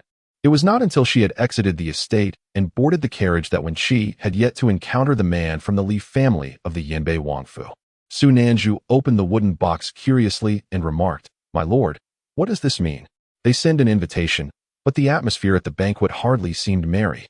And yet they choose to bestow such a valuable gift, especially such difficult-to-give bracelets? You hardly exchanged many words with them at tea, did you? What has led to this misunderstanding? Wen Chi regarded the bracelets thoughtfully for a moment before replying softly. Someone is colluding to associate me with Li Chenge. It seems they wish to create an impression for others to see, hence the grand display. Bestowing such a precious gift also shows they have thoroughly understood my temperament, thinking I might desire to engage further. It was indeed in Shushiwe, Shorong, her mother, and her aunt who had subtly advised her. Su Nanju's expression darkened. Did you not hint at that during the banquet at the Wei Yuan General's residence? They are quite astute to turn this matter into a vessel for their purposes. In the future, I fear we must keep a closer watch on them. When she smiled lightly, there is no need for trouble, simply handle the bracelets. In the snow bamboo pavilion as Wen Chi departed. Li Chenge also took his leave shortly thereafter. Only Zhou Rong remained in the corridor. She turned to Huayue, her face showing fatigue, and said, "You may go." Huayue's concern was genuine, yet she understood her limitations, so she refrained from further words and respectfully stepped back, making her way out of the courtyard. Upon exiting the snow bamboo pavilion, she took a small path directly to the courtyard of Li Cheng's study in the front yard. After being announced by Steward Feng, she entered with her head bowed. Servant greets the master and the eldest young master. Li Cheng glanced at her, asking, "What did the madam say?" Huayue bowed again. Replying to the master, the madam inquired what Miss Wen enjoys eating, to which she replied crab roe pastry. Then she spoke of clothing, jewelry, and expressed concern for her health. Miss Wen appeared somewhat pale, likely still unwell, and soon took her leave. The master accepted the bracelets sent by the madam without opening the box, nor did Miss Wen decline them. Li Cheng's gaze faltered momentarily before he nodded slightly. "Very well, you may leave." Huayue let out a sigh of relief. "Yes, I shall take my leave." Once Huayue exited the room, Li Cheng raised his hand towards Li Chenge and inquired, "What is your perspective?" Li Chenge, lowering his head as he savored the sweet soup, did not respond nor lift his gaze, but countered with a question. What transpired the previous night? When a son is on the brink of death, what is there left for a father to conceal? Such behavior would only seem estranged. The general of Wei Yuan desires the demise of Wen and aware of the crown princess's affections for Li Chenge. They chose to present Wen as bait for the crown princess to deal with herself. It is merely the trivial squabbles of young ladies. How significant can they be? Li Cheng's face stiffened as he fell silent for a moment before breaking into a hearty laugh. What words are these? Had you not been unwell? I would have certainly summoned you that night. Upon hearing this, Li Chenge did not engage further, prompting Li Cheng to lower his voice. The person in the grave has vanished. Li Chenge suppressed the smile that threatened to break forth, setting down his porcelain spoon to glance at Li Cheng. "Father, you have truly endured much. First, the crab roe pastry, and then a letter inscribed with Zhao. Those burdened by guilt are often the most restless, are they not?" Li Chenge must have been frightened out of his wits, to the extent of digging up the grave to ascertain whether Li Chenge was still there, only to be terrified anew by the empty tomb. With Wen entering the residence today, the crown princess will undoubtedly learn of the unique gift bestowed upon her by her mother. These are mere trifles. Father, you should still consider seeking out Su Nanxiu. Although we have made thorough arrangements, we cannot overlook the possibility of our second brother becoming flustered. Suddenly, Li Cheng appeared less anxious, raising a hand to adjust his long beard. After decades of planning, even the Imperial City Directorate would find it challenging to uncover any flaws. It is your second brother who lacks composure. We must hasten to finalize his marriage. Chapter 41. At most, just kill me since that visit to the slave market. When she had sufficient silver at hand to last for a while, the manor on the outskirts had undergone some renovations and was now ready to accommodate residents. "Miss, where did you acquire such silver?" Mama gazed at the estate, her eyes wide with disbelief. A manor in the suburbs would typically cost thousands of taels. Considering the meager allowances the young lady had previously received, it was nearly impossible for her to save even 100 taels, let alone amass such a fortune. Siyun and Fu Dong followed quietly behind, refraining from uttering a word. Su Nanju and Wen Chi were equally reticent. For Hua had alighted from the carriage midway to frolic about, and now approached, clutching a massive stone she had seemingly unearthed from nowhere. Miss, what do you think of this stone for carving a lion?" Wen Chi fell into a moment of contemplation. Isn't it still missing a piece? With a resounding thud, the massive stone landed heavily before the manor, Hua not even slightly out of breath, her eyes shining with delight. "There is still another one. I'll go fetch it." No sooner had she spoken than she dashed away like the wind. Wen Chi fell silent once more, then gestured for Lan Yi to follow her. Go see if this stone was purchased or if she simply found it. Such a large stone could hardly originate from this hillside. Su Nanzhu chuckled in agreement and promptly followed. Wen Chi raised her chin slightly at Ji Mama and Si Yun. Let us go inside. Why are you standing there in a daze? Fu Dong and Si Yun hurriedly opened the door, while Ji Mama turned back to assist Wen Chi, her face etched with a mix of patience and inquiry. When she sighed inwardly, the silver she had acquired was legitimately earned from the slave market. After a long pause, Ji Mama finally found her voice. Ah. So the young lady was whisked away by Lan Yi to such places. What reputable young lady would venture into such realms? Yet, your nonchalant demeanor makes me feel that perhaps I, as your old servant, am the narrow-minded one. Fortunately, Ji Mama's thoughts were soon diverted by the desolate estate. Miss, didn't T. Lan Yi mention that the estate's steward was taken away by the Yabao? Yet, there are still tenants remaining. Why haven't they come to pay their respects to the mistress? When she exerted a bit of pressure to guide her to the beautiful resting area beneath the corridor. Please spare me. As long as you are here, there is no need for my presence. Ji Mama's spirits lifted at her words, and she began to chatter animatedly. You have never owned a manor before, and I have yet to teach you. If managed well, this estate could yield thousands of taels in annual revenue, a substantial income. Having said this, she raised her hand to summon Fu Dong. Go fetch some items from the carriage and brew a pot of hot tea for the young lady. Si Yun and I will go examine what crops are being planted. Perhaps we can even engage in some weaving work. When she had no objections and waved her hand dismissively. These days, it seemed she had been venturing outside too frequently. Now, merely walking a few steps left her feeling faint. In those years on the battlefield, despite losing copious amounts of blood, she had never felt this fragile. The degree of weakness she experienced was truly beyond the endurance of an ordinary person. Soon, Fu Dong swiftly brought over a small stove from the carriage and set it up in the corridor to brew tea. My lady, would you care for some Tianshan white tea today? When she lazily nodded her assent, you may proceed. Before she could finish her sentence, a cacophony of carriage wheels echoed from outside the courtyard, as if accompanied by the hurried footsteps of Ziyun entering the premises. Leaning closer, she whispered to Wen Chi, Miss, the Grand Princess is hosting a plum appreciation banquet today, and a maid has brought an invitation. After handing the invitation to Wen Chi, she received a brief glance before it was returned. Please respond, stating that I am at the manor recuperating and am unwell. How could it be such a coincidence? She arrives to collect the manor, and immediately afterward, the Grand Princess comes to host a banquet. Ziyun took back the invitation, contemplating for a moment before speaking again. Miss, we have never received an invitation to the Grand Princess's banquet before. However, I have heard from Granny Ji that the Grand Princess is quite particular about her reputation. If you were to refuse outright today, she might take offense. When she, feeling no connection to the Grand Princess and weakened to the point where even her thoughts were hazy, responded with irritation. Whether she takes offense or not is of little concern. If it comes to that, so be it. I could very well die. Ziyun was taken aback by her mistress's sudden outburst, surprised yet somewhat reassured. Well, the young lady has indeed become more composed lately, though it still instilled a slight fear in her. Yet, the young lady had a history of such impulsive tempers. Ziyun quickly smiled and bowed. Very well. I shall inform the Grand Princess's envoy. With that, she hastened towards the main entrance of the manor, clutching the invitation. The inexplicable laughter left Wen Chi with a headache, leading her to suspect that her weakness was causing her to see things. Otherwise, it was hard to explain her irritable demeanor. She had nothing to be pleased about. Not long after, she was disturbed again. Miss, Ahua has been detained. Su Nanzhu dropped down from the roof to Fu Dong's side, unmoved as a mountain. Fu Dong appeared to be utterly accustomed to such occurrences. When she closed her eyes to rest but slowly opened them again upon hearing the commotion, feeling a severe headache. Who has detained her? Su Nanzhu brushed off the imprints from her clothes, cleared her throat, and announced loudly, it was that Master Ji residing at Gore Manor. Ahua moved one of his stones. When she sighed, carry me over. I'm utterly exhausted today. As soon as she finished speaking, Su Nanzhu, wearing a worried expression, jumped in to support her. I noticed your complexion was rather poor this morning, my lady. Should we take it easy? When she took a moment to collect herself before responding. No, we truly haven't done much.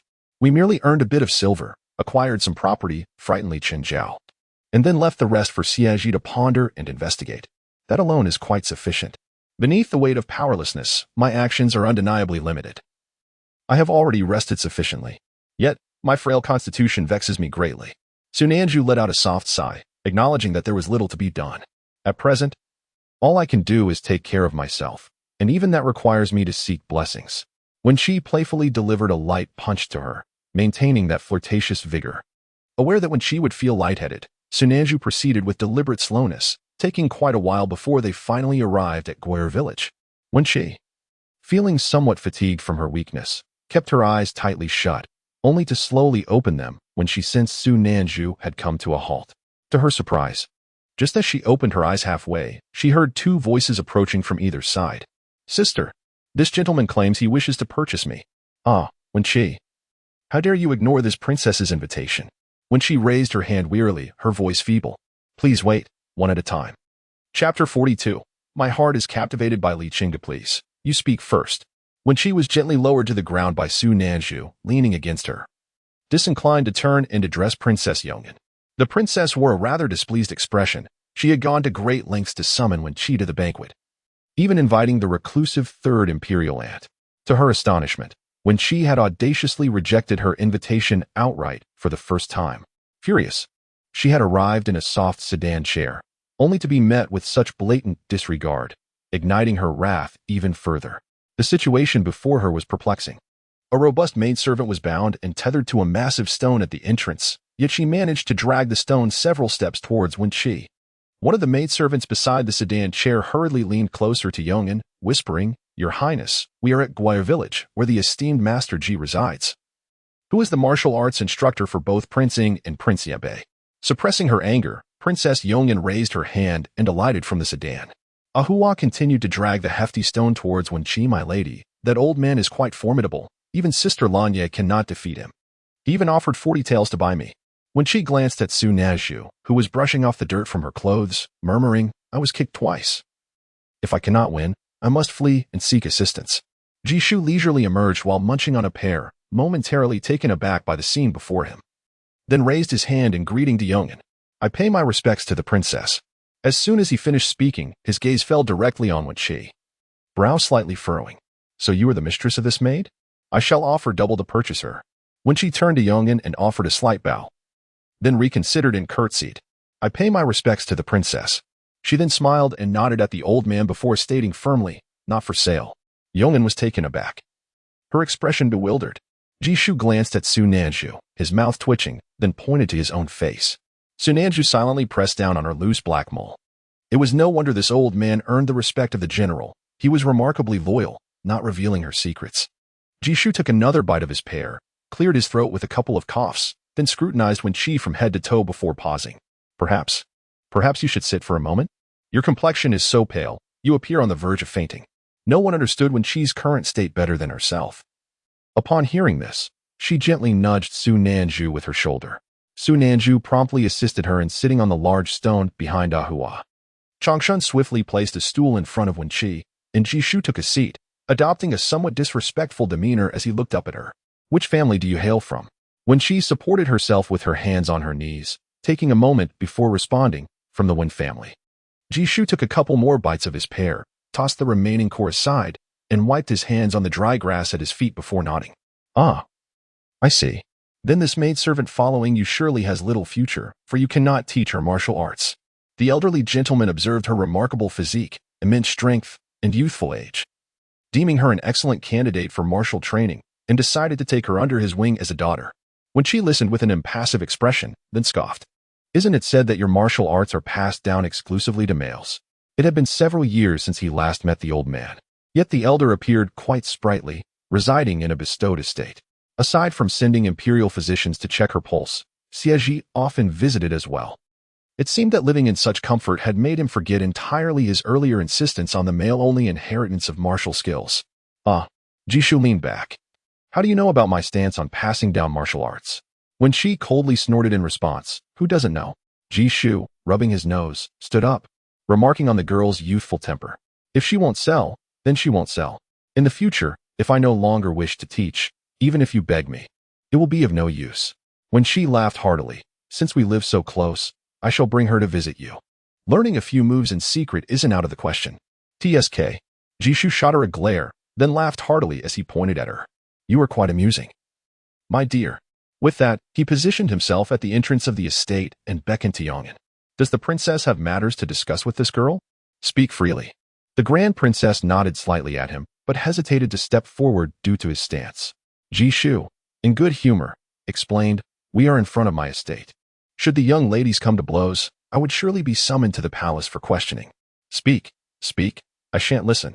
As he said this, he genuinely covered his ears, and Chang Shun, standing beside him, did the same. Sunanju and Ahua stood like sentinels behind Wen Chi. Grand Princess Yongin raised her chin and surveyed the scene. Though she was not well acquainted with Jishu, she had heard much about him. Given the situation, she felt it inappropriate to undermine his dignity. Supported by her maid, she approached Wen Chi but hesitated to speak as she noticed Wen Chi's rather lifeless expression. She raised her hand, and a nearby guard hurriedly brought over a chair. Wen Chi, both puzzled and curious, observed her, waiting for her to speak. Yonghua settled herself gracefully before casting a haughty glance at her. Is my plum banquet unworthy of your presence? When she pointed to herself, you truly misunderstand. Yonghua discerned the underlying meaning and spoke with a hint of disdain. You possess a lovely visage, yet prolonged illness has robbed you of much of your color. What a pity. If you are unwell, why do you not learn to restrain yourself? When she frowned, what do you mean? A maid beside Yonghua stepped forward at a signal and spoke in a neutral tone. Miss Wen was not once enamored with His Highness the Crown Prince, frequently encountering him in the streets under the guise of chance meetings. Yet, since returning from the White Pagoda Temple, she has ceased such pursuits. Your actions could inadvertently attract scorn towards the royal family. When she replied, are you implying that? She found herself somewhat enlightened, yet felt as though her understanding remained elusive. She truly needed clarity. The grip of Jishu and Changshun over their ears grew increasingly feeble, their fingers parting ever wider. Princess Yongin let out a cold snort. Even if your actions are somewhat reckless, should you possess an unwavering devotion, I would indeed regard you with greater esteem. Yet here you are, having spent merely 2 years at the White Pagoda Temple before descending the mountain. And already you have exchanged your affections, eager to ingratiate yourself with others. I am reluctant to speak harshly, but how dare you presume to associate with my benefactor? When she finally comprehended the situation, yet disbelief still lingered, the clarity of thought struck him like a whirlwind, intensifying his dizziness. Yonghua felt that she was exceedingly foolish, so foolish that she had to speak frankly. Thus, she impatiently declared, this palace harbors feelings for Li Chenge. In an instant, when she was overwhelmed by a rush of metallic sweetness that surged to his throat, leading him to spit out a mouthful of blood. This unexpected turn of events threw the scene into chaos. Yonghua sprang up, exclaiming, Wen Chi, whom are you deceiving? Chapter 43. Is Wen Chi doomed? Madam, do you think the Empress Dowager will permit me to attend the banquet hosted by the Grand Princess? Wen Qingyin's heart fluttered with anxiety since she received the invitation earlier that morning. Ever since her last visit to the palace, she had grasped the underlying sentiments within, becoming acutely aware of her precarious situation. Hence, she refrained from leaving her residence carelessly and was cautious about revealing her injured leg to others, including her return to the general's manor. Furthermore, she dared not engage too closely with her second sister, fearing that one day the royal family might no longer tolerate her embarrassment, which could inadvertently implicate her sister. However, today was the Grand Princess's banquet, a royal affair. And since her second sister had also received an invitation, there was a possibility for them to converse freely. Madam, please do not fret, Qin Mama urged softly. Even if you cannot attend today, I shall assist in inviting the second miss to our residence on another day. The old servant understood that when Qinyin was currently very cautious, filled with worries. Still, it was unnecessary to avoid seeing her sister altogether. Princess, Madam, a young maid hurriedly rushed in from the courtyard, announcing that Mama Yin, who served the Empress Dowager, had come personally. When Qinyin raised her eyes to see Mama Yin accompanied by 2 maids, in an instant, the hand concealed within her sleeve turned pale from tension. Mama Yin stepped forward to pay her respects. This humble servant greets the princess. When Qinyin nodded, please, no need for formalities. After Mama Yin acknowledged the greeting, she stood straight, noticing Wen Qingyin's unease, and promptly smiled to ease the atmosphere. The Empress Dowager has said that if you wish to go, you may do so. It is not suitable for you to remain cooped up in the manor all day. When Qinyin smiled in response, I shall ensure that it remains inconspicuous. She understood the weight of the royal family's reputation. While her prolonged absence from the public, I would invite speculation. Revealing the extent of her leg injury would only exacerbate the situation. It was already a rare concession from the Empress Dowager. Mama Yin realized that the princess was finding solace in this small triumph amidst her grievances. At such a young age, having endured so much, it was truly please go. The Empress Dowager is aware that you are renovating the manor and has even granted you silver notes to procure anything you find lacking. Wen Chi smiled gratefully. Thank you for your mother's concern. The value of self-respect is immeasurable. At the very least, it could now be exchanged for silver. At Guara Manor. Heavens! What on earth is happening? Will she ever wake up? Jishu paced back and forth in the courtyard, his head aching with worry as he clutched his pipe. Had he known this would happen, he would never have bound that strong girl. Who would have thought she would spit blood without a word? Xianfu and Mama Ji hurried back to the city to fetch medicinal herbs upon hearing the news. They were now in the corridor, diligently preparing the medicine and boiling water, their faces solemn and silent. Why are you staring at me like that? The Grand Princess turned her head only to meet the furious gaze of Ah Hua, who was glaring at her with indignation, feeling utterly wronged. In her anger, she even forgot to refer to herself as this palace. Little did she know, as she turned again, she was met with the wide-eyed stare of Wen Chi. Why are you glaring at me as well? And Wen Chi, incensed, rolled her eyes with palpable frustration, her voice rising uncontrollably as she spoke. If something were to befall my second sister, let my niece ponder how to explain this to His Majesty and how to account for it to my father. Having uttered this, she turned her back, dismissing any further discussion with Yong'an, indifferent to the title of Grand Princess, for she remained the royal aunt in this moment. Originally, she had set out joyfully to converse with her second sister, yet little did she know that upon leaving the city, she would encounter Lanya hastening with a carriage to fetch the esteemed elder Zhang. Her second sister had seemingly recovered, only to be struck down again, spitting blood. The burden on her elder sister was becoming unbearable. Even if she were timid, she had to muster the strength to advocate for her sister now. Yong'an stood in silence, the atmosphere heavy with a palpable hostility that silenced even the maidservant at her side, who, despite understanding her mistress's grievances, dared not voice a rebuttal. After what felt like an eternity, the door finally creaked open, drawing the attention of those gathered. Sunezhu held Elder Zhang in the highest regard, carefully closing the door behind her, showering the elder with gratitude. You are truly a healer of unparalleled compassion and skill. Without your presence, we would be at a loss. Yet, Elder Zhang interrupted her with a sharp glare, her own ire evident. Cease your flattery. What business does a sheltered young lady have in such matters? Why burden yourself with such heavy thoughts? Do you wish to hasten your own demise? With your frail constitution, you ought to be a simpleton, preoccupied with garments and jewels. I have warned you before, that fleeting joy can only sustain your life for so long. Beyond the Apothecary Valley, no other remedy exists. You must find a way swiftly. At this rate, you may not outlive this old man, who has already surpassed 70. Su Nanju felt the sting of those words deeply, rendering her mute. Jishu surveyed her courtyard, stepping forward to mediate. Please, do not be upset. Allow me to escort you back. You should rest now.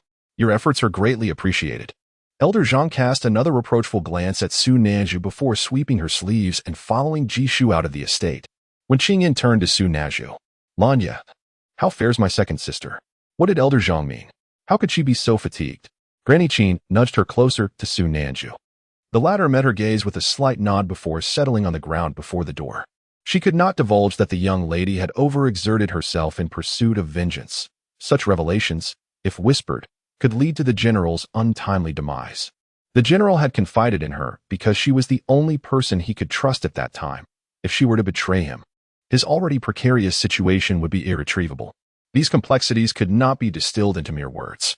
Thus, she maintained a stoic demeanor, ignoring everyone around her. As Grand Princess Yong'an listened, the immediate threat to Wen Chi had seemingly diminished, her anger subsiding into a quiet contemplation of Elder Zhang's earlier remarks. After pondering for a while, she spoke with a hint of confusion. I have heard that the people of the Apothecary Valley seldom descend the mountain. However, every 3 years, they issue 10 medical decrees. These decrees do not have a validity period. They can only be used within the first 6 months of the year. Once June passes, one must wait until the next year for them to be effective. If one cannot obtain a medical decree, would it not mean certain death for Wen Chi? As her words fell, the atmosphere once again thickened with a palpable aura of menace.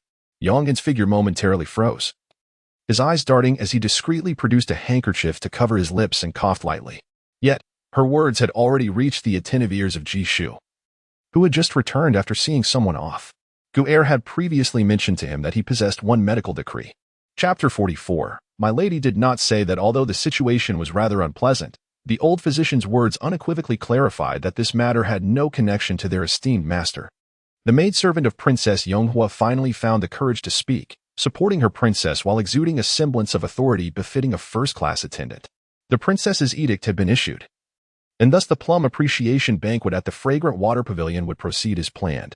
You are to diligently attend to Miss Wen Air. Yonghua nodded vigorously, affirming, yes. Continue with your tasks. With that, she bowed to Wen Qingyin, and Huang, I shall take my leave now. Wen Qingyin's anger subsided slightly, and she managed a reluctant nod. Very well, go. The others in the courtyard also offered their forced farewells, but Yonghua paid them no mind, eager to escape this sight of turmoil. It was utterly terrifying. If Wen Chi were truly to perish before her eyes, given her father's affection for martial generals, he might very well flay her alive for the sake of his beloved minister. Su Nanzhu seemed to have realized something and stood up to chase after her. Let me see off the princess, she declared. This prompted Yonghua to quicken her pace. There is truly no need. Su Nanzhu persistently followed. You must allow me. No. Truly not. Yonghua exclaimed, her annoyance flaring, yet she did not wish to stir trouble at this moment. Upon reaching the entrance of the manor, Su Nanzhu stepped forward, pushing aside Yonghua's maidservant, and turned to stand directly in front of her. I have something to say. Yonghua decided to grant her a modicum of respect, halting and glaring at her with evident disdain. When she was indeed not discerning, how could she bear to be seen with such a plain maid? It was a matter of face, after all. Su Nanzhu paused for a moment, resolving to dispense with unnecessary chatter. Princess, are you aware of the gifts my lady received from the Grand Lady of the Yanbei Wangfu? Are you seeking death? Yonghua glared at her, her voice chilling. Daring to pursue me and mock me? Everyone knew of her affection for the Yanbei prince. How could she flaunt the gifts received through Wen Chi's flattery of the Yanbei's mother? Such audacity was truly insufferable. Su Nanzhu replied, that is not how it is meant to be understood. What mockery? This was a complete misalignment. As Yonghua's expression grew colder, with her eyes seemingly ablaze, Su Nanzhu cautiously retreated a couple of steps, her autumn-like eyes filled with sincerity. In her hands were a pair of exquisite purple jade bangles. A pair, mind you. Bring that insolent maidservant to me. Yonghua's patience had reached its limit. Her anger dissipated entirely, yet now she was genuinely furious. Seize her. Yes. The guards stationed before the manor promptly drew their swords in response. Su Nanzhu fell silent for a moment, then stepped forward, wrapping her arms around Yonghua's shoulders, leveraging her stature to envelop her in an embrace. Everyone present, including Yonghua, widened their eyes in astonishment. Princess. Guarding the princess, Yonghua was filled with disbelief. She knew that this maid was highly trusted by Wen Chi, and a servant by the side of a noble lady would not dare to disrespect her. However, this audacious maid was indeed rather bold, leaving her momentarily at a loss for how to respond. Su Nanzhu took Yonghua by the arm and walked a couple of steps toward the corner, casually gesturing to the guards. I will only say a few words, so do not rush. Do you think I would dare harm the princess? If it were not for the general's orders, she would not have taken on such a task. It was truly exhausting. She glanced at Yonghua's still wide eyes and softened her tone. My lady sold those bracelets. Do you know why? This question genuinely puzzled Yonghua, momentarily forgetting that she was being held. Why? Although Wen Chi's thoughts were not yet common knowledge among the people of Chanling, many were aware that she had left the Yanbei Wangfu with a wooden box. She had been seen conversing pleasantly at the Wei Yuan general's residence and had immediately visited the Yanbei Wangfu after receiving an invitation. How could she then act in such a manner? Su Nanzhu spoke earnestly. My master once had feelings for Prince Zhao. As she spoke, she began to feel a bit shy. Ahem. My lady previously entered the Imperial City office, just a few days ago. She went to the slave market with Prince Ing, who personally came to fetch her. Indeed, my lady has an excellent eye for talent. But why would she commit such an act, betraying the goodwill of the Yanbei Wang's mother? Though my lady's temperament is a bit unrestrained, she surely would not be so lacking in manners. Or perhaps she is short on silver? She earned 30,000 taels at the slave market that day. Even after buying a new estate, she should not be in want of money. The Yanbei Wang was renowned for his military achievements, and his appearance could be described as exquisite. Though he stood half a head shorter than Prince Ing, his presence marked him as a hero among the common folk of day. Have you considered why my master would sell those bracelets immediately after leaving the Yin Wangfu? Yonghua furrowed her brow and listened for a while before pushing her away. What you wish to convey is that Wen Chi has discerning taste, and those she admires are all well-regarded individuals of Chanling, including my uncle, Prince Ing. Yet, She did not take a liking to Li Chenge. Su Nanju nodded in full agreement, her expression filled with admiration, and was about to speak again when she immediately changed the subject. My lady did not say that. Yonhwa's brows remained tightly knit as she lowered her gaze to smooth her dress, speaking softly. I understand the intentions of you and your master. However, I shall not solely rely on your one-sided account. Su Nanju had said all she needed to say and could only bow and depart. Were it not for the general recalling the past incident when the eldest princess was nearly married off, he would not have allowed her to speak so freely. The master had remarked that even the most foolish of royal individuals could not be foolish to a great extent. Surely the eldest princess would understand the gravity of marriage. Yonhwa watched Su Nanju's figure disappear at the estate's entrance, her emotions growing increasingly complex. The words of the maid named Lan Yi were not difficult to investigate. If they were to conceal their actions and she were to discover the truth, it would undoubtedly raise suspicions of obfuscation. Yet, they boldly revealed everything to her. Even if they feared her wrath as the esteemed princess, their approach seemed excessively direct and conspicuously intentional. Moreover, these revelations came after she had openly expressed her admiration for Li Chenge. Were they not afraid that her anger might be directed more pointedly towards them? Yonhwa turned to her maid. Koxiang, send someone to investigate whether she truly sold that bracelet, and have someone keep watch on the comings and goings of the Yanbei Wangfu. As for the 17th Imperial Uncle, you shall inquire personally, without any circumlocution. Simply ask him about the 30,000 taels. Koxiang nodded. Yes, I shall issue the orders shortly. However, regarding the plum appreciation banquet, Yonhwa waved her hand dismissively and proceeded towards her palanquin. The invitation had already been issued, and it must be honored. Her dignity as a princess was not something she could afford to compromise. Chapter 45. Did we know each other before? Having risen early in the morning and caused quite a commotion, it was still only just past noon. When she awakened, she felt somewhat revitalized. At least no longer dazed to the point of being unable to discern the figures around her. Master, you have finally awoken, Su Nanju exclaimed as he swiftly approached. The matters you wish to hear have all been conveyed to Lord Chang. Step aside. As soon as Ji Mama heard the commotion, she hastily entered the room, only to find Lan Yi engaged in incomprehensible chatter with the young lady, which infuriated her. She stepped forward, pulling Su Nanju aside, her voice dropping to an angry whisper. Did you not hear what Dr. Zhang said? The young lady has been overly concerned, leading to her illness, and you still prattle on about trivialities. Exchanging a glance with Wen Chi, Su Nanju coughed in unison. Wen Chi attempted to sit up, and Ji Mama hurried to assist her, but was unable to suppress her tears. My lady, please do not heed Lan Yi's nonsensical prattle. What could possibly warrant such excessive worry? We shall nurture ourselves properly, and surely there is nothing we cannot achieve in life. Why rush and distress yourself to this extent? The general and madam have yet to return. If they were to learn of your condition, how could they endure it? When she felt somewhat innocent in this regard, she wished to do more. Yet her frail body was hardly fit for it. She hardly merited the label of overly concerned. She coughed a few more times and gently reassured Ji Mama, you speak the truth. From now on, I shall focus solely on eating and resting, allowing you to care for me. Ji Mama's plump face was reddened around the eyes, appearing quite pitiful. However, upon hearing her master's words, she felt a measure of comfort. I have always said, you are surrounded by youthful maidens. No matter how well I instruct them, there will inevitably be shortcomings. Su Nanju stood silently to the side, fidgeting with his hands. When she nodded in agreement, indeed, you are absolutely right. However, I find myself quite famished. Ji Mama, taken aback by her final statement, was momentarily at a loss. We are currently at Guer village, and there are no provisions available. It would be unwise to trouble Lord Ji too much.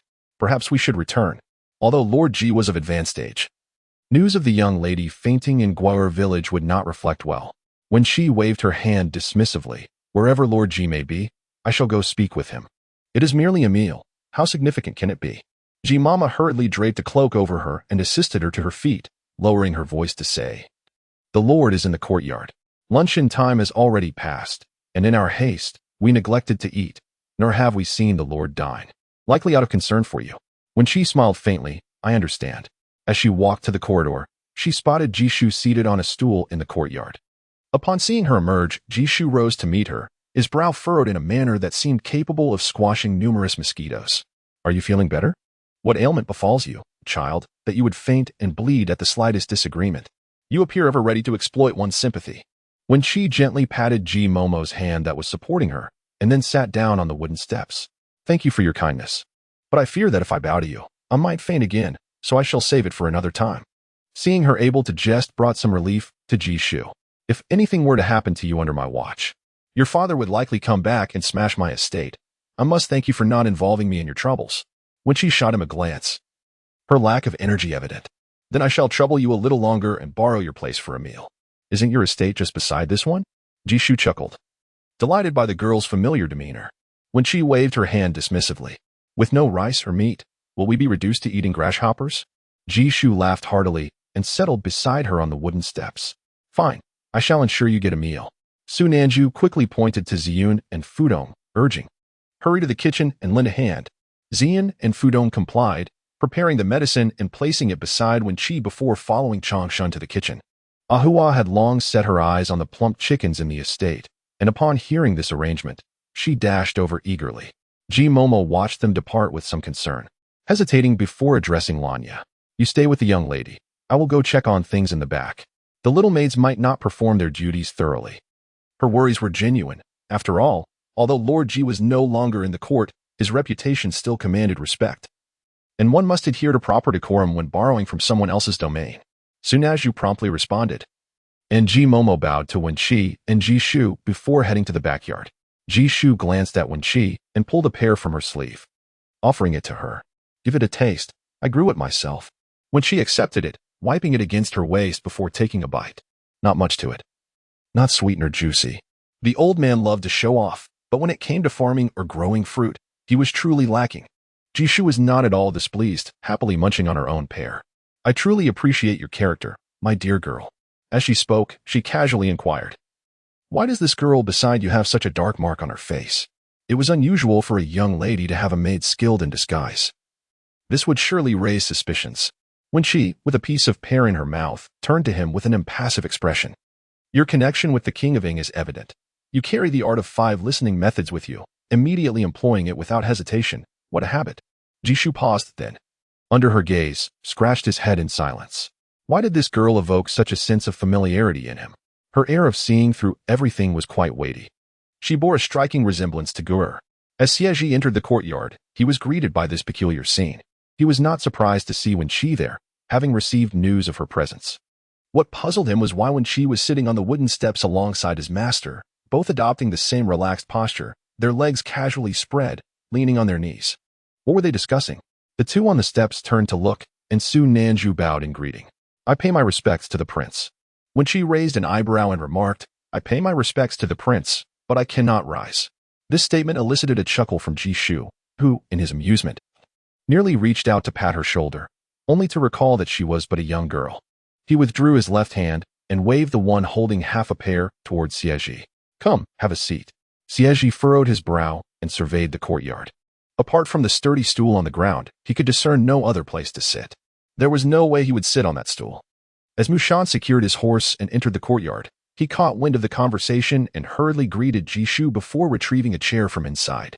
Thus, the scene in the courtyard grew even more peculiar. Xie Zhi sat majestically in the high chair before Wen Chi and Jishu, exuding an air of nobility that discouraged any semblance of disrespect. Jishu and Wen Chi occupied lower seats, yet their carefree demeanor commanded a presence that could rival even the most imposing.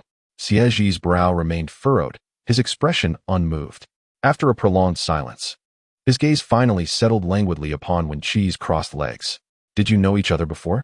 Wen Chi's demeanor remained unchanged as she slowly adjusted her legs in response to his gaze, then turned to Jishu, who wore a look of perplexity. Did we know each other before? Chapter 46. Do not be deceived by her. We are strangers.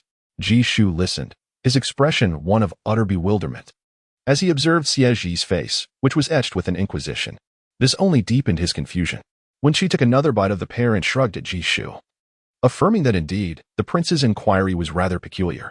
Xie Zhi, with a smirk that barely concealed his disdain, let out a cold snort before turning his gaze to Jishu. What were you discussing with her moments ago that has rendered you seemingly reluctant to speak further? This girl is quite cunning. It would be prudent for you to limit your interactions with her. Girl? The strange appellation sent a shiver down Wen Chi's spine. Although she was now 18, she had been 24 at the time of her previous demise, while Xie Zhi was merely 25. Resisting the urge to call him youngster was a testament to her self-restraint.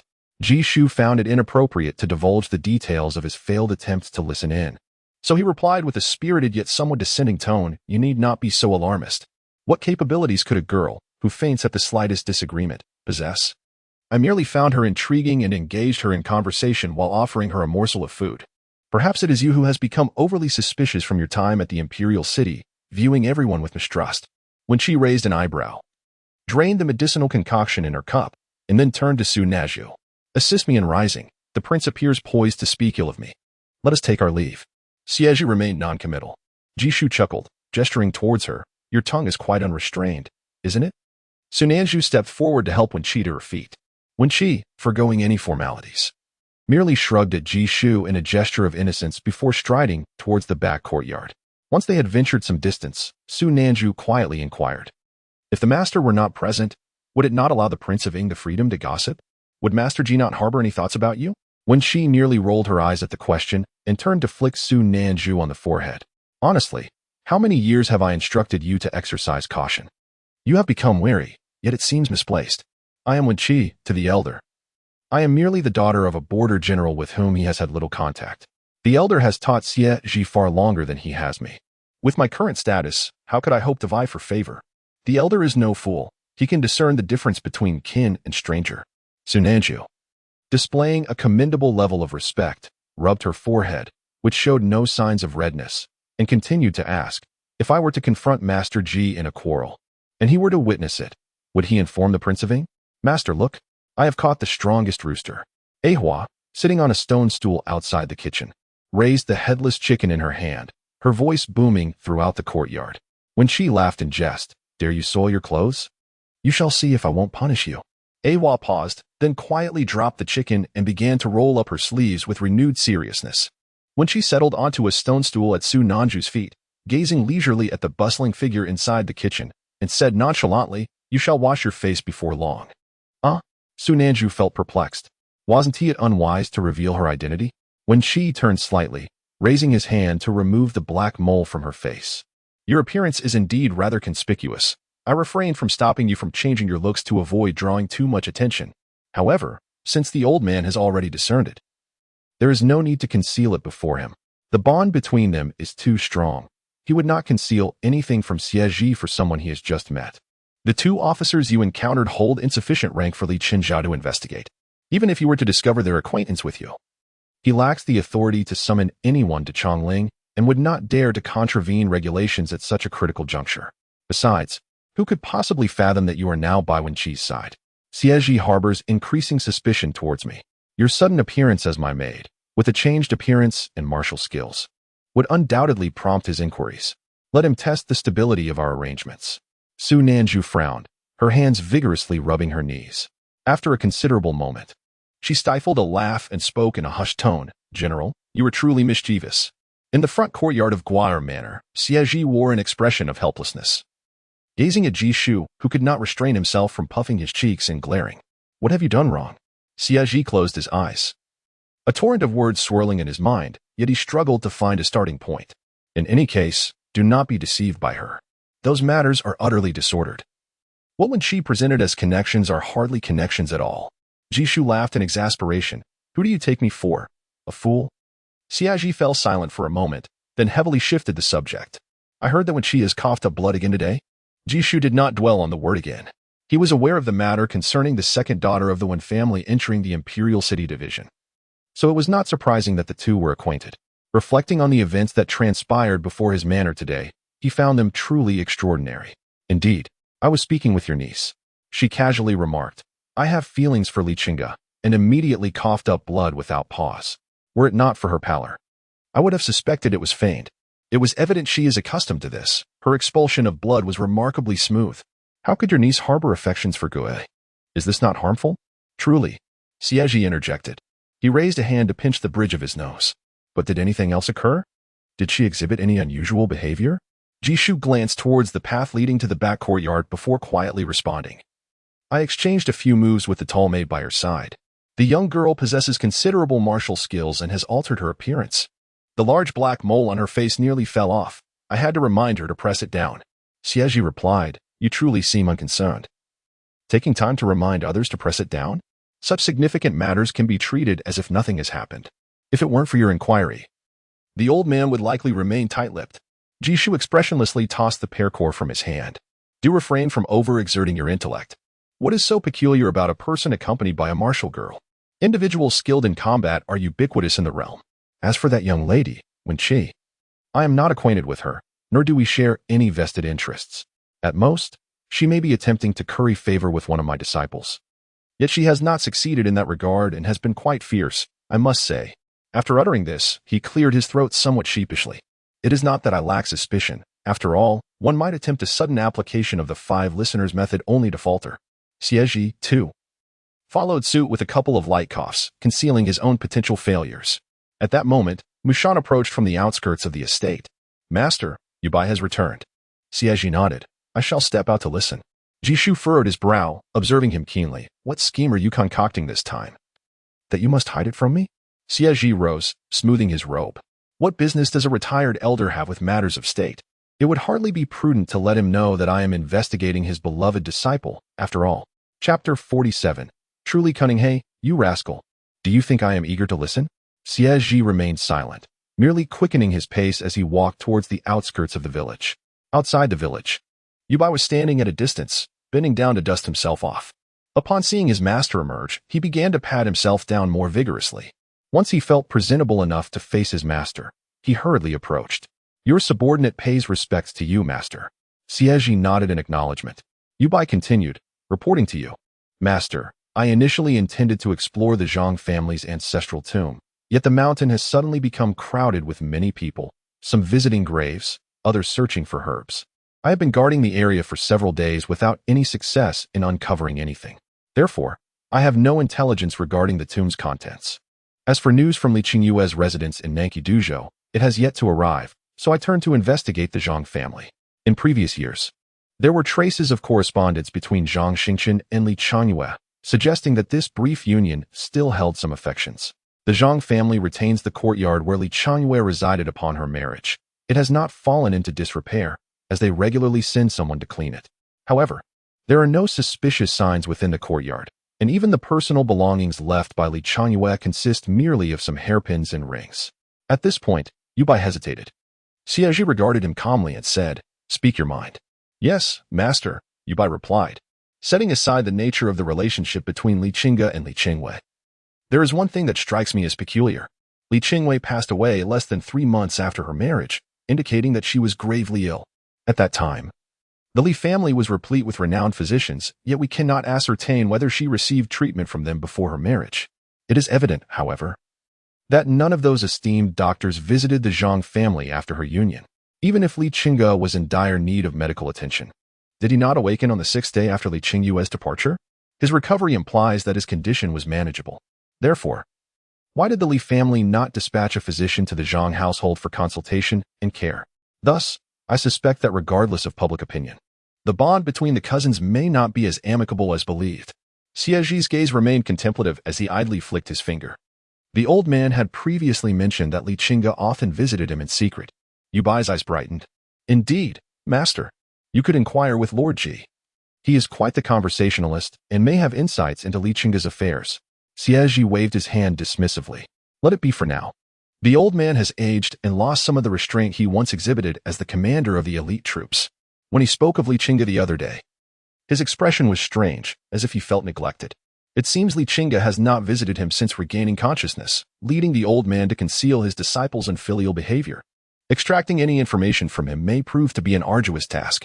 As the clock struck 1/4 past the hour of the rooster, the aroma of chicken wafted from the courtyard of Guer village. A table was laid out in the front yard, with 2 more in the back. Wen Chi was obliged to sit in the front courtyard alongside Jishu and Xie Zhi. Oh, what a splendid spread! Jishu exclaimed as he poured himself a drink. Casting a somewhat disdainful glance at Wen Chi with such a large entourage, I am left pondering what new culinary delights might await. Yet they are all prepared by the cooks of my estate. Wen Chi, with a serene demeanor, sipped his tea, unperturbed. What can be done?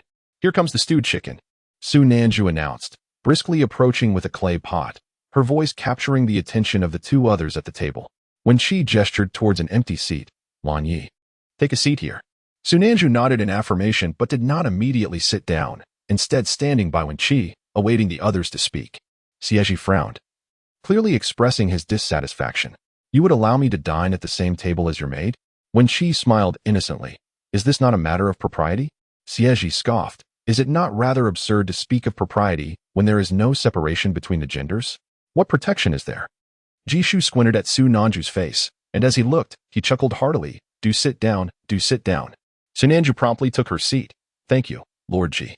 Xie Zhi's countenance darkened further. Having just discovered Wen Chi's maid had undergone a transformation, he now faced her true appearance, exhibiting an attitude of indifference as if impervious to the heat of boiling water. He could think of no other reason but to investigate her further. Yet, could he refrain from doing so? He could not. Wen Chi had ignited his curiosity to such an extent, weaving an intricate web of intrigue before him.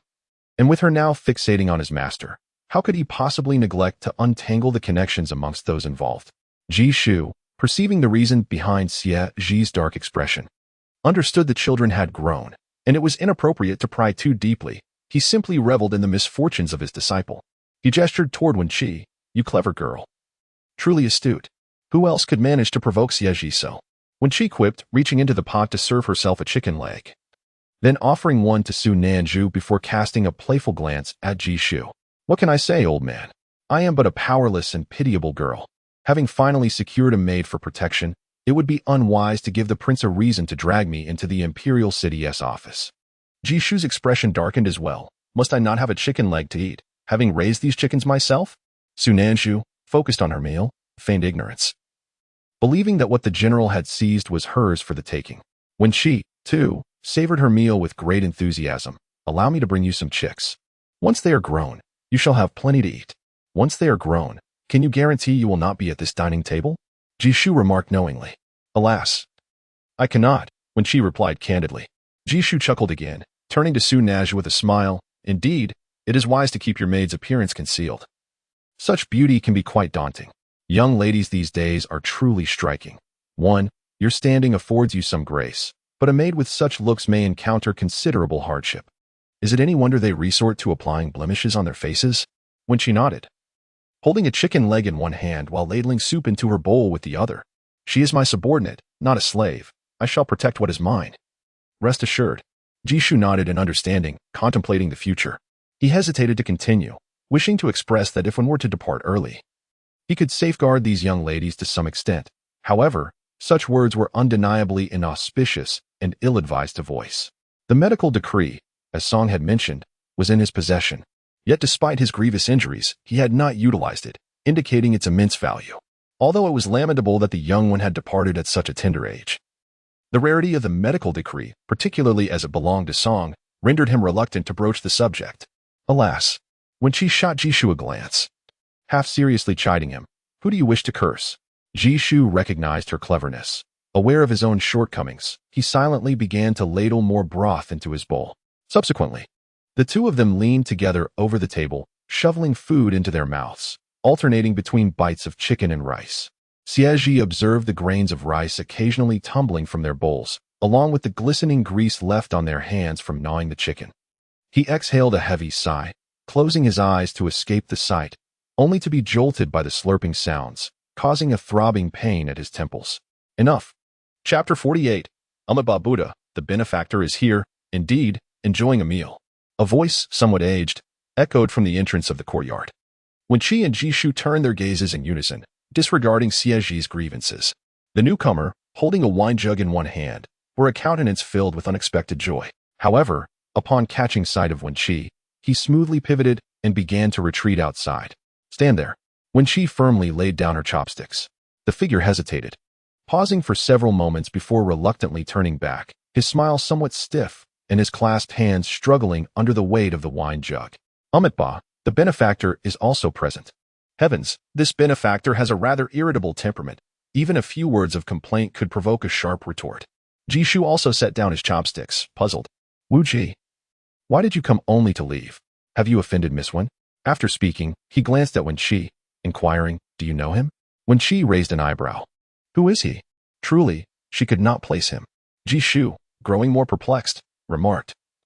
You've resided in the White Pagoda Temple for 2 years and do not know who he is?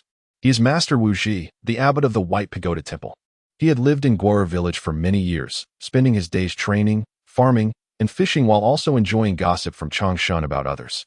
Naturally, the tale of this girl being sent to the White Pagoda Temple was among those stories, as her beloved, Prince Zhao, is one of his disciples. How could one stay in the White Pagoda Temple for 2 years without knowing the abbot? Wen Chi calmly shook her head. I resided as a guest, and had little desire to enter the temple, so it is unsurprising I do not know him. However, a few days ago, I returned to tidy up and had a brief conversation with the master. What did you discuss? Xie Zhi and Ji Shu asked in unison. When she cast a glance at the two before waving at Wu Ji, then smiled lightly, he mentioned that before she could utter the word kill. She was abruptly interrupted. Wait. Wu Ji swiftly approached the table, nudging Ji Shu aside to take a seat. He looked at Wen Chi with a face full of helplessness. The secrets of heaven must not be divulged. How can the benefactor spread such revelations? That could shorten one's lifespan. Wen Chi smiled in delight. But isn't that what you just revealed? Such an unfathomable matter, she certainly would not disclose. She merely wished to see if this old monk truly possessed such abilities. Those who have seen the battlefield are skeptical of such things. Yet he seemed to possess some insight. Wu Ji set down the wine jug, once again placing his hands together in prayer. Umitba, good. Benefactor, please do not jest with the old monk. We have discussed nothing. This benefactor is remarkably perceptive. That day, he was simply too astonished to speak otherwise. The little benefactor has encountered great fortune after such a long pursuit. Surely the heavens are touched by her sincerity, leading to this opportunity. While the path ahead remains uncertain, one must traverse their own journey. When she chuckled softly, gazing into his eyes. Oh, I am a benefactor, not a little benefactor. Wu Ji paused, shooting her a fierce glare but uttering no further words. Sunanju bowed his head, his eyes widening in disbelief. The gazes of Ji Shu and Xie Zhi flitted back and forth between the two of them, each fully aware that one could not elicit information, while the other would not dare to speak the truth. Thus, they both set aside their thoughts. Xie Zhi cast a glance at the table and raised his hand to summon Mushan. Clean the table beside their bowls and fetch a cloth for them to wipe their hands. The identities of the two individuals were well understood by all present. Mushan had already prepared the necessary items for cleaning. Upon hearing the command, he promptly approached with the cloth and began to wipe the table.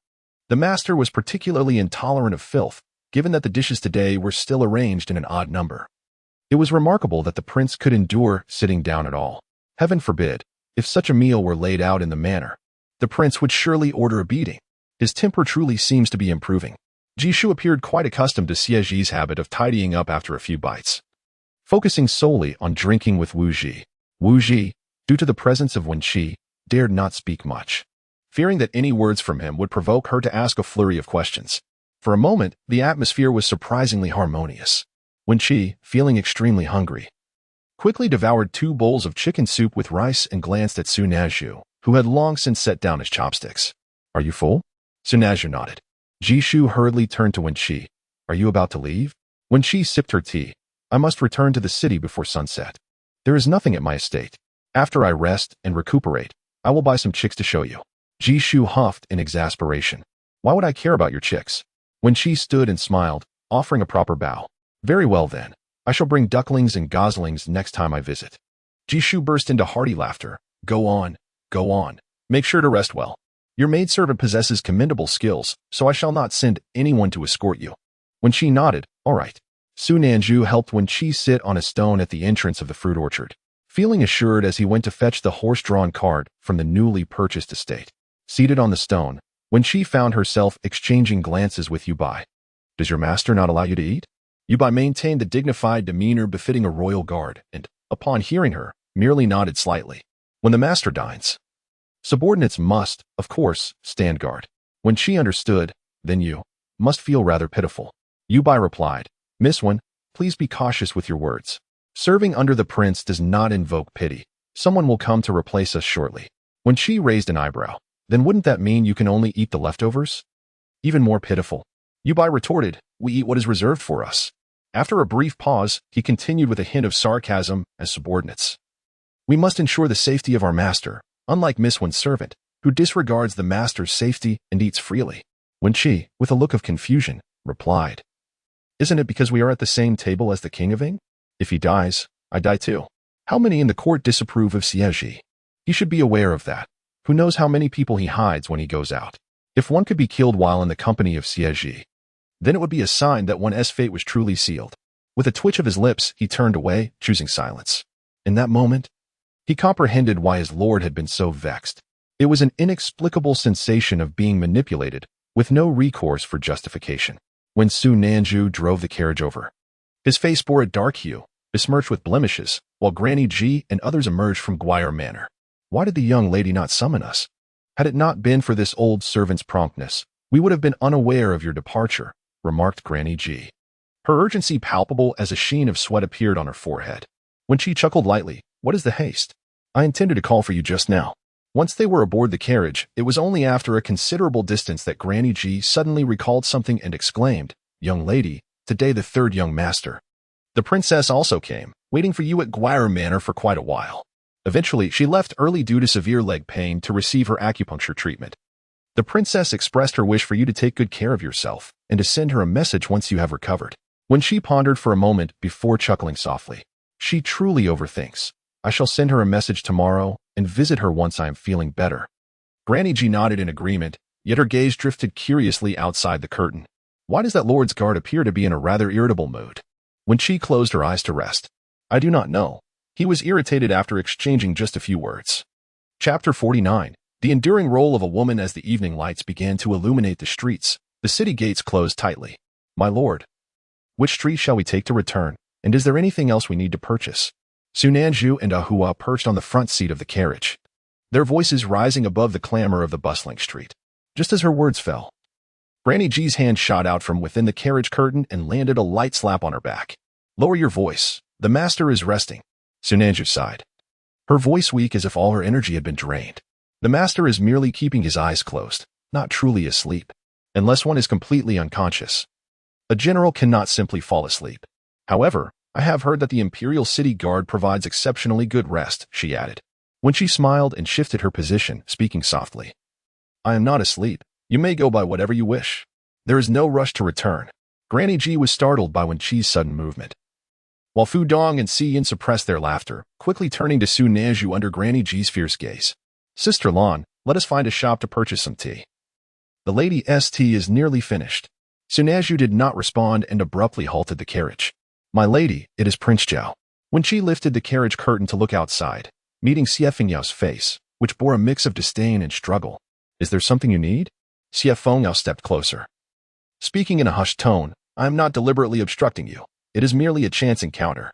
I am on my way to the Yanbei Marquis' residence to find my brother Xingqiu.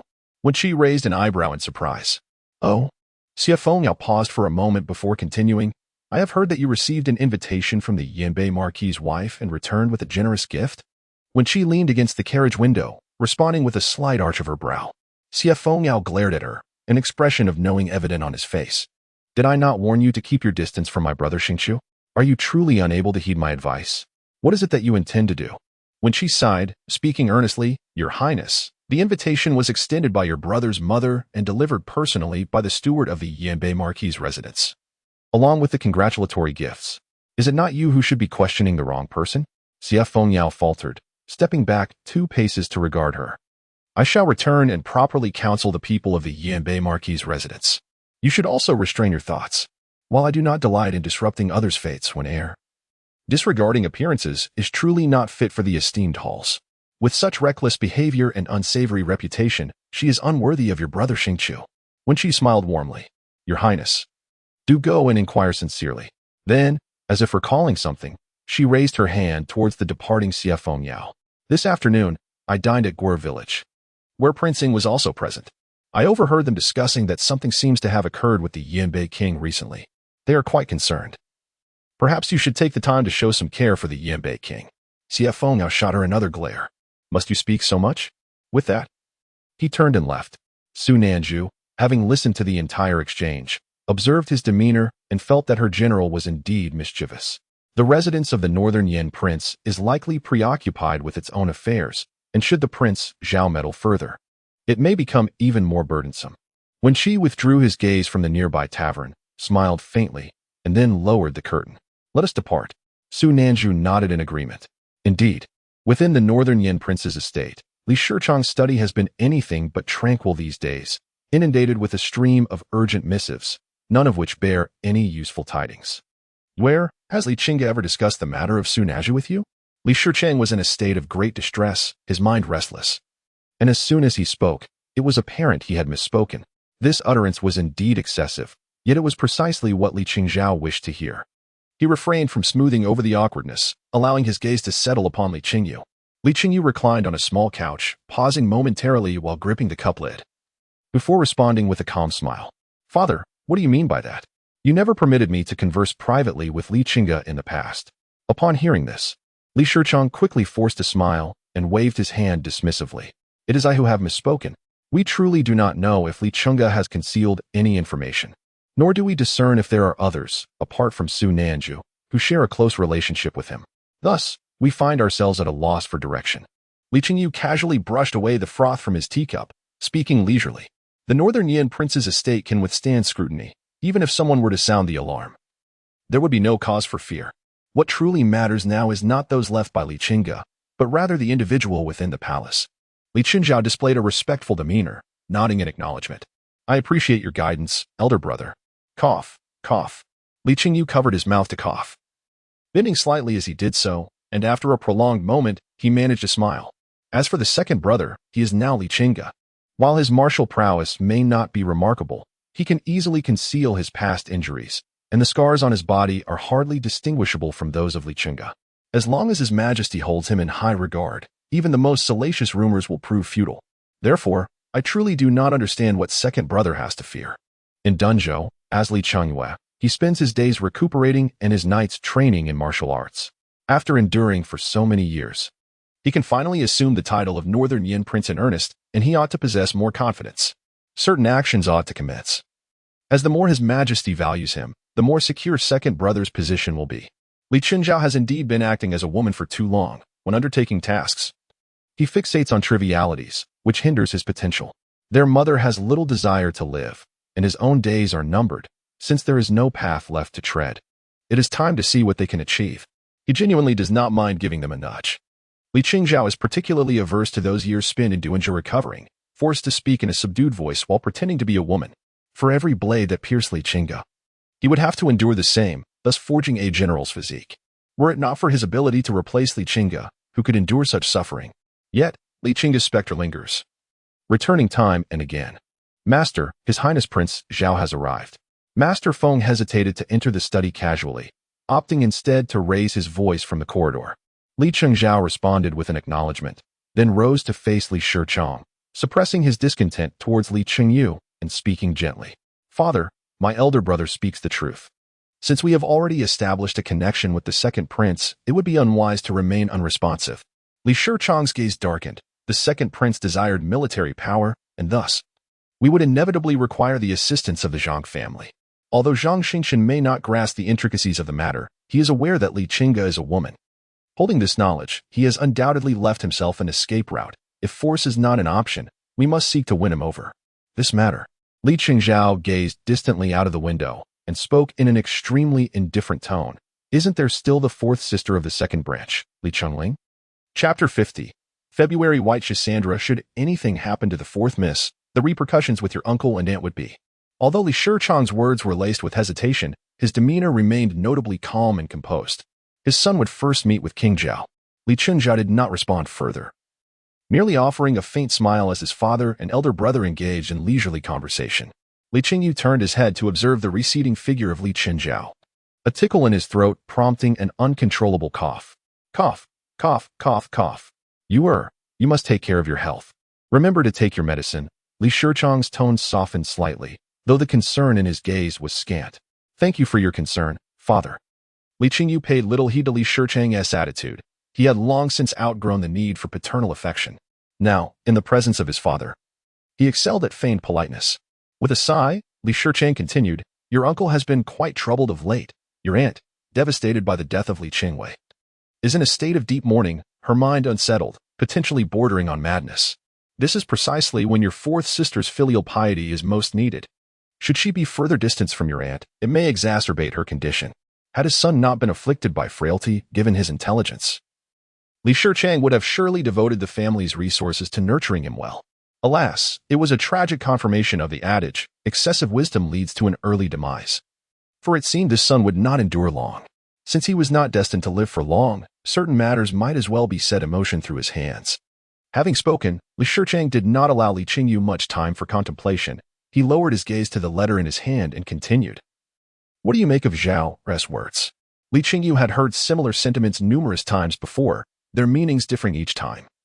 Not to mention the casual tone that suggested it was merely an inquiry about shared meals. He maintained his composure and met Li Chenge's gaze. This matter concerns both households. As it involves the mandates of our parents and the words of matchmakers, father should discuss it thoroughly with uncle to avoid any rifts in their relationship. He was aware of what his father sought to hear, yet this was not a response he ought to provide. The second house's matron had already lost a daughter to Li Chenge. Should another be taken away? To drive a dog into a corner is to invite retaliation. His impending demise was one matter. Being dragged along to perish with others was another entirely. Xie Fengyao was summoned to Li Chenge's courtyard. He had visited this place numerous times before and was well acquainted with it. Even before Li Chenge arrived, he had seated himself by the window on a low couch. From his vantage point, he spotted Li Chenge entering the courtyard. "Xingqiu brother, come quickly." From the moment Li Chenge stepped into the courtyard, the coldness on his face evaporated entirely, revealing a demeanor that was both charming and amiable. "How fortunate to see you here, Your Highness." As Xie Fengyao poured wine, he interjected, "How many times must I remind you? Refrain from calling me Your Highness. You were never so formal before. I have come this evening solely to converse with you." Li Chenge's smile faltered momentarily before returning to its usual warmth as he approached and took a seat across from Xie Fengyao. "It is indeed my fault, Brother Huiqing. You are well aware of my father's temperament. He is exceedingly cautious, incessantly nagging me to the point that I cannot forget it for a moment. It seems I must amend this habit of mine. He is aware of the close relationship between Li Chenge and Prince Zhao and has even seen their correspondence. Yet he cannot emulate the ease with which Li Chenge interacts with others. If he were to force himself to learn that manner, it would only appear contrived. It would be better to adapt naturally to a more amiable disposition." Xie Fengyao, with a furrowed brow, complained, "Your father is precisely of that nature. Accommodating everyone in the court, never offending anyone, truly adept at navigating through all. You must not imitate him. Retain your original character. My father holds you in high regard. And should you adopt such traits, it may not bode well for you. I heard that not long ago the emperor summoned our master to the palace for a game of chess. What could they possibly discuss, if not about his disciples? This indicates how deeply the emperor values you. Perhaps even more than is apparent, he may wish for the master to converse with you as well. Since the master has retired, he rarely enters Chongling City. So you must pay him a visit." Having said this, Xie Fengyao pushed a cup of wine towards Li Chenge, her eyes sparkling with anticipation. "Do take a sip. It retains the same flavor as before." Little did she know how alarming these words sounded to Li Chenge. He questioned whether his actions could be misconstrued as forming factions. His interactions within the court were as his father had taught him, treating all equally, and he had never displayed even the slightest sign of correspondence with Prince Chen. Could it be that the emperor was concerned about such trivialities? As for Jishu, indeed he is Li Chenge's master. But Li Chenge had only met with him a few times, and her father was well aware of the gifts exchanged. Their relationship could hardly be described as one where she would dare to offer unsolicited advice, as Prince Zhao seemed to imply. Perhaps matters are not as simple as they appear. Could it be that Li Chenge had deceived them? Yet, she had been raised by her father. Having little contact with her own biological parents or relatives, her mind filled with familial loyalty. Whenever her father inquired, she would speak without reservation. No, that cannot be right. The last time Li Chenge returned to Chongling severely injured, even when she regained consciousness, she spoke little. Could it be that she had already sensed something amiss? A sudden chill ran down Li Chenge's spine. "What is the matter, Xingqiu? Why are you lost in thought?" Xie Fengyao inquired, leaning in to observe him. Li Chenge abruptly snapped back to reality, smiling as he waved his hand. "Though I am currently favored by the emperor, I cannot escape the feeling of trepidation. Fearing a misstep. Thus, my thoughts are somewhat unsettled. You need not worry about me, Brother Huiqing." With that, he lifted his cup and drank it all in one go. Smiling lightly as he remarked, "Indeed, it is still the same taste. It was merely the February white wine." He remembered how Li Chenge and Prince Zhao used to enjoy February white and Lanchao Fengwei together. Both wines could be considered average, not particularly distinguished, yet not difficult to procure. Xie Fengyao also raised her cup with a smile, but as she brought it close to her nose, she wrinkled her brow and then glanced at Li Chenge. "Xingqiu, What do you think of this wine? Li Chenge maintained an impassive demeanor, suppressing the impatience within and responding with a faint smile. The wine was rich yet refreshing, truly a fine vintage. Observing his tranquil expression accompanied by a smile, Xie Zhi felt an inexplicable sense of melancholy wash over him. In the past, when his brother Xingqiu drank with him, they would indulge only in the romanticism of the blue bridge under the moonlight, as the February white wine contained an essence of the five-flavor fruit, a taste that would invariably provoke Xingqiu's ire upon mere whiff. Thus, during their previous drinking sessions, Xingqiu would endure the unpleasant flavor while cursing, all the while recounting tales of the enchanting scenery of the riverside. It had been quite some time since they last spoke, and in that interval, Xie Zhi had forgotten to savor the wine properly, resulting in a misstep. To his surprise, it seemed that Xingqiu remained oblivious to the change. Could it be that time's passage was so formidable that it could alter even those he deemed unchangeable throughout his lifetime? Xingqiu was no longer cursing. Xie Zhi's spirits plummeted in an instant. Yet, he felt compelled to engage in conversation with his dear brother. After a lengthy contemplation, he looked at Li Chenge with a hint of regret. Did Xingqiu no longer find the taste of the five-flavor fruit repugnant? You had always avoided it in the past. Chapter 51. An ominous feeling. Li Chenge tightened his grip on the wine glass, a smile on his face that seemed on the verge of faltering. Suddenly, he stood up, turning his back to Xie Zhi as he walked towards the basin on the side of the room to wash his hands and wipe his face. After drying the cold sweat that gathered on his forehead, he sighed and confessed, "To be honest, after my injury, I found it difficult to discern certain flavors for quite some time. My palate has changed, and even the crab roe pastry I once adored no longer holds the same appeal." Xie Zhi observed his silhouette, taken aback by the tone that carried a hint of despair. When Li Chenge turned around, he quickly offered an apology. "It is entirely my fault. Seeing you in such good spirits, I almost forgot the severity of your injury. Thankfully, all that is behind us now. Come, let me pour you a glass of your favorite Lanjiao. It was surprising to realize that someone as spirited as Xie had moments of confusion and despair. He felt it was careless of him not to be more considerate. Li Chenge exhaled, suppressing the urge to reach for the wine jug, instead pushing his glass forward. "You are right, it is all in the past. Let us not dwell on such matters, but rather enjoy our drinks." With his gaze lowered, Xie Zhi poured the wine, taking a moment to suppress the sorrow within, before resuming their light-hearted conversation. "There have been whispers outside, suggesting that Wen Chi has garnered the favor of Lady Gao." A hint of resignation crossed Li Chenge's face as he took a sip of wine and replied with a smile, "My mother and second aunt have a close relationship, likely due to my elder brother's condition. Whenever they see Wen Chi, they are reminded of him. Furthermore, since I sought out medicine for her at the request of General Wei Yuan, it is only natural that they express their gratitude towards Wen Chi after all. She is merely a trivial woman borrowed to appease the Grand Princess.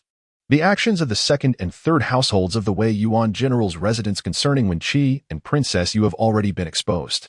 No matter how well Wen Chi feigns innocence within the household, she will undoubtedly inform Wen Jinshan. Thus, the second and third households must act preemptively. Having allied themselves with the second prince, they no longer need Wen Jinshan and naturally desire his demise. However, it is not so simple to orchestrate Wen Jinshan's death. They must first stabilize him, but if Wen Chi remains alive, as long as she has the opportunity to speak to Wen Jinshan, he will be unsettled. Therefore, Wen Chi must perish first." Xie Zhi maintained his cheerful demeanor, clearly pleased by this revelation. "I see, it seems both ladies in the residence are passionate individuals." Li Chenge nodded, a flicker of sorrow in his eyes as he sighed once more. "Passionate as they may be, it is perhaps not a virtue. The passing of my third sister, though anticipated, has deeply affected my second aunt as a mother. She grieves not only for being unable to provide my sister with a healthy body, but also for the years she could not visit her, leaving her in a state of despair. She appears somewhat disoriented." Xie Zhi observed Li Chenge, whose gaze bore no trace of hesitation. Before continuing with a note of sympathy, the loss of a child is always a grave matter for parents. It is essential to offer them earnest comfort. Xingqiu's words were indeed quite abrupt. It could hardly be said that they were mere casual remarks between acquaintances. To divulge such private matters regarding the inner sanctum of the household is rather indiscreet. Apart from the late Miss Li Chenge, the second branch of the Yinbei Wangfu still has an unmarried fourth Mississippi. If the news of her mother's madness were to spread, it could jeopardize her prospects for marriage. Such matters are not lightly spoken of in any family. Could it be that Xingqiu's words carry a deeper meaning beyond mere sentiment? Li Chenge nodded calmly. "Rest assured, Li Chenge, that is only natural. 3 days later. Miss. Why do you wish to purchase a jar of Lanxiao Fengwe? Xie opened the wine jar and inhaled the rich aroma of the liquor, nearly moved to tears. Fudong leaned in to catch a whiff as well. You used to only sneak sips of fruit wine. Granny Ji, feeling a sudden surge of anxiety, scanned the bustling street and reprimanded them in a hushed tone. Is this how you serve the miss when I am not around? Allowing her to drink alcohol? Wen Chi, at Granny Ji's behest, wore a veil and languidly leaned against Su Nanju as they strolled down the street. Upon hearing this, she immediately conceded. Previously, they could not sway me, and now I merely wish to buy it for the scent. With a sigh, she added, it has been quite some time since I last drank. Granny Ji shot her a furtive glare before saying, Miss, shall we proceed directly to the estate after our purchases? Will there be any gossip at the residence? When she replied softly, let them say what they will. My reputation is already established. How much worse can it become? Regardless of my actions, they do not even show their faces, which has granted me considerable peace. The news of General Wei Yuan's imminent return to court would soon circulate. And with Su Nanju present, it would indeed be challenging for the second and third branches to harm her. However, if they were to ally themselves with Prince Chun and Li Chenge, the situation would be quite different. The subordinates of Li Chenge are all formidable. Should they manage to overpower General Wei Yuan, they would not hesitate to eliminate someone as inconsequential as her. Speaking of which, she had been so brazenly meandering through the streets for quite some time, yet Xie Zhi had yet to arrive. Just as Granny Ji was about to speak, Ahua hurriedly approached with the carriage. Master, do we have more items to purchase? The carriage is nearly full. Granny Ji, interrupted in her contemplation, turned to Fudong. We still need to buy additional cotton and fabric. The Mrs. Undergarments must be made by us. Fudong nodded eagerly, taking the wine jar from Xie and turning towards the carriage. Ahua, let us go purchase some items from that shop ahead with the large oil umbrella. Granny Ji stepped closer to Wen Chi. Miss, shall we head to the Yu Wangfu for lunch before proceeding to the estate? If we plan to rest, I shall procure some firewood, rice, and oil as the estate lacks many necessities. When she replied, such items can be acquired outside the city, and they are even cheaper in the outskirts. With that, she slowly straightened up, surveying the broad avenue beside her, and addressed Su Nanju. Seek out Wan Yang and her companions to inquire about recent events, and then return to us. Exhausted, Granny Ji accompanied me directly through the side entrance of the Duke's residence. Si Yun was dispatched to find Fudong and her group, instructing them to complete their shopping and hasten the carriage to this location. Su Nanju glanced sideways at the broad alley, and upon seeing that it was only a short distance away, he nodded and departed. Si Yun also inclined her head in affirmation. Granny Ji stepped forward to support Wen Chi and then proceeded into the alley. Indeed, the alley was wide enough for a carriage to pass. Yet it was still adorned with a few stalls selling trinkets and snacks. She dared not quicken her pace, carefully observing her surroundings, fearful that someone might inadvertently bump into her young lady. Although they were merely a few steps from the east gate of the Duke's residence, and she was being assisted, Wen Chi still found it exceedingly difficult to walk. After every 3 steps, she required a brief respite, and even after a quarter of an hour, they had scarcely covered half the distance. A slow and deliberate sound of hooves approached from behind. Wen Chi's movements faltered, sensing impending trouble. In the next moment, 2 pebbles struck her back and the bend of her left knee with considerable force, causing her to lurch violently toward a nearby stall. Although she anticipated such an occurrence, it still elicited a bitter laugh from her. She remained on the ground, disoriented for an indeterminate period, as the startled exclamations of Granny Ji and the stall owner swirled around her, intensifying the throbbing pain in her forehead and knee. Unable to rise momentarily, she slowly lifted her hand and extended 3 fingers toward the approaching figure, defiantly cursing under her breath. Scoundrel. Chapter 52. Have you never seen legs? The old matron Ji was so frightened that her face turned pale. She had no idea what had transpired, merely believing she had failed to support herself properly. Miss, you. When she lowered her hand, which had been poised to hurl insults, and slowly sat up, her voice trembling with an alarming frailty. Calm down. It's just an external injury. Xie Zhi is not yet ruthless enough to take my life directly. Yet, she truly marveled at him. How could he discern even the slightest hint of her martial prowess, choosing to strike at such a moment when no one else was around? Even if he doubted her intentions, even if she appeared to be the most suspicious, was it not excessive to act so brazenly? Such underhandedness was simply despicable. The sound of hooves drew nearer.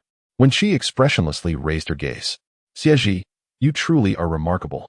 Feigning indifference, Xie Zhi had been looking down at her, But upon noticing the trickle of blood running down her forehead, he paused, taken aback. You, even if you were pretending to be incapable of martial arts, you surely wouldn't allow yourself to fall to such a state, would you? Or perhaps, the stakes behind you are so significant that you are willing to risk everything. Her ostentatious display of buying supplies for the estate, beyond wanting to get closer to her master or attract his attention, left him unable to conceive of any other motives. Moreover, the day before, Mushan had witnessed some unusual occurrences in her courtyard. A frail woman, often bedridden, had been wielding a slender bamboo stick, reprimanding a sturdy girl who was practicing on a wooden dummy. From a distance, Mushan had discerned the specifics of their exchange. But the places where the bamboo stick struck were unmistakable. She understood martial arts. To claim that a woman who possessed such knowledge was incapable of it would be tantamount to fooling a simpleton. Ah, miss, you're bleeding. Old matron Xie, disregarding the presence of the Prince of Ying, hurriedly fumbled to pull a cloth from her waist, yet hesitated to wipe the blood from Wen Chi's forehead. Wen Chi took the cloth from her hand, pressing it against her own forehead, before addressing Xie Zhi with a feeble tone. Your Highness, it is not that I am criticizing you. I have told you time and again to voice your doubts. There is no need for such theatrics. This scene is rather unbecoming. Old matron Xie was taken aback, glancing at Xie Zhi in disbelief. Though she dared not voice her reproach directly, her eyes conveyed her disapproval. Xie Zhi, already stiffened by Wen Chi's words, found his expression further darkened and rigid upon meeting the matron's gaze, rendering him ghastly pale. He fell silent for a moment, his eyes adopting the customary indifference. Whene'er, it would be wise for you to conceal your tale. Do not presume. Before he could finish his sentence, an unexpected sight silenced him. Wen Chi, with remarkable composure, turned slightly, lifting her skirt to reveal her left knee, bruised and bleeding. Why have you stopped speaking? Receiving no reply, she lifted her gaze once more, encountering Xie Zhi's dark, yet evasive eyes. She couldn't help but feel a mix of anger and amusement. Ah, how accomplished you are. Have you never seen legs before? No matter how exquisite they may be, they should not render one utterly speechless. Xie Zhi. At that moment, Grandma Ji promptly rose, spreading her arms to shield Wen Chi completely. Please, Your Highness, step back. Xie Zhi, filled with a sense of certainty, left in a storm of frustration, feeling as though a wave of resentment surged in his throat. Yet he could not express it. He exhaled deeply, casting a gold ingot towards the bewildered vendor before tugging at the reins and moving forward. Just 3 horse lengths ahead, he heard sharp cries from behind. Miss, Grandma Ji, why are you sitting on the ground? What has happened to you? Observing the frantic young maidens converging around Wen Chi, a flicker of guilt rose within Xie Zhi, only to be swiftly dismissed as he steeled himself and galloped away from the broad alley. Royal Uncle, what brings you here? Xie Fengyao stood at the corner of the alley, surprised to spot Xie Zhi while purchasing scallion pancakes. It seemed unlikely that the Royal Uncle would be one to leisurely ride about. Accompanying him were Tian Sun and White Song, 2 close guards. The trio had just stuffed their mouths with warm pancakes, and while Xie Fengyao managed to maintain some decorum, the 2 guards were in a rather awkward predicament. They could neither spit the pancake out nor chew it slowly without appearing rude, so they had to swallow, nearly choking in the process. Their greetings came out mumbled. Greetings, Your Highness. Xie Zhi glanced at them and beckoned Xie Fengyao with a finger. Come here. Xie Fengyao took another bite of the pancake and stepped forward. What is it? Xie Zhi leaned slightly closer. Before Wen Chi descended from the White Pagoda Temple, how long has it been since you last saw her? Has her appearance changed in any way? Xie Fengyao furrowed his brow, stepping back a few paces, his expression a mixture of confusion and suspicion. Xie Zhi fell silent once more, then abruptly pulled him back, warning, I am asking you a question. Seeing that Xie Zhi did not appear to be enamored with Wen Chi, Xie Fengyao felt somewhat relieved. Although puzzled, he provided his answer. I have not seen her for as long as she has been gone. She left at 16 and returned at nearly 19. Naturally, there are differences in her appearance, and she has even grown a bit taller. Not to mention, her face is as beautiful as a painting, and now, with age, she has only become more radiant. As Xie Fengyao spoke, flashes of Wen Chi's face flickered in Xie Zhi's mind, intensifying his irritation towards her. Growing impatient, he asked, and what of her temperament? Has it changed significantly?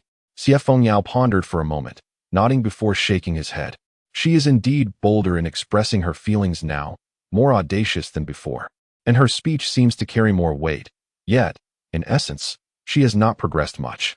Xie Zhi cast a complex glance at him, then waved his hand and rode away.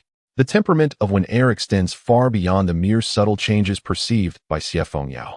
She has laid forth a multitude of individuals, merely peeling away a layer of their FAAs before casting them aside, compelling him to investigate and unearth the deepest truths. Many occurrences leave him uncertain whether they can be attributed to her machinations. Her actions are not devoid of the suspicion of subterfuge. After all, she remains the most dubious figure in this scenario. Since the unification of Day, it has thrived until now, with its greatest and sole adversary being the Northern D. In recent years, the infiltration by spies from the Northern D, particularly those sent by the Saren Bull, has deepened significantly. Should she indeed be involved, however slight the possibility, her intent would be to manipulate Li Chenge, the general most feared by the Northern D, thereby stirring turmoil within the court.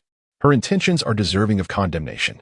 Chapter 53. A touch of admiration. How could my second sister be so grievously injured? How have you all been attending to her? When Qingyan was utterly exasperated. Although seated, her voice rang out with considerable force. The matron Ji and her companions were chastened, heads bowed, not daring to utter a word. Even Qing matron, frightened into silence, refrained from diffusing the tension. Ever since that villain had departed, all matters within the residence had been governed by the princess, who commanded utmost respect. Despite her previously timid demeanor, she was now compelled to take charge, inevitably gaining an air of authority. The princess merely scolded a few times, and it was clear that Ji matron could not openly contradict her. The imperial physician had just departed, and Su Nazhu, with a dark expression, was administering medicine to Wen Chi in the corridor. Wen Chi observed the commotion in the courtyard, helplessly reiterating her explanation. It was truly an accident. They attended to her with utmost diligence. When Qingyan shot a fierce glare at them before turning to Wen Chi, exclaiming, "I do not believe you." Ji matron, though unaware of the full circumstances, understood well the reason behind her mistress's injury. Yet, she dared not speak too freely. After all, that was the most powerful prince of the realm. To say too much could bring untold troubles upon her mistress, and that would indeed be a grave sin. Wen Chi, at her wits' end, could only shrug innocently at them. Su Nazhu was gentle in her ministrations, but her frustration was evident as she muttered under her breath, seething with anger. Shameless. Utterly shameless. How could he lay hands upon you like that? Does he not possess the decency expected of a man? Wen Chi, holding her forehead, found amusement in the situation. Ah, Lan Yi, you two have become unreasonable. I have them dancing to my tune, and yet you expect no suspicion to arise. How many of his people are watching me? If you were not suspicious of me, that would be true madness. It is only natural for him to test the waters. Had my martial prowess remained intact, I would have dealt with him. Alas, now I can only lament. Su Nanju's expression remained dark, seemingly unconvinced by Wen Chi's justifications. He did not notice how weak you were when you walk? What is there to doubt about your condition? Should you incur any harm, I would lay down my life to ensure he pays dearly. Wen Chi playfully tapped Su Nanju on the forehead. Your life is in your own hands. What does it matter how I fare? Such a troublesome habit has to be amended. Su Nanju's expression did not waver, her tone dismissive. Oh. After a brief respite following their meal, Wen Chi declared it was time to set off. Despite Wen Qingyan's repeated entreaties, she was unable to sway her decision, ultimately parting with extra silver and an additional carriage. Matron Ji led Hua, Xiyun, and Fu Dong to collect their belongings and depart first. Su Nanju drove the carriage, leisurely escorting Wen Chi behind. The carriage was so comfortable that it easily induced drowsiness. Its ornate carvings bespoken of its fine quality, and within, there lay sumptuous layers of shoe brocade cushions. Even the walls of the carriage were padded. It seemed they were fearful of Wen Chi sustaining further injuries. As they reached the outer city, Su Nanju cautiously spoke up. My lady, someone is following us from a distance. Wen Chi, indifferent, merely responded with a nonchalant him. Su Nanju remarked. Wan Yang mentioned that at the side entrance of the Chun Wangfu, there are indeed individuals coming and going, yet they are all inconsequential. She has followed them one by one and found no officials from the court among them. She wishes to inquire if the master has any other plans. I sense her great unease, as if she is desperately trying to prove her worth, with such a lackadaisical task that offers high rewards. She must find it difficult to sleep at night. When she rested her chin on the soft cushion by the window, feeling the cold breeze, exuding an air of lethargy, to think that setting up a food stall could yield valuable information is naive. The notion that a mere stall could unveil the interactions of the prince with others is akin to a fool's dream. She wouldn't dare entertain such thoughts even in her sleep. Su Nanju was baffled, his mind swirling with confusion. Why did the master go to such lengths to purchase a courtyard and a shop? Was it merely to impress Xie Zhi?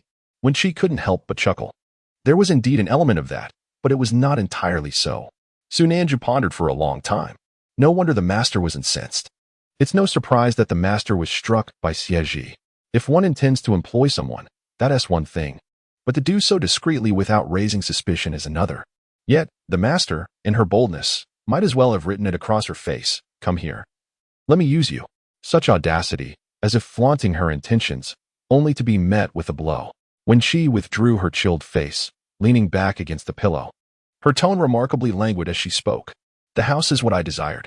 Everything else is merely incidental. Chen Wen is not Xie Fonao. He is a prince with real power. Even if Xie Zhi harbors suspicions regarding my actions, he would not dare investigate a prince lightly, unless commanded by His Majesty. One wrong move could lead to dire consequences. Or perhaps, there are sufficiently enticing factors involved." Su Nanju grasped her meaning, attentively listening to the sounds around them, and inquired, "What about Wanyang?" Wen Chi reclined further. "Wanyang has made her presence known before Xie Zhi. The matter of the armor I mentioned will surely weigh on his mind. As for when he will question Wanyang, that is beyond my foresight. Chen Wang is exceedingly cautious. We cannot enter his residence. We cannot see his face. And we do not even know with whom he associates publicly. It is exceedingly difficult to gather intelligence. Thus, we must resort to clumsy methods, employing Wanyang, who is skilled in brute force but knows nothing of tracking. For her son and the money, she will undoubtedly be earnest and careful. Yet, such earnestness and futile surveillance. In Xie Zhi's eyes, it may only serve to ignite his ire, believing I am toying with him, while not yielding entirely empty-handed. A woman of military disposition, one who has witnessed the northern king harmed by his trusted guards, now tasked with surveilling the Chun Wangfu at my behest. How intriguing. Regardless of how furious he becomes, he must endure it. Let him investigate to his heart's content. The master's voice, now soft and melodious, somehow feels even more intimidating than before, wielding a power that is both gentle and sharp, capable of striking unseen. Su Nanju's admiration grew ever deeper. Suddenly recalling something, she hurriedly exclaimed, "My lord, if Xie Zhi were to interrogate Wanyang, what would become of her?" When she replied with a calm smile, "She shall be unharmed.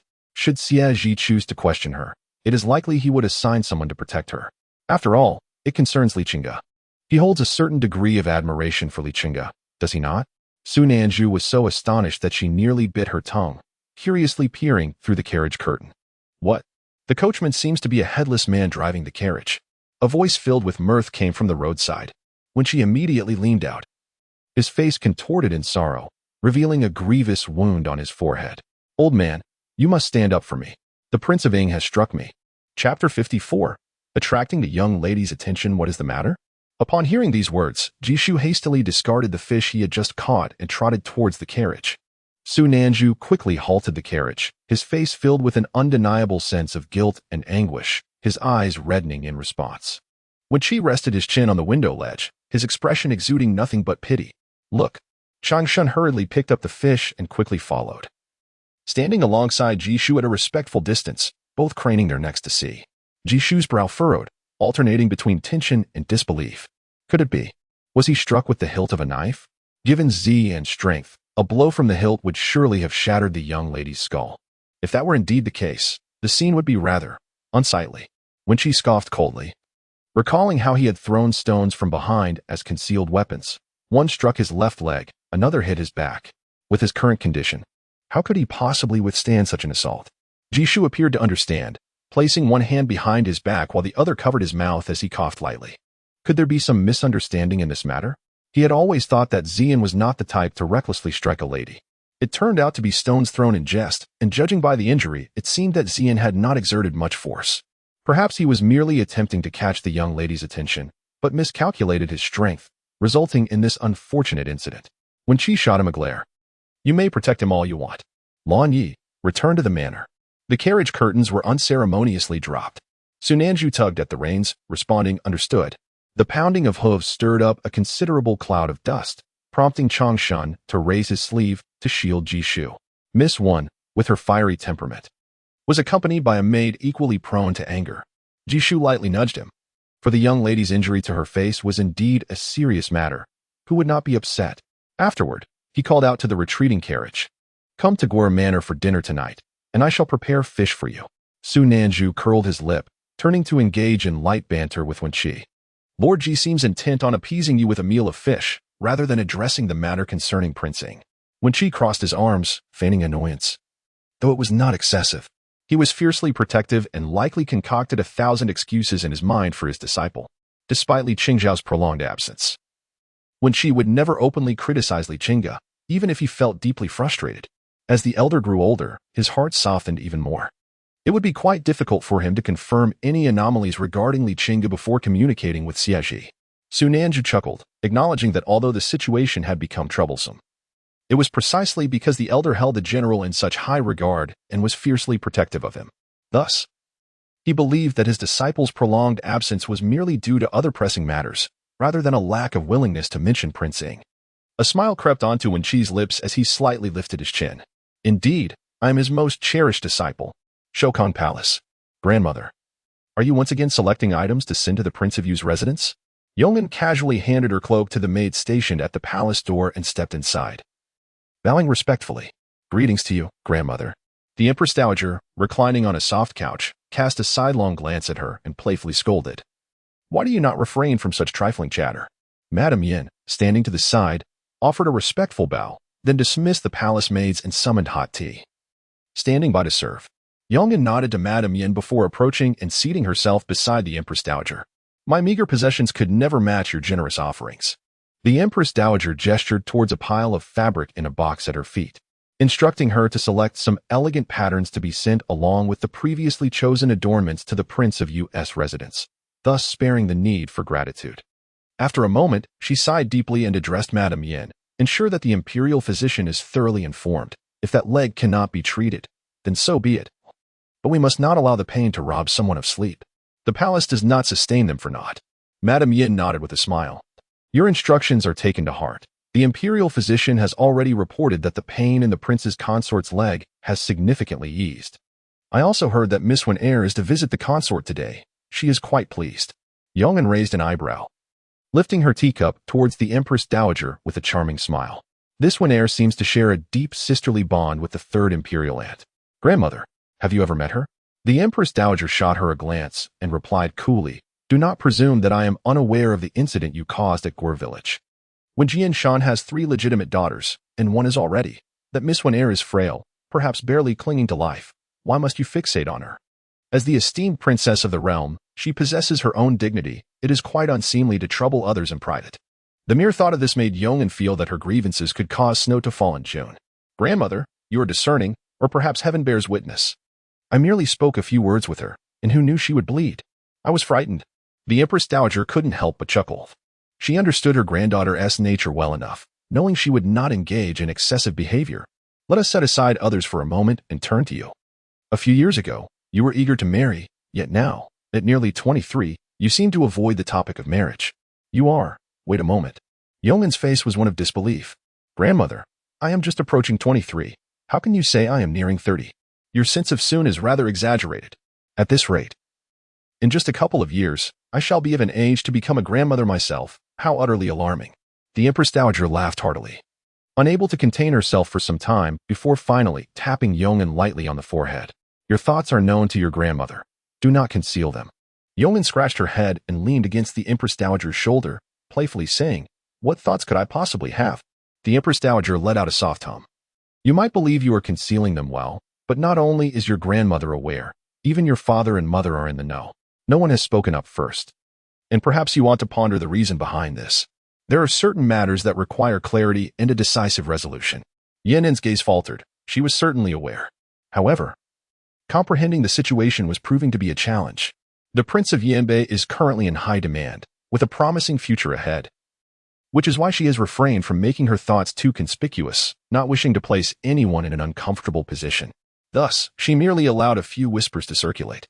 Princess Shang may hold an official position in court, yet she is forbidden from wielding military power, a strict law of day. The emperor does not mention it. Simply due to his appreciation for talent, she remains silent, not wishing to see Li Chenge's accomplishments go to waste. She has thoroughly investigated Wen Chi's words. Should the underlying circumstances be as she claims, it would imply that the Prince of Yanbei harbors ulterior motives, while Li Chenge possesses a profound mind. If Li Chenge harbors no such intentions, he could easily express it. There would be no need for him to push Wen Chi forward merely to avoid offending her. Yet, according to her hidden guards, there exist explanations beyond that singular interpretation. The eldest son of the Li family has been frail for many years. Thus, it is not surprising that upon encountering Wen Chi, both Madame Gao and Madame N would feel a sense of compassion, leading to a closer connection and increased care. Either Wen Chi seeks to incite her disdain for Li Chenge, or Li Chenge is indeed not as virtuous as he appears. She reined in her thoughts and turned towards the Empress Dowager, stating that her granddaughter would eventually come to understand. Chapter 55. Just average, miss. We have prepared the labakanchi. Would you like to have some now? That box of lanterns, I truly do not know where to place it. Old Mammy Ji said as she approached Wen Chi, who was basking in the sun in the courtyard. When she had just emerged from the hot spring, her hair half dried. Surrounded by fire basins, with a screen shielding her from the wind. Wrapped in a thick cloak, she felt exceedingly warm, though the sunlight was rather glaring. Raising her hand, she shielded her eyes with a silk ribbon and leisurely sank into a reclining chair. Unbeknownst to her, the Laba festival had crept up, and she had almost forgotten about the box of lanterns that was taken to the Guo family for dinner 3 days ago. If anyone intended to tamper with her medicine, her people in the estate would struggle to defend it. They would simply hand it over to the old man, and no one would dare to touch it. Old Mammy Ji, though puzzled, did not inquire further and instead turned to Su Nanju, who was diligently working on a wooden board. Lanyi, what are you doing? Su Nanju was deeply focused, her hands moving swiftly and skillfully as she carved a signboard to hang in front of the estate. After taking a few steps and changing direction, Mammy Ji observed the initial form of the characters taking shape and couldn't help but twitch her mouth. Your carving skills are remarkable, but is it truly appropriate to inscribe Chao Zhuang? Su Nanju squinted her eyes and leaned back. Why wouldn't it be appropriate? One fruit, one grass. We are neighbors after all. Seeing that her young lady had no intention of speaking up, Mammy Ji refrained from further comments. At that moment, Ahua's voice echoed from the front yard. Miss Wan Yang and the others have arrived. Wan Yang, holding on to Huer, and Shui Huan and Yu Zhu, each carrying their bundles, hurriedly approached and greeted her in unison. Greetings, Mississippi. When she replied, let Wan Yang stay, Mammy Ji will take them down to settle in. There is a black iron hairpin in my dressing case. Mammy Ji, please find it and have Ahua bring it to me. Everyone nodded in agreement. Wan Yang squeezed Huer's hand and whispered, go ahead. As the group dispersed, Wan Yang glanced at the leisurely blue leaf nearby, then turned her gaze toward Wen Chi. Her heart filled with apprehension. Lowering her eyes, she clasped her hands and bowed. Does the master have any instructions? The dumpling stall was indeed difficult to glean any information from, and the other requests she had made previously had not been granted. Little did she know that later, the master suddenly instructed them to relocate the dumpling stall, and they were no longer permitted to stay in the inner city courtyard. Such a significant change left her feeling quite unsettled. When she raised her hand to adjust the silk ribbon that had slipped down her eyes and spoke softly. Go check a few places for me. In Sangzhou, Chang'an County, Lingfeng Town, the Zhang family. In Shazhou, Huiwei County, Chunin Town, the Luo family. At the foot of Dinghui Mountain in Jianzhou, Songlong Town, the Su family. As soon as she finished speaking, Wan Yang suddenly looked up at Wen Chi. Master, you. She was uncertain about the other locations, but she was well aware of Songlong Town. General Su was her former superior during her time in the military. General Su was amicable, often engaging in casual conversations with his subordinates, and he certainly had numerous acquaintances living in Songlong Town. Zhang Heng served as the commander of the Lion Camp, with the vice commander being his nephew, Zhang Liuqi, while Luo Bu held the position of commander of the Luo Banner Camp. These four distinguished individuals met their demise in the Battle of Wuchao River. Wen Chi, unfazed by the astonishment in her incomplete remarks, continued to speak with a measured calmness. Although they hailed from 3 provinces, the proximity of these territories ensured that one could return within roughly 2 months. She advised against unnecessary words or actions when visiting their homes. Caution was paramount. Given her limited martial prowess, especially on this solitary journey, whoever would await her return at the estate. In her current predicament, she was reluctant to keep anyone deemed unworthy by her side, yet due to Wan Yang's former military status, she was willing to extend an opportunity. While she could not acquire the list of fallen soldiers, she was familiar with these 4. Even the boldest of Li Chenge and Li Shichan would likely not treat their soldiers poorly in the aftermath of battle, but she needed to ascertain the facts. Wan Yang felt a tightness in her chest and promptly clasped her hands in respect, assuring she would not fail the entrusted task. However, She hesitated as thoughts of whoever crossed her mind. When she interrupted her with a smile, reassuring her that since she had chosen to keep him, she would take good care of him, so there was no cause for concern. Wan Yang dared not speak further, affirming that she would set off on the morrow. Though she found it difficult to discern her mistress's character, she had observed that those who surrounded her were of amiable disposition. Given her current status, she could no longer negotiate terms. As when she nodded in acknowledgement, A Hua's voice echoed from a distance. "Miss, I have brought your hairpin." Su Nanju couldn't help but chuckle, recognizing that while others deemed A Hua simple-minded, she possessed a cleverness that shone through, always calling out from afar before approaching. Truly, she was a treasure. Wen Chi smiled and gestured for Wan Yang to withdraw before turning to Su Nanju. "Let her come over." Wan Yang bowed and stepped back. Su Nanju called out, "Come here." A Hua responded promptly, trotting over with the hairpin, exclaiming, "Miss, your hairpin has been thoroughly polished." Wen Chi reached out to accept it, effortlessly twisting her dry hair into an elegant style. "Master, the prince has arrived," A Hua whispered, subtly shifting closer to Wen Chi as she regarded the approaching figure. The presence of a prince was an unspoken topic in her humble village, evoking a sense of awe and trepidation. Wen Chi sighed, not bothering to adjust the silk ribbon on her forehead, remarking on the lively gathering. Su Nanju set aside her carving tools and stood, her eyes narrowed in vigilance towards the approaching Xie Zhi. "Miss Wen," he spoke in a low, unruffled tone. Having endured past confrontations, Wen Chi was disinclined to engage in the customary formalities. She merely raised her hand, inquiring, "What is it?" "Xie Zhi." His gaze briefly lingering on the remnants of bruises on her forehead, felt a rising impatience. In an instant, he unsheathed his sword, the tip deftly slicing through the silk ribbon atop her head. "Accompany this prince for a meal." The attitude and tone seemed as though one were inviting someone to a fatal banquet. Wen Chi squinted against the piercing sunlight, yet her expression remained unchanged. This situation caused Su Nanju's heart to leap to her throat. She turned and knelt on one knee before Wen Chi. Her subordinates were unable to intervene, urging their master to impose punishment. The last time she was not by the general's side, he had suffered greatly. Who would have thought that today, despite her presence, someone dared to draw a sword against him?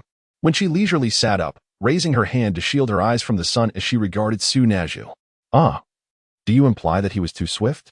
Upon uttering these words, she did not wait for Su Nanju's response, merely leaning forward to pat her shoulder. "It's just average, after all.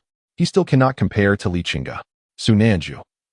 When she tightened her cloak around her and stood, directing her gaze towards Xie Zhi. "You have invited me to dine at Guar Manor? It can hardly be anywhere else."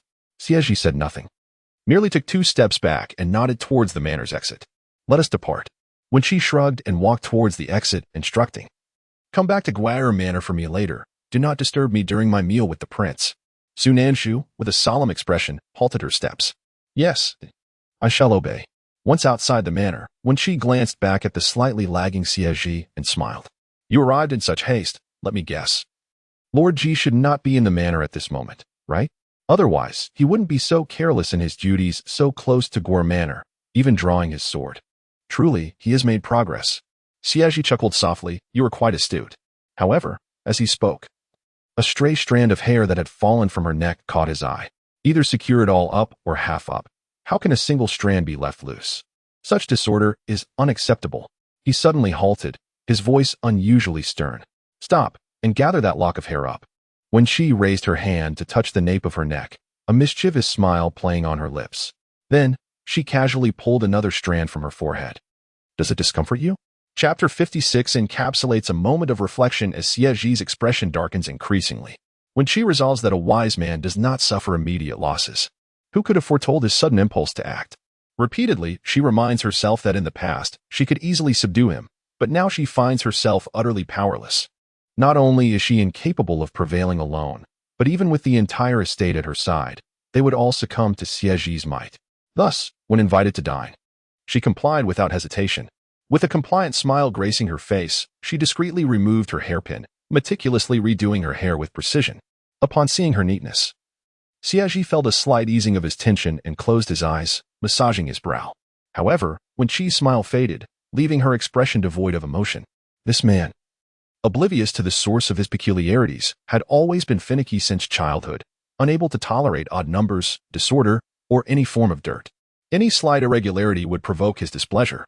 In those years spent training at the Imperial Martial Hall, Even when injured and bleeding after sparring, he would insist on straightening his robes first, leaving her both amused and exasperated. Unable to suppress a chuckle, she ambled beside him, taking her time, occasionally stopping to rest her legs. Yet, Xie Zhi remained inwardly vexed. Her mere presence intensified his discomfort. Even in silence, her habitual actions were a source of frustration. As they approached, Mushan, riding from a distance, hesitated upon seeing the contrasting expressions of the duo, one relaxed, the other brooding. However, when she noticed him and leisurely raised her hand to shield her eyes from the sun, suddenly, she stumbled, unable to catch herself in time, her gaze fixated on a sharp stone that loomed before her. In a split second, her waist was grasped by someone. Though the grip was less than graceful, she avoided a fall. Xie Zhi had watched her trip over her own feet, and despite his reluctance to intervene, her clumsiness compelled him to assist her. When she adjusted her disheveled attire, clearing her throat softly, it was merely a fleeting exclamation, akin to a curse. Xie Zhi, with a meaningful glance, chuckled lightly while straightening the silk ribbon at her waist. He had not anticipated that the second young lady, Wen, could so effortlessly utter such coarse language. She, however, continued to stumble through her words, a typical noblewoman likely unfamiliar with such crude expressions. Even as she sought to assert her independence, she remained an enigma. How intriguing, indeed. Wen Chi chose not to engage with his teasing demeanor and instead turned to beckon Mushan closer. Upon seeing his master signal, Mushan urged his horse forward, dismounting a distance away. After greeting his superior, he relayed news from the city, casting a sidelong glance at Wen Chi, as if to imply he ought to keep it from her. Xie Zhi, adjusting the dragon-patterned pendant at his waist, spoke in a calm tone.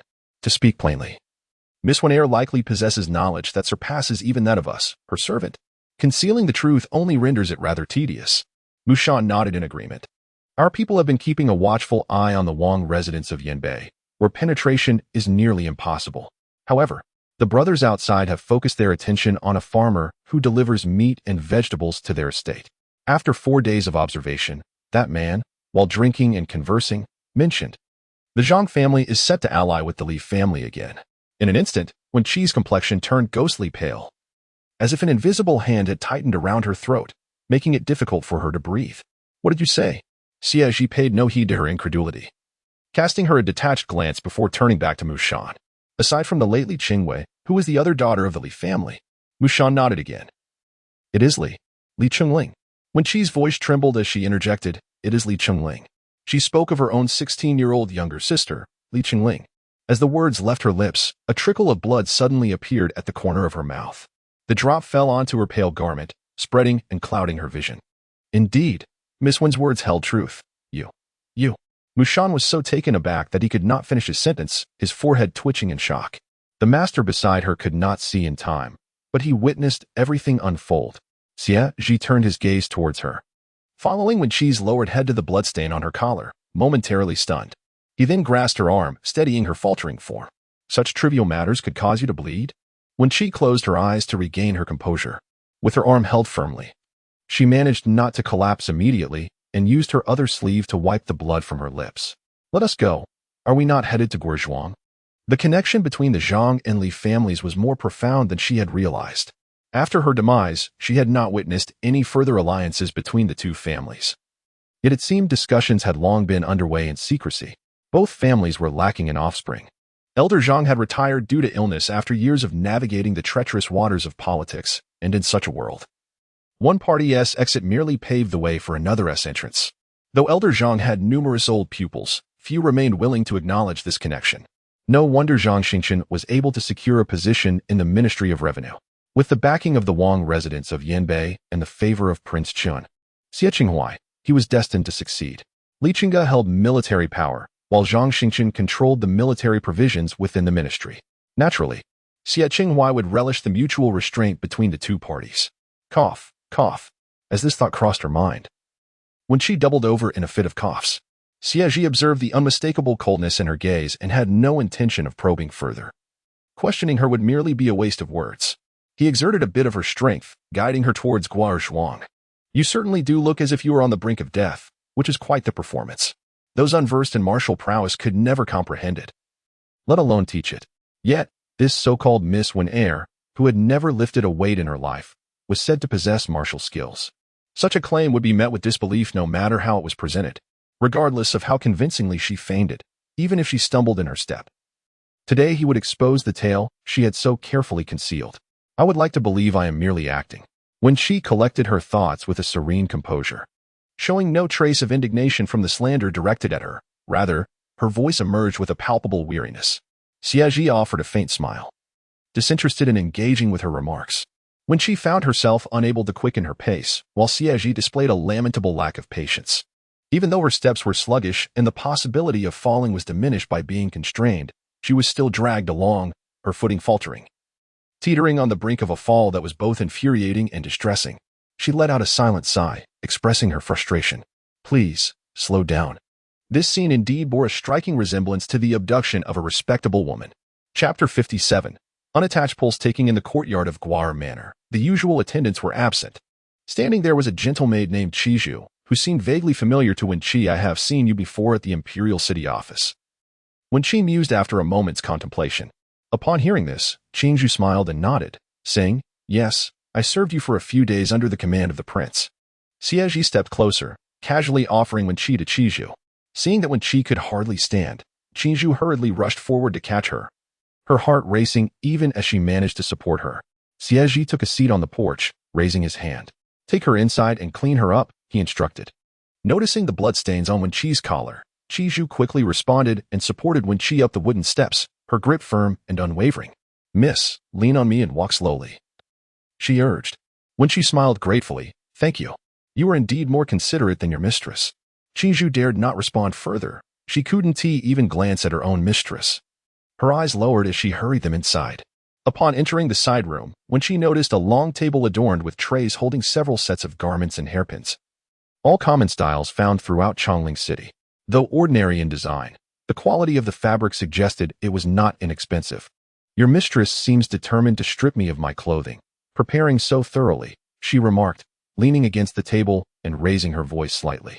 If she wishes to see, why not come in directly? This grand display is rather unreasonable, leaving me with no guilt over my frequent reliance on him. Xie Zhi felt a chill run down her spine. The joy faded from her cherubic face, leaving her stiff and apprehensive. She hastily moved a chair closer and whispered, Miss, please sit down quickly. Don't say any more. The mistress can hear us. Indirectly scolding was indeed exhausting. When she settled into the chair, taking a moment to compose herself. After enjoying a cup of warm tea provided by Xie Zhi, she began to leisurely change her clothes. As she unfastened her cloak and removed her outer garments, she playfully inquired of Xie Zhi, to what extent must I undress? Surely, you haven't prepared inner garments for me to change into as well? The question left her feeling rather bashful. Xie Zhi glanced out through the tightly shut window, fidgeting with her hands, and replied, There's no need to change. When she understood and continued to unfasten her inner clothing. So, whether I change or not is inconsequential. What truly matters is that I must be seen. What does your mistress wish to observe? Do you wish to see if I bear scars or birthmarks? As she shed her inner clothing, when she stood up, leaning against the armrest of the chair, and smiled at Xie Zhi, whose face had turned a deep crimson. Must I loosen my inner garments? Would you like to feel for yourself? 2/4 of an hour later, when she donned an elegant outfit of moonlight hue, adorned with embroidered branch patterns. As she stepped out of the house, Xie Zhi hastily draped a cloak over her.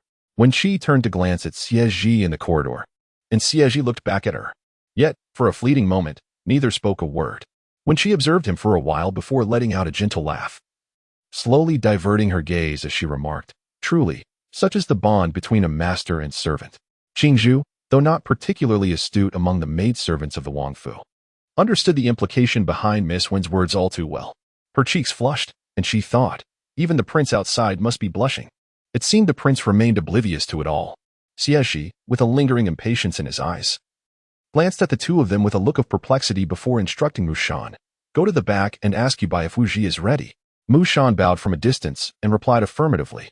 In the northwestern corner of the courtyard, there stood a low table surrounded by a few low chairs, perfectly positioned to bask in the sunlight and slightly distanced from the house. When she lifted her hand, saying, Assist me to that place. Your prince must have inquiries for you. Such considerate individuals are indeed rare. Xie Zhi nodded in agreement, carefully helping her to the low chair before serving her hot tea, then turned to re-enter the corridor. Your Highness, Xie Zhi's gaze lingered on Wen Chi as he spoke softly. Is there something amiss? At this question, Xie Zhi's face reddened once more. Miss Wen's complexion was so fair it seemed to glow. Her skin felt as smooth as the finest glass jelly, and oh, beneath her garments. The maidservant Xie Zhi's expression darkened significantly. He truly regretted bringing such a maid along. Do you not comprehend how to respond? Was this what I inquired? Qingzhu hastily ceased her chatter, strangely becoming serious. Aside from her forehead and left knee, Miss Wen bore no scars or birthmarks, save for 3 small moles gathered behind her right ear, one of which was a vivid crimson. When the maidservant touched it, the mole revealed no abnormalities. Xie Zhi furrowed his brow. These observations were consistent with their findings, yet could she truly be so unblemished? Master, Wu Ji has prepared the items, Mushan announced as he approached from the rear courtyard, bowing to report. Xie Zhi nodded, rising to take a seat beside Wen Chi, his tone devoid of any conspiratorial undertones. Wu Ji will take your pulse shortly. Wen Chi, reclining with her eyes closed, was genuinely taken aback by this revelation. She slowly lifted her head, frowning as she regarded him. Wu Ji, taking my pulse. As her words fell, she noticed Wu Ji approaching from the back courtyard, accompanied by Yu Bai and Mu Shan, who bore a tray. The 2 guards appeared unfazed, yet Wu Ji's expression was undeniably complex. As the group drew nearer, Wu Ji took a seat, and Wen Chi could discern his expression more clearly. Indeed, it was complex, even tinged with a hint of exasperation. While the guard's tray contained several vials, a small wooden basin, and a few silver needles, Wen Chi surveyed the assembly before raising an eyebrow at Xie Zhi, while slowly rolling up her sleeves to extend her wrist toward Wu Ji. Your Highness, your prejudice against me seems rather profound. On that day, casting stones to test her martial prowess was one thing, but the spectacle today led him to believe he might unearth something significant. To his dismay, he found himself merely probing her capabilities once more. Such a lack of ambition was truly disheartening. Wu Ji exhaled a deep breath, raising his hand to take her pulse while explaining to Wen Chi he had taken the old monk's wine, threatening to shatter it if he did not check her pulse. Which was indeed an affront, dear benefactor.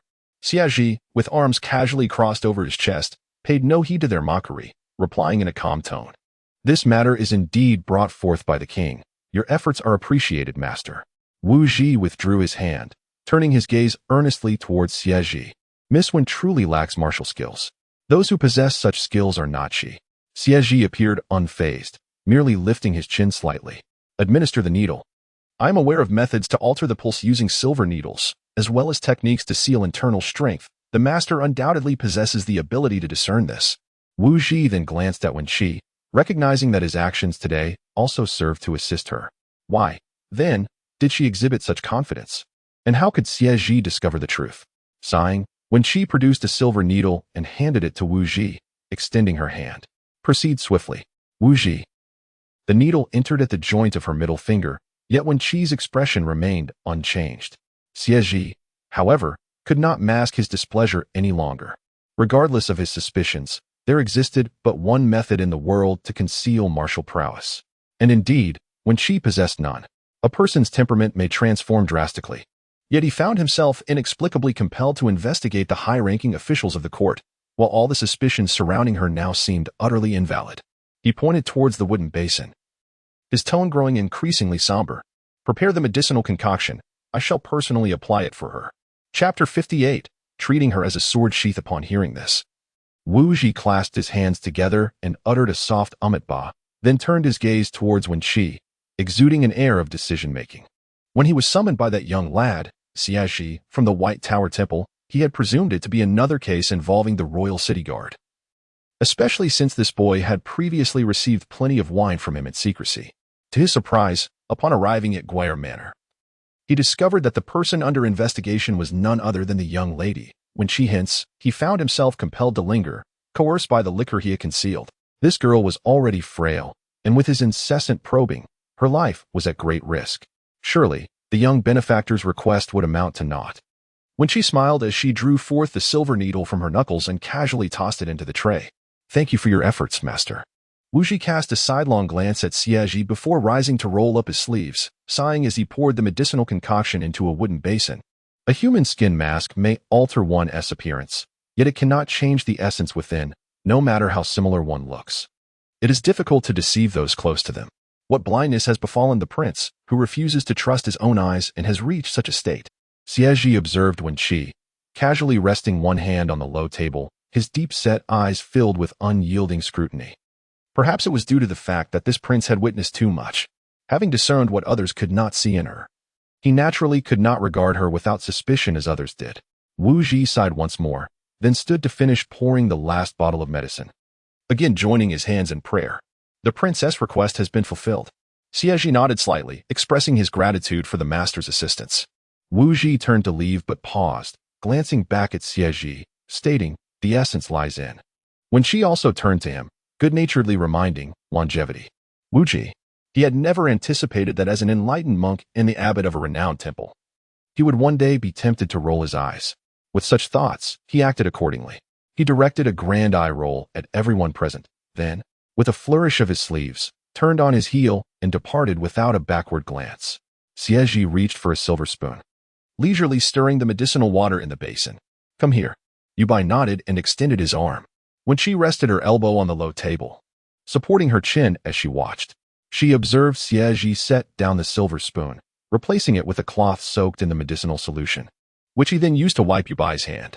As soon as the cloth made contact, an unexpected foreign object began to roll off Yu Bai's seemingly normal hand. Oh. So not only do they suspect her martial prowess, but they also doubt she wears a human skin mask. Xie Zhi waved his hand dismissively, signaling for those nearby to step back.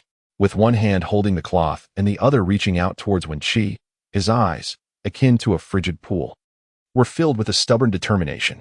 "Come here." When she lowered her hand from her chin, sitting upright to meet his gaze, her eyes falling upon the cloth that had just touched Yu Bai's arm. After a brief silence, she proposed, "Why not use a different cloth? After all, as a young lady, I ought to maintain some decorum." The impatience simmering beneath Xie Zhi's surface emerged, yet he chose not to linger on such matters. Instead, taking a cloth soaked in medicinal liquid and extending his hand towards Wen Chi, "Be quick about it." Wen Chi, devoid of hesitation, leaned slightly forward, resting her chin in Xie Zhi's palm, retorting with a tone of impatience, "You should hasten as well." Xie Zhi grasped her chin, his fingers tightening gently to compel her to turn left, revealing 3 small moles behind her right ear. Unable to resist his strength, Wen Chi could only tilt her head to choose a random point for her gaze. The cool cloth fell against her ear, and he drew near enough that she could distinctly feel the warmth of his breath. The proximity hinted at a subtle, ambiguous intimacy. Yet, when she felt as though she were merely a scabbard, the pressure akin to that of a weapon being sheathed. Was there truly a need for such force? Did he wish to draw blood? As soon as the thought crossed her mind, his fingers shifted, forcing her to meet Xie Zhi's gaze, confirming her suspicions. His eyes were piercing, indeed treating her as a mere scabbard. In the next moment, the cloth was pressed against her cheek, the mingling scent of medicine surprisingly tolerable.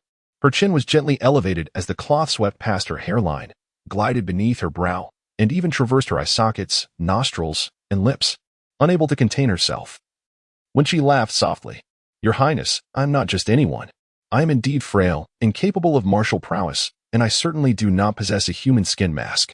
You are rather unhinged at present." Xie Zhi casually tossed the cloth into a wooden basin, a nonchalant smile gracing his lips.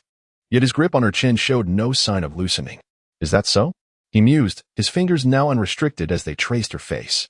Before Wen Chi could retort with further mockery, a furious shout erupted from around the corner of the courtyard. "Xie Zhi, is this how I taught you? How dare you treat a lady with such levity? Do you possess no sense of shame?" Ji Shu, having just caught sight of the scene, hurled the wild chicken he had been holding aside, his heavy footsteps echoing with barely contained fury. This miscreant Xie Zhi had the audacity to press Miss Wen's face and draw so close, leaving her pale and utterly pitiable. Mu Shan and Yu Bai, stationed at the entrance of the estate, were struck dumb by the outburst. Their duty was to prevent Lord Ji from entering the courtyard to communicate with their master. Yet, who would have thought Lord Ji would leap over the wall into the backyard? This situation was spiraling out of control. When she raised an eyebrow at Xie Zhi, "Are you still going to touch me? You applied the medicine, yet here you are, actually groping my face. How audacious." Xie Zhi simply chuckled softly, releasing his grip and exhaling a deep breath.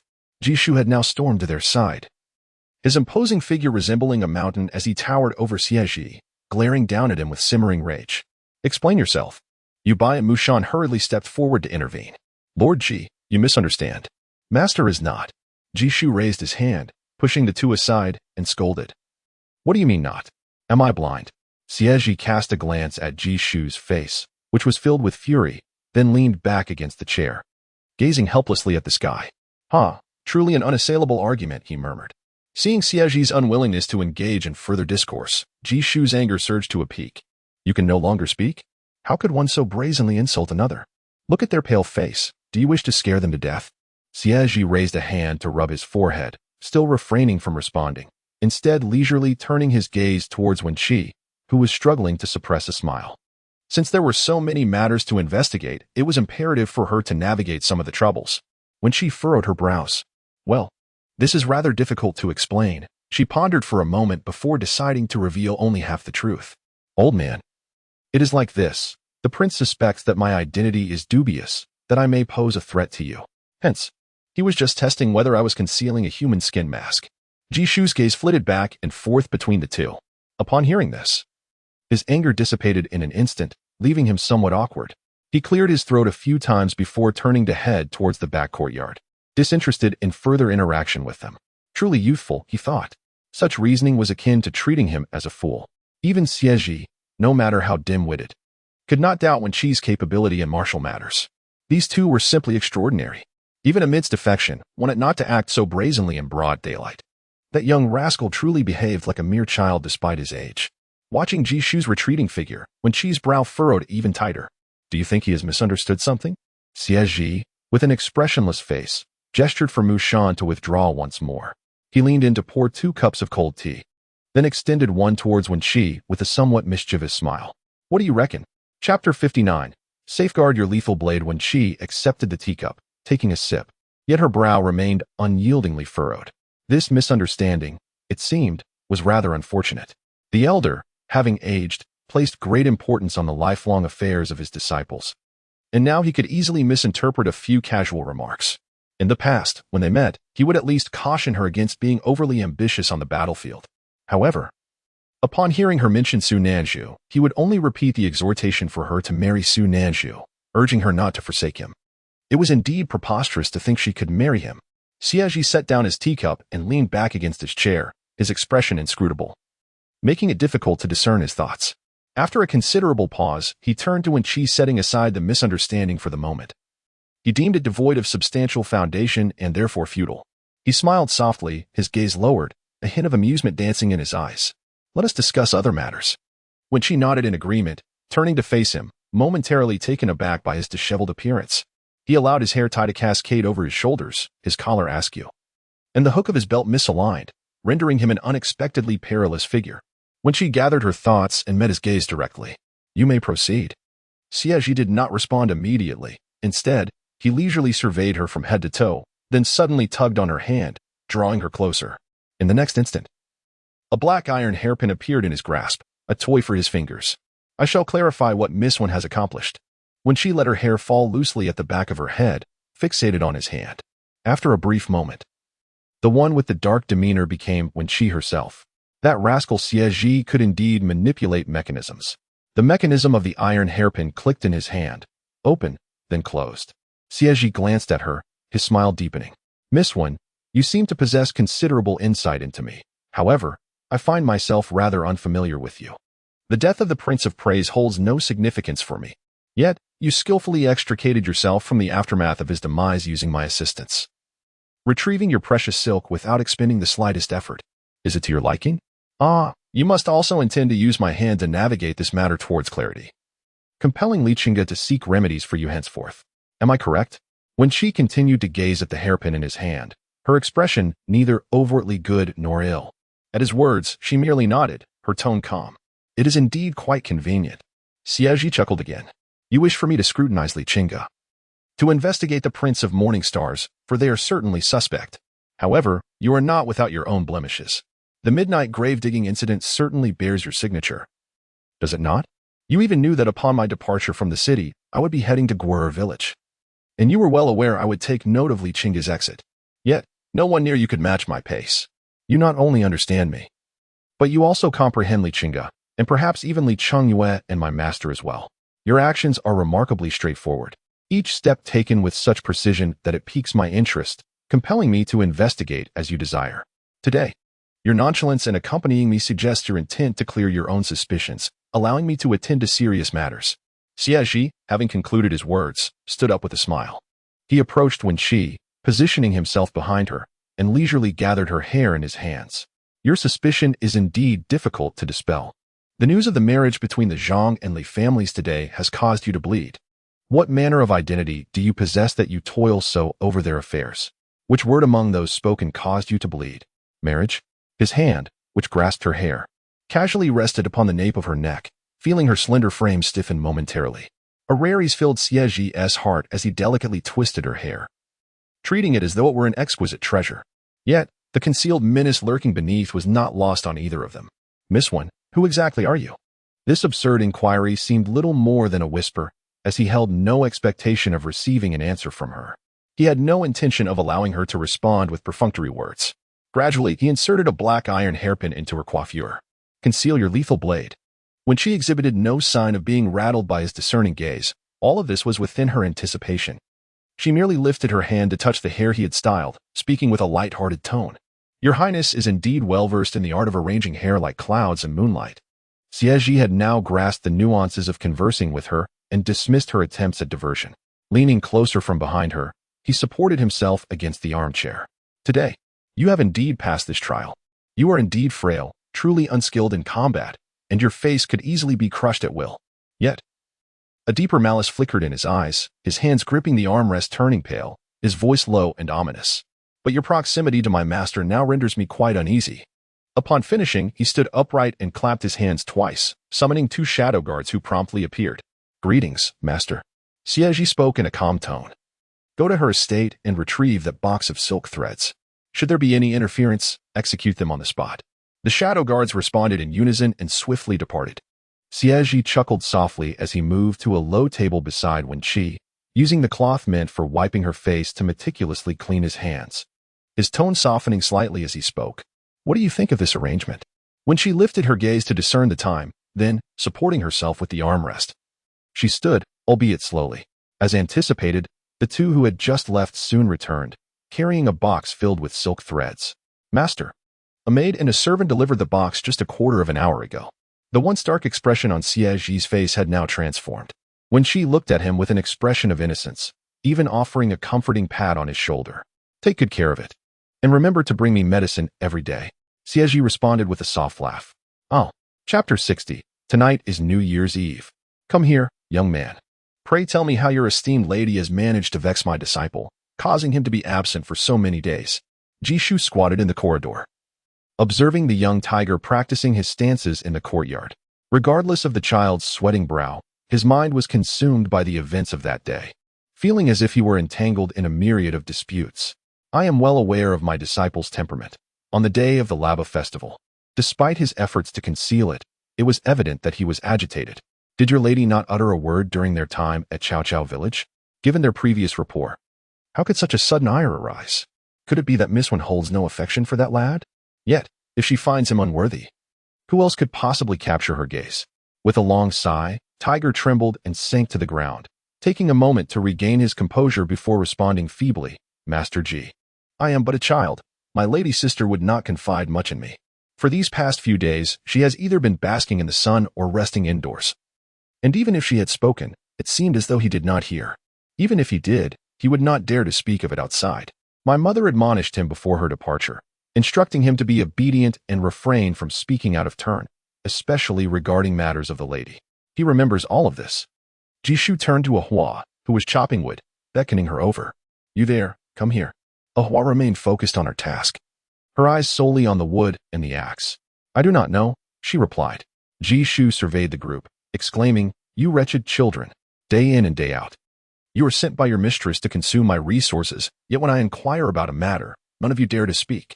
Tiger rose silently and returned to his stance practice in the corner, while Ahua swung the axe with renewed vigor. Lord Ji, the arrival of Mushan, accompanied by a group of guards carrying boxes, interrupted the moment. The group bowed in unison. We pay our respects to Lord Ji. Jishu, still squatting, raised his chin slightly, grinning broadly. Is that a New Year's gift from my beloved disciple? Mushan smiled and clasped his hands in greeting. Indeed. All things that you favor. The master mentioned that after the palace banquet, he would come to accompany you for a drink tonight. Jishu stood and gestured towards the corridor. Come, let us arrange everything neatly. No sooner had he spoken than another wave of guests entered the courtyard.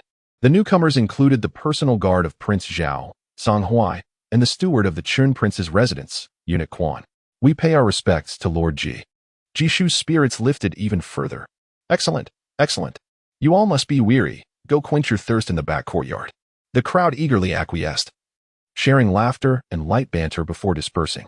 As Mu Shan prepared to take his leave, Jishu promptly called out, Mu Shan, wait a moment. Mu Shan hurried over. Does Lord Ji have further instructions? Jishu's eyes darted, scratching his head, yet he struggled to articulate his thoughts. Mu Shan, understanding the unspoken tension, patiently awaited his words. After a considerable pause, Jishu fidgeted with his mouth, ultimately waving his hand in exasperation, his tone tinged with irritation. Return, so that your master does not need to hurry. Tonight is New Year's Eve. It is imperative to spend more time with Her Majesty the Empress Dowager. Mu Shan clasped his hands in acknowledgement, assuring that he would certainly convey the message. After speaking, he turned to depart. Today is indeed a significant occasion. Yet Lord Ji has yet to receive the New Year's gifts from the King of Yanbei. Furthermore, the king has not visited prior to the New Year, which is why Lord Ji felt compelled to inquire. However, he could not voice this concern, for to do so would be to speak ill of his own disciple. From his inquiries, it seems the King of Yanbei has been quite occupied lately, as the Li family is in search of a woman from the martial world. It is presumed by the master that this woman is none other than Su Nanju, whom Lord Ji had previously mentioned, a figure closely associated with Li Chenge. The maidservant, Ziyun, encountered Lord Ji in the courtyard, guided by Changshan. Lord Ji nodded. Are you here to fetch the children again? Ziyun smiled and replied, yes.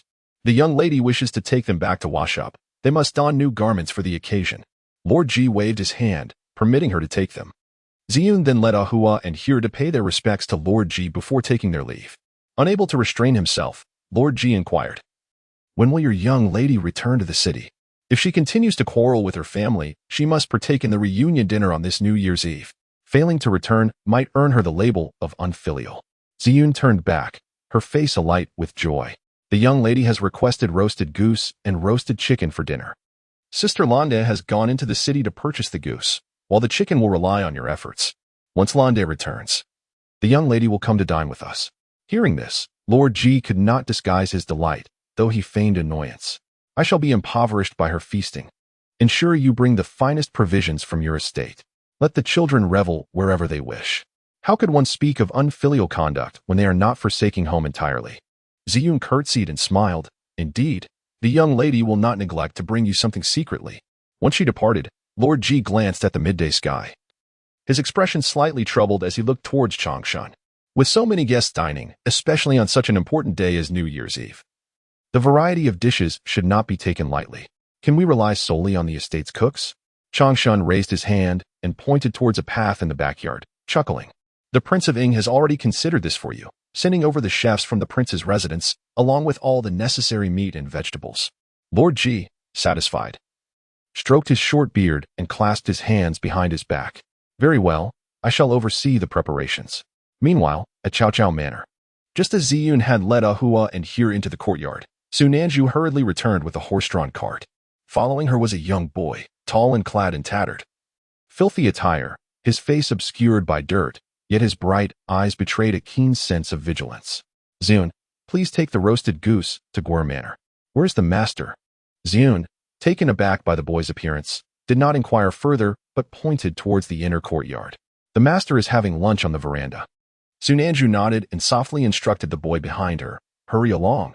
The boy said nothing, simply quickening his pace to keep up.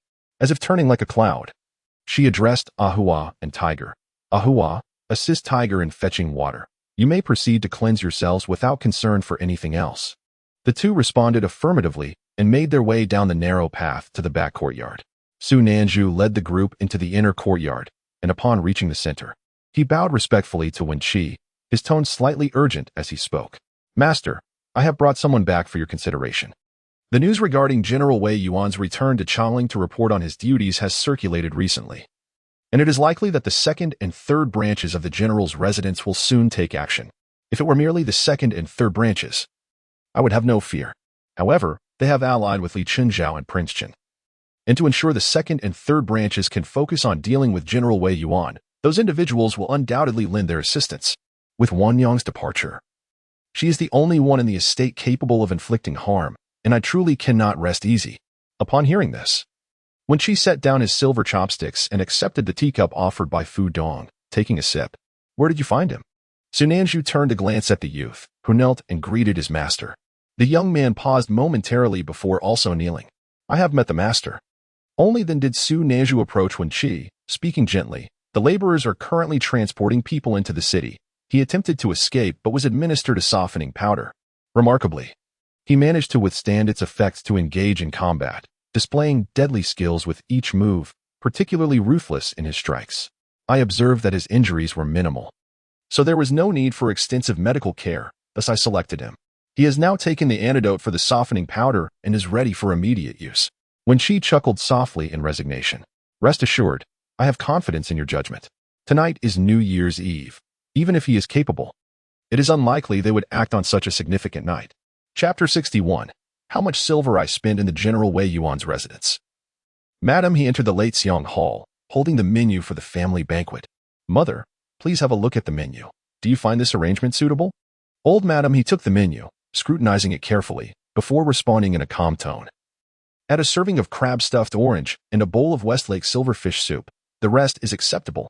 She returned the menu to Madam He, who nodded solemnly, saying, as for the Yu Wangfu, the second madam personally went to extend the invitation this morning, yet she could not even catch a glimpse of the Yu Wangfei. At that moment, Granny Zhou poured half a cup of tea for old Madam He, with a cold snort.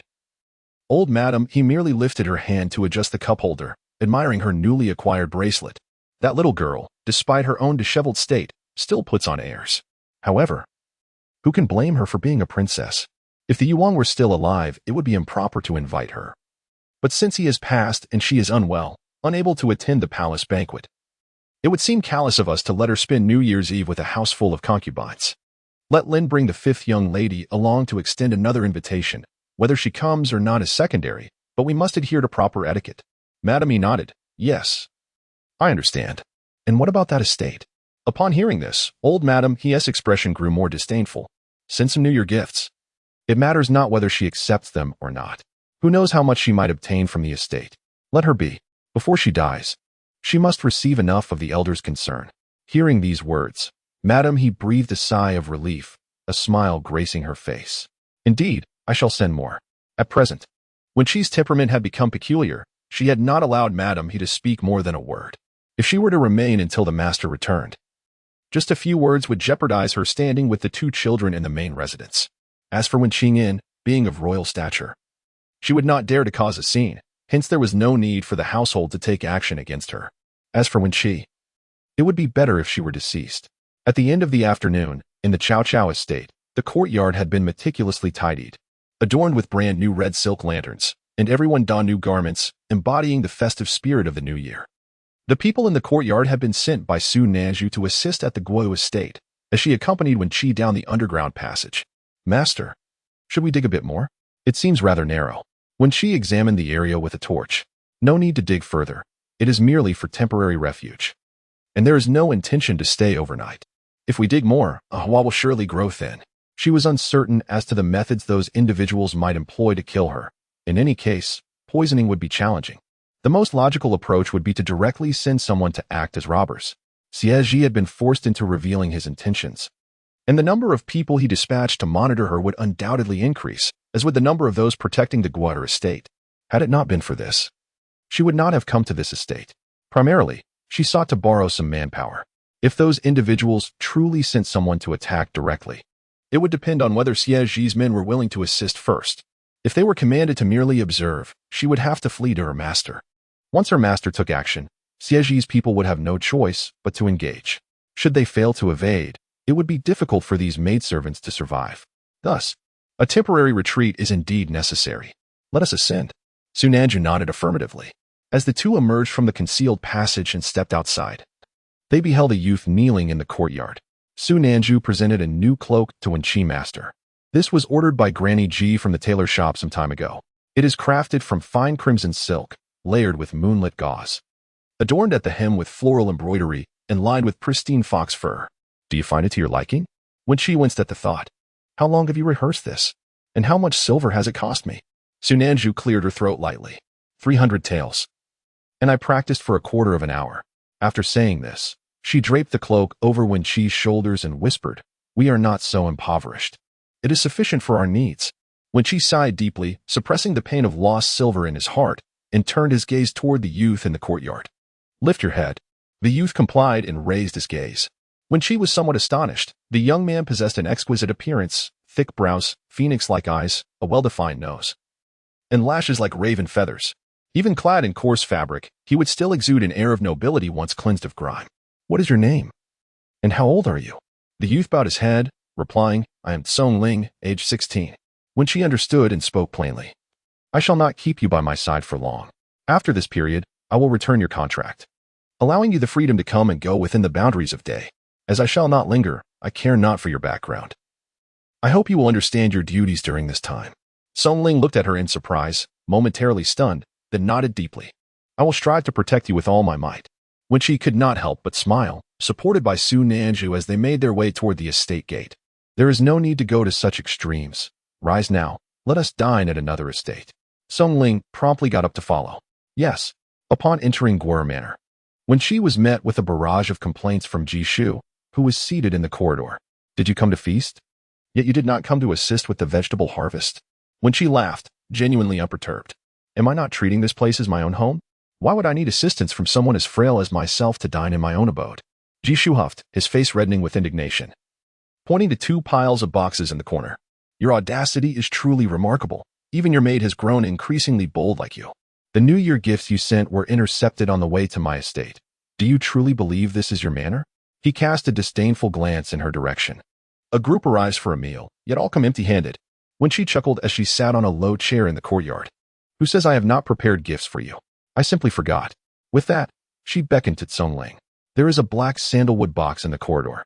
Please fetch it for me." Song Ling nodded. "Yes, I shall retrieve it at once."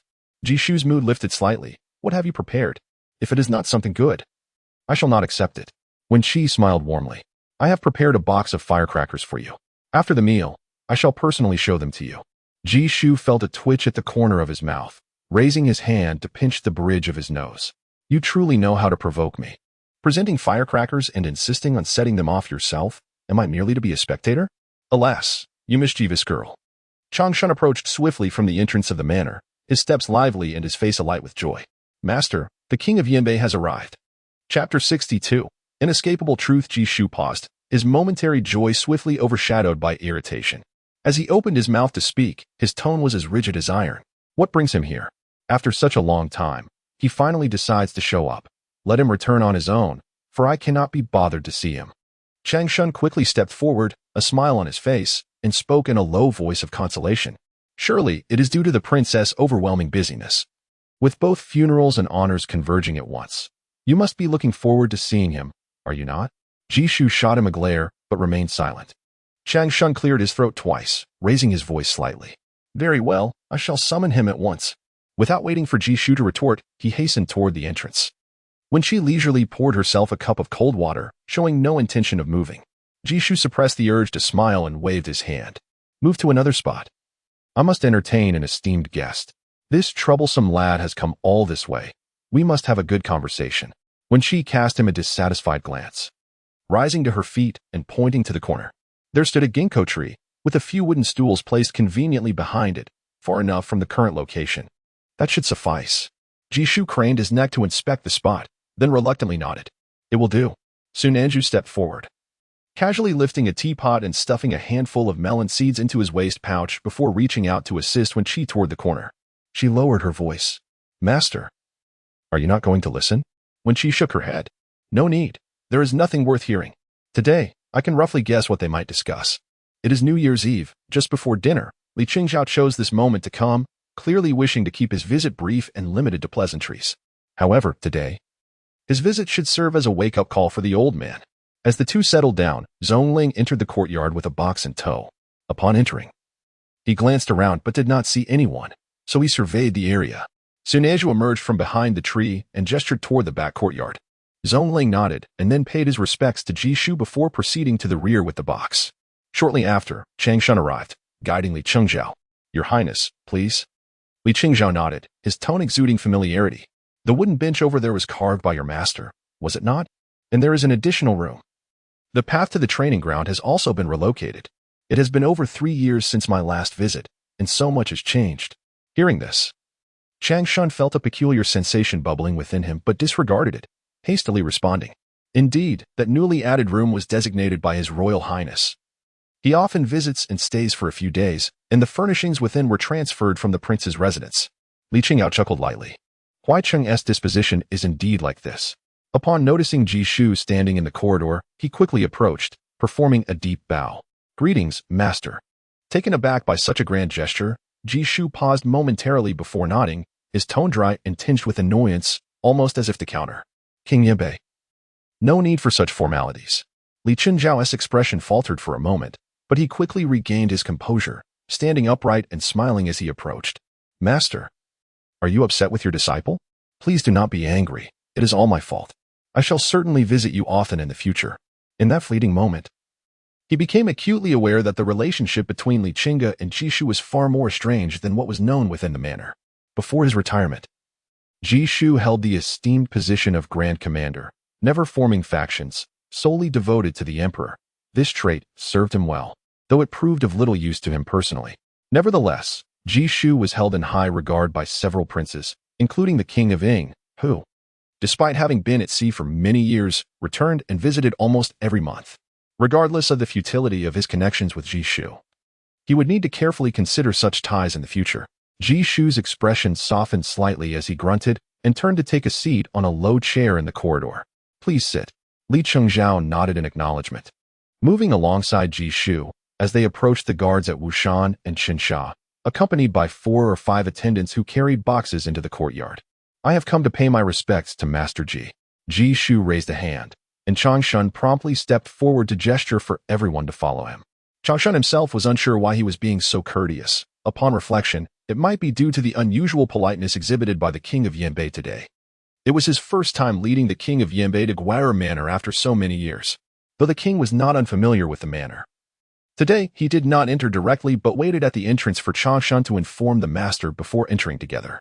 Such adherence to etiquette felt somewhat overly formal, leaving Changshun inexplicably anxious. The boxes were quickly moved into a side room, and the group then exited the manor. Li Chenge poured half a cup of tea for Ji Shu, his brow lowered in utmost respect. Master, please do not be upset. The gifts I brought today are all meticulously prepared by me. I hope you will find them to your liking. Ji Shu observed his disciple's thoughtful humility, and suddenly lost the desire to scold him. A hint of sternness and impatience crept into his demeanor. How is your health? Are you recuperating well? The expression on his face was undoubtedly one that could provoke a reprimand. Perhaps a good scolding would bring him back to normal, saving him from his current overly meticulous and irksome manner. Li Chenge felt a shiver run through him and nodded slightly. Thank you for your concern, master. My health is quite robust now, but the physician has advised me to avoid strenuous activities.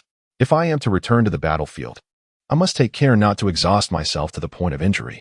The Imperial Martial Hall belonged to the royal family, and Ji Shu, as its chief instructor, could not conceal the Ji family's martial arts. Although he had learned since childhood, he could not compare to Li Chenge. Those techniques might evade the notice of others on the battlefield, but they would certainly not escape Ji Shu's keen eyes. Fortunately, he had the excuse of his previous injuries to lean on. Ji Shu did not respond immediately. He felt a pang of concern for his disciple's severe wounds. Had it not been for the numerous physicians, he would have likely remained by his bedside, watching over him, suppressing his feelings of regret. He lowered his gaze and took a sip of tea, taking a long moment before speaking again. Yes, having sustained such grave injuries, you must take great care in your recovery. After saying this, he could not help but offer a few more words of advice. Have you considered when you might return to Yanbei? Now that you have been conferred the title of King of Yanbei, it would be wise to spend less time here in Chongling. Upon hearing this, Li Chenge sighed softly. The master spoke, indicating that it was merely the emperor's compassion, wishing for his disciple to recuperate fully before returning to Yanbei. He also longed to spend some quality time with his family. Currently, it seemed that Yanbei could enjoy a period of stability. In response to this, there was only the deepening silence from Ji Shu. A menacing aura emanated from Ji Shu. And when he was not jesting, his authoritative demeanor became apparent. Li Chenge waited for a prolonged moment without receiving a reply, causing his heart to race with unease. Master. Ji Shu restrained himself, but ultimately could not help but utter a curse. You wretched brat. After saying this, he leaned in to pour more tea for him. You have become quite proper now, showing thoughtfulness and filial piety. However, you are now 24, and as the new year approaches, you will soon be 25. It is time to seriously consider your lifelong commitments. Did you not once mention bringing Su Nanju back for me to see? What is the status of your relationship now? Do your family members approve of your desire to marry her? Enough of this. As a master, there was no need to be at odds with his own disciple. That his previously carefree nature had now settled down was indeed a positive development. Upon hearing these words, Li Chenge felt a chill creep down his spine. Jishu was aware of Su Nanju, yet he was utterly unaware of how Li Chenge had previously mentioned her to Jishu. In that moment, he found himself at a loss for words. Should he confess that he could not locate her, or admit that their relationship had ended? Each potential response seemed fraught with peril. He lifted the teacup and sipped leisurely, but as he set it down, a look of distress crossed his face. She is a remarkable woman, but she is inherently free-spirited and enjoys wandering about. After I regained my health, she left a note saying she wished to explore. And I have no idea of her whereabouts, for we merely regard each other as friends. Master, please do not meddle in matters of romance. Each word he spoke struck Jishu's ears like a hammer, causing his expression to darken. Every prior utterance echoed in Jishu's mind, swirling his thoughts into disarray. Despite his attempts to mask his feelings, he could not suppress the emotions that surged within him. The tone and content of their conversation felt disturbingly amiss. Chapter 63. How did he grow a mouth? Jishu lifted his gaze to the sky, suppressing the frustration within, a gentle smile gracing his face. Very well. Matters concerning parental arrangements and matchmaking ought to be left to your parents' discretion. As evening approached, and with it the eve of the new year, I will not keep you any longer. It is time for you to return. Li Chenge let out a long sigh of relief, bowing deeply. Yes, I shall visit you again on another day. Jishu nodded, and Li Chenge rose to depart. Changshan accompanied him to the entrance of the estate, bidding the prince to walk slowly. Li Chenge replied with a smile and mounted his horse.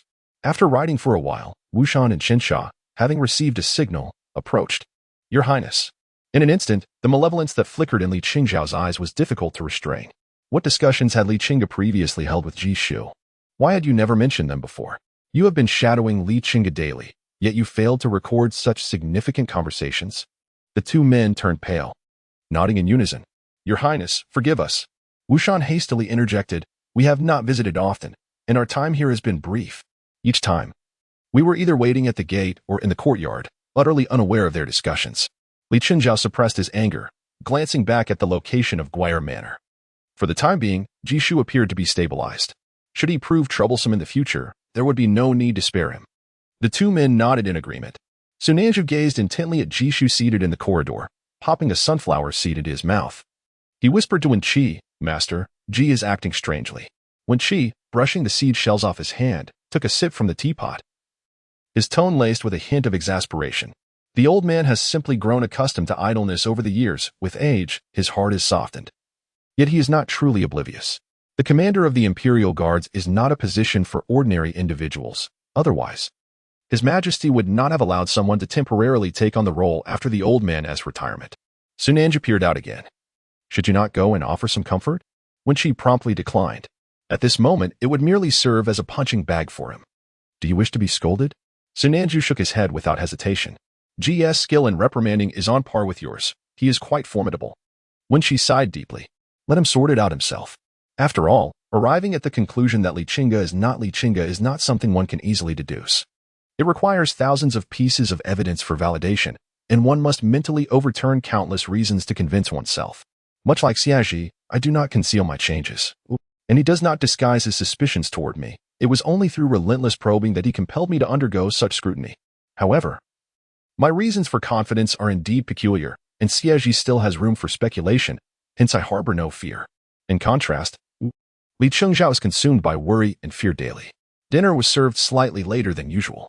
Given the significance of the day, the chefs at the Ying Wang mansion had come with a substantial reward, naturally not daring to be negligent. Furthermore, with many assisting hands, each dish was meticulously prepared. Today, everyone gathered in the front yard for a meal, with 5 tables set up, albeit with the main and auxiliary tables positioned somewhat apart. When she held her bowl, eating with unwavering focus and utmost seriousness, her health had always been frail, and should her intake diminish further, it would be as if she were courting her own demise. Su Nanju was similarly engrossed in his meal, occasionally rising to serve himself some dishes. Ji Shu wore a troubled expression, pouring himself 2 cups of wine before casting a glance at the two. Wasn't he typically a man of few words? Why was he so reticent today? When she raised her hand to tear at a roasted chicken leg, offering a faint smile. Is it not because I noticed your discontent? How could a mere conversation with an apprentice lead to such a demeanor? Ji Shu sighed deeply, then playfully rebuked, do not indulge in wild speculation. How could I be in a foul mood because of my apprentice? You are merely sowing discord. Yet, his smile faltered, prompting him to down another cup of wine. The unsettling thoughts, if not as he surmised, could ruin the child's reputation with even the slightest whisper. One must refrain from hasty conclusions. When she sighed in unison, your words of sowing discord are rather harsh. The king of Yanbei is essentially my benefactor. Do you think I would engage in such behavior? I am merely concerned for your well-being, old man. With that, she cast another glance at the wine jar in his grasp. As one ages, it is wise to drink less. Do you still believe yourself young? Have you not looked in the mirror? Just observe how much gray has invaded your hair and beard. Yet you persist in drinking. Elderly men are most susceptible to strokes from excessive alcohol. Do take care. Jishu was so exasperated that he raised a finger towards her, momentarily at a loss for words, only managing to pat his chest to regain composure. You little rascal, how can you be so sharp-tongued? A fine young lady such as yourself should not have such a biting tongue. When she held her bowl, provocatively shrugging her shoulders, refusing to engage further. This only served to infuriate Jishu further, prompting him to change bowls and pour himself more wine. Chang Shun, noticing his master's displeasure, had finished his meal early and approached, his heart racing at the exchange between them. He exchanged glances with Wen Chi, who feigned ignorance. There was no need to maintain composure in such distress. It was only fitting to provoke him, encouraging an early rest. An hour later, the meal in the front yard was concluded, and the master of Guozhuang was thoroughly intoxicated, barely able to maintain his seat, rendering any further arrangements impossible. Wen Chi took the initiative, suggesting they go to the training ground to set off firecrackers. Jishu reclined back in his low chair, lamenting. How did it come to this? When she raised her hand to pour him a cup of now lukewarm tea. How so? Jishu shot her a glare. You impudent girl, do not attempt to extract my thoughts. When she clicked her tongue lightly. Well then, even inebriated, you still guard your secrets. At that moment, Changshan approached with freshly brewed hot tea, observing Xie Zhi entering through the courtyard gate. He promptly bowed. I have seen the prince. Jishu squinted his eyes, turning away, mumbling incoherently, smelly brat. Xie Zhi furrowed his brows as he removed his cloak and handed it to Mushan, stepping forward a couple of paces. How is it that you are already drunk at such an early hour? Changshan was at a loss for words, hesitating for quite some time, his face a mask of discomfort. When she waved his hand, instructing that the old man be taken down and properly cared for, as the night air was chilly. Changshan complied, setting down the tea to assist, while Yu Bai and Mushan hurried to lend a hand as well. The courtyard was instantly enveloped in silence once more. Xie Zhi scanned the desolate front yard before taking a seat opposite Wen Chi, silently observing her with a displeased expression. Wen Chi wrapped her large cloak tighter around herself, her tone indifferent. I am waiting for you. Chapter 64. I wait for you to tell me, huh? Wait for me? Xie Zhi languidly rested his hand on the low table, his dark gaze illuminated by the red lantern, revealing a faint smile that was nearly imperceptible. When she stood up, donned her hood, and waved her hand towards the tree in the corner before turning to Xie Zhi, her tone cold and direct. Speak outside. Xie Zhi's gaze followed her gesture to the distant tree, where a woman was concealed. Clearly, it was Lan Yi, who stood beside her. Upon her signal, Lan Yi retreated to the backyard. He remained seated, leaning back in his chair, his arms loosely crossed over his chest, watching Wen Chi with keen interest. How rare. Truly rare. You actually desire to converse with me today? Wen Chi remained silent, simply observing him. Xie Zhi, having no inclination to engage further, stood up with a smile, extending his hand to Mushan, who nodded and handed him a cloak before he turned to lead the way. Miss One, follow along. Upon exiting the courtyard, the view was adorned with red lanterns hung for the evening, embellished with auspicious paper cuttings. Though a few lanterns had dimmed, they did not hinder visibility. Xie Zhi advanced a pace, not inquiring about her destination, and halted only when they reached the sparsely lit area of Chaozhuang. Speak. When she rested her hands on her knees for a moment, then pointed towards the fruit orchard beyond the backyard of Guozhuang. Is there a potential hiding place there? That area, backed by mountains and with several wild springs, is perilously steep and easily overlooked. Xie Zhi leaned slightly closer, peering into her eyes concealed by the hood, which bore no trace of panic. What? Is my assistance in guarding the medicine not sufficient for you? Are you directly requesting more manpower from me? Wen Chi ignored his gaze, gesturing towards the dwelling of the Guaerzhuang tenants. Those individuals deliver food to the estate daily. Henceforth, we must assign someone to meticulously inspect each delivery to ensure no unsavory elements infiltrate Guaerzhuang. When the old man meets Li Chenge, neither can afford to let their guard down. Given the Li family's usual demeanor, it is imperative that no one speaks, lest they feel at ease. My master may be in danger. Xie Zhi straightened up, his eyes drifting to the crown of her head obscured by the hood, his scrutiny evident. Today, aside from receiving some New Year gifts, Li Chenge also arrived. Could something else have transpired? Since your relocation to Chaozhuang, you have grown increasingly familiar with your master. My men have never ceased their watch. Even if I see no schemes brewing in your heart, I remain unconvinced. It is indeed rare to hear such explicit words from her. Your master is in danger. Wen Chi brushed aside the hood's fur edge, looking up at him and stating plainly, nothing particularly noteworthy has occurred. As for the details, I have not overheard their discussions. Perhaps tomorrow, once the old man regains his senses, you may glean something from him. I lack both funds and manpower. The old man must still rely on you for protection. Once the year-end festivities conclude, it is a season rife with troubles. I urge the prince to tread carefully. Xie Zhi chuckled softly, his tone languid. One cannot fully trust your words. At present, I am akin to the blade in your hand, wielded with remarkable ease. Yet, I find myself unable to resist. Having endured too much acquiescence, I am compelled to ponder your words more deeply at times. Allow me to speculate. Indeed, the matter involves Li Chenge. And it is true that you wish to protect your master. Is it not also true that you must safeguard yourself? There are those who seek to take your life. Wen Chi regarded me with an expression of admiration, nodding appreciatively. I implore you, while you protect the elder, kindly safeguard me as well. Her tone was nonchalant, devoid of any hint of supplication. Xie Zhi did not respond immediately. He contemplated for a brief moment before lowering his gaze to meet hers. You are truly enigmatic. If you are indeed Wen Chi, how are those matters of any consequence to you? Wen Chi smiled faintly, then turned away. I await your revelation. The following morning, Mushan hastened into the city as soon as the gates opened, bringing the physician from the Yingwang residence. The back-and-forth journey took nearly 2 hours. Jishu's countenance was far from pleasant upon waking, as he frequently furrowed his brow, seemingly suffering from a severe headache. When the physician arrived, he was led directly into the main courtyard. Xie Zhi stood nearby, his expression dark, saying nothing, yet exerting an undeniable pressure on Jishu that left him no choice but to comply. Jishu cast a sidelong glance at him, muttering under his breath, It's merely a hangover. Must we resort to acupuncture? You truly revel in inconvenience. Xie Zhi remained silent, turning his attention to the physician. The physician, sensing the gravity of the situation, examined Jishu's pulse and then breathed a sigh of relief. Rest assured, Your Highness, Master Ji is in good health. This headache is merely a result of excessive contemplation and the after-effects of alcohol. I shall administer a few needles, and after a brief rest, he will awaken free of pain. Xie Zhi did not inquire further, simply nodding in acknowledgement. Thank you for your efforts. Jishu shot Xie Zhi a glare before reclining back onto the bed. Hurry and begin. Upon hearing this, Xie Zhi's brow furrowed again. The tone was unmistakably reminiscent of Wen.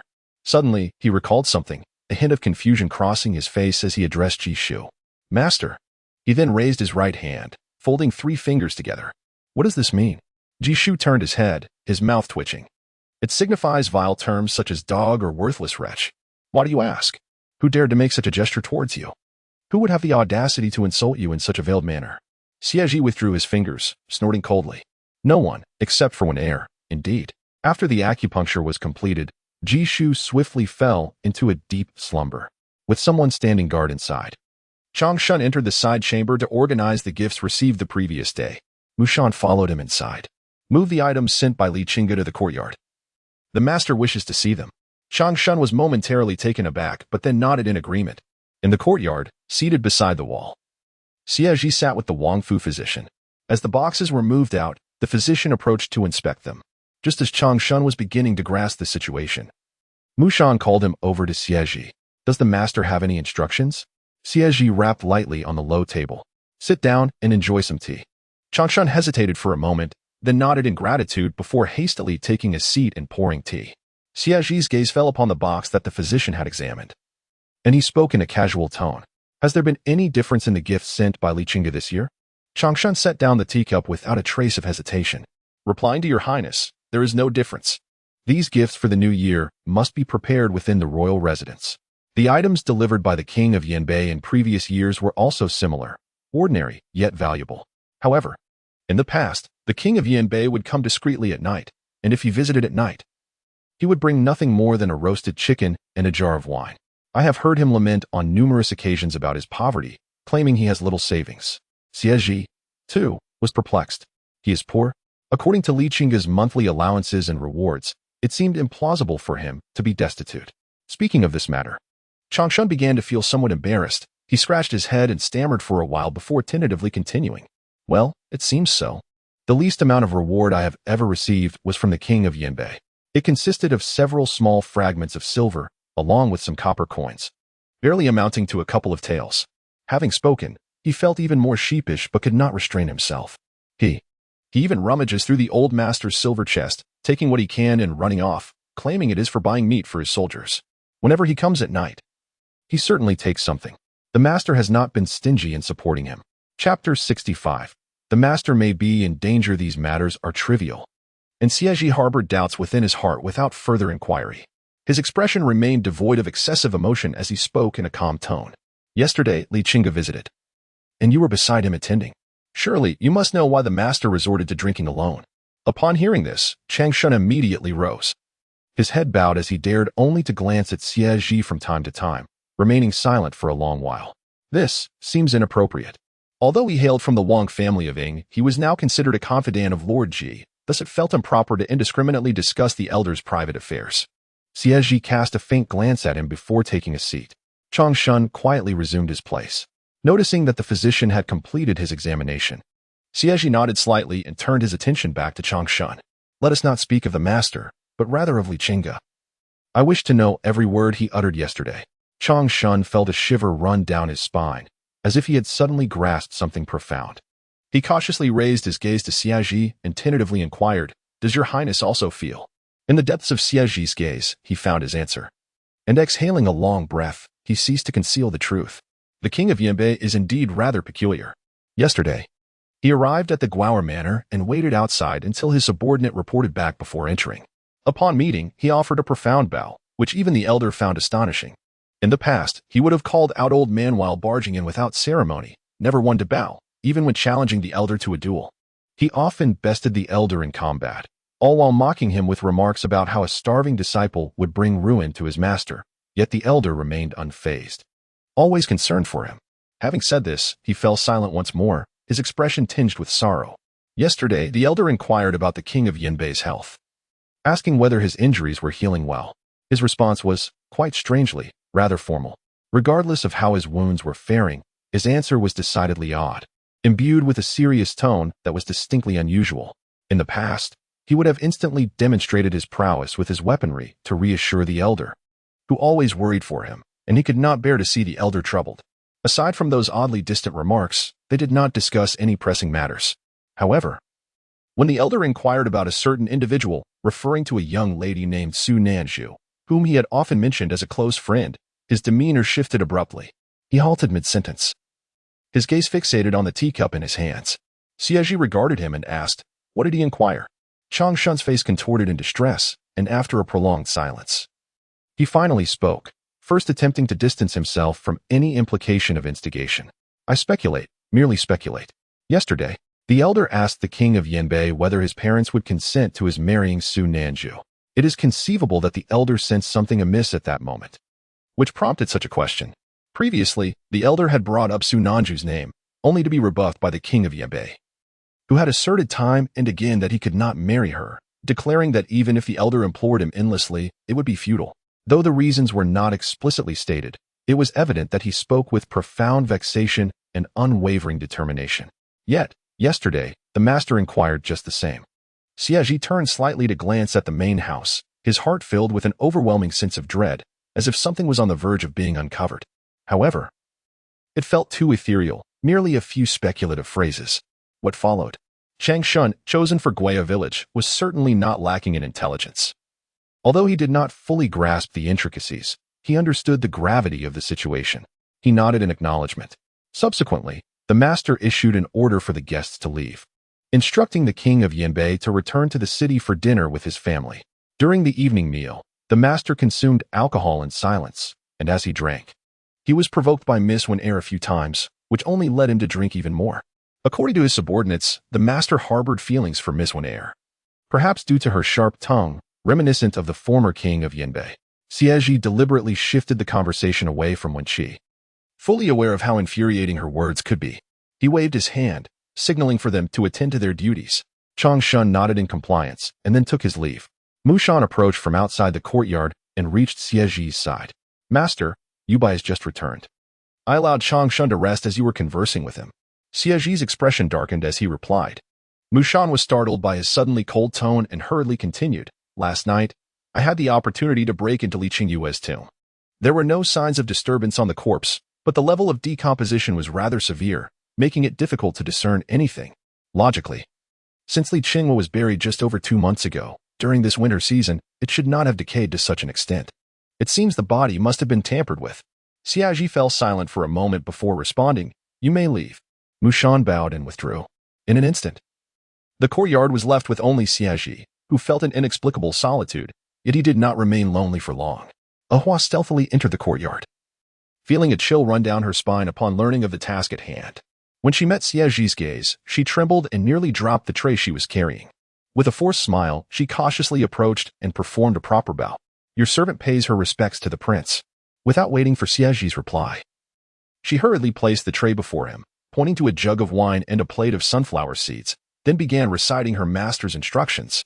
The master said, while drinking wine and munching on sunflower seeds, you might alleviate your heart's burdens. The master also emphasized that you must take care of your health. Overthinking can be detrimental, especially since she relies on you.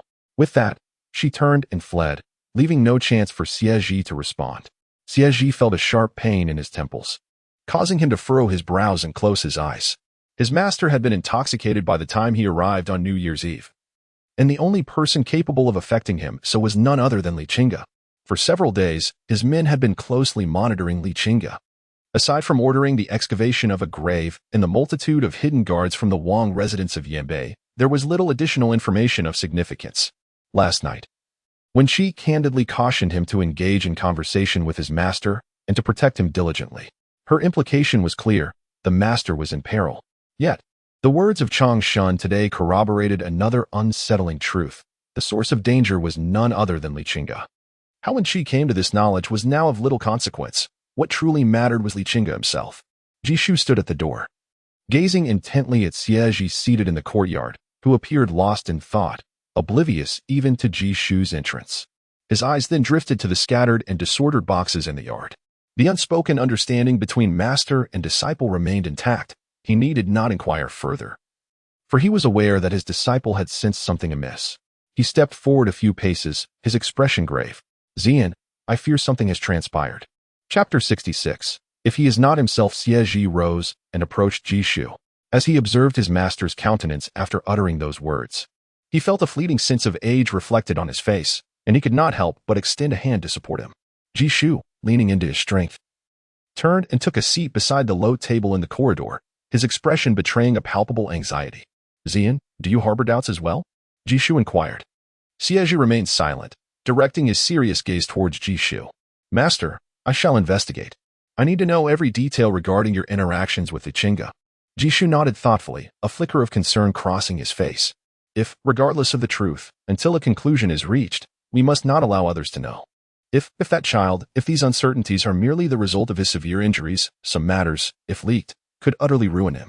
Xie Zhi nodded in understanding. Yes, I am aware of this. Suddenly, Jishu offered a bittersweet smile. I know you well. You must have had your suspicions for some time. If you were not wary of him, you would not be so cautious. I suppose I have been overly concerned. Xie Zhi then made his way to the courtyard, fetching the previously used teapot to pour Jishu a cup, jesting, who could possibly hold a higher place in your heart than he? How could I not exercise caution? If he were to speak ill of me, you might very well resort to violence. Upon hearing this, Jishu felt an inexplicable embarrassment wash over him. He cleared his throat twice and let out a deep sigh. He has not visited me since his recovery.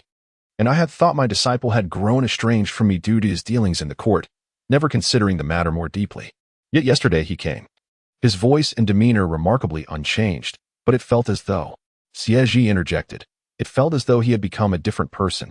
Jishu struggled to articulate this sentiment, finding the mere thought of it tightening his heart.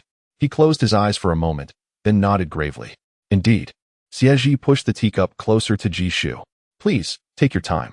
The matters you once concealed from me can no longer remain hidden. Jishu's expression darkened further, a mixture of worry and discomfort clouding his features, rendering him somewhat stiff. Old man and Gur, we have kept many things from you, and I scarcely know where to begin. Xie Zhi's face remained impassive. For instance, your support of him? Jishu's eyes widened in shock, his body recoiling slightly. You are aware of this. Long Shun, could it be that your tongue has grown too loose? Xie Zhi took a sip of tea, emitting a derisive snort in response.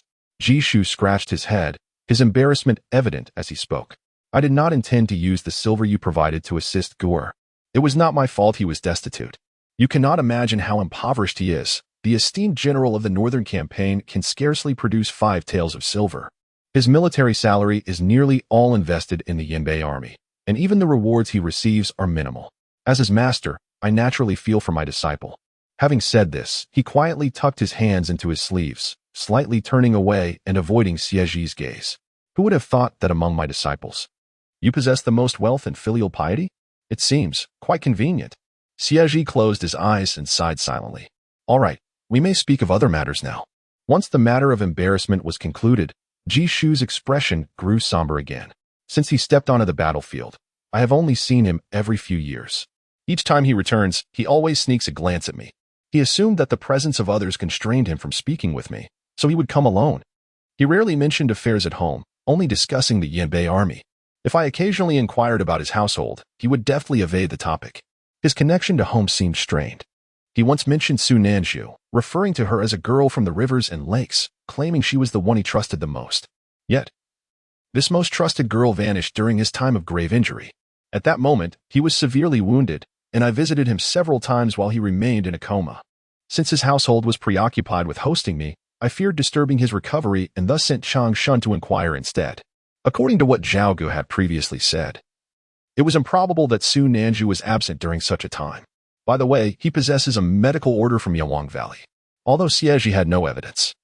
He had already concluded in his heart that the person sought by the Yanbei Wangfu recently was indeed Su Nanju. He furrowed his brows. I have noted that. Did he ever describe Su Nanju's appearance? Jishu nodded. He said Su Nanju was slightly shorter than him, incredibly beautiful, with commendable martial skills and excellent craftsmanship. Xie Zhi mentally noted this and then inquired, did Li Chenge ever mention Li Chengwei? Jishu, having heard some rumors, looked increasingly displeased and shook his head. Not at all. Xie Zhi's gaze darkened significantly, his imposing aura growing ever more formidable. Given Li Chenge's nature, even if he had never mentioned it, or was not well acquainted, he would still have acted as a guide for Li Chengwei. However, this matter, so highly praised by the people of Chongling, was indeed not something Li Chenge would appreciate.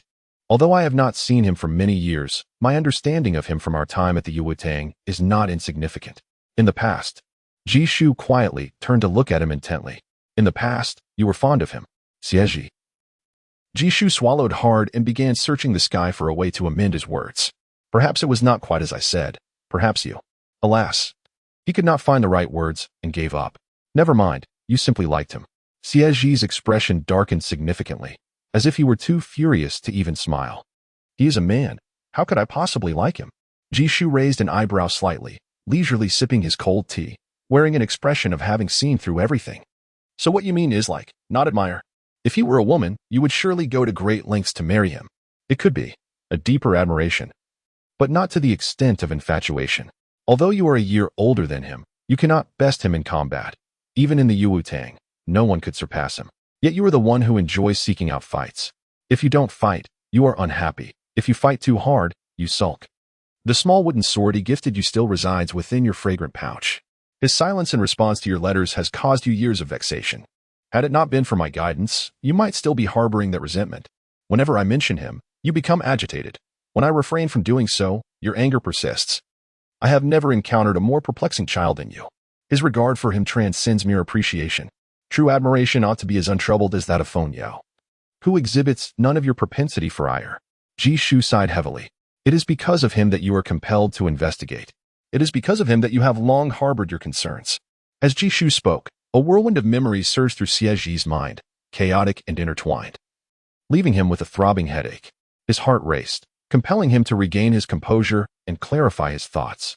He had never delved into why he was so enmeshed in the affairs of Wen Chi. Indeed, he harbored no interest in her. Yet every matter invariably connected to Li Chenge, prompting an uncontrollable urge to probe, as if it were instinctual. Thus, when he approached Li Chenge with anticipation, he found himself losing interest after just a few exchanges. The person before him was not the one he remembered, no matter how similar. He struggled to accept that he could have transformed into such a figure, adept in the bureaucratic sphere, speaking with calculated civility. Li Chenge was not of that ilk. Xie Zhi reigned in his emotions, fixing a steady gaze upon Zhi. Master. Zhi understood the unspoken words lingering in his thoughts. A surge of pain welling in his heart, reddening his eyes. He opened his mouth, yet no words emerged. Xie Zhi lowered his gaze, his voice hoarse as he spoke. Until you possess irrefutable evidence, should you encounter Li Chenge again, refrain from alarming him. Their actions are the result of meticulous planning, not a whim. And they will not leave behind an easily discernible trail for us to follow. If he is not who he claims to be, then he may already be no longer among the living. Chapter 67. It was time for a meal, and the old man knew precisely what to do. The unsettling revelation struck him like a thunderclap, leaving him unable to believe that the individual in question was indeed his disciple. Yet, he felt compelled to exercise caution. For the resemblance was striking, eerily so. If that child had indeed fallen victim to foul play, it would signify a conspiracy of considerable magnitude. Zhi abruptly rose to his feet, his scholarly visage now etched with cold severity. I may have retired, but I am not yet deceased. With that proclamation, he forcefully cast aside the teacup in his hand. A pack of scoundrels. Xie Zhi stood up, his expression gravely somber, though his tone softened. Master, please remain calm. Zhi turned to regard him, pain flickering in his eyes, and chose to remain silent. The atmosphere in the courtyard was indeed rather grim. Wen Chi peeked around the corner of the courtyard wall, a smile adorning her face. Old man, who has provoked your ire? Her seemingly innocuous interjection served to alleviate the tension somewhat. Zhi cast a stern glance in her direction. What brings you here again? Mu Shan and Chang Shun also emerged from around the corner, with Mu Shan approaching to report back to Xie Zhi and Zhi. Their subordinates were keeping watch, while Miss Wen did not advance to inquire further, only approaching swiftly with the assistance of Lan Yi upon hearing the commotion. Zhi's countenance softened slightly. Su Nanju followed Wen Chi forward, standing beneath the corridor and gazing up at Zhi. Seeing his expression return to normal, she felt reassured. With a gentle smile, she remarked, "The New Year's gifts I received yesterday are still at your estate. I have simply come to retrieve them." With that, she bent down to collect the scattered shards of porcelain from the ground. As one ages, it is unwise to let anger flare so easily. If anything were to happen to you, who would allow me to return for meals? You must take good care of yourself. Zhi snorted coldly and turned back to the corridor. Food, food, food. Is that all that occupies your mind? When she chuckled, rising to hand the fragments to Chang Shun. What else could one do but eat? Even laborers must first fill their bellies. Surely, last night's leftovers have not all been discarded? Zhi felt a headache brewing from her words and waved his hand dismissively. Chang Shun, prepare a feast for her. Chang Shun suddenly realized the advantage of having Miss Wen around and quickly nodded. Yes, it is getting late. The master and the prince should dine together as well. Zhi's expression remained stern, yet he acquiesced with a nod. Xian has not had breakfast or lunch. Add a few more dishes for them. Chang Shun responded eagerly, understood. I shall attend to it at once. Observing this scene, Xie Zhi inexplicably felt a sense of relief. Leaning against a pillar, he glanced at his master. Then at the relaxed Wen Chi was aware of the discussions they were about to embark upon and understood that her master would be upset. Thus, she had intentionally come to check on him. Her few words had indeed quelled his anger. Though her intentions were not entirely pure, her concern for her master was genuine.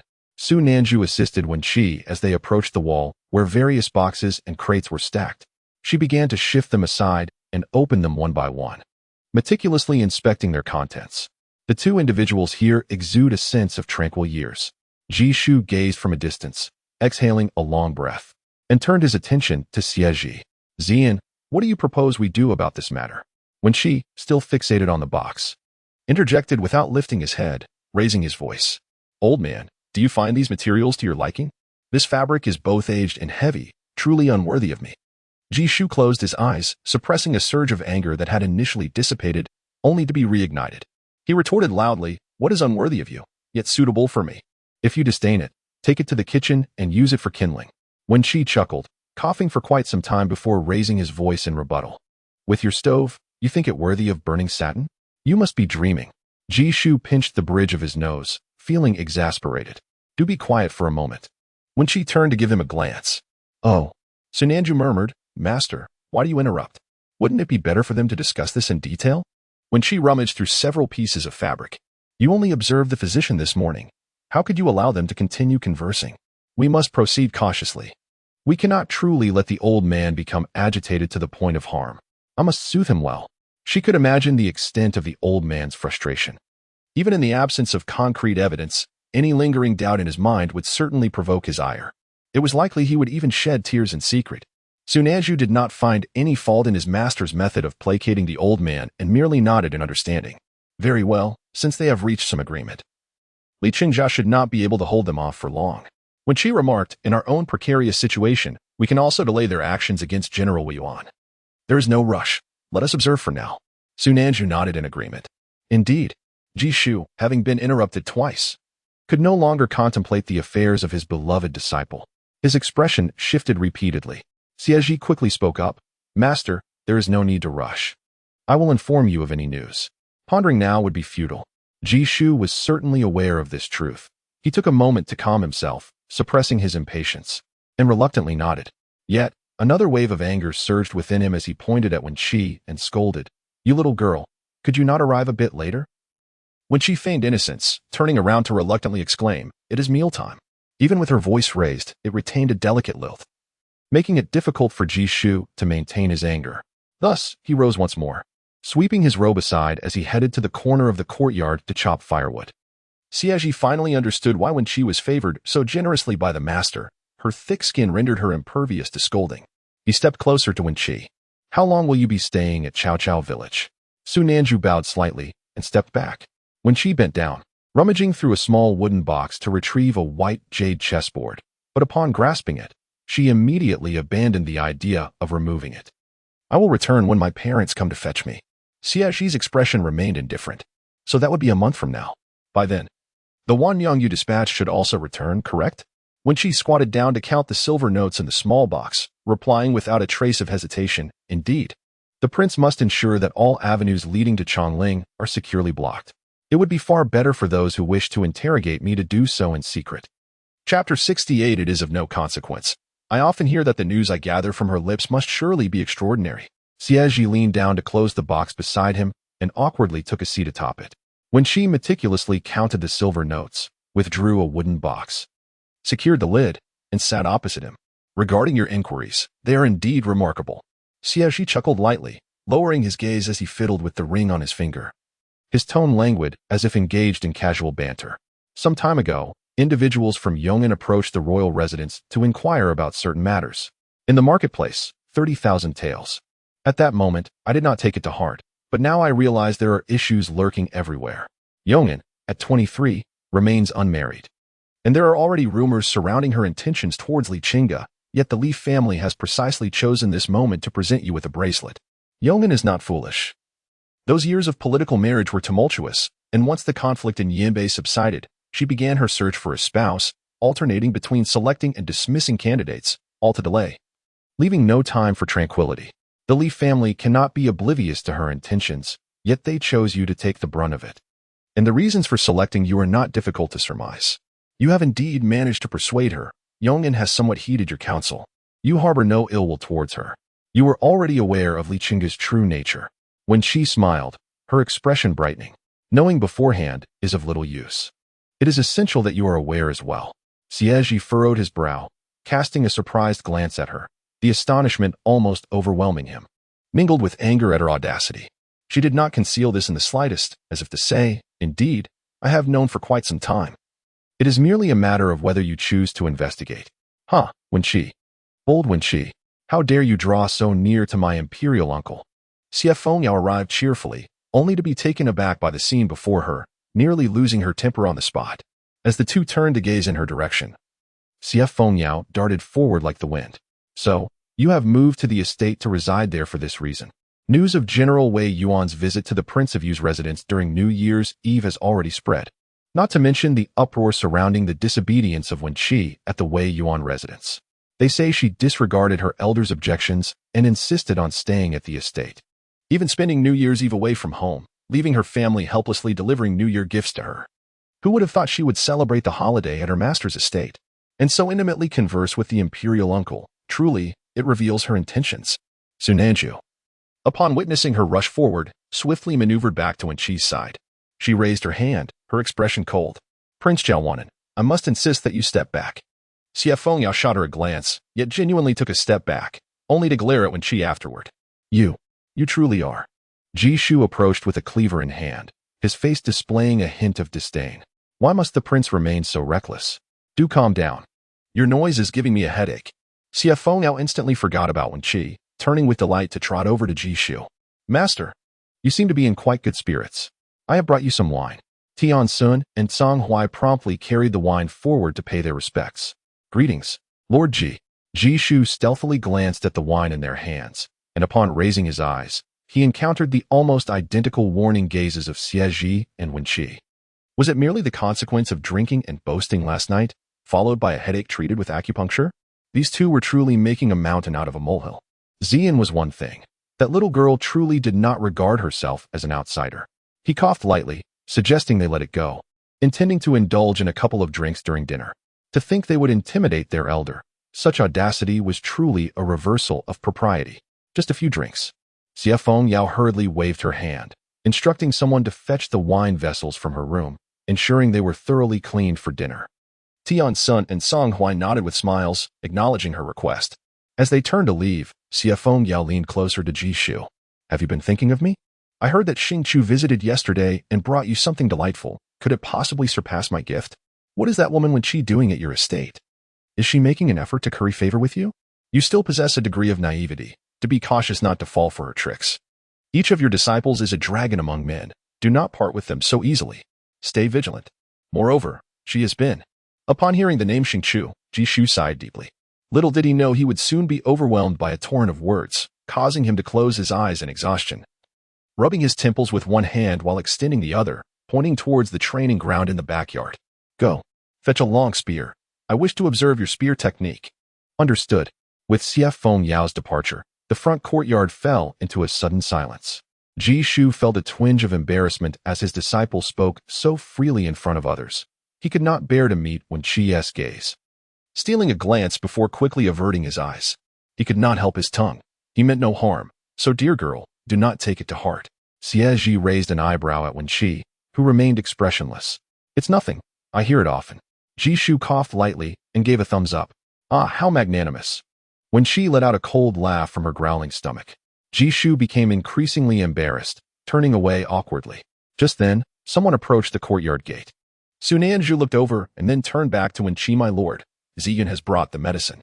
Wen Chi nodded in acknowledgement. Ji Shu, as if having grasped a lifeline to break the awkwardness, waved his hand. Xian has arrived.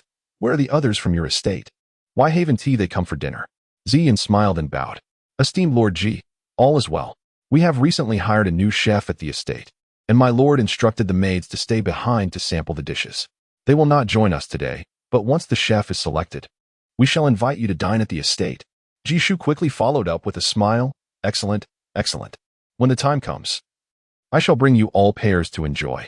Now, please take the medicine over to your lord. Xian nodded in agreement and turned to Wen Chi and Xie Zhi.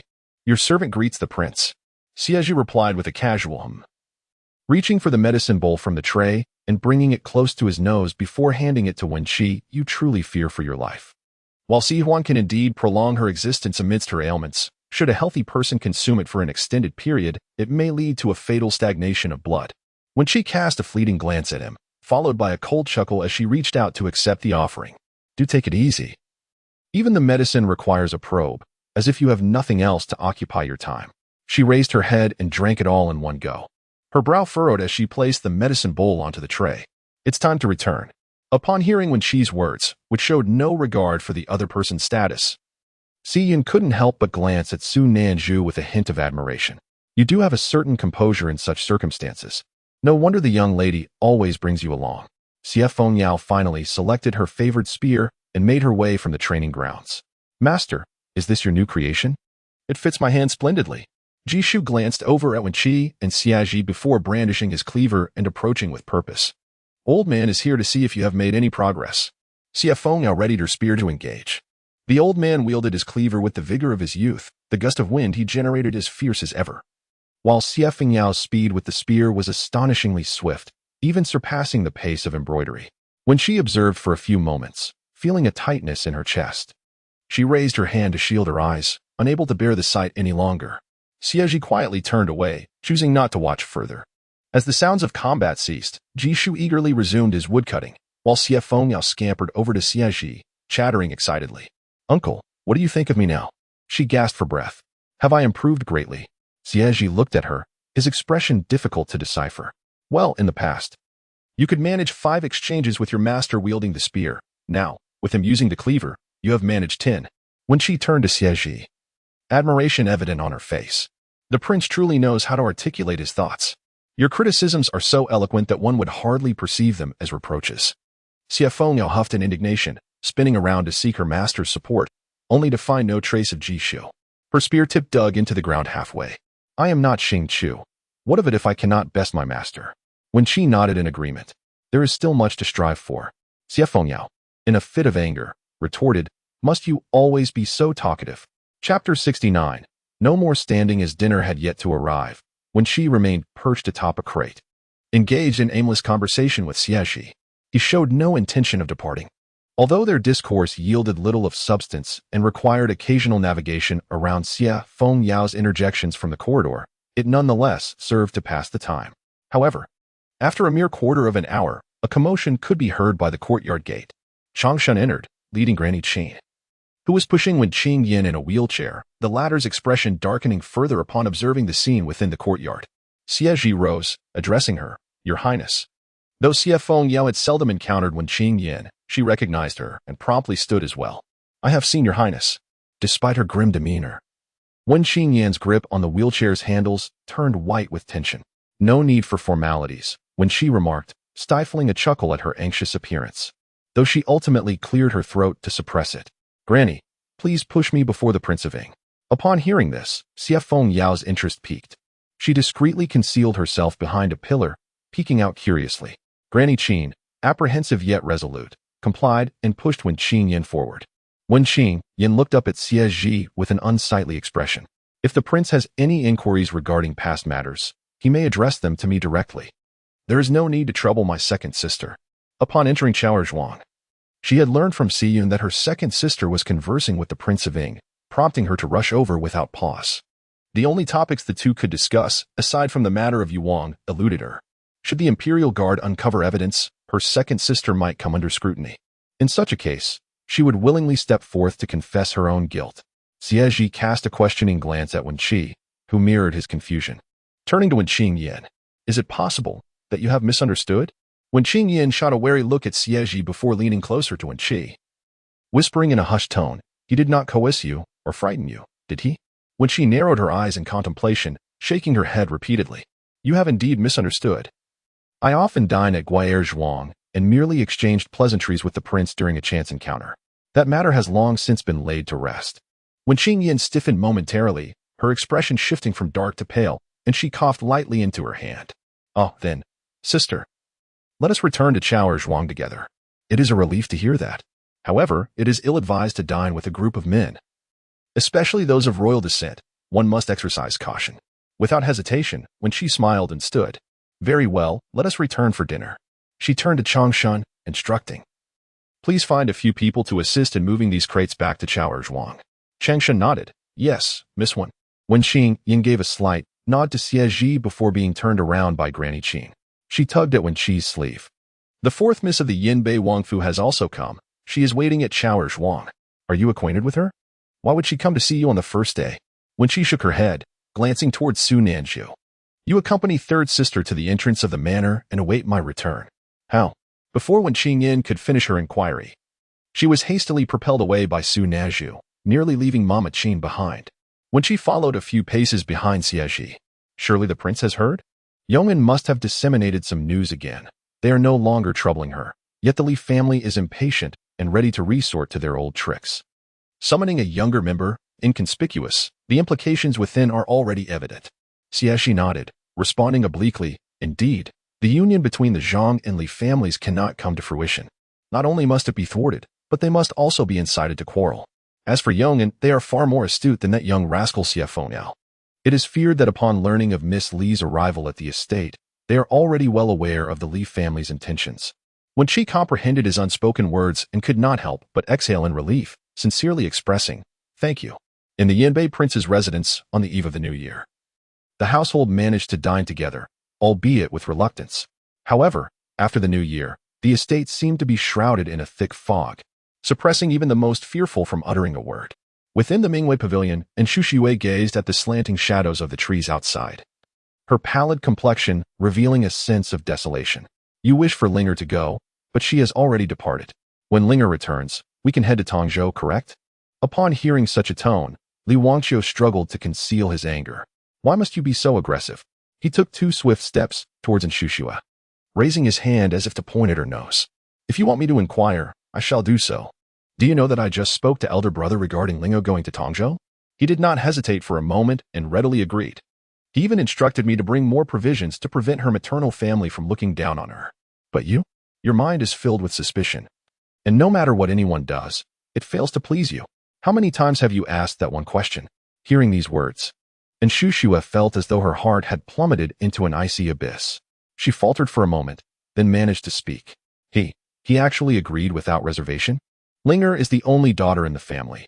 Li Shichong cannot afford to disregard her, nor could he easily allow her to leave without a purpose.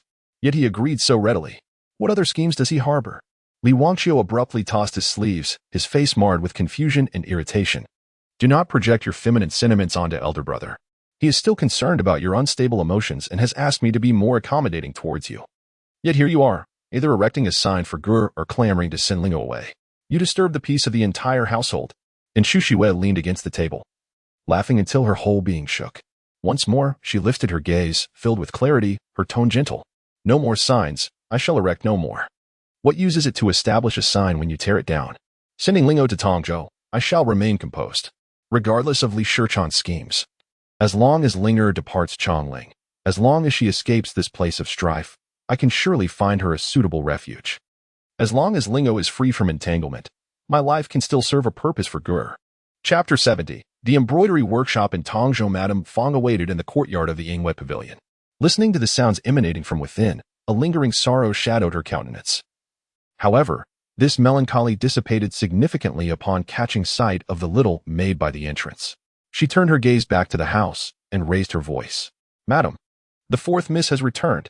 The door swung open, revealing Li Wangqiu, who exited the courtyard with a solemn expression, while Shushue's figure appeared at the threshold.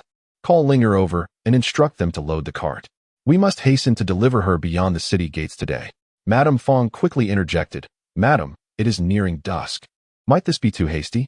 And Shushue remained silent, offering only a faint smile. Observing her cold, resolute gaze, Madame Fong felt a momentary pause, suppressing her astonishment, and deeply nodded. Yes, this old servant will attend to it at once. The courtyard fell into a hushed stillness, interrupted only by the sound of the wind. After a brief wait, the little maid cautiously approached the courtyard. Madam, the wind is strong by the door. Perhaps you should return inside. And Shushue withdrew her gaze from afar, not acknowledging the maid, and turned to re-enter the house. Li Chenge, upon stepping inside, bore an expression of confusion. Mother, must I truly depart the city today? And Shushue guided her to a low couch by the window, gently tucking a stray lock of hair behind her ear, before suddenly smiling. Your sister is indeed the fairest of them all. At this, Li Chengling pouted, withdrawing her hand from her mother's grasp, and playfully reproached. Mother has finally voiced her true feelings. Even though her children are by her side every day, she still holds her sister in the highest regard. In truth, she felt a surge of joy. It had been a long time since her mother had spoken to her in such a tone, akin to the playful banter of a typical mother and daughter. And Shushue couldn't help but chuckle, clasping her daughter's hand once more. Your father's visage is quite renowned within the city of Chongling. Alas, you have inherited only my features. As she spoke, she turned to Madame Fong and instructed, "Bring forth the ebony box from the storeroom. The new garments inside are thicker. Let Linger wear them for her journey." Madame Fong bowed her head in compliance. "Yes, madam." Li Chenge hesitated to respond to her mother's words, especially since they invoked her father.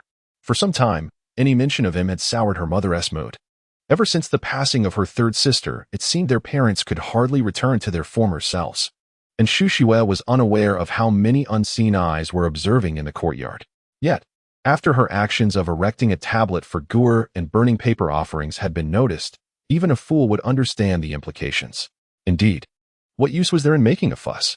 She would no longer act foolishly. "Madam, behold this box." Madame Fong gestured for the maid to place the box before Xu Xue and opened it. Xu Xue leaned in to inspect it, nodding in approval. "Very well. You may leave now. Madame Fong, please bring a pot of hot tea and ensure that Linger's provisions for the journey are prepared." Madame Fong waved her hand at the two little maids, then nodded in affirmation. "Yes, madam, rest assured." The room was once again left with just the mother and daughter. "Mother, why have you prepared so many garments?" Li Chenge knelt down, lifting her hands to rummage through them. "The daughter shall indeed return.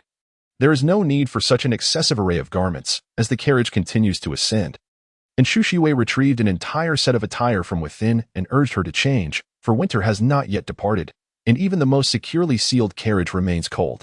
"This floral pleated skirt has been lined with a thin layer of velvet for warmth. Do put it on." Li Chenge acquiesced and stepped behind the screen to try it on. "Mother, it has been many years since I last visited my maternal grandparents. Should I not linger a while longer on your behalf? Are there any letters you wish for me to deliver?" And Xu Xue, observing her daughter emerge from behind the screen with a warm expression, beckoned her over and handed her a white mink vest lined with goose down. "The letters you need to carry have already been entrusted to the housekeeper. She will inform you where they are kept." Li Chenge raised her hand to wear the vest. And Xu Xue fastened the knotted closures at her collar, her smile unwavering. Yet, suddenly, she grasped her daughter's hand tightly, almost painfully. As Li Chenge instinctively gasped in surprise, she was caught off guard by the intensity in her mother's eyes. And Xu Xue fixated on her, her tone remaining unchanged. "Your maternal family is engaged in trade, thriving along the waterways of Tongzhou, where their enterprise is vast. There, one can find an abundance of rare and curious objects, much more than in Chaoling. Do enjoy your time there. This vest is crafted from the finest white mink, the most precious fur I possess. My embroidery skills may not be the best, having only used cloud-patterned silk for the surface, and it would look splendid with an overlay of embroidered gauze. The gauze is in the trunk. Your second aunt will assist you in finding a reputable embroidery shop in Tongzhou to embellish it before you wear it. There are countless embroidery shops in Tongzhou, any of which will suffice. Do not forget." Li Chenge felt perplexed. Yet, seeing her mother's nearly despairing gaze, she dared not inquire further and resolved to commit these enigmatic instructions to memory. "Mother, I shall remember," she said, smiling as she patted Xu Xue's hand. "I wonder if my second aunt still remembers me. I shall undoubtedly trouble her upon my arrival." "Madam, Miss Four, the hot tea has arrived," came the voice of the housekeeper from the corridor outside, and Xu Xue's expression softened instantly, a smile gracing her lips as she gently patted the vest on Li Chenge's shoulders. "My dear Linger, you look splendid. Sip the warm tea to stave off the chill, and be off. The city gates will soon close." Li Chenge lifted the teacup and took a sip, suppressing her underlying worries and doubts, nodding earnestly. "Please take care of yourself, mother." Things within the household seemed amiss. Her mother had always been close with her aunt. Yet there was a noticeable shift. From an unknown day, her mother had grown increasingly sharp-tongued toward her aunt, who, in turn, exhibited remarkable forbearance, frequently sending gifts to her courtyard, as if to atone for some transgression. The affection once shared between her parents had seemingly eroded, leading to nothing but quarrels during their encounters, and her mother forbade anyone from entering the courtyard, leaving Li Chenge unable to even mediate between them. As Xu Xue approached the coat rack, she took down a cloak and draped it over her daughter, engaging in casual conversation. "Did you visit the Wen family estate on the outskirts of the city today? How is the young lady faring?" Li Chenge busied herself in gathering her thoughts. Nodding with a smile, she observed that her complexion was still not well, exceedingly pale, yet the atmosphere in the courtyard was filled with joy, which surely aided her recovery. Today, her daughter encountered the Princess of Yu. The princess had intended to invite her daughter to dine, but remembering her mother's words, the daughter merely sat for a while before expressing her intention to return. The princess and Miss Wen graciously bestowed gifts upon her daughter, trinkets and fabrics that seemed to originate from the palace. And Shushua gazed at her with a smile, as if she could never tire of the sight. Yet her words bore no intention of retention. Since they are for you, take them with you. Our household lacks nothing. Go now. I shall not see you off. Li Chenge nestled into Shushua's embrace, nuzzling against her. Please take your medicine diligently and await my return, for I shall bring you delicacies from Tongzhou. And Shushua held her for a moment before gently pushing her away. It's merely a chill. There is no need for concern, though I am not at your side. Take care and do not act childishly. Li Chenge suddenly furrowed her brows, sensing something amiss with her mother today. Every word seemed laden with meaning. Yet her mother's gaze rendered her unable to voice her reluctance to leave. Her mother was eager for her departure. Do not worry, mother. Chapter 71. Early autumn at Saozuan village on the outskirts of the city. Xie Zhi held a candied fruit in hand, casting a wistful glance at Wen Chi in the courtyard before she stepped into the hot spring room. My lord, why hasn't the third miss returned yet? With her lingering here, I have no chance to share whispers with you. Wen Chi, with her eyes closed, leaned over the edge of the hot spring, a smile inadvertently gracing her lips upon hearing the words. She has just arrived and has slept a wink all night. Xie Zhi pouted. Then let her stay for the night, reluctantly. Do taste this candied fruit. It is made from honey and aged tangerine peel, fragrant and not overly sweet. When she reached out to take a piece, savoring the delightful flavors she had previously dismissed. By the way, observe that ladling. His expression when he heard Xie Zhi's name was somewhat peculiar. Xie Zhi shot her a disapproving look. There is no need for you to concern yourself with such trivial matters. Once General Wei Yuan returns to Chongling, I shall accompany him to Yaowang Valley to summon the healer. You must take good care of yourself. I hear that the healing methods at Yaowang Valley are rather unconventional, and with your frail condition, you may endure considerable discomfort. Now that Xie Zhi has taken notice, it is imperative that you rest well. A voice from outside interrupted. My lord, the guards from Mushan have arrived. When she patted Su Nanju's hand, splashing a bit of water on her. Go on, Su Mama. Su Nanju, slightly amused yet annoyed, shot her a fierce glance before rising to leave the room. Ahua, stay close to the lord. Ahua nodded eagerly. Rest assured, Sister Lanya. To avoid Wen Qingyan's scrutiny, Su Nanju opted for a small path to sneak out over the wall, where Mushan awaited at the side of the village gate. Su Nanju approached leisurely. Thank you. Please proceed. She made no attempt to conceal her arrival, and Mushan was indeed aware of her presence. The prince has instructed me to inform Miss Wen that the fourth miss of the Li family has left the city for Tongzhou, and the prince has already dispatched someone to keep watch. Surprised by this revelation, Su Nanju found it astonishing that the imperious Xie Zhi would take the initiative to communicate with the young ladies. Mushan, perceiving her confusion, candidly explained. The prince said that since Miss Wen is so concerned about Miss Li, such important matters should certainly be shared with her. We cannot allow her to hear it from others and be distressed to the point of bleeding. With the situation unresolved, Miss Wen's fate is precarious, and she must not meet an untimely end. Su Nanju listened impassively before breaking into a smile, the expression contrasting sharply with her pallid visage, revealing a hint of menace. In the next moment, she swiftly advanced, tightening her grip around Mushan's neck within 5 moves. She delivered 2 sharp slaps to Mushan's cheek. Thank you for the information. I hope you learn to speak wisely in the future. The force of the slaps left Mushan momentarily dazed. When she raised her eyes again, there was no trace of Su Nanju. Lanya. As early spring unfolded, the sun grew increasingly harsh, the warmth persisting even as dusk approached. Yet it could not deter the sudden onset of spring rain. The downpour intensified, prompting pedestrians in the streets to hurriedly seek refuge beneath the awnings of nearby shops.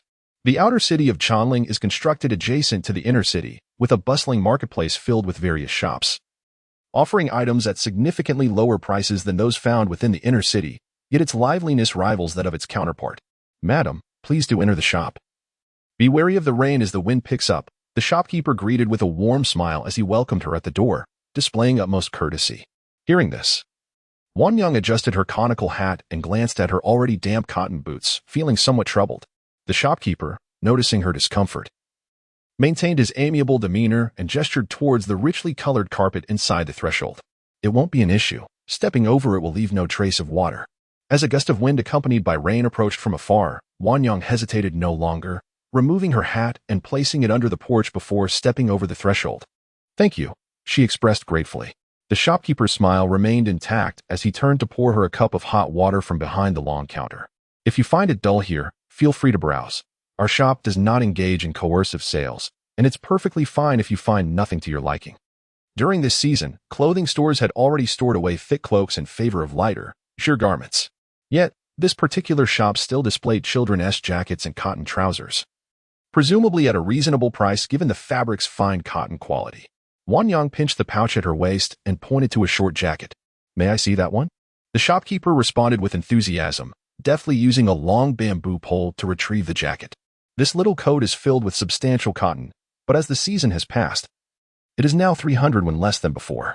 However, upon witnessing his swift movements with the pole, Wan Yang's expression grew cold. She did not reach out to take it, and even stepped back 2 paces. "Who are you, and why did you lure me into this shop?"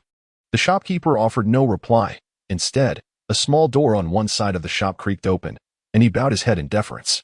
The figure of Yubai appeared at the entrance. "My master requests your presence." As his words echoed, 2 shadowy guards emerged from within the shop, closing the door behind Wan Yang. Recognizing the face that had appeared beside the Prince of Ying, Wan Yang's grip on the long knife at her waist weakened, and she nodded toward Yubai. "Very well." Realizing that they could conceal themselves within this small shop without her awareness, she felt no need to resist. Yubai led her from the inner courtyard to the 2nd floor. Inside the small room, there was no one else present. Xie Zhi sat on a low couch facing the street, sipping tea. Wan Yang suppressed the urge to let her heart race, clasping her hands in a respectful gesture. "I pay my respects to the prince." Xie Zhi pointed toward the round table in the center of the room and replied as he seated himself. "Please, take a seat." Wan Yang nodded in agreement. And only after she settled did Xie Zhi turn his gaze toward her, his tone calm and unruffled. "To be concise, from where do you come? Why do you possess the habit of wearing heavy armor from Yanbei? I must know everything you are aware of regarding Yanbei." Upon hearing these words, Wan Yang's complexion turned ashen. Her child was in the hands of the young lady, who had instructed her not to disclose such matters to others. Yet, the individual before her was a royal prince with control over the imperial city. She hesitated not a moment longer and knelt before Xie Zhi. "I cannot speak. My life is of little worth, and if the prince desires it, he may take it. I only implore the prince not to involve my son. I only wish that my loyalty may earn the young lady's compassion, providing a meal for my child, allowing him to grow up safely." Xie Zhi remained unperturbed, understanding well why Wen Chi had chosen to employ such a casual manner. It was merely that Wen Chi feared he would not believe her. Hence she had specifically instructed him not to speak of it to anyone else. The difficulty of the inquiry only served to enhance its credibility. He let out a soft chuckle. "Once you have conveyed what this prince wishes to know, return to your lady and recount everything that transpired today.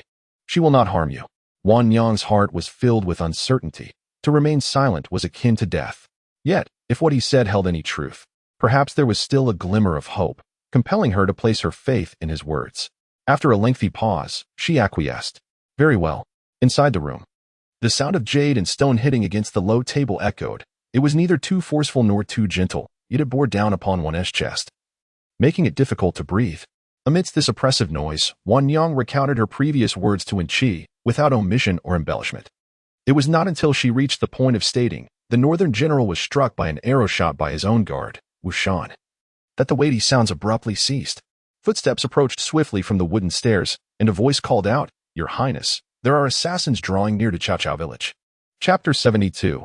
The costly medicine. As the night descended, heavy clouds loomed ominously. Raindrops pelted against the dense leaves of the forest, creating a cacophony of sound. "Have you gathered enough?" The persistent duty of escorting the child had already weighed heavily on Song Ling, and now the child was out in the rain picking pears. Hu Er climbed higher into the tree, plucking yet another pear into his basket. "Wait, brother Song Ling. Just 5 more, or we won't have enough for the courtyard. Sister Fu Dong still needs to make snow pear soup for the young lady." With that, he steadied himself against a branch, reaching for more pears. Song Ling wiped away the rainwater that dripped into his collar from beneath his bamboo hat, his patience wearing thin. But in an instant, his irritation was replaced with stillness.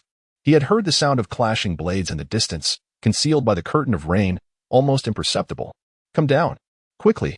Hu Er, perplexed, began to ask, "Why ah?" Song Ling swiftly kicked the tree, causing the branches to tremble, and Hu Er lost his balance, tumbling down. Song Ling caught him, yanked the basket off his back, and secured him against his waist, sprinting toward the courtyard. "Brother, why?" "Silence. Listen to me." Song Ling brushed the rain from his face. "Someone is approaching, and they do not mean well. Once we're in the courtyard, you head to the back and call for help, while I alert the young lady in the front, who Heir's heart raced fiercely, even though being tucked against Song Ling's waist jostled his stomach painfully. He refrained from asking further questions. They entered the courtyard through a small door and split up, Song Ling running toward the front while unfastening his cumbersome raincoat. He halted at the door of Wen Chi's room. "My lady, someone with blades is approaching the mountain." After a brief moment, Xie Zhi abruptly flung the door open. She was in the midst of bathing, her hair soaked, and her attire disheveled. Her expression was grim as she casually gathered her wet hair. "Let them into the East Wing's dark room. You go to the dark room and fetch a weapon." Song Ling dared not look too long, bowing his head in acknowledgement. "Yes, I shall do so immediately." Xie Zhi closed the door, fastening her clothing as she moved toward Wen Chi. "My lady, awaken. Someone is approaching the village." Wen Chi opened her eyes suddenly. "All right, I understand." She rose, donning her cloak. "Be cautious. Xie Zhi's men will only observe for a moment at most. You need not exert yourself. If they arrive with too much force, simply shoot a warning arrow towards Guier village." Xie Zhi stepped forward to support her, playfully teasing, "They certainly chose an opportune night to come, didn't they? It seems you have indeed tasked Song Ling with the child, and Huer loves to explore the woods. Song Ling can keep watch while attending to him. But that warning signal you made is likely loud enough to startle Lord Chi." When she smiled faintly, following her towards the wing. "That young lad must have endured quite a bit. He is most alert, making him the perfect choice for this night. Such a rainy evening is indeed suitable for your warning arrows. The sound is subdued enough that it might go unnoticed. My lady sister, please come inside." The underground passage had been opened, and everyone had taken refuge within. Upon seeing Wen Chi approach, a collective sigh of relief escaped their lips.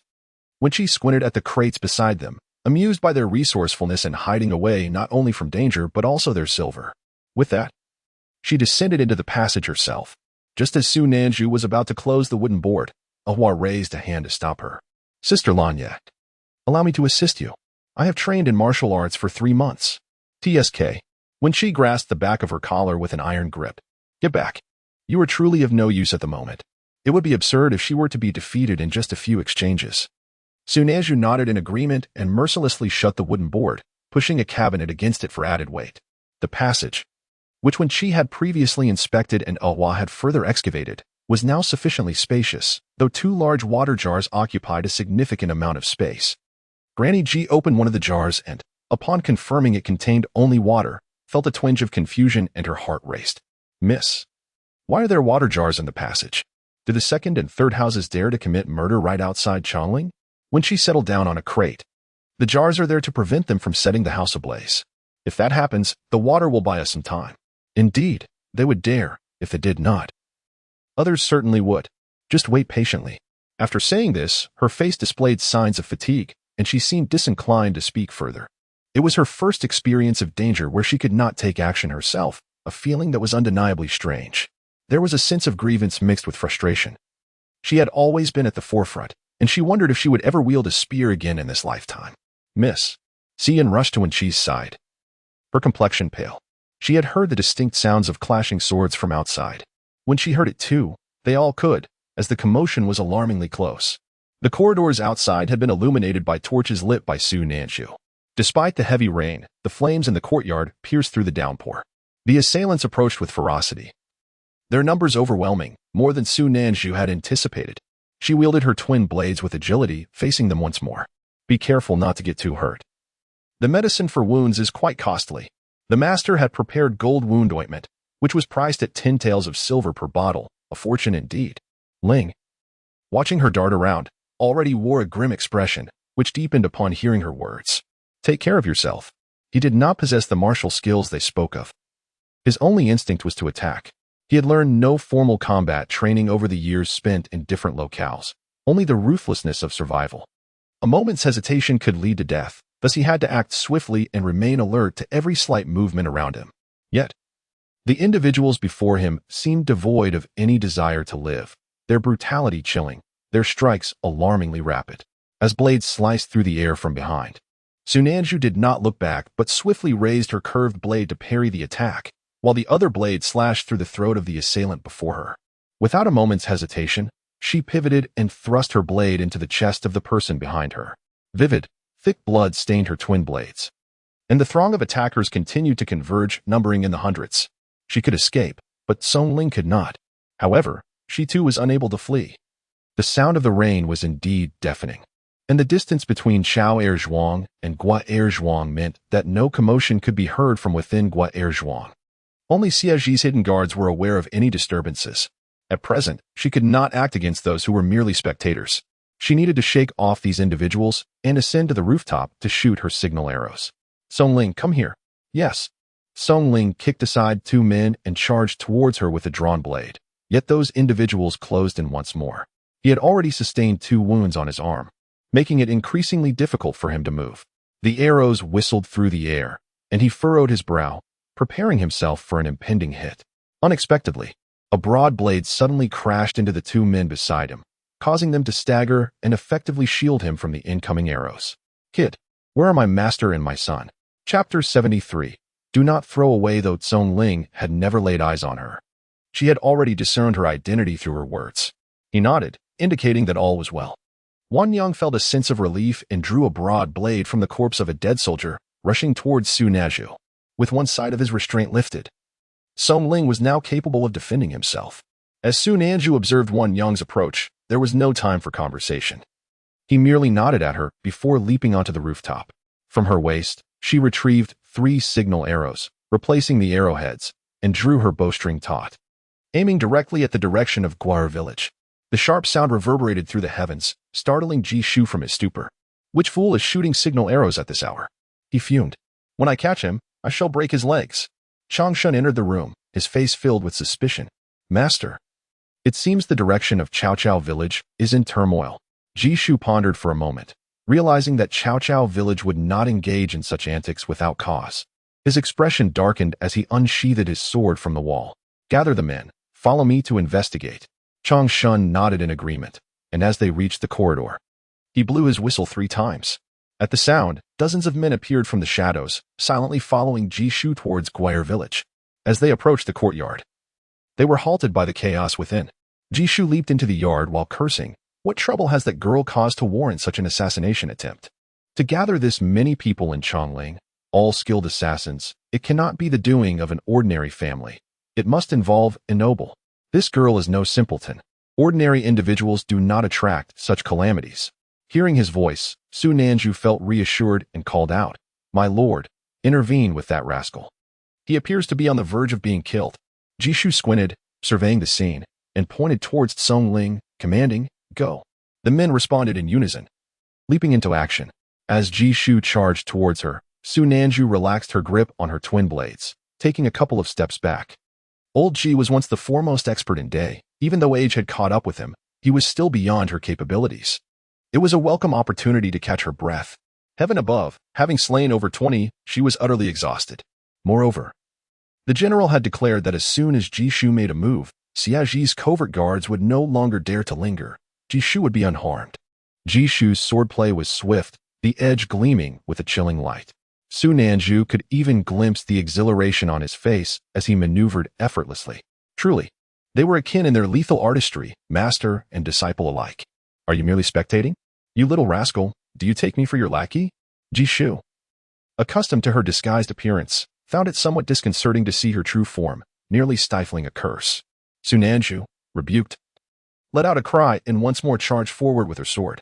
Covert guards descended from the surrounding rooftops, the battle intensifying before suddenly calming again.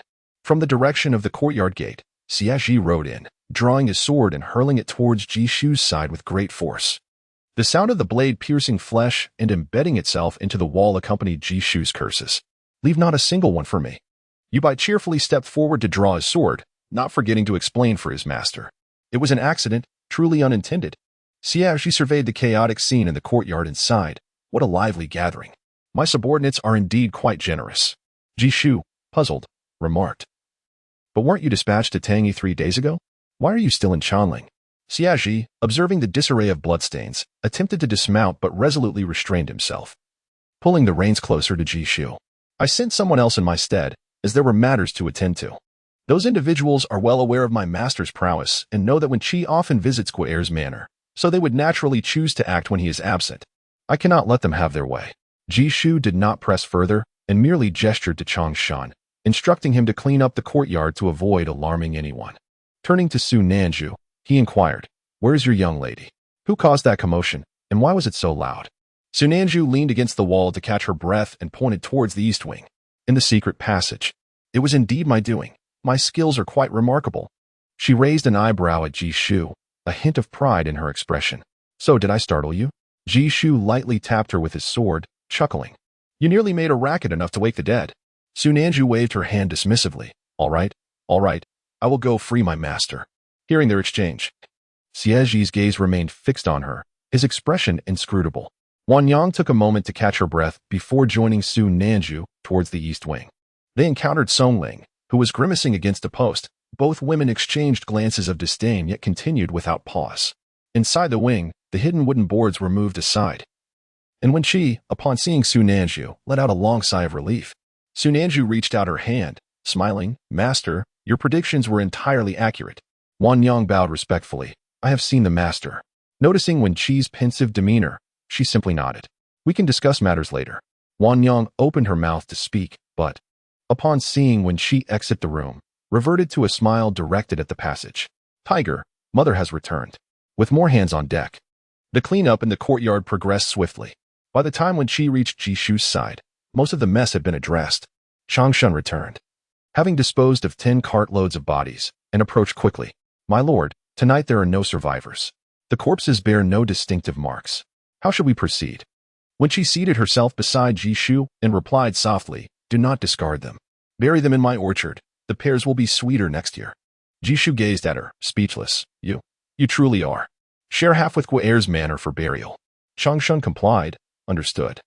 Grandma Ji and her group emerged from the secret passage, visibly shaken and cautious as they huddled together. Though the courtyard no longer bore any traces of the bodies, the lingering scent of blood was inescapable, especially as a group of cloaked figures swept the courtyard to clean the blood. "Oh no, Song Ling. How did you get hurt like this?" "Yun, go fetch some medicine." Upon witnessing Ling's grievous injuries, Granny Ji momentarily set aside her fears. Like a cloud, she averted her gaze, daring not to look any longer, and with a nod, made her way towards the main hall. Sui Huan and Yuzhu, their faces pale, hurried to the courtyard to fetch water. Wan Yang, seasoned by the brutality of battle, remained composed, having witnessed scenes far more horrific. She simply shielded Tiger's eyes with her hand. Ahua silently picked up a broom and began to sweep the floor. Ji Shu glanced at Xie Zhi, who remained astride his horse, and with a hint of resignation remarked, "The ground has been swept. You may dismount now." After a moment, as if he wished to inquire further, his gaze lingered on Wen Chi, prompting him to suppress his curiosity. Rising, he cleared his throat twice, stating, "You all continue your tasks. I shall take my leave. The matter concerning Guer is pressing, yet so too is the question of whether this iron tree, Xian, can indeed bloom." Xie Zhi made no attempt to detain him, merely nodding in agreement. "Master, please rest early." Ji Shu waved his hand dismissively and departed with the others to attend to the remains. With his master gone, Wen Chi felt no inclination to engage in idle conversation with Xie Zhi, thus he turned his attention to Su Nanju. "Lan Yi, where are you injured?" Su Nanju nonchalantly pointed to her shoulder. "It's a minor wound, nothing deep." Wen Chi furrowed his brow, rising to pull her along. "How could you have truly sustained an injury? Come, let us tend to it." Feeling such care, Su Nanju was immensely pleased, as she slipped her arm through Wen Chi's, and together they turned towards the main hall. After taking a few steps, the sound of hoofbeats echoed behind them, accompanied by Xie Zhi's low, languorous voice. Su Nanju. Chapter 74. Li Chenge is dead. Su Nanju's figure froze. Even Wen Chi, who had intended to feign ignorance, had to halt in his tracks. With an expression that conveyed his difficulty in articulating thoughts, Wen Chi cast a glance at her, unreservedly beginning to reprimand. "Why are you in a daze? You have no evidence. By pausing like this, you're practically admitting it publicly. It seems your skin isn't thick enough." Su Nanju scratched her head and tugged at the cotton strands of the torch by her side, too timid to meet Wen Chi's gaze. Disdainfully, Wen Chi withdrew his hand and gave her a push. "Go tend to your wounds. Someone has died. If you linger here, who knows what else Xie Zhi might uncover." Su Nanju, unwilling to look back, kept her gaze straight ahead and resolutely strode towards the main house. A fitting smile adorned Wen Chi's face as he turned his attention to Xie Zhi. "Your Highness, you seem quite astute." Xie Zhi returned the smile. "Not as much as Miss Wen. A forced chuckle escaped Wen Chi as he silently returned to his previous seat. The sound of hooves approached, and Xie Zhi edged closer to Wen Chi, casting a downward glance that exuded formidable authority. Miss Wen, do you not wish to provide an explanation? Was this something Wen Chi could elucidate? For a moment, she genuinely struggled to concoct a response. After a brief silence, her expression returned to normal. The smile unwavering as she retorted, "What do you think, Your Highness?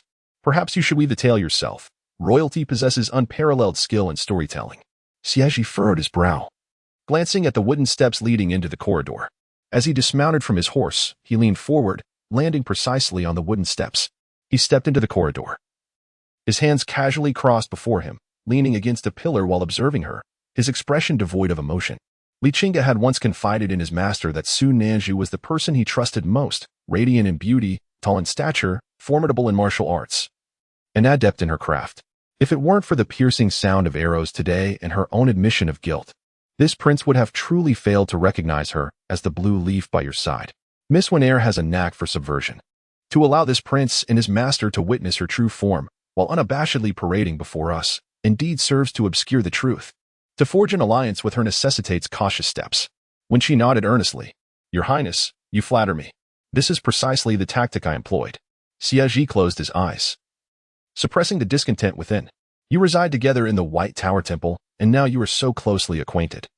It stands to reason that you have met more than just once, haven't you?" When she maintained an air of composure, refraining from answering. Yet, her serene demeanor struck Xie Zhi as somewhat evasive. After all, in the past, she was accustomed to prompting Xie Zhi into labor with just a few words. Xie Zhi slightly shifted his stance, adopting a more relaxed posture against the pillar. "You have gone to great lengths to inform me of Li Chenge's peculiarities. My master fears that I might wrong his beloved disciple, urging me to exercise utmost caution. However, today, I have disowned Su Nanju. It is evident that Li Chenge is not who he appears to be. Otherwise, Su Nanju would not have set aside Li Chenge and focused solely on you. Li Chenge sought joy for you and saved your life, which is why Su Nanju approached you. You are determined to uncover the truth behind the events surrounding Li Chenge. And that is precisely why Su Nanju remains so loyal to you." When she suppressed the urge to applaud him, furrowing her brow slightly. Yet, she could not conceal her thoughts from the prince's keen gaze. The fabrications were indeed intricate, all intricately woven together. Xie Zhi looked at her, opened his mouth, and ultimately posed the question, "What of Li Chenge? Dead?" When she brushed her sleeve, then rose to her feet, speaking without hesitation. "Li Chenge is dead." Xie Zhi raised his hand to stop her, his emotions turbulent, and upon meeting her calm eyes, he was compelled to regain his composure. However, when he spoke, his voice emerged unexpectedly hoarse. "How did he die? Where is he now?" He was reluctant to utter the words buried or interred. Li Chenge was the most spirited and expansive-hearted young general he had ever encountered. He was carefree in his leisure, yet deeply loyal. Composed and steady in battle, commanding an army of 300,000 with unwavering resolve. He had defended Yanbei for nearly a decade, earning respect from all in the army, with a heart of pure loyalty that bore the weight of national righteousness. It was difficult for him to believe that Li Chenge had vanished so inexplicably. When she sighed softly, her tone laced with reassurance. "My lord, she is in a relatively safe place. As for the circumstances of her demise, they are complex. And Su Nanju knows only the surface. When the matter is resolved, I shall take you to see her." In that instant, Xie Zhi felt as though he had lost all strength, unsure of how to continue his inquiries. It felt as if a hand had squeezed his heart, tightening painfully, leaving him chilled to the bone. He lowered his hand and stepped aside. "Very well." When she regarded him and expressed her gratitude, she then passed by him. The main hall was crowded with people. Upon Wen Chi's entrance, those capable of movement rushed to greet her. She waved her hand and glanced at the still grimacing Song Ling, surveying his injuries with some relief. "Remember to change the dressings daily, in 4 or 5 days. He should be able to move again." Song Ling had sustained 7 sword wounds, with several deep enough to expose bone, and he bore the pain with a whitened complexion, suppressing cries that nearly escaped his lips. Hearing Wen Chi's words, he lacked even the strength to nod. Wen Chi did not linger on him, instead instructing the others, "Bring some sweet soup and hot water, and you may all take your leave to rest." The crowd had been greatly alarmed and, now that they felt a sense of stability, were overwhelmed with fatigue, thus they did not linger. After bowing, they assisted Song Ling in retreating. Su Nanju had changed into clean attire and was now surrounded by a charcoal basin to dry his hair, feeling both comforted and somewhat uneasy. "My lord, is it possible to make amends?" Wen Chi shot her a glare, and upon turning, She noticed Wan Yang in the corner, drenched to the skin from the rain. What are you standing there for? Why do you not change your clothes? Wan Yang's heart hung in suspense for several hours, without knowing her fate. She had no inclination to change her attire. She nodded and stepped forward, kneeling upon the ground. My subordinate, before returning, encountered King Ying. I failed to fulfill my master's instructions and spoke words that should not have been uttered. When she nodded in understanding, all of this was within her expectations, and she paid it no mind. Now, recount what you observed during your visit. Wan Yang, with trepidation, raised her gaze momentarily. Her heart thundered. Yet upon seeing Wen Chi's calm demeanor, she finally exhaled in relief. Lowering her head, she spoke hesitantly. In Zhangjia of Lingfeng Town, Sangzhou, there are still male heirs in the family. General Zhang Heng's son has reached maturity and is capable of protecting Madame Zhang, and they are faring reasonably well. In Luojia of Chunin Town, Shazhou, General Lobu's eldest grandson has already turned 15. Last month, his young daughter-in-law bore him a granddaughter. Madame Luo engages in commerce, and the family enjoys a relatively prosperous life. In Shujia of Songlong Town, Jianzhou, only Madame Su and her young daughter remain of the Su family, and their circumstances are less than favorable. They struggle to maintain their estate and have endured considerable ostracism from their clan. My subordinate took it upon herself to handle those who had humiliated the mother and daughter, bringing them to Anping County in Meizhou. Anping County is merely a city away from Chanling, and should they seek anything, they can easily find their way to Chanling. Wen Chi, upon hearing this, felt a sense of relief as well. Very well, you may retire and rest. Chapter 75. Inform him, through my subordinate Su Nanju remained reclined on the lounge chair, propping herself up slightly. Wen Chi settled down behind her, gently pressing her back down. The surrounding coal basins radiated warmth. And when she reached out to caress her long hair, then leaned in to inspect the wound on her shoulder.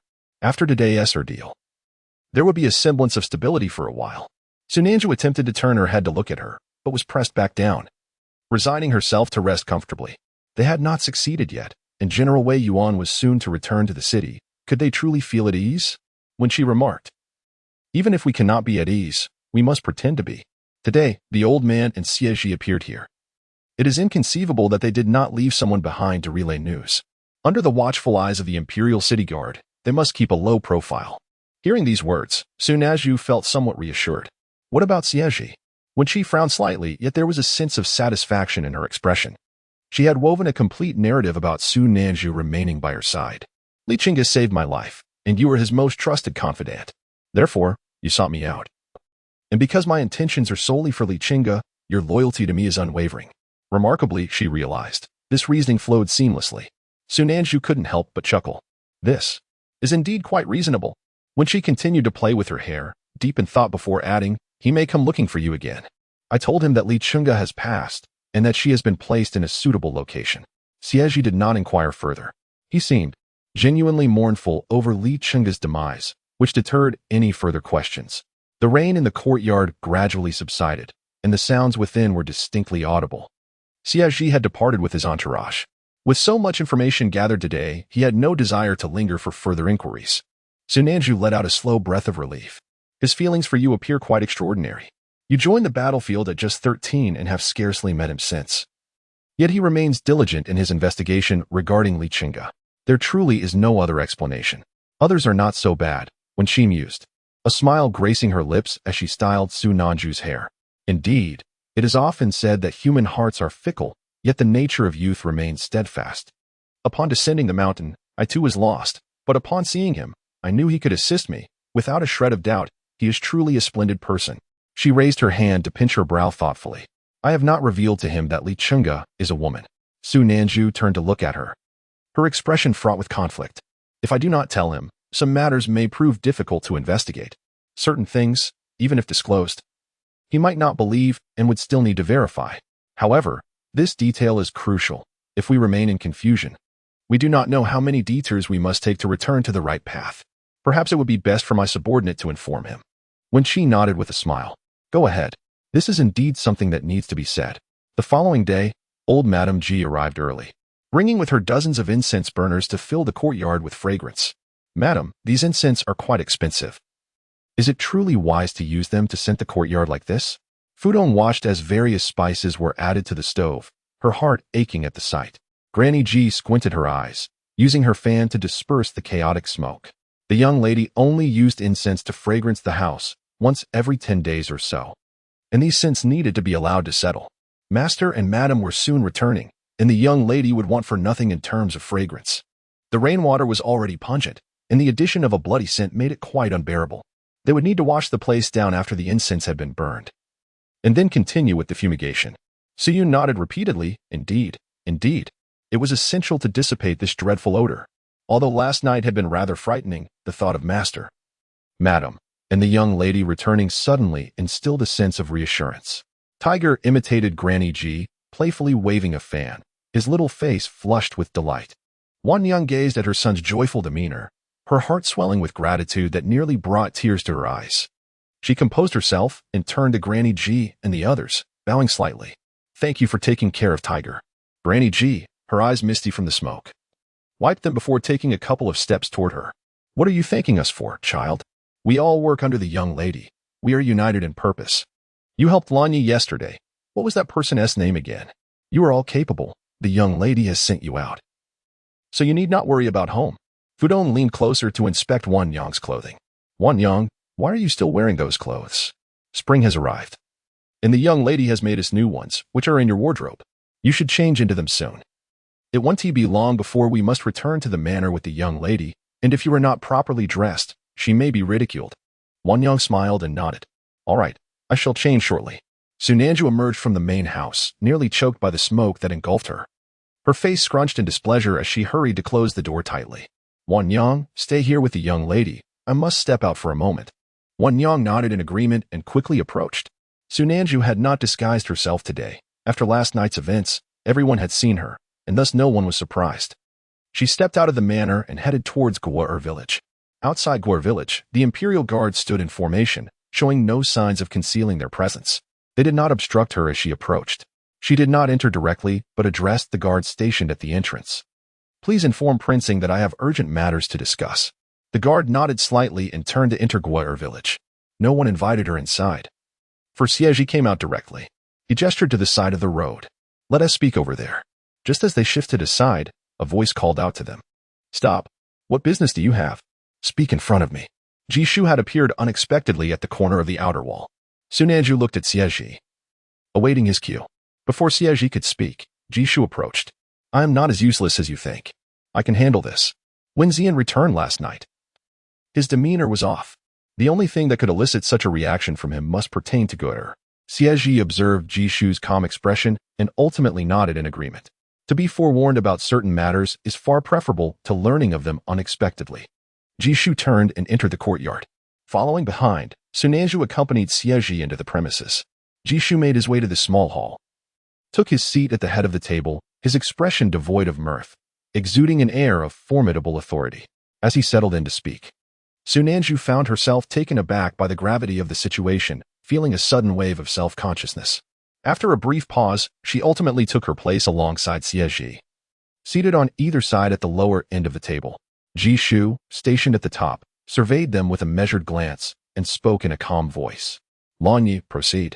Sunanju scratched her head, recalling the words shared with her by Wen Chi, utterly at a loss for how to begin. Surely, she could not open with the words, Li Chenge has died. Taking a moment to compose herself, she raised her gaze to Jishu and asked, Did the general ever mention to you why he could not marry Sunanju? She remembered well the conversations the general had had with Ji De-ren regarding her. Jishu, without further inquiry into how she came by this knowledge, merely nodded in acknowledgement. Indeed, it has been mentioned, though I remain uncertain as to the reasons. Sunanju exhaled a long, heavy breath. I am Sunanju. The general is a woman, which is why he could not marry. Chapter 76. She can no longer come. Jishu abruptly rose to his feet, the teacup beside him crashing to the ground. He yearned to voice his inquiries. Yet when he opened his mouth, his lips trembled uncontrollably. What? What did you say? How could his beloved disciple be a woman? How could his apprentice be female? Xie Zhi's gaze remained fixed on Sunanju, as if he sought some hint of uncertainty or evasion on her countenance. Yet, there was nothing. She spoke as if recounting an utterly mundane matter, her expression remarkably serene, completely unaware that her words carried the weight of a tempest. Xie Zhi found himself at a loss for disbelief. An unsettling calm enveloped him, and he could not fathom its origin. Sunanju rose, intending to assist Jishu. But he closed his eyes momentarily, raising a hand to halt her, then turned aside to sit back down at the low table. When he finally spoke, his tone was laced with a feigned composure. Very well, I understand. Please, continue. Observing a semblance of tranquility on his face, Su Nanju sighed silently and resumed her seat. The general returned from the battlefield gravely injured, to an extent I had never witnessed before. I cannot fathom how she sustained such wounds. Yet I am certain there were no mere accidents involved. Subsequently, she was surrounded by many, and I only found one opportunity to meet her. She bestowed upon me certain items, including 145 taels of silver and a medical decree from Yawang Valley. By then, she was already aware of her impending demise, and she knew they intended to kill me. She instructed me to seek refuge at the White Pagoda Temple and to leave when I had decided my next course of action.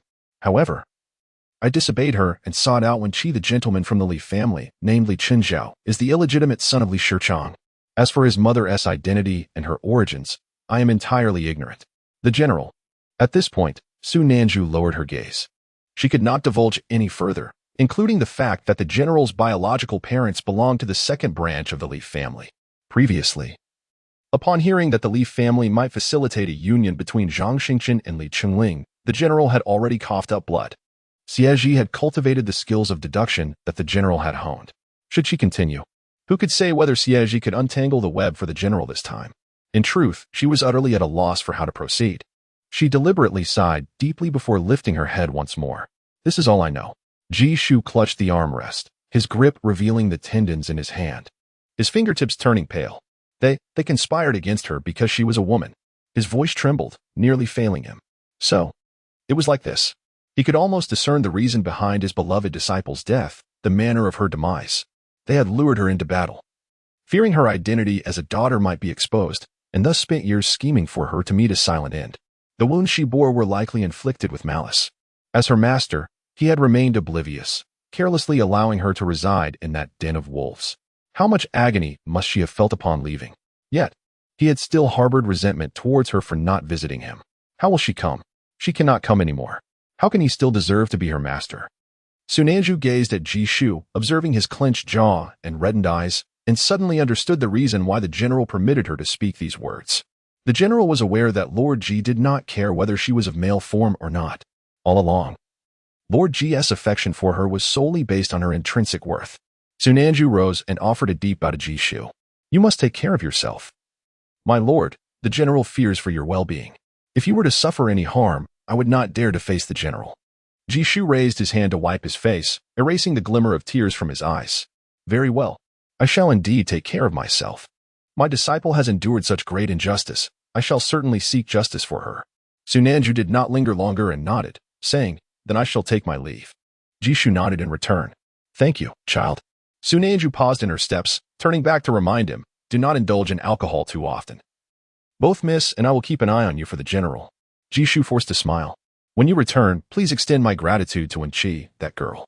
I believe if it were not for her vigilance and cunning, these matters might have remained hidden in the shadows. Su Nanju nodded with a smile and departed. Ji Shu watched her leave, and then turned to the previously silent Xie Zhi, his tone significantly calmer than before. Xian, what are your thoughts? After pondering for a moment, Xie Zhi countered, Master, if that woman were to come and test you again, would you remain composed? Su Nanju's words, he indeed believed. For some matters once deemed trivial now revealed themselves as compelling evidence. In his youth at the Imperial Martial Hall, daily training inevitably led to perspiration. The only individuals not bathing there besides himself were Li Chenge. He disliked the crowd in the bathing room. Yet Li Chenge's nature did not seem to possess such disdain. To wipe away sweat, she would resort to her sleeves, robes, broken leaves, or even a handful of weeds. She embodied masculinity to such an extent that she perfectly mimicked her master's coarse language, and with her tall stature and unparalleled martial talent. No one suspected her. She had successfully concealed everything from everyone's gaze. Only she, being a woman, could elucidate these matters, and the master certainly deduced that as well. However, to uncover the intricacies, further investigation was necessary. He needed to personally venture to Dunshou, Shulu City, where Li Chengwei had previously resided. With the death of Li Chengwei, Li Chengzhou had emerged. The identity of the deceased was already self-evident. Ji Shu comprehended his unspoken words. As your master, I can remain composed. If he were to come again, I would still be able to engage him in casual conversation with a smile. Such a time is indeed critical. Many matters require thorough investigation. Do her parents know of this? Or did they conspire against her? How many lives did Li Chenge plot against? And how many were involved in harming her? What further actions do they intend to take? All of these must be meticulously examined. Naturally, I cannot act recklessly and alert the snake. He will naturally maintain his composure and feign that nothing has transpired. Xie Zhi nodded. I was originally dispatched to Tongyi, but later secretly remained in Chanling. The appearance of the Zuan Huai here cannot be concealed from the palace. I must make a visit to the court. Wen Chi has become aware that the elixir prolonging his life has been exchanged by the second and third houses of the Wei Yuan general's residence. The Wei Yuan general is set to return to Chanling, and those assassins from last night came for Wen Chi. However, the Wei Yuan general's household lacks such extensive resources. I suspect they are affiliated with the Li family, who must have sent someone to deliver the message. The Li family is likely entangled with the second and third houses of the Wei Yuan general, and since they are involved, it is inevitable that a prince will participate as well. They intend to take action against the Wei Yuan general. Previously, Wen Chi had subtly requested assistance from him. Yet he failed to comprehend who would dispatch multiple individuals to assassinate a lady of the boudoir. It turns out he overlooked the fact that she was already aware of the change in her medication. The second and third houses of the Wei Yuan general certainly understand this, which is why they felt compelled to seek assistance from others to take her life. Ji Shu's eyes darkened with gravity as he grasped the weight of the situation. Rest assured, I shall reveal not a hint of this. Xie Zhi rose to his feet. I shall leave Mu Shan at your service while I descend the mountain to enter the palace. Ji Shu placed his hands upon his knees, his head bowed. Go ahead. Chapter 77. Does the Imperial Uncle care about this? As Xie Zhi emerged from Chaoa village, Mu Shan and Yu Bai had already prepared the horses. Xie Zhi mounted his steed, while Mu Shan remained beside his master. With that, he urged his horse forward. Hearing this, Mu Shan's expression grew somewhat complex. Yet he dismounted in response. Yu Bai cast a glance towards the direction of Chaoa village, leaned in to pat his shoulder, his tone filled with reassurance. Do not worry. It has been over a month. The handprint has long faded, and no one would strike you without reason again. How embarrassing it was. As a close guard to the prince, he had been outmatched by a mere girl and had been slapped twice while being protected. Those slaps had been heavy, leaving a mark on his face that took 4 days to disappear. TSK. Mu Shan's face darkened, and he slapped his mount in frustration. Yu Bai bounced slightly in the saddle, but could not shake off the smile on his face. However, his mirth faded upon catching sight of their prince ahead. It seemed the prince had heard some news again, the chill surrounding him nearly freezing the air of spring. Xie Zhi strode into the city with the royal guard, a cart trailing behind them, carrying 2 corpses dressed in different garments, captured by Ji Shu and Wen Chi. Although there was little significance in the investigation, it was necessary to present them for accountability. He led his men through the East Flower Gate into the palace along East Chang Street, dismounting before Jingxiang Gate and taking only Yu Bai with him to the Yuan Hall. Yonghua was hurrying into the palace to share lunch with the Empress Dowager when she spotted Xie Zhi, who should have been outside, appearing within the palace.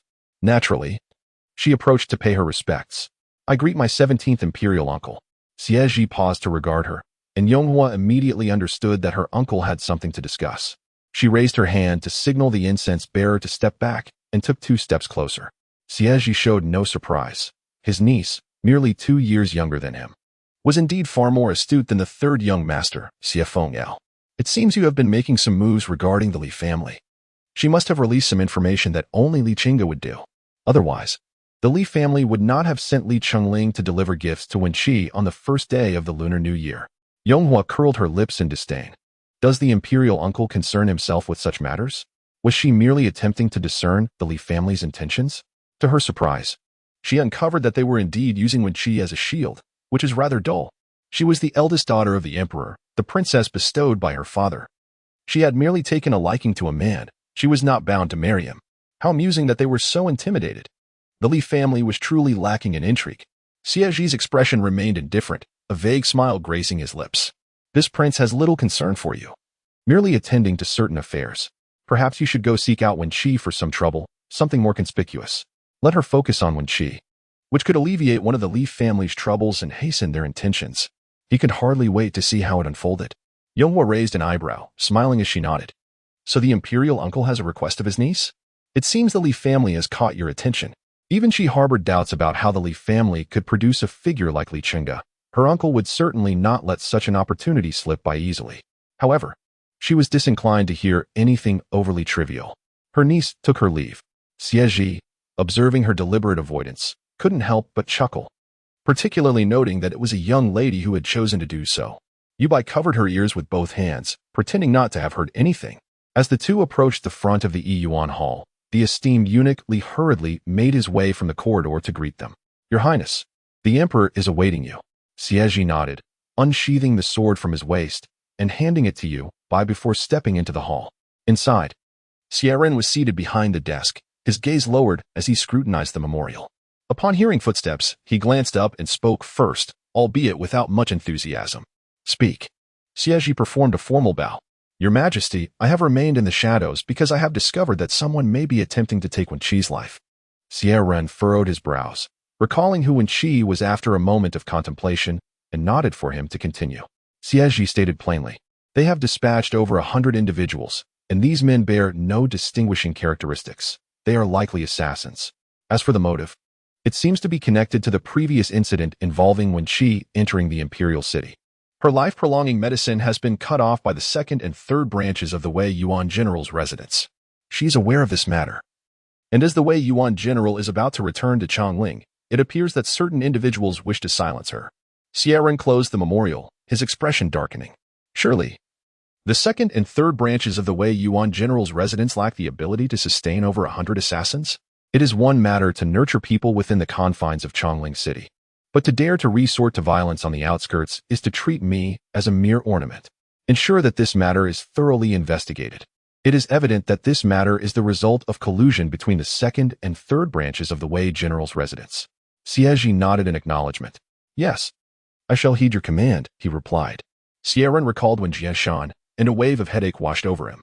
Initially, he had summoned Xie Zhi to seek retribution.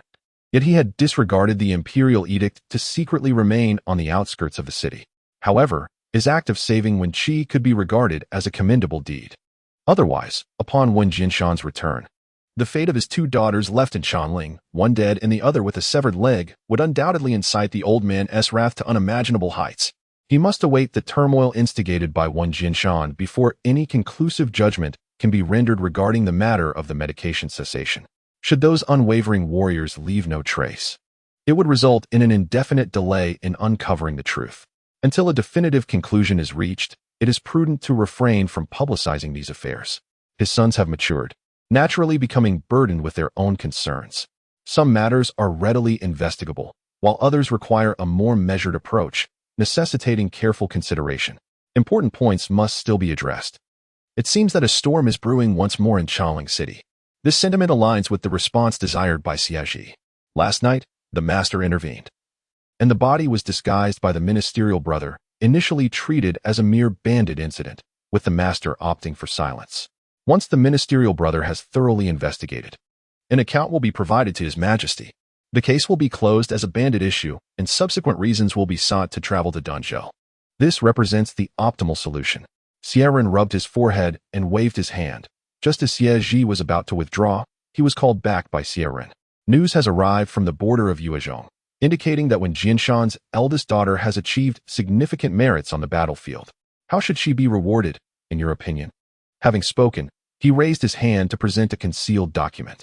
Xie Zhi stepped forward to accept it and glanced over the contents.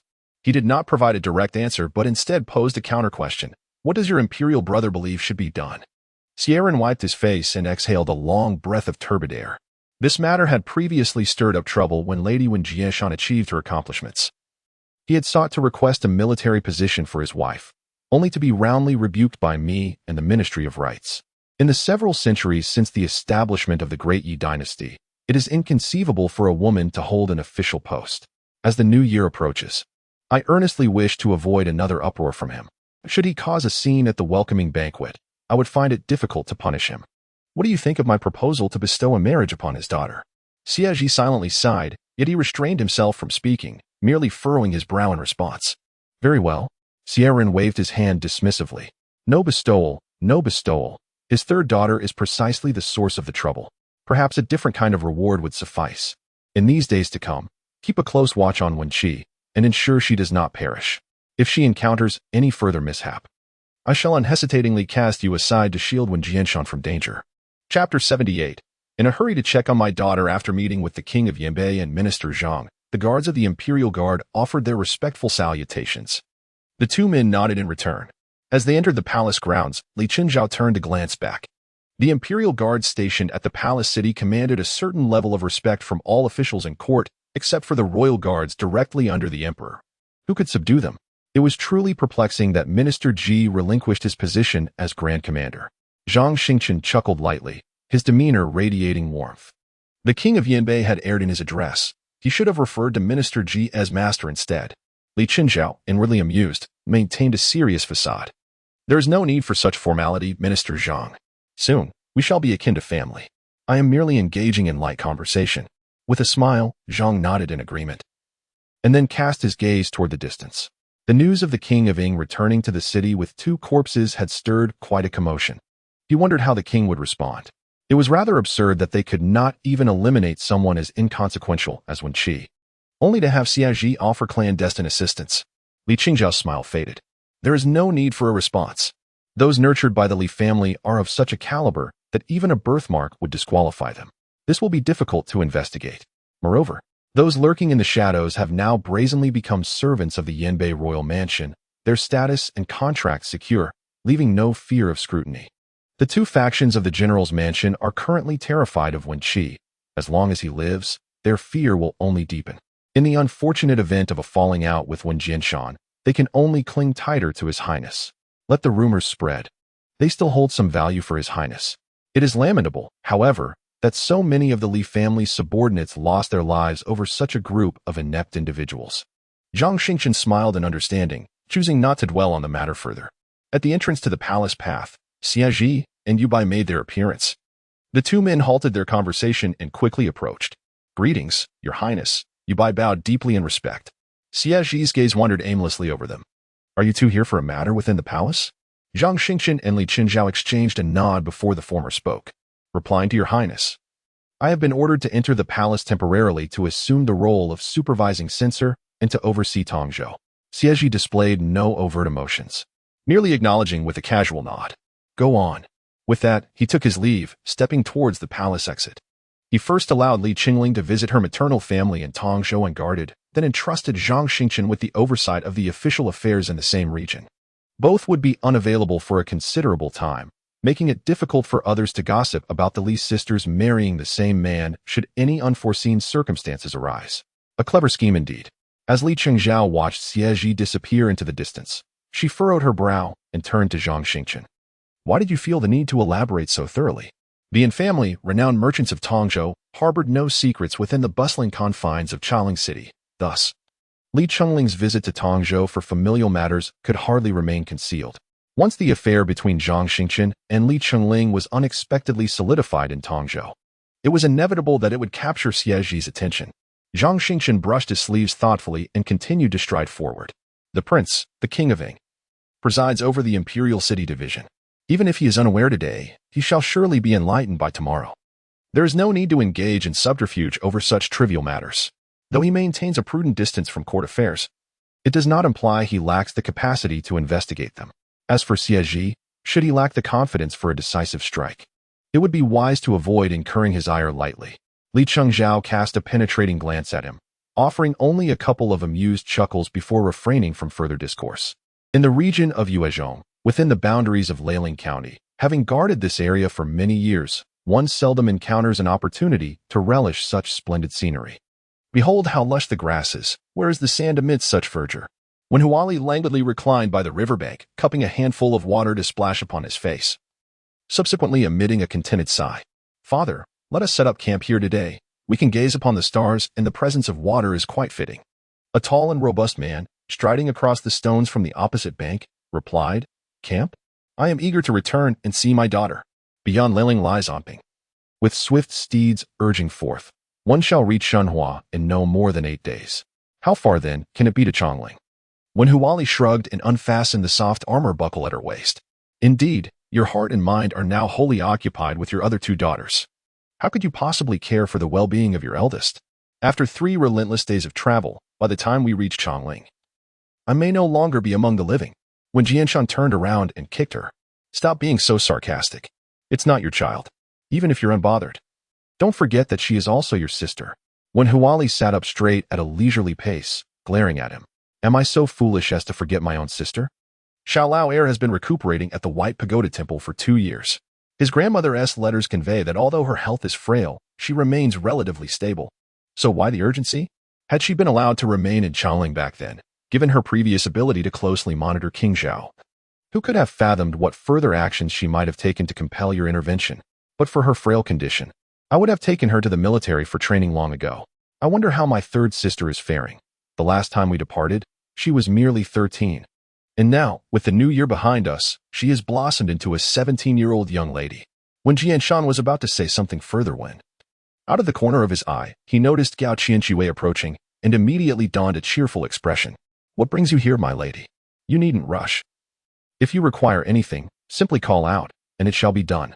Gao Qianqi sported a mane of jet black hair, adorned in supple leather armor. Her appearance, originally delicate and charming, was complemented by a complexion that, unlike the fair and luminous skin of the noble women in Chongling City, bore the weathered marks of experience, endowing her with an additional measure of valor. With her arms crossed before her, she exhibited a hint of weariness. There was no urgency in observing the young lady. The soldiers were fatigued as well, and it would be wise to rest for the night before continuing their journey. When Huali raised an eyebrow and looked up at Wen Jianshan, well, what do you say, old one? When Jianshan approached with a cheerful demeanor, wrapping his arm around Gao Qianqi while casting a sidelong glance at Wen Huali, he then addressed Gao Qianqi, saying, My dear wife suggests we rest for the night. But I cannot help but long to see our 2 daughters sooner. The thought of not being present for their coming-of-age ceremony fills me with an overwhelming sense of guilt. Gao Qianqi sighed softly. I too share in this sentiment. It is one matter that we owe our daughter, yet it is another to burden our soldiers alongside her. When speaking of her 3 daughters, Gao Qianqi inevitably experiences a whirlwind of emotions. Upon deeper reflection, she is quite apprehensive about confronting her second daughter. She is filled with guilt towards her, yet harbors a discontent regarding the influence of her concubine. However, that discontent stems solely from her inability to be by her daughter's side consistently. Thus, she refrains from displaying her discontent too overtly, fearing it may invoke her daughter's disdain and jeopardize her health. Her cautious demeanor seems to further distance her daughter from her. Noticing her troubled expression, when Jianshan gently envelopes her shoulders, offering soft reassurances, Chio has grown a few years older. She must be more understanding now. My lady need not worry. This time, we can linger a while longer, allowing for the nurturing of your mother-daughter bond. Yet, Gao Qianqi's anxiety remains unabated. Let us hope so. Chapter 79. A reverent salutation to Grandmother Jean in Tongzhou, Heiyuan County. Miss, we have arrived at Qiang Ferry, exclaimed Yuchuan, dashing in from outside, her small face flushed with excitement. Li Chenge promptly opened the window of the upper deck of the guest boat, revealing a mesmerizing expanse of azure waters. Every pavilion and tower was elegantly constructed along the shoreline, more splendid than she had remembered from her childhood. While she was aware of the boat's considerable height, she was astonished to discover that, upon nearing the bank, she could nearly behold the entirety of Heiyuan's picturesque landscape. This waterborne city was truly enchanting. It was Yuchuan's first visit, and despite feeling somewhat dizzy from the journey and having swallowed a fair amount of bitter medicine, the sight of this scenery, so distinct from Chongling, filled her with immense joy and a newfound vigor. Miss, look over there. That noble woman accompanied by a retinue of servants is here to greet you. The maid standing by the roadside beside the carriage is adorned in the same attire as those individuals. Li Chenge focused her gaze and then tilted her head with a hint of unease. I do not know, she murmured. Although Mama did inform me that someone would come to fetch me. However, I was merely 3 or 4 years old during my last visit, and I cannot recall anyone. Chui Chuan knocked and entered the room, stating, Miss, we have sorted all the items we brought. It is time to tidy up the room and prepare to disembark. Li Chenge nodded and added, The new clothes my mother made for me should remain in your bags. They must not be misplaced. The 2 women nodded in acknowledgement. Rest assured, Mississippi. Meanwhile, Mrs. Cheen had arrived at the dock half an hour earlier, as instructed by her mother-in-law. At last, the passenger boat had docked. Surrounded by a throng of people welcoming the arrivals, the atmosphere was indeed bustling. She squinted towards the wooden steps leading up to the boat and, after some time, finally spotted her niece. She raised her hand to signal her maid, saying, Go and invite that young lady in the light yellow dress over. Do not be neglectful. The maid complied and soon brought Li Chenge forward. To avoid any awkwardness, Li Chenge had already inquired with the maid, thus making her introduction smoother. She stepped forward with a smile and a respectful bow. "Greetings, Aunt." Yuchuan and Cui Chuan offered their respectful bows as well. "Greetings, Madam Qin," Mrs. Qin replied. No need for formalities, while smiling warmly at Li Chenge. "Your appearance is strikingly similar to that of your younger sister. Otherwise, I might not have recognized you." She took Li Chenge's hand and led her towards the carriage. "Come, let us return home. There are people from the Yin family watching, so your belongings will be safe." There is no need for concern. With the important items in her possession, Li Chenge felt reassured. "Yes, thank you for your thoughtful arrangements, Aunt." Mrs.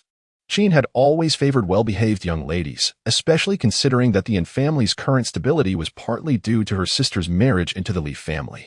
Regardless of the amount of silver sent to the Li family each year, she felt grateful. Expressing thanks repeatedly only leads to formality, she smiled. "Quickly, let us board the carriage. We shall return home just in time for lunch." Anjia is a well-known wealthy merchant in Tongzhou, whose family has resided in Heiyuan County for over a century. The estate has expanded 3 times, and now it rivals the various royal residences within Chongling City. Qin led Li Chenge across the threshold. "You were quite young the last time you visited. I suppose you don't remember much about the house?" "Originally, the residence was to be further expanded, but your grandmother scolded, saying your uncle lacked restraint, which is why we dared not proceed with the expansion. The courtyard prepared for you has been adorned for over half a month. After dinner, do take a look. If anything is lacking, feel free to seek out your aunt." Li Chenge laughed throughout the journey, though her smile now appeared somewhat stiff. Yet, she did not wish to let the conversation falter, eagerly nodding in response. With Aunt's words, "I shall not be polite. I hope you won't find me bothersome." Qin playfully shot her a glance, feigning annoyance. "Oh dear, with that little mouth of yours, truly. Your aunt only cherishes you. How could she ever find you bothersome?" As they entered the main hall, amidst their laughter, a somewhat aged voice echoed from the upper end. "It seems Lingo has not suffered from the waterway troubles along the journey." Qin smiled and released Li Chenge's hand, who promptly stepped forward to bow. Unfilial granddaughter, respectfully greeting grandmother Wei. Old Madame Wei's eyes crinkled with laughter. "Come here, dear, let me take a good look at you." Li Chenge hurriedly complied, extending her hand to the old lady. Wei gently touched her hand, observing her closely, and her eyes began to glisten with emotion. "How is your mother?" Li Chenge nodded. "Grandmother, do not worry. Mother has merely caught a slight chill recently. A few days of rest will suffice, and she will surely come to visit you next time." Old Madame Wei seemed to breathe a sigh of relief, nodding in acknowledgement as she patted Li Chenge's hand. "Go and greet your second aunt and your cousins." Li Chenge turned towards the beautiful woman at the lower right, bowing respectfully. "Linger pays her respects to second aunt." Tao nodded with a smile, foregoing any excessive pleasantries, and beckoned a nearby maid to present a wooden box containing the customary gift. Li Chenge gratefully accepted the box with both hands before handing it to Yuchuan. However, she soon found herself in a predicament, as she could not recall which of her cousins were which, momentarily unsure of whom to greet first. A clear, melodious voice called from behind her, drawing closer. "I knew you wouldn't remember us, dear sister. I am your elder cousin." Her words ignited a wave of laughter throughout the hall, causing Li Chenge's face to flush with embarrassment. Old Madame Wei raised her hand to gently admonish Xie. "You are nearly of marrying age, yet still possess such a childlike disposition. If Linger were any softer in temperament, you might have brought her to tears." With the sisters playfully teasing one another, it was hardly appropriate to lay blame. Such innocent merriment fostered a close bond among them. Xie quickly responded, laughing and insisting she wouldn't dare, before guiding Li Chenge to greet each younger member of the family in turn. Only then did they proceed together to the flower hall for dinner. The meal had already been arranged, and setting the table would not take much time. Seated beside the venerable matriarch Wei was Li Chenge, with Madame Qin on her other side, as everyone engaged in casual conversation. However, the second aunt, Mrs. Tao, remained aloof. Although she wore a constant smile, her demeanor revealed a lack of genuine inquiry, and she did not exhibit any signs of warmth, unlike her apparent closeness with Li Chenge's mother. This unfamiliarity almost led Li Chenge to question whether she had misremembered her mother's instructions. Yet, upon reflection, she dismissed that notion. She could not be mistaken. Her mother had undoubtedly spoken of Mrs. Tao. Yet, judging by the present circumstances, it seemed that the eldest aunt shared a deeper bond with her mother. Why would her mother wish to impose upon the second aunt? Could it be that her mother's words held a deeper meaning connected to Mrs. Tao? Perhaps the outcome her mother sought require the intervention of the second aunt? Chapter 80. Dear seamstress Linger, after your arduous journey, your appetite must surely be diminished. Do sample this oil-splashed spring bamboo shoot. Its fresh, spicy flavor is quite appetizing. The elderly Madame Wei smiled, her eyes crescent-shaped with delight, her complexion rosy, clearly indicative of her happiness. Madame Qin gestured for a maid to serve dishes to Li Chenge. Li Chenge quickly gathered her thoughts and smiled as she took a bite. The spring bamboo shoots were indeed crisp and tender, and this flavor was far more delightful than the dishes from Chongling. Aunt Xingxi turned to her mother, eager for praise. I told you sister would find it to her liking. If you were to only prepare Chongling cuisine out of concern for her palate, where would be the enjoyment? Madame Qin couldn't help but chuckle. Indeed, you are the most astute. Li Chenge, puzzled, glanced towards the main entrance of the flower hall. Grandmother, why are my uncles not here? Madame Wei gently patted her hand with a smile. Do not fret, dear. Your uncles have gone to another county on business. Mentioning that there is new fabric that could serve as tribute. They plan to bring some back for you. Aunt Xingxi feigned annoyance with a huff. What of me? Is there nothing for me? Madame Qin shot her a disapproving glance. Eating will not silence you. And when has your father ever denied you and your sister? Aunt Xingxi continued her playful huffing. I'm merely teasing Linger. Enough now. There are plenty of dishes on the table that you enjoy. Hurry and eat. Madame Qin thought to herself how her daughter lacked even a semblance of the composure expected of a woman about to be married. Li Chenge smiled at the playful banter between mother and daughter, yet her thoughts wandered to her mother far away in Chongling. It had been quite some time since she had traveled such a distance, and the bumpy journey had made it difficult to gather her thoughts. In this moment of tranquility, her mind cleared. The memory of her mother inevitably led her thoughts back to Chongling, to the residence of the Northern Yin Prince. Her mind drifted back to the events preceding her departure, unraveling the threads of her memories. At that time, as she walked towards the gate of the residence, she noticed a maid hurrying along the small path on the other side. The maid was carrying a wooden box containing the return gifts for the princess of the Yu family. The maid rushed ahead of her to place the box on the carriage, and upon inspection, nothing appeared to be missing or replaced. If that were the case, why would the maid take her belongings? Her mother had been anxious for her to leave, so she refrained from probing further, dismissing it as a mere oversight. Yet now, reflecting on it, the small path led to an unusual location, the family's library, the Songshu's studio. That was a place where the women of the household needed to inform the master before they could visit, accompanied by Steward Feng.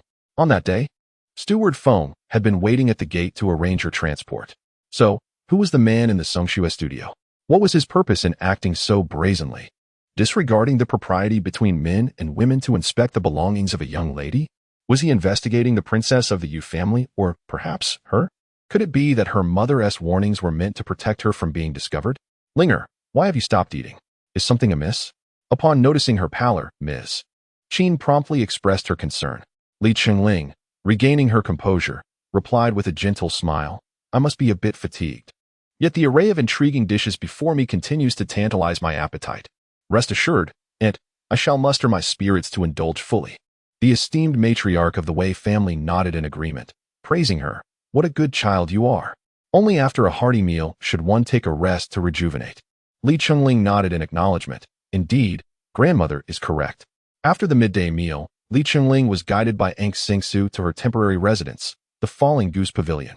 Wary of disturbing her rest, Aunt Xingxi did not linger. Miss, we have brought all our belongings into the courtyard. Shall we organize them now? Yuchuan, having unburdened herself of her pack and placed it upon a small couch, glanced anxiously at the various boxes and crates in the corridor. Cui Chuan glared at her. What is the rush? Can't you allow the young lady a moment to rest? Yuchuan scratched her head, ultimately choosing not to press further. Li Chenge, her mind preoccupied, was not inclined to rest. She approached the door, declaring, I shall not rest. Let us organize our belongings and the letters from mother. Once the midday break has passed, we shall visit our elders. Yuchuan promptly opened the box at her feet, revealing a wooden case wrapped in oilcloth, containing the letters mother had written to her maternal family. Since the letters had been brazenly placed in the box, and recalling the prior arrangements, it was evident that someone had perused them. Thus, she need not trouble herself to read them again. Cui Chuan, please hand me your pack as well. Mother has entrusted me with quite a few embroidery tasks, and I shall sort them out to take to my second aunt. Cui Chuan nodded in agreement and stepped forward to offer her bundle. Li Chenge turned and entered the room, retrieving a thin velvet undergarment, a short jacket, a vest, and a piece of feathered gauze from her pack. Her hand lingered momentarily on the vest before she folded it away. She had examined it carefully, unable to discern what lay within, yet she dared not be careless. Even hesitant to wash it lest it become soiled. At present, it appeared as pristine as ever. "Miss, would you assist us in selecting the wooden cases for the gifts? We find ourselves quite uncertain about the styles." Li Chenge secured her belongings and placed them among the wooden cases at her side. "Very well, I shall do so." At the hour of the monkey, Li Chenge, accompanied by her maidservants, exited the courtyard of Madame Chane, now in possession of a return gift. Cui Chuan took the items back to Falling Goose Pavilion, while Yu Chuan accompanied Li Chenge to her second aunt's residence. Cui Chuan hesitated for a moment but ultimately nodded in agreement. Li Chenge gestured to the maid leading the way, who smiled and nodded. "Miss, please follow me." The group departed from Hongyuan and entered Songyuan. At the center of Songyuan's rear courtyard stood the abode of the second matriarch, Mrs. Tao.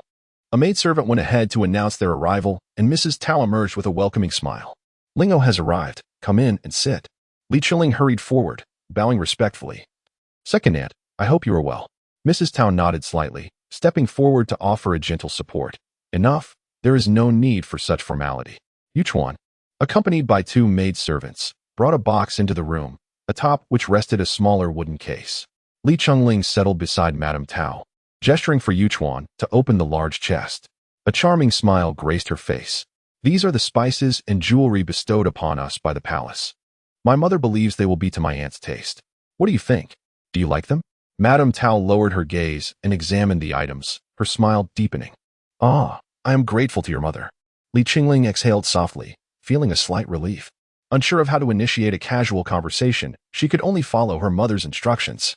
She reached out to Yu Chuan, taking the wooden box and opening it, her tone becoming noticeably gentler.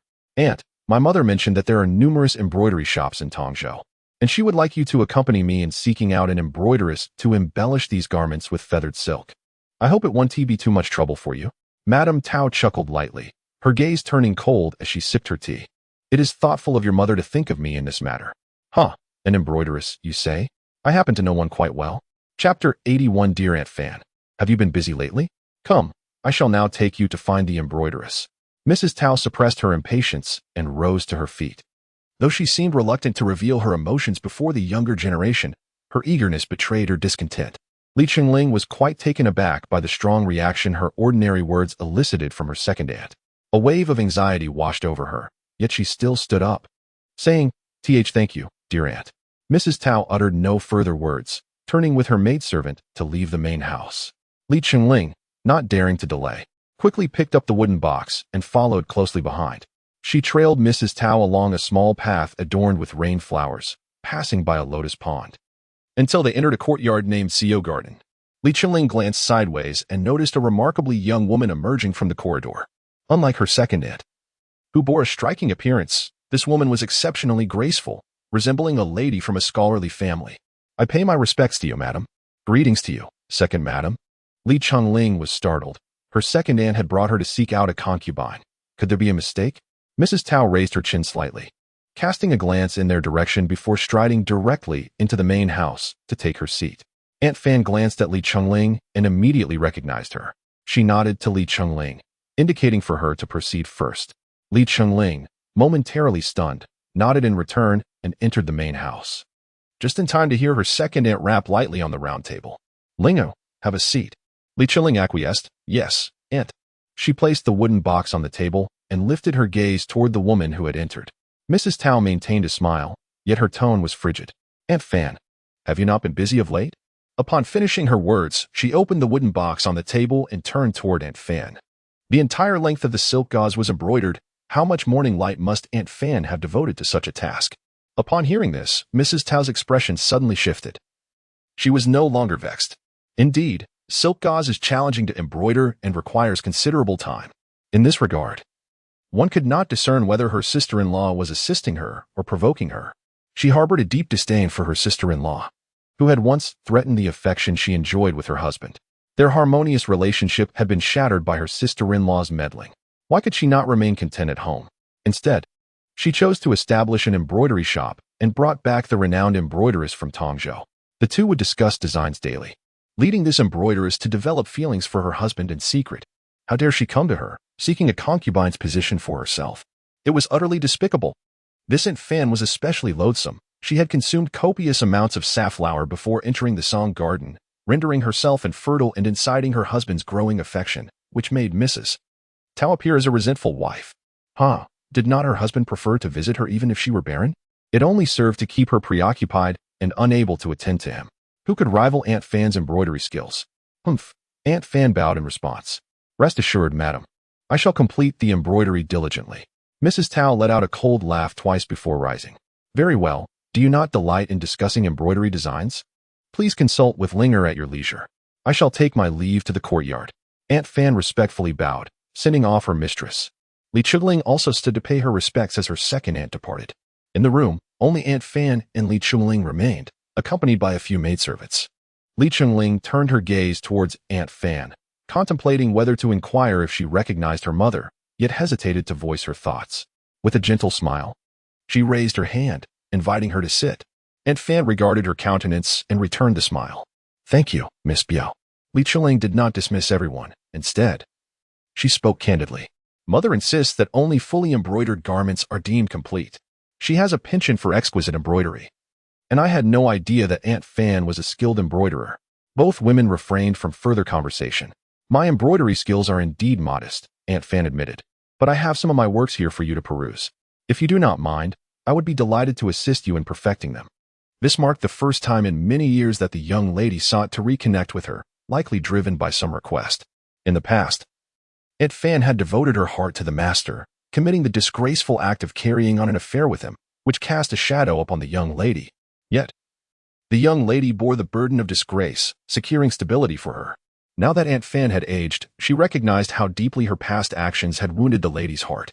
However, given the circumstances, her options to aid the lady were regrettably limited, apart from exercising caution and humility.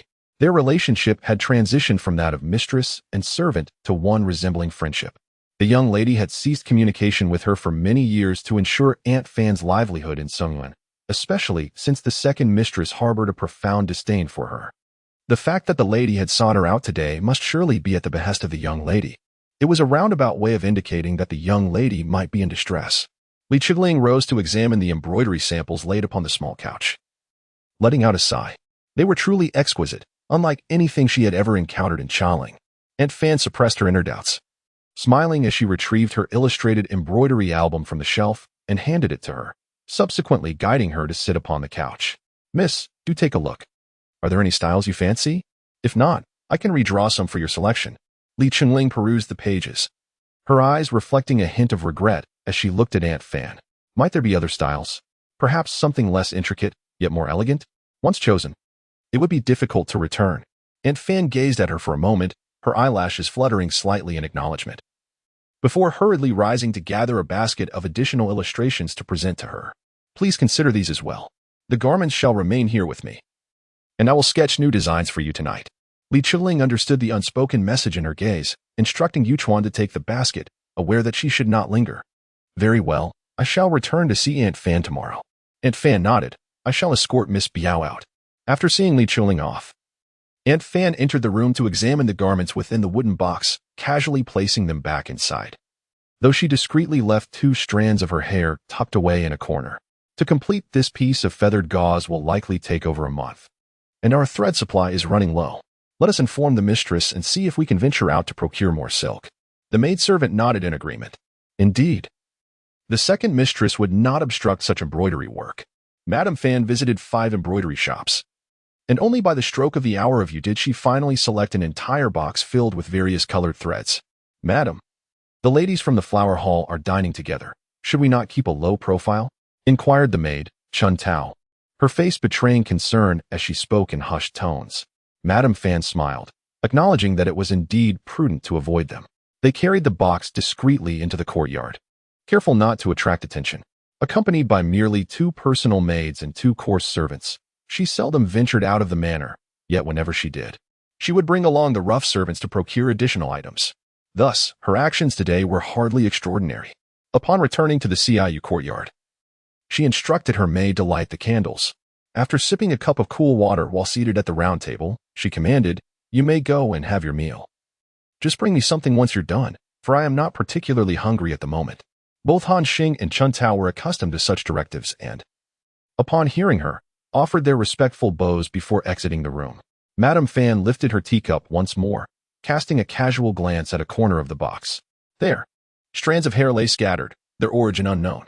A sense of unease began to swell within her. Someone had been secretly observing the young lady. Chapter 82. The path of danger in advance. The path of retreat is easy as night descended. Dense clouds loomed over the city, heralding the impending storm. Inside the falling goose pavilion, Li Chenge was engrossed in examining a meticulously crafted embroidery pattern. Although her thoughts wandered far from the illustrated tome before her, she refrained from casting her gaze too frequently toward the window, fearing to attract the attention of those within. Yuchuan entered the room. Miss, I thought you might wish to make some annotations, so I have brought you paper and ink. Li Chenge glanced over with a nonchalant expression. This is a carefully designed album by another. How could I dare to deface it? Please take it away. Yuchuan pondered briefly and agreed, not offended. Instead smiling as she placed the tray on the desk behind the screen. Miss, your blood swallow's nest should be ready. I shall fetch it from the kitchen. Li Chenge turned her attention to Xuechuan, furrowing her brow slightly. I have only just arrived. It would be improper to immediately serve the blood swallow. The elders would surely think me thoughtless. Xuechuan nodded with a smile. Do not worry, miss. I have inquired about the preferences of all the esteemed masters, and there will be enough for everyone. Not wishing to linger on such trivial matters, Li Chenge waved her hand dismissively. Go ahead. Xuechuan curtsied and exited the room. Yuchuan stood there, gazing after Xuechuan's departing figure, her brow slightly furrowed, her heart entangled in turmoil. There were matters she truly did not know how to broach with the miss, and she was uncertain whether her unsolicited remarks might provoke displeasure. Though the miss had a kind disposition, she was also resolute, certainly not one to take kindly to the meddling of her servants. However, Xuechuan had exhibited some peculiar behavior since entering the inn residence, frequently seeking excuses to leave the premises and even openly inquiring about the preferences of the masters. It was undeniably impudent. Lost in her thoughts for an indeterminate time, Yuchuan was abruptly jolted from her reverie by a commotion outside.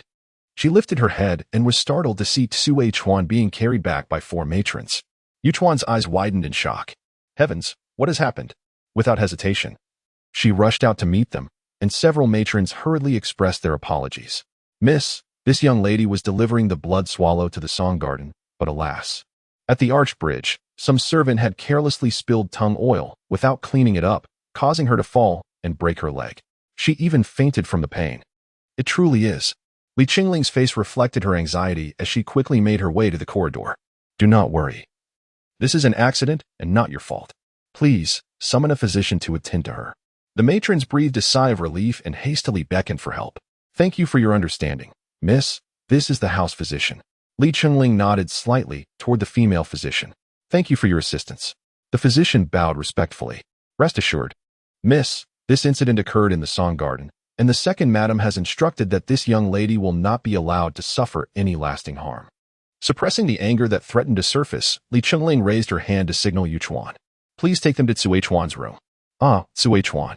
Within the song garden, Mrs. Tao was in a fit of rage. The underlings had allowed people into the garden without escort, violating her strictures. She spent the night reprimanding her subordinates, who hurried about in a flurry, further enhancing the tranquility of the Ciu courtyard. In the courtyard of the song garden, it is well known that within concubine Fan's quarters lies a small windowless room, its only entrance adjacent to the main couch.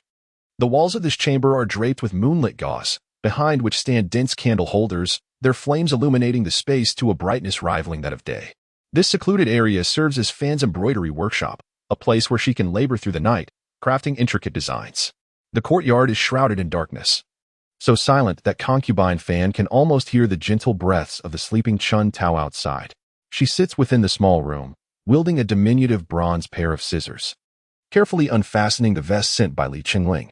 The moment she glimpses the first slip of paper hidden within the goose down, a cold sweat envelopes her, followed by a profound sigh of relief. She has not failed the young mistress. At the very least, she has uncovered what was concealed. The next challenge is to conceal it once more. She must extract the contents from the vest tonight and meticulously re-sew it to its original state. She dares not breathe too heavily, fearful of scattering the goose down within the basket.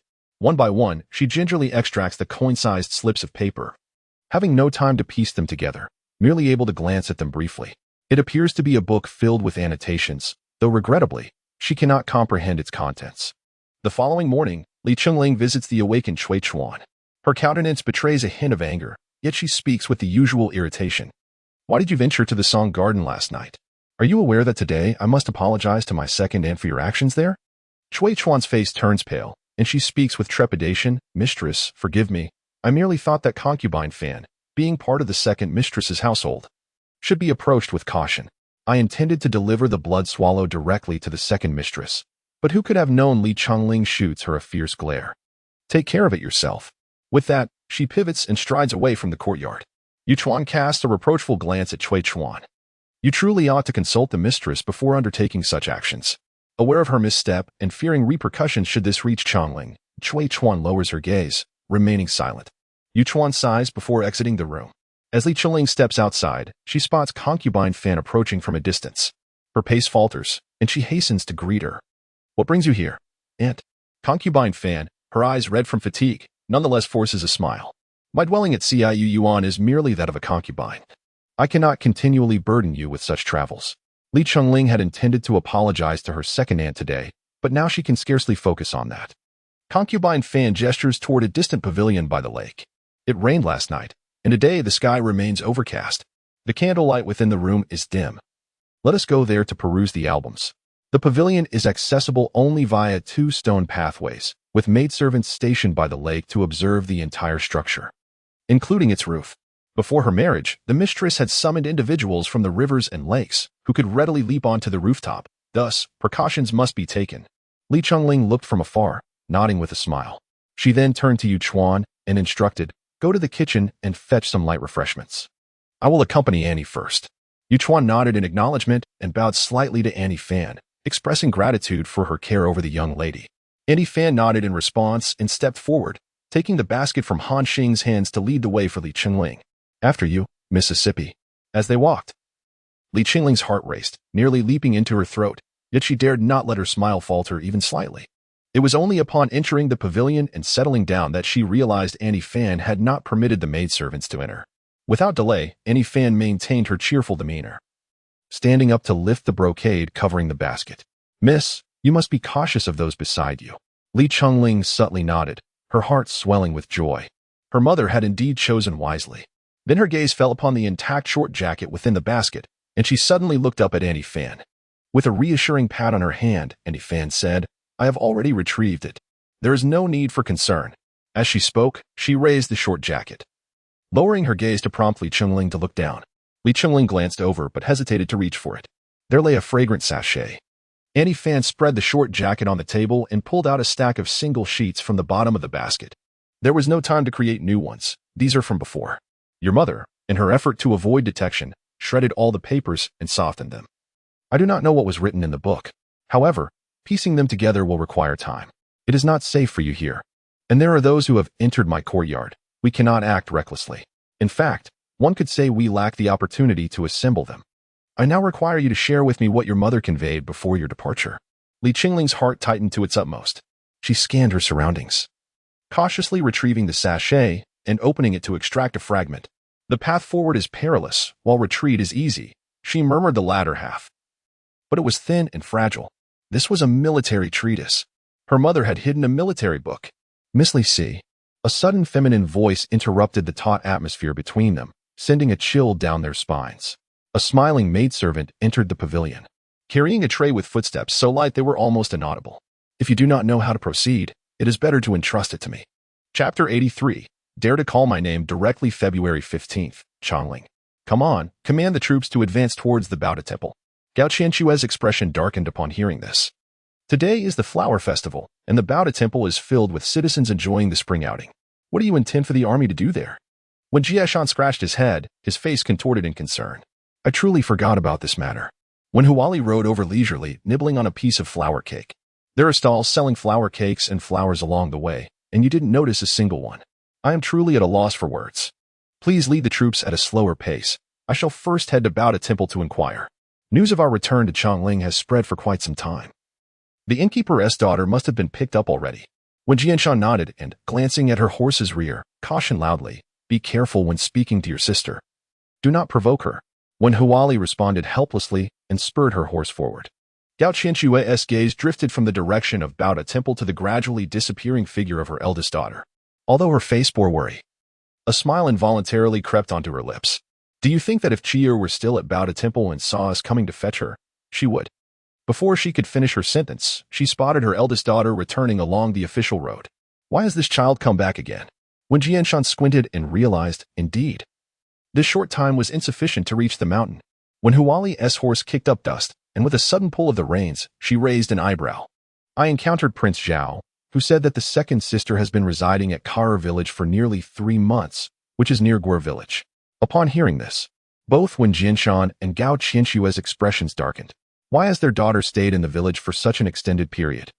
Could she be facing some kind of bullying, or is she simply not favored at home? When Jianshan tugged at the reins, declaring loudly, "Let us go to the village," the crowd nodded in agreement. Yes, General. Within Kara village. Having idled for quite some time, Wen Chi had caused everyone in the courtyard to grow equally lethargic. The garden bore few flowers, yet the corridor was lined with persimmons. And now Granny Ji was drying cucumber strips. Ling, bearing an expression of despair as he accompanied the small tiger in martial practice, kicked him a distance away. Yet, the tiger's strength was negligible, and his cries were far louder than the sound of his mother chopping wood. From a nearby small room came the clanging of Su Nanju's blacksmithing, a cacophony of sounds. Xian approached with medicine. "Miss, this is the last dose for today.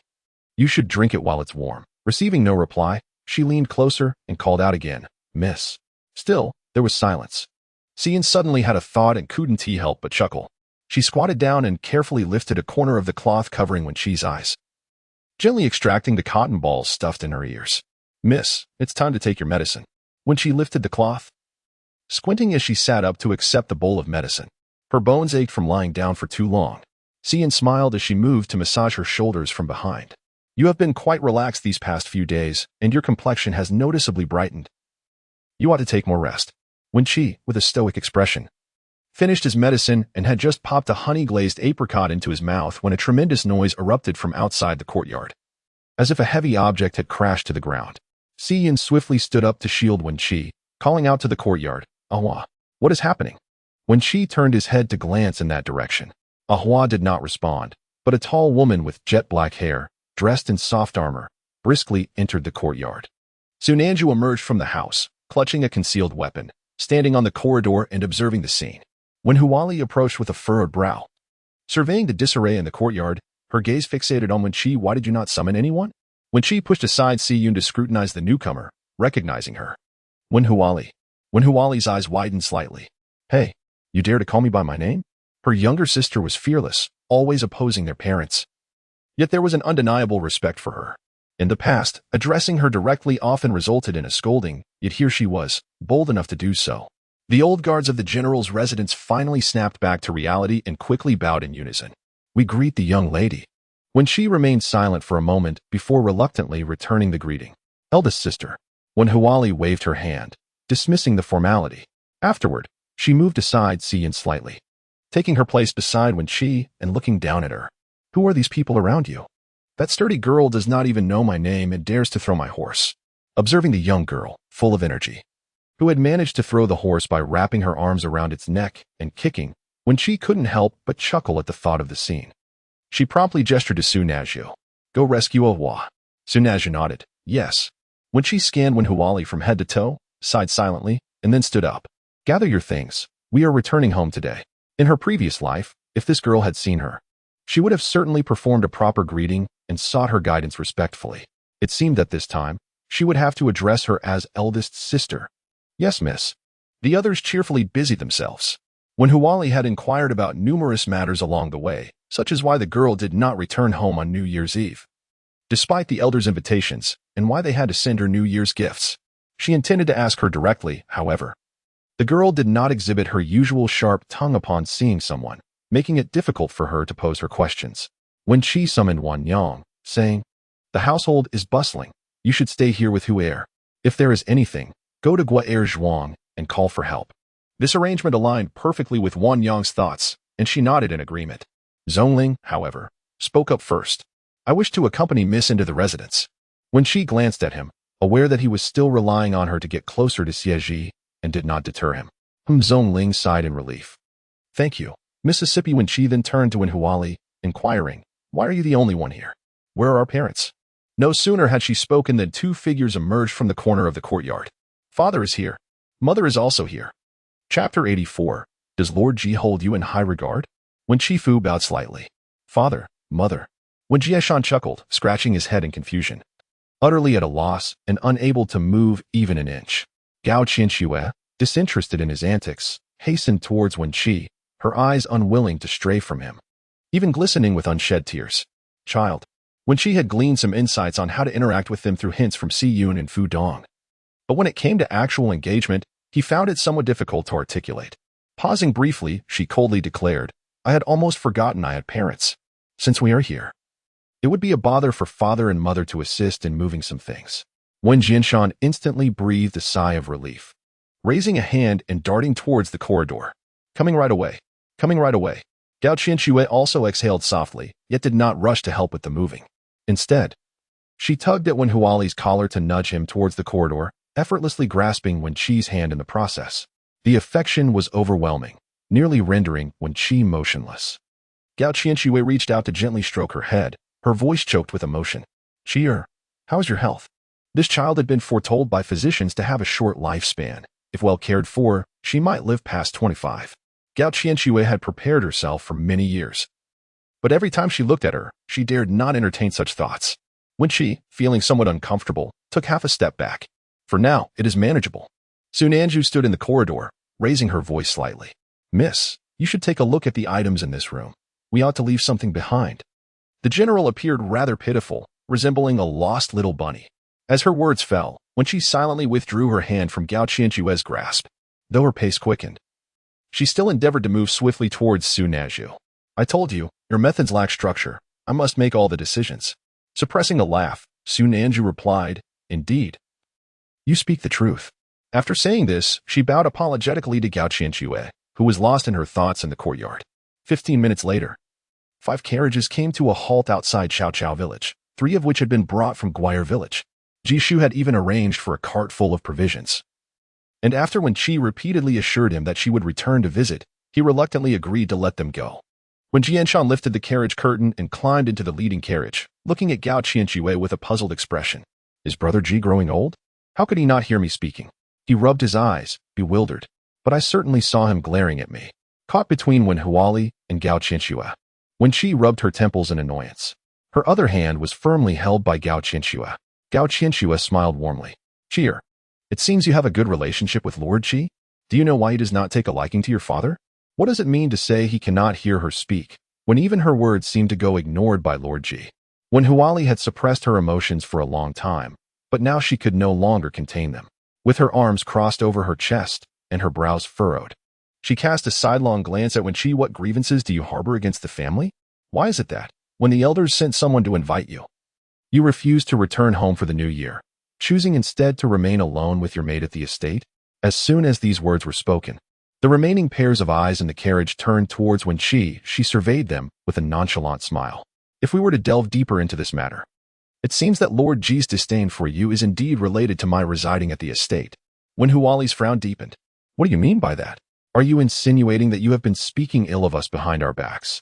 Wen Chi tilted her chin, casting a disdainful glance in her direction. Do you truly believe that it is necessary for me to speak ill of you? With 2 frail daughters remaining in the household, while 3 healthy ones have fled far away. Observing that the 2 elder sisters had bowed their heads in unison, Wen Chi felt a sense of satisfaction. What tricks have you employed in the past, little benefactor? What purpose do your roundabout methods serve? If it is indeed your desire, I shall fulfill my obligations and inquire on your behalf. When Huali found herself momentarily speechless, choking on her words, Gao Qianxue remained silent for a considerable time before finally speaking, her tone tinged with a hint of grievance. You were never keen on listening to Mother's words. When she raised her hand, there will be ample time for that in the future. For now, allow me to speak. The 3 nodded in unison. When Chi's expression remained devoid of excessive emotion, her voice as soft as ever. The 3rd branch has replaced the silk thread in my medicine. This matter, due to the incident involving my 3rd sister, caught the attention of the Imperial City Division. I was detained there for several days, which is how I came to know of it. They fear that I might inform you and wish to silence me. It is rather amusing. Not long ago, a group of over 100 bandits stormed into Soaring village. Had it not been for Lord Ji's assistance, you would have likely seen me in pieces. Do you truly believe that Lord Ji holds you in high regard? These words left the three momentarily speechless. When Huali turned to her, her face a mask of confusion. What? What are you saying? Medicine replacement, Imperial City Division, bandits? And what of my third sister? What has happened to her? The explanation proved lengthy, and when she hesitated on how to articulate it, noticing her silence, when Jianshan cautiously inquired, Chi, could there be some misunderstanding in this matter?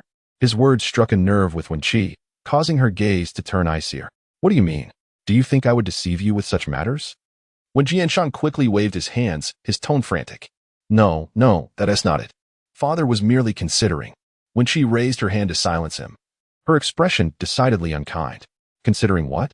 That your stepmother has always treated you well since childhood, showing you great care, while diligently nurturing my sisters and me. That you believe they would treat us kindly to make amends for you and my third sister, showering military rewards and gifts upon us? Spare me your naivety. Do you truly think that just because they call you elder brother, they genuinely regard you as such? Perhaps they refer to Wen Lianyun as elder brother behind your back. What is so peculiar about wanting to bring both me and my sister to ruin? Perhaps they even wish to annihilate our entire family.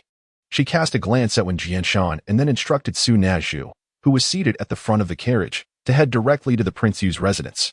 Upon finishing her words, she was seized by a fit of violent coughing, startling the three occupants of the carriage. Cheer. Steady yourself. Father will not ask any more.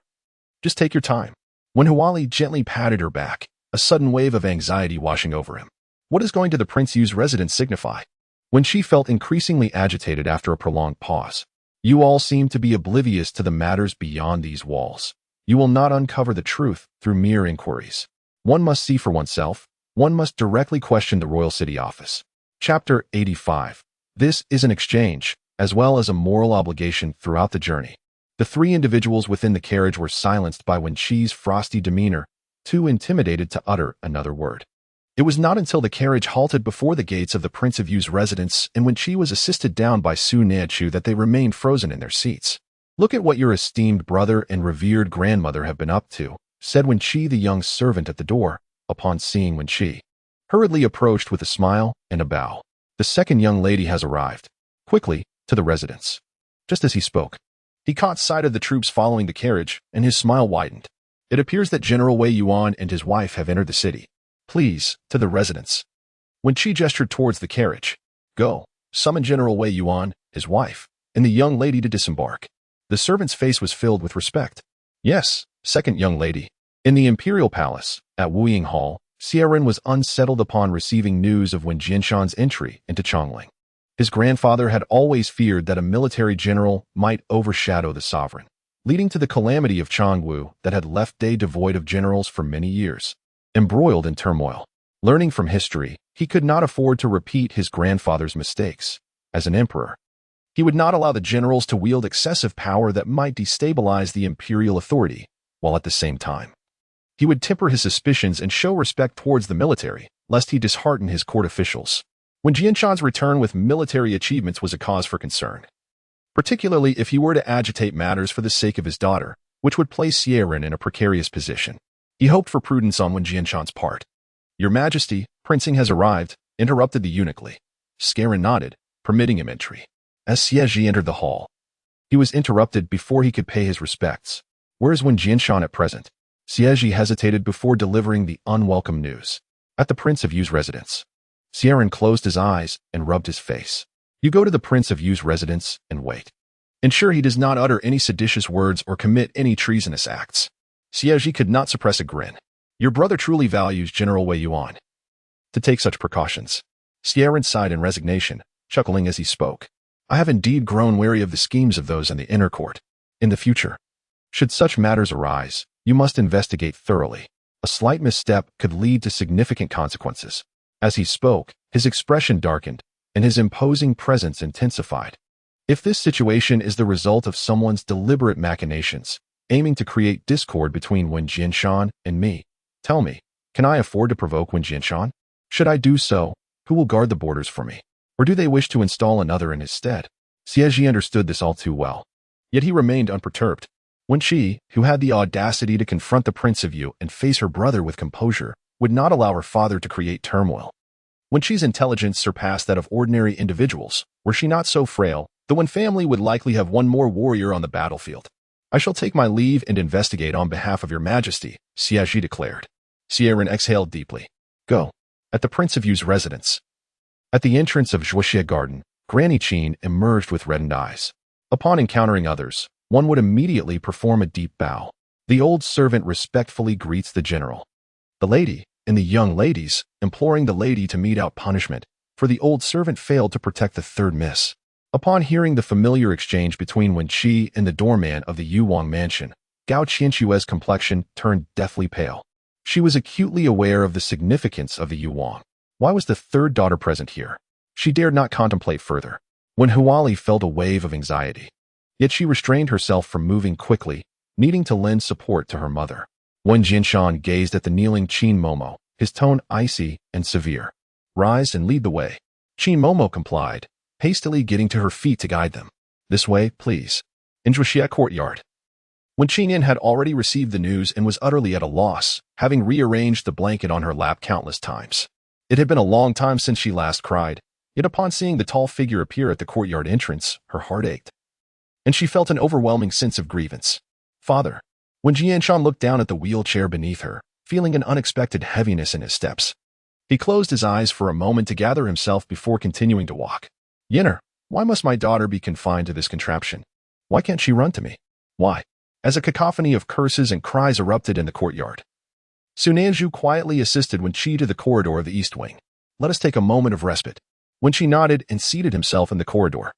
This time, without the looming threat of the Yuwang, Wen Qingyan need not endure in silence for her parents' safety, they could confront the reality head-on. Previously, due to Wen Qingyan's pregnancy, she had swallowed her anger and frustration, but this time, it must be expressed. Sunanzhu began to grasp the meaning behind the general's earlier words. Some matters must be handled together. She refrained from further inquiries and squatted beside her. The Wei Yuan general has returned. Shouldn't the subordinates be ready to carry out the medical order? When she recalled this matter and felt some trepidation. The Wei Yuan general's residence was likely still in turmoil. It would be prudent to wait until things settled. Sunanzhu glanced toward Wen Qingyan, as if suddenly remembering something, and quickly turned her attention back to Wen Chi. You previously promised Wen Qingyan that you would treat her leg. Do you intend to give her the medical order? This was something she could never agree to. When she smiled, I am not so benevolent as to that extent. The dark iron hairpin you crafted for me counts as a second medical order. Years ago, I made a promise to the physician. This hairpin allows for 2 treatments. Let us allocate one to her. Upon hearing this, Sunanzhu let out a reluctant sigh of relief. This is more acceptable. I thought you truly believed yourself. The words were unflattering, and she lacked the courage to finish. When she was not a person who needed such words fully articulated, a mere glance sufficed for understanding. TSK. Have you forgotten the words of Wu Ji? I am the small benefactor who sought this, and now I am occupying the body of the small benefactor. Though I lament the untimely demise of the young benefactor, I harbor no obsession. She must have known that she could not alter the fate that befell her family. I have taken something of great significance from her. In addition to performing tasks for myself, I must also fulfill her wishes. I have assumed her identity. This is an exchange, as well as a matter of righteousness. Sunanzhu gazed at Wen Chi, her eyes shimmering with brilliance. You are indeed too ruthless. A single, furious rebuke silenced the entire courtyard. When Chi turned to see the enraged Wen Jianshan drawing his ghostly blade from his waist. I shall go and dig up the tomb of Prince Yu. Wen Chi then glanced at Wen Qingyan, who was weeping inconsolably in Gao Qianxue's embrace, clearly rendered speechless. Although Wen Jianshan struggled to suppress his sobs, his grief escaped him. His ghostly blade fell to the ground, his stance wavering. I stand guard for day at the frontier. Yet my daughter is so cruelly humiliated in Chaoling. Where is justice in this world? Such words are far too harsh, if they were to spread. The Wen family would face dire consequences. To live again, one must not succumb to death once more. Hastily, Wen Chi rose and approached him, with Sunanzhu swiftly following to lend support. With a voice tinged with frustration, Wen Chi urged, please, say less. The royal family initially sought to end Wen Qingyan to preserve their own dignity. This precarious situation was hard won. We cannot allow it to be destroyed. Noticing that Wen Jianshan's fury had yet to abate, Wen Chi paused, drawing closer and whispering, it was Lan Yi who killed Prince Yu. Sunanzhu. Chapter 86.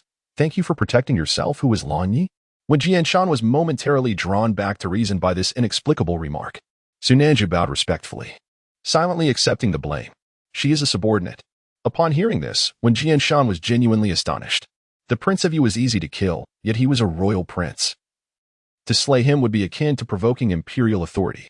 The act of murdering a royal prince would leave no room for escape, even for him. Moreover, according to Chier, this matter had already evaded the scrutiny of the Imperial City Bureau. He glanced at Su Nanju, then at Wen Chi. You are. How could you two deceive the Imperial City Bureau regarding such a significant affair?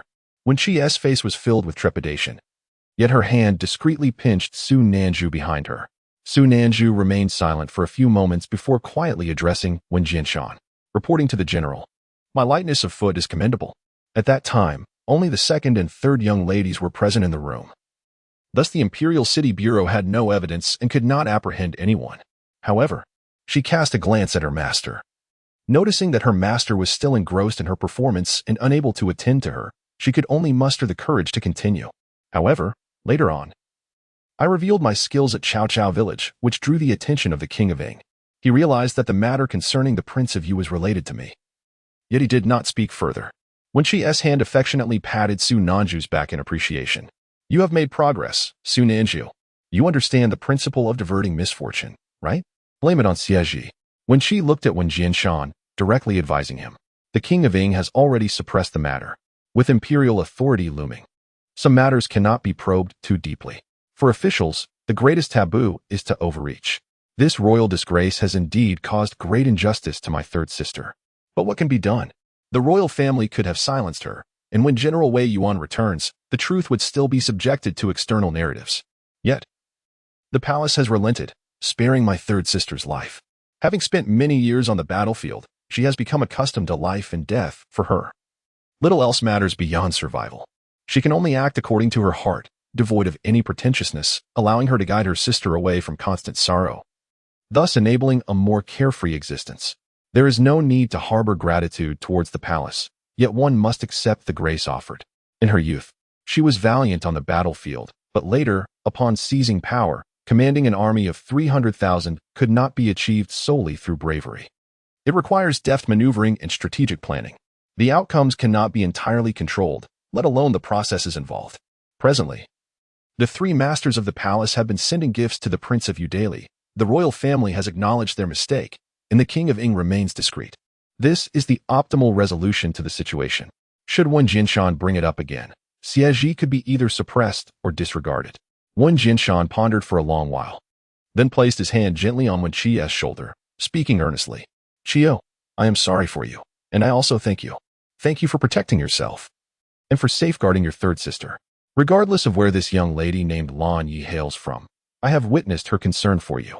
Surely, if it were not for your decisive actions, this young lady would not have acted so boldly. Had the Prince of Yu not perished, I would not even know if Yin'er could have survived to this day. Had it not been for this matter, Chier would have entered the Imperial City Bureau, and perhaps she would have succumbed to her affliction at the White Pagoda Temple. When she remained silent, turning her gaze toward the figures appearing at the courtyard entrance, a group of young ladies, some standing, some being assisted, and others seated in wheelchairs, their skirts billowing emptily within. Wen Jianshan also glanced over, his expression shaken. The young ladies wore anxious faces, casting distant glances toward Wen Qingyan in the corridor. We come to pay our respects to the princess consort, to General Wei Yuan, to the general's wife, and to the elder and younger misses. They were all of humble origins, and having entered the royal residence, there was no turning back. With the demise of Prince Yu, even if the outside world dared not speak openly, their impurity had become common knowledge, and their maternal families regarded them with shame. They were truly fearful, terrified that the Prince Yu manor would no longer have a princess consort to support them, and that even survival would become a challenge. Yet, they could not allow their selfish desires to obstruct the princess consort's return home. They merely wished to see her, to express their gratitude to the princess consort and the Wei Yuan family. Wen Qingyan wiped away her tears and maneuvered her wheelchair toward them. No need for formalities. You have all come despite your injuries? The young lady at the front, her eyes somewhat red yet resolute in demeanor, replied, If the princess consort is to return home, we are here to see you off. If you do not return, we have come to thank the Wei Yuan household. Wen Qingyan smiled and shook her head gently. I shall not return. In a few days, I will request His Majesty to appoint an heir, and then you may all play with the little ones. For a moment, the crowd was uncertain whether to feel relieved, their expressions growing even more anxious. Wen Chi offered further reassurance with a smile. The residence has yet to be dismantled, and the garden remains to be built. There is still much to be done. Only then did they break into smiles. Indeed, we shall heed the princess consort's words. We take our leave. As Qin Momo watched them depart, she raised her hand to wipe her tears, muttering softly, "A group of flower-like girls. What a disgraceful lot." When Qing Yin could not help but chuckle. "Enough with the insults. You haven't even attended to the tea." Upon hearing this, Qin Momo, amidst her tears, burst into laughter. "The old servant is so pleased she forgot. I shall attend to it now." Gao Qianshui gazed blankly at her third daughter, observing how the once timid girl wiped her tears and stood resolutely like a wall, bolstered by the presence of others. Deep down, she felt a chill of sorrow. When she looked at Wen Jianshan, her expression still anxious, yet her heart softened slightly. "Father, my younger sister's current hope lies in these matters. She is still young. With many years ahead of her, she still needs our support." When Jianshan understood the unspoken words, managing a wry smile as he reached out to stroke her head. "My dear Chier, you have grown." When she sighed in relief, feeling somewhat reassured, she waved her hand and walked toward the corridor once more. "Speak fewer kind words.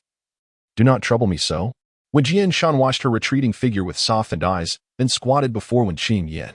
"Yinner, you keep your mother and your second sister company. Father will step out for a moment and return shortly for dinner with you all." Upon hearing this, Wen Qing Yin anxiously glanced toward Wen Chi, who nodded in response. "Let him go, for she has persuaded him to stay." With a smile, Wen Qing Yin nodded to her father. "Daughter has instructed the kitchen to prepare your favorite dishes." As Wen Jianshan observed the playful exchange between his daughters, his heart swelled with comfort. He reached out and playfully pinched Wen Qing Yin's cheek. "Very good." With that, he rose and beckoned to Wen Huali, who stood silently in the courtyard. "Eldest, come accompany your father." Wen Huali, momentarily lost in thought, responded with a faint acknowledgement, then surveyed the courtyard before stepping forward to follow. Wen Qing Yin sighed, casting a helpless glance at her mother, then exchanged glances with Wen Chi, as if silently pleading for assistance. Unfortunately, Wen Chi returned her gaze with a knowing look. Reluctantly, Wen Qing Yin pushed the wheelchair closer to her mother. In her childhood, she had fantasized about accompanying her parents to the frontier, yet if she were to leave, only her second sister would remain. Unlike her elder sister, she did not bristle with defensiveness towards their parents and eldest sister, yet she was not as uncomplaining as she appeared on the surface. Chapter 87. I shall forever remember your kindness on Xuanwu Street. Wen Jianshan sat astride his horse, facing north near the palace gate. When Huali followed half a horse's length behind, his gaze fixed intently upon the palace entrance. Upon reaching the gate, Wen Jianshan halted the horse, lost in contemplation. After a brief pause, he turned the horse's head towards the royal city office. Xie Zhi exited the palace but did not proceed to the Duke's residence. Wen Chi, filled with trepidation, felt assured that he could easily hold back Wen Jianshan, so he chose to wait for others at the royal city office instead. As dusk fell, they arrived at the study.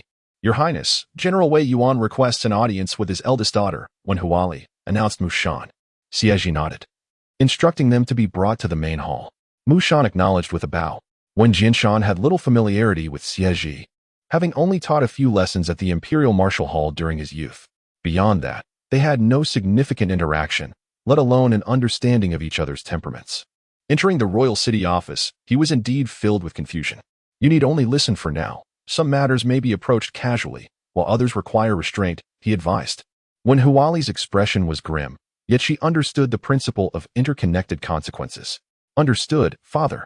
They were ushered into the main hall of the royal city office, where Xie Zhi sat at the head. When Jianshan and his daughter clasped their hands in greeting, "Your Highness," they acknowledged. Xie Zhi returned a slight nod of acknowledgement.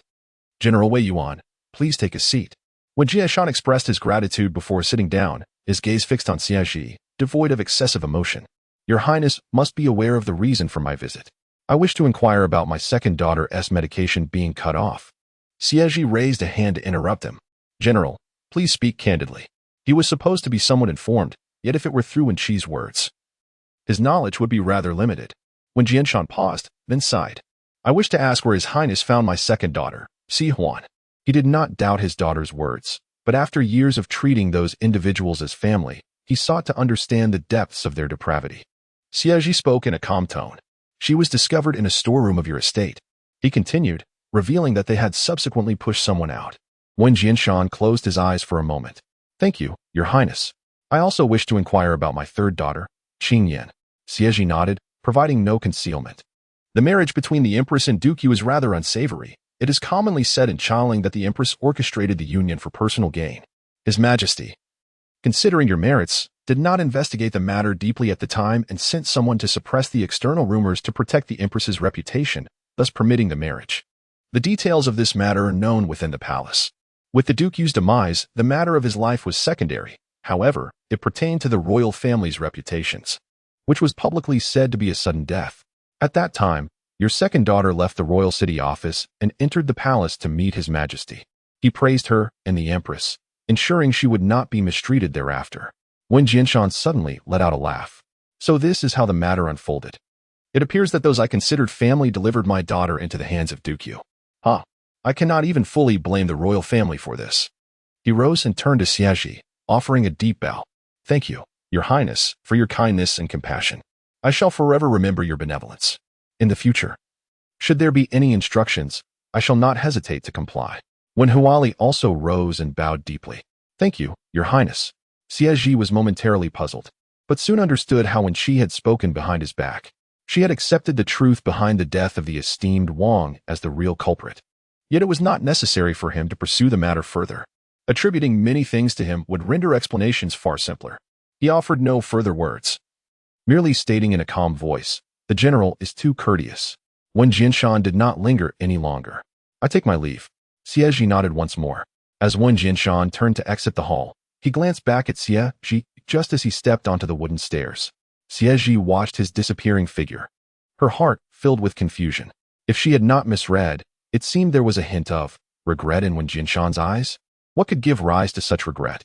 In Tongzhou, at the inn residence in Haiyuan town, today marked the day when the household distributed spring garments.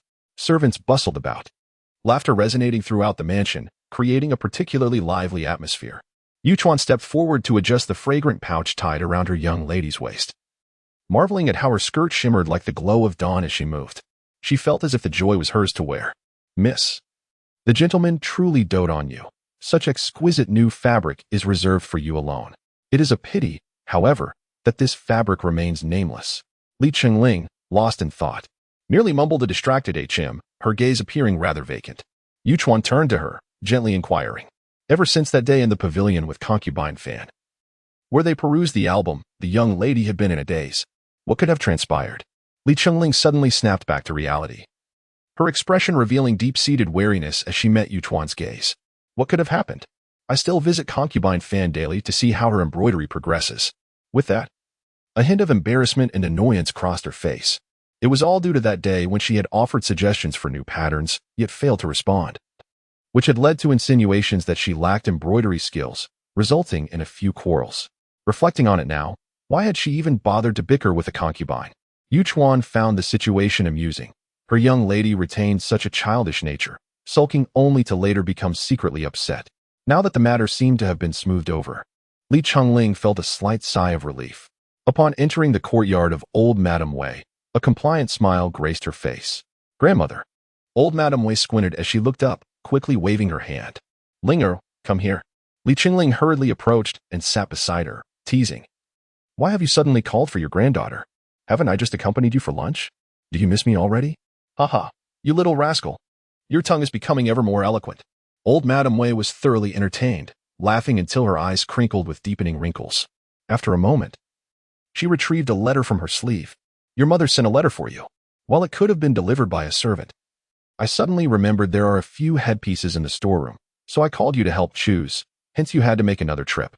Li Chengling's smile faltered slightly as she accepted the letter and began to open it. The letter contained no elaborate words, merely inquiring if she had acclimated to the food and climate of Tongzhou, whether her family remained in good health, and if the embroiderers in Tongzhou surpassed those in Chongling. As she closed the letter, her heart sank heavily. She could hardly recall what her grandmother had said afterward or how she had chosen her adornments. It was not until she exited her grandmother's courtyard and nearly stumbled that she began to regain her senses, unsure of how to respond to her mother. She realized that the torn scraps of paper her Aunt Fan had found had been taken away by the mysterious maid who had appeared that day. What was ostensibly a retrieval was, in truth, an act of coercion, as the dagger concealed within her sleeve pressed against Aunt Fan's neck. 3 days had already passed, and she remained oblivious to the identity of that woman, her whereabouts, or the intentions behind the theft. Miss, a maid just informed her that Aunt Fan is requesting you to join her in the pavilion to discuss the silk thread colors. The words from Yuchuan startled Li Chenge, causing her to break into a cold sweat. Very well, I shall go. Chapter 88. Scrawled and carefree, Li Chenge handed the letter to Yuchuan. Please take care of my mother's letter and bring me the honey-glazed apricots. Yuchuan nodded in acknowledgement, departing swiftly, anxious that her young mistress lacked sufficient company. Li Chenge gazed at the pebble path leading to the small lake, slightly lifting her skirt as she hurried towards it, careful not to attract undue attention. Though the distance was not considerable, she arrived at her destination in a sweat.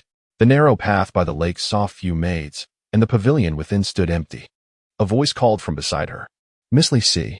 Li Chenge turned, catching sight of someone passing by her side.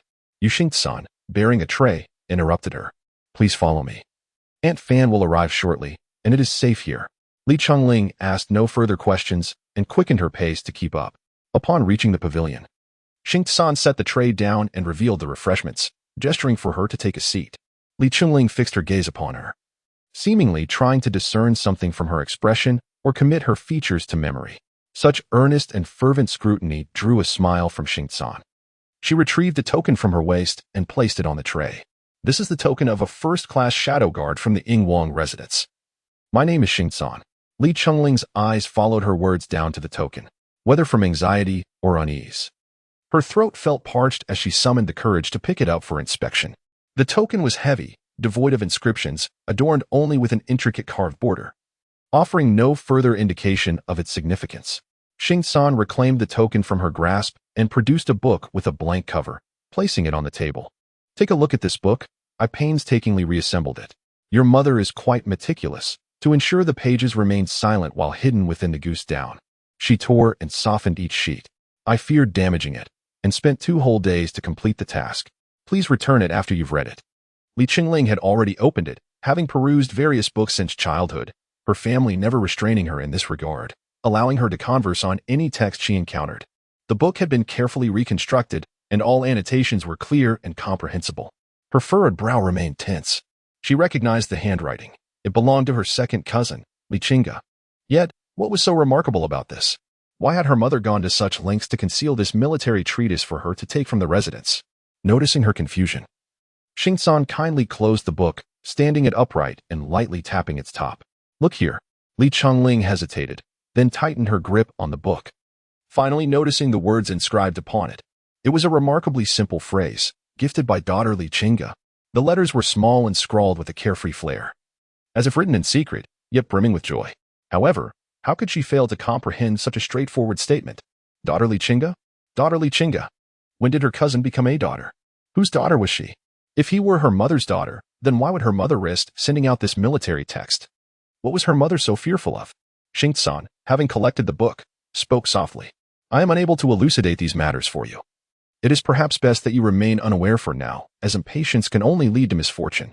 Simply understand that your mother's intentions align with those of the prince. Continue to conduct yourself as usual without further concern. I have been assigned to watch over you and protect you. There is no need for you to fret about those around you. Those who needed rest have found it, and those who required severance have met their fate. Your mother has bestowed this book upon you, not with the intent for you to engage in extensive endeavors, but merely to keep it safe, for it is not secure in your possession. With that, she glanced towards the approaching concubine Fan. I require you to compose a letter to her, addressed to your mother. Chaling, Prince Yu's residence. Why did you not inform us about the significant events concerning third sister? When Huali gazed at Wen Chi, who was surrounded by their parents, her eyes slightly reddened, yet her voice bore a hardened edge. When she cast her a sidelong glance and scoffed. What good would it do to inform you? Can one truly escape the battlefield?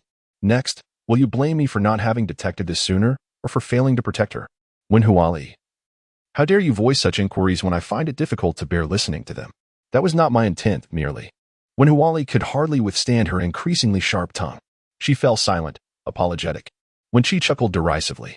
If you dare to leave as a family, You must be prepared to face the consequences. Do not seek to place blame on others to soothe your own conscience when calamity befalls you. It is rather disgraceful. Each word from her struck Wen Huali, causing her to lower her head. She managed to utter, I understand. However, your manner of rebuking has become more direct. In the past, you would at least indulge in some sarcasm first. When she could not help but laugh. Yes, I shall be more direct in rebuking you henceforth. Wen Huali shot her an incredulous glance, a smile creeping onto her face. Is this how one speaks to an elder sister? After those words, she glanced again at Wen Qingyan, approaching Wen Chi with a hint of caution. Father and mother are not neglectful of you. Third sister, do not dwell on it. As she listened to Wen Huali's hesitant words, Wen Chi almost waved her hand to assert, it will not trouble me. Yet the sentiment twisted on her tongue.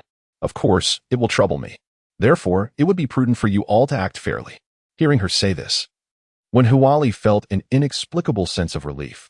Naturally, the treasures brought back by elder sister are all identical. When she, fully aware of the meager offerings from the borderlands, chose not to voice her thoughts, Gao Qianxue turned and approached Wen Chi, squeezing past Wen Huali to link her arm with Wen Chi's. Your third sister is reluctant to return. If you cannot adapt to living there, mother shall accompany you to the estate.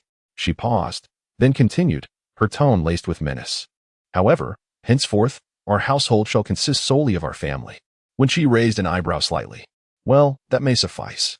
As they approached the gate of the manor, a carriage was already prepared, accompanied by 1,000-strong escort awaiting beside it. Wen Qingyan bid farewell with a smile, while Wen Jianshan and Gao Qianxue refrained from broaching the subject of her return home, merely stating that they would visit her again the following day.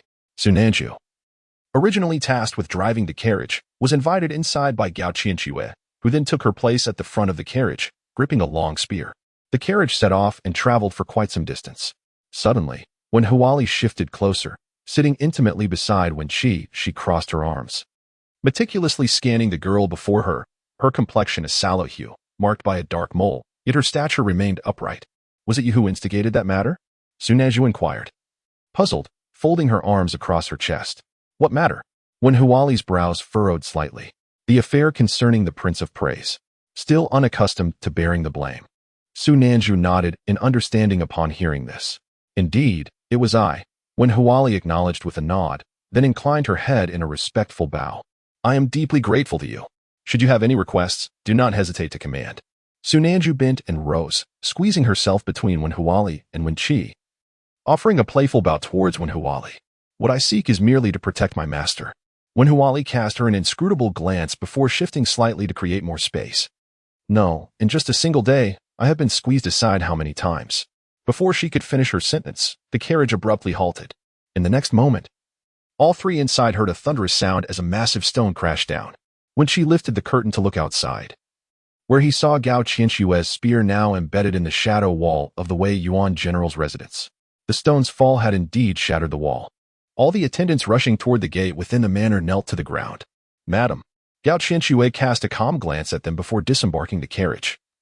Turning to extend her hand toward Wen Chi, her face adorned with a warm smile. Chia, mother will take you home. Chapter 89, and he. How do you wish to meet your end? When she reached for her hand and alighted from the carriage. Sunanju surveyed the ominous atmosphere surrounding them and, touching her nose, cautiously moved behind Wen Chi when Jianshan dismounted and affectionately ruffled Wen Chi's hair before stepping into the estate. His gaze fell upon the kneeling butler Feng. And for a brief moment, his steps hesitated before him. Gather everyone, he commanded. Cold sweat trickled down Butler Feng's back. The weight of that voice sent tremors coursing through him. He opened his mouth, yet no sound emerged. All he could do was watch as countless military boots marched orderly past him. When she was carefully assisted by Gao Qianxue to a seat of honor at the lower end of the hall, after which she herself took the main position. When Huali stood at the elevated dais wielding her mother's long spear, and then beckoned to the matron Ji who had entered alongside her. Bring some fruit for my second sister, let her rest. Matron Ji nodded with a smile. Rest assured, miss, I shall attend to it. Sunanju leaned languidly against Wen Chi's armchair, her relaxed demeanor starkly contrasting with the tension in the hall. She retrieved a handful of melon seeds from her pouch, popped one into her mouth, and offered the rest to Wen Chi. They don't even allow the matriarch to take the main seat. Is this a direct challenge? Wen Chi accepted a seed from her hand and remarked, in just one day, I have scolded quite a number of people. If that old lady were to occupy the main seat, wouldn't my efforts be in vain? Su Nanju nodded in agreement. Indeed. Yet whether it be the third miss or your matters, it is not easy to pin the blame on them. The matter of cutting off the younger generation's medicine and orchestrating their marriage to the infamous Prince Yu, though there is evidence regarding the medicine. It is truly challenging to hold the masterminds accountable. Wen Chi cast a glance at the gathering crowd and murmured, "It is as you say. Should we pursue the matter of marrying into the Yu family, it would be akin to striking the face of the heavens. I trust Xie Zhi has already alerted Old Wen to this." Su Nanju understood, accepting the tea that Si Yun brought and pouring a cup for Wen Chi. Her interest piqued as she observed the hall. Old lady he was assisted by Aunt Hien to the center of the hall, and he dared not gaze upwards. Merely releasing her hold and bowing her head in deference. "I pay my respects to the Lord and to the lady." The old lady furrowed her brow at her, muttering under her breath, "Spineless wretch." After scolding, she lifted her chin, addressing the couple, Wen Jianshan and his wife. "What is it that you two wish to stir up? I refuse to believe you would resort to murder." The matter of the medicine had already claimed a scapegoat. As for the Prince Yu affair, that is Prince Yu. If pursued, it would mean directly accusing the prince of being unworthy of marrying Wen Qingyan. Should it escalate, the entire family would be doomed. Gao Qianxue did not respond to her words, but merely cast a glance at Wen Jianshan. "If you have any objections to what I am about to say, feel free to dismiss me. I can manage my 3 daughters on my own. If you have no objections, then refrain from speaking lightly." She entered the family through a high marriage, having previously fulfilled the role of a dutiful daughter-in-law for several years. It was her stepmother who had been truly devoted. The stepmother raised her husband, who was dutiful and always prioritized his stepmother and his 2 brothers, a fact she could understand. When her husband took in Aunt He, whom the stepmother had sent to Han Garden, she could cheerfully manage their affairs. However, if her husband could not stand by his own daughter in this matter, then she would gladly relinquish him. When Jianshan was momentarily taken aback by Gao Qianxue's words, the bitter smile on his lips vanished as he raised his gaze to the assembly, his eyes now cold and fierce. "Listen to the lady's arrangements." Gao Qianxue nodded, satisfied. As her words fell, she turned her attention to Aunt He, a sudden light laughter escaping her lips. "I am aware of your restlessness, but I did not anticipate that you would be so audacious. Do you believe that by excluding my daughter, your own daughter could ascend to become the Lord's sole heiress, reaping all the benefits? Or do you think that by clinging to old Madam He, you can continually overshadow me?" Aunt He's figure faltered, and she hurriedly knelt on the ground, her panicked voice laced with a hint of softness. "What words are these, my lady? I truly do not comprehend. How could I ever have the audacity to harm the legitimate daughters of the household?" Gao Qianxue clapped her hands twice, and a woman clad in soft armor entered the hall, dragging along a matron and a maid, before unceremoniously tossing them beside Aunt He. They left 2 trails of blood, causing gasps of shock to ripple through the hall. The woman stepped forward and presented 2 statements to Gao Qianxue. "Madam, my subordinates have already dispatched people to apprehend the culprits."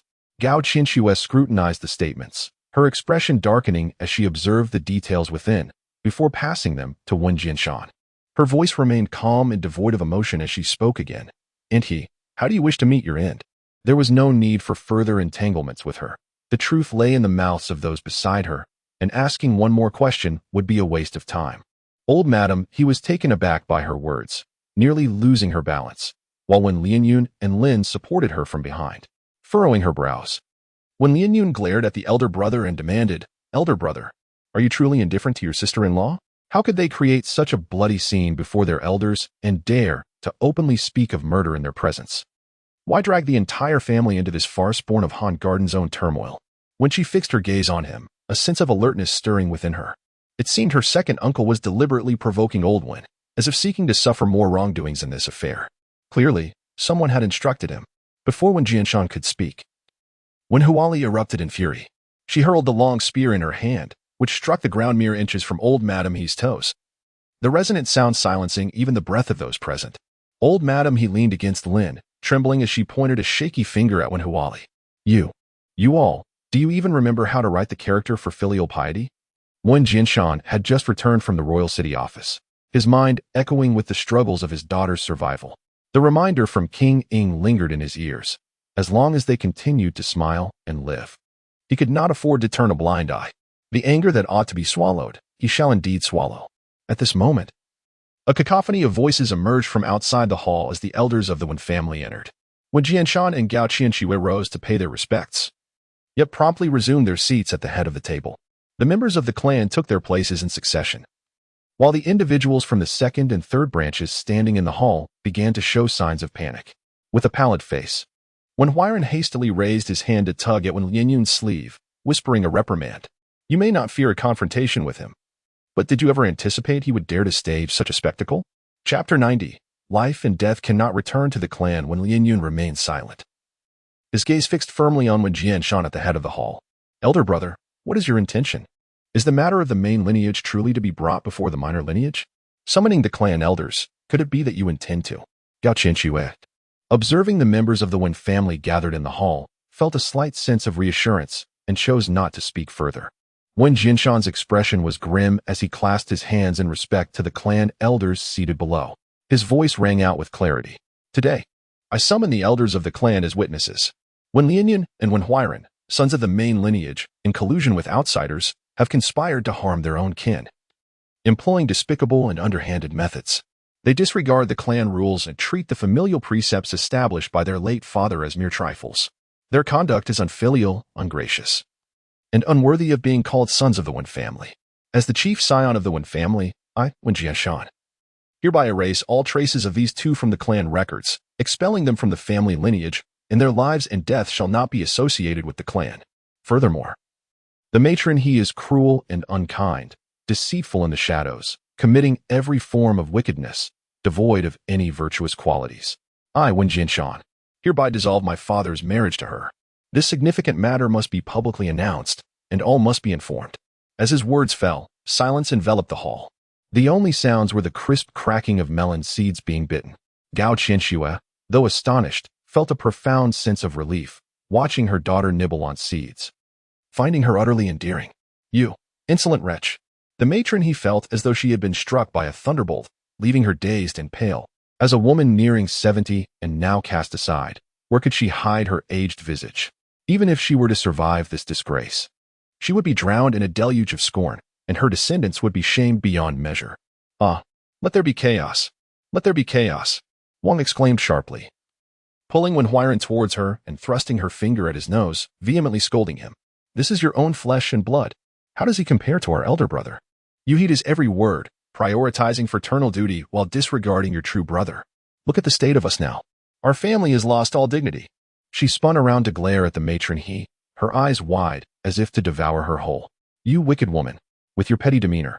You are unworthy to be a stepmother. Even being a concubine would be an elevation for you. Yet you would drag my children into this mess.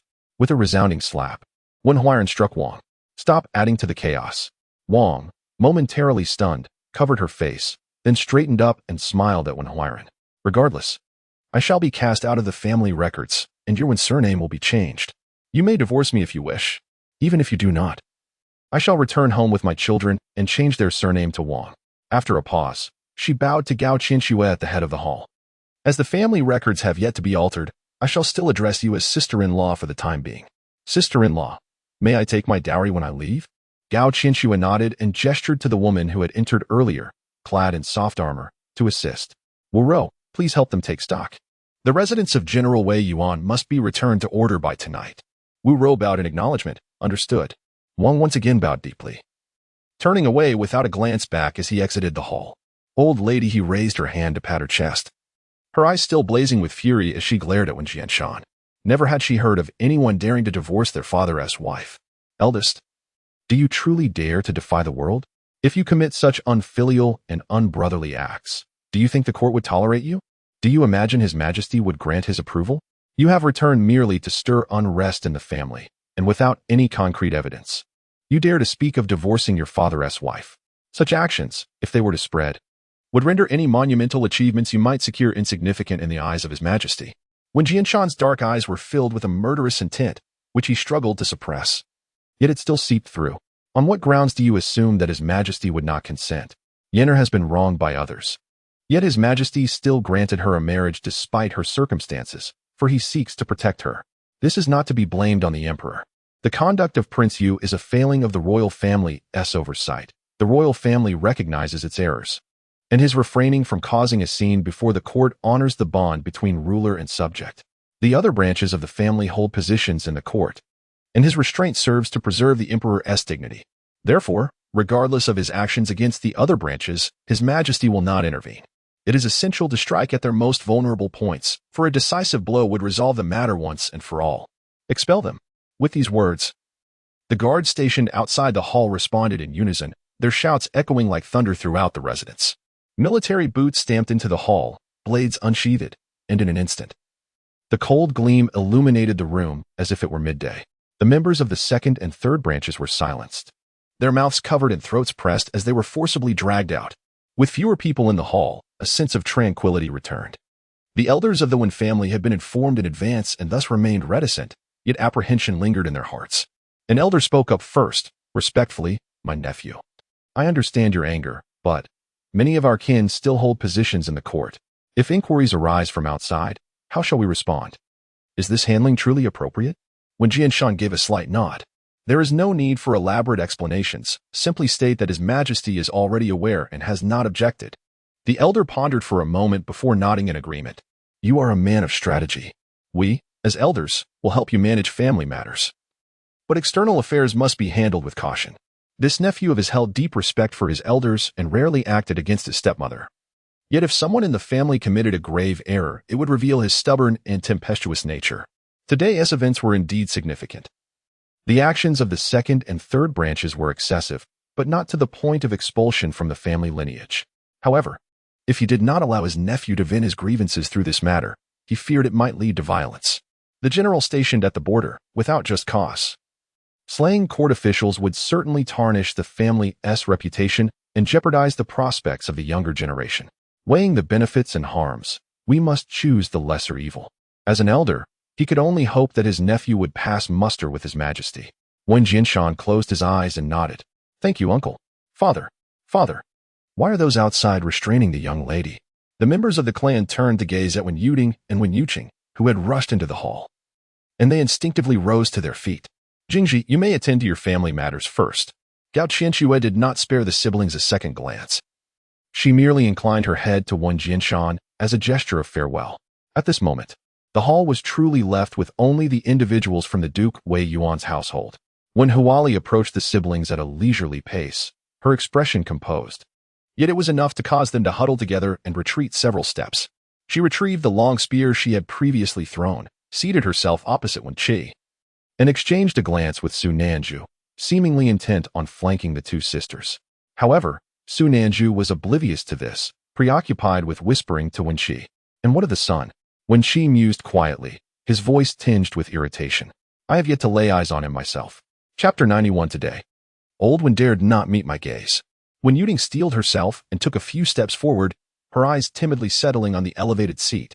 Father, mother. My stepmother." When Jianshan was about to utter something when Gao Qianxue, with a measured gesture, set down her teacup and interrupted him. "As the lady of the household, it is best for the Lord not to meddle in these trifles." Hearing his wife refer to him as the Lord, Wen Jianshan dared not speak further, especially as his wife was not one to be narrow-minded. It was perfectly acceptable for her to handle such matters. He forced a smile and nodded slightly. "Very well, I shall heed my wife's wishes." Gao Qianxue then turned her gaze to the two illegitimate children at the lower end of the hall, her expression as cold as ice. "Kneel and be obedient." Wen Yuqing, having been kept from his father's legitimate wife for many years, found himself in an unexpected predicament on this joyful day of his father's return to court, as he was being guarded by soldiers and could not enter the front courtyard. Once the soldiers dispersed, he was hastily led forward by his fourth sister, only to be met with the chaotic scene in the courtyard. Startled, upon hearing Gao Qianxue's words, he immediately knelt down. He tugged at Wen Yuding's sleeve and whispered urgently, "Fourth sister, you should kneel as well." Wen Yuding tightened her grip on her sleeve but ultimately followed suit and knelt down. Gao Qianxue lifted her teacup once more, taking a slow sip before speaking deliberately. "You shall soon learn of the grave offenses your stepmother has committed. I judge actions according to their merits. Do not assume that my absence from the household means I am unaware of its affairs. I am well aware of your involvement, whether direct or indirect. Wen Yuding, you possess a considerable amount of knowledge, yet your heart harbors malice. You have fanned the flames and acted as an accomplice on numerous occasions. However, it is not your place to make decisions or to arrange matters. You shall be confined until your marriage. Wen Yuqing, your stepmother has always held you in high regard, but you have heard nothing of the sordid affairs of the household. In the future, when we return to the ancestral home, you shall accompany us. As the sole male heir of the main branch, and now 10 years old, I hope you can learn to discern right from wrong and assume responsibility. When Yu Qing's mind was a whirlwind, he truly did not comprehend the nature of his stepmother's crimes, yet he recalled her urging him to heed their father's words. With his father silent, it was reasonable to assume that his legitimate mother's statements reflected his father's intentions. He bowed his head in submission. I will listen to father and mother. Wen Yuting, however, was far less composed. She understood the weight of her legitimate mother's words and was acutely aware of her stepmother's offenses. Confinement until marriage. When the time came, would her marriage not rest solely upon her legitimate mother's decree? She could hardly dare to argue. Yes, father and mother. Gao Qianshui responded with a faint hum. Her gaze then shifting to concubine, he outside the hall. I do not favor personal punishment. The offenses of concubine he are surely worthy of the imperial city as prison. Wu Rou, see that she is delivered there personally. Wu Rou nodded outside the hall. Yes, I shall attend to it at once. Wen Yuting suddenly raised her head, her face paling dramatically. Mother, if one were to engage in private punishment, the young lady might still retain her life. However, once she enters the imperial prison, she would endure endless torment until death, with no hope of reprieve. She hurriedly knelt and crawled a few steps forward, almost reaching Wen Jinshan's legs, only to be obstructed by the long spear in Wen Huali's hand. Daring not to advance any further, she could only call out with reddened eyes, Father, Father. Wen Jinshan gazed at her and spoke. The household has never deprived you of anything. Your biological mother has always ensured that you receive your share of what she brought back from the frontier. You are not foolish. You should understand that one must face the consequences of their misdeeds. Furthermore, do not presume to gauge your biological mother's intentions through your own heart. If she were to confront you, she would do so openly and unequivocally. Gao Qianshui slightly raised her brows. If you cannot discern such simple right from wrong, then it would be inappropriate for you to bear the one surname. Wen Yuting trembled slightly and responded softly, Yes, mother. The following day, the household was considerably quieter with a notable absence of people, accompanied by the cheerful chirping of birds. When she had just risen from her bed, when Su Nanju rushed into the room, eager to recount everything she had learned while keeping it from Wen Chi. You have no idea how fearsome Madame Gao is. The guard named Wu Rou, who accompanied her, took concubine he to the imperial prison last night, and then began searching the premises. All the silver that the second and third rooms had appropriated was confiscated. And Wu Rou even brought out various decree scrolls of previous rewards to tally the items. After a thorough search, we have suddenly become prosperous again. This morning, before you awoke, Madame called everyone in the courtyard for a reprimand. Even Wan Yang and Huer were summoned back to answer questions before being allowed to return to the estate. Madame Gao forbade anyone from waking you. She had moved a chair and sat outside in the courtyard, her imposing presence truly intimidating. We dared not even breathe loudly as we moved about. Upon finishing, she scratched her head. However, my subordinate status makes it difficult to speak of. She will come to ask you shortly. When she expected as much and stifled a yawn. Lazily nodding. Is there a palace banquet today? Su Nanju raised her brows, her face brimming with excitement. Indeed, Granny Ji is in the West Wing preparing your attire. I have heard that today is a welcoming banquet hosted by General Wei Yuan, with all the officials of the court in attendance. It is curious, though. I do not know why the general went to the palace early this morning, but upon his return, he appeared calm, even somewhat pleased. When she yawned again, most likely, he was discussing the matter of expelling individuals from the family tree. Court officials are not only concerned with their political achievements. Their family backgrounds are also closely scrutinized by the censorate. Under ordinary circumstances, this matter concerning the general's household would be significant, but with his two daughters having been harmed, it is a trivial concern in the eyes of His Majesty, who would likely help to brush it aside. However, it remains perplexing to discern the source of this newfound joy. Although it was a night banquet, the festivities would commence before the end of the 5th hour. As the primary guests of the evening, the Wei Yuan general's household could not afford to arrive late. Thus they had prepared their carriage and departed for the palace half an hour in advance. For officials of the 4th rank and above, carriages could stop inside the Xihua gate, after which they would need to walk to the Bao Hall. Wen Chi was supported on either side by Wen Jianshan and Gao Qianshui, an undeniably undignified posture, yet the couple appeared unperturbed. Su Nanju donned the attire of a first class made from the Wei Yuan general's residence, and the dark yellow disguise she had been wearing was now removed. For such an unbecoming facade was utterly unfit for entering the palace. With no space to stand beside Wen Chi, she retreated behind Wen Huali, accompanying Wu Rou. Amused, she observed Wen Huali tugging at her dress as if covered with thorns, unable to suppress a couple of chuckles. Wu Rou coughed lightly to remind her, but unexpectedly. Two soft coughs echoed from the left palace path. Wen Chi, you certainly have made quite an impression. Yonghua approached, clad in elegant smoky purple attire. Her expression not one of disdain, but rather tinged with incredulity. Such a spectacle was indeed rare. It was quite amusing to see parents attending to their daughter in such a manner.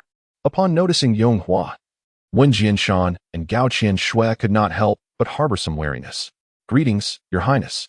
Wen Chi sighed silently, following suit with a respectful bow. Your Highness. Yonghua was not at all bothered by the couple's demeanor, merely smiling as she returned a slight nod. General Wei Yuan, Madame Gao, you are too courteous. After exchanging pleasantries, the group moved forward, though Wen Jianshan and Gao Qianshui continued to support Wen Chi. It was not until they entered the hall that the couple reluctantly released her, allowing her to take a seat alongside Wen Huali. Officials and royals filtered into the hall, offering congratulations to Wen Jianshan, engaging in polite exchanges that, while not excessively loud, created a certain bustle.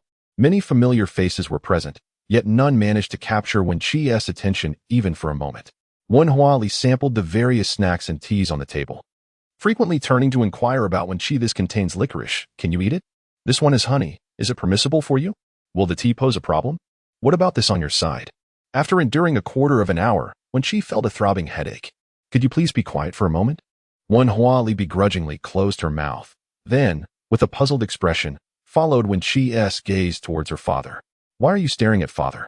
Accompanied by a sharp announcement of His Majesty arrives, and Her Majesty the Queen arrives, Wen Chi pondered aloud while rising. Old one dares not meet my gaze today. Wen Huali shot her a glare, finding her behavior rather peculiar, and hastily joined the others in bowing. Salutations to His Majesty, and to Her Majesty the Queen. Xie Zhi laughed heartily, declaring, Everyone, please remain seated. Wen Chi, along with the others, offered her thanks and took her seat, yet her concerns about Wen Jianshan lingered. In the next moment, she found herself marveling at her intuition. As soon as His Majesty settled into his seat, she watched in astonishment as Wen Jianshan rose and approached the center of the grand hall, performing a deep bow.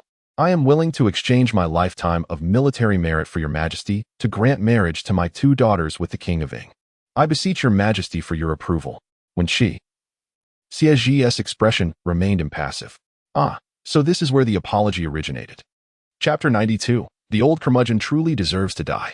The hall was so quiet that the sound of a pin dropping could be heard.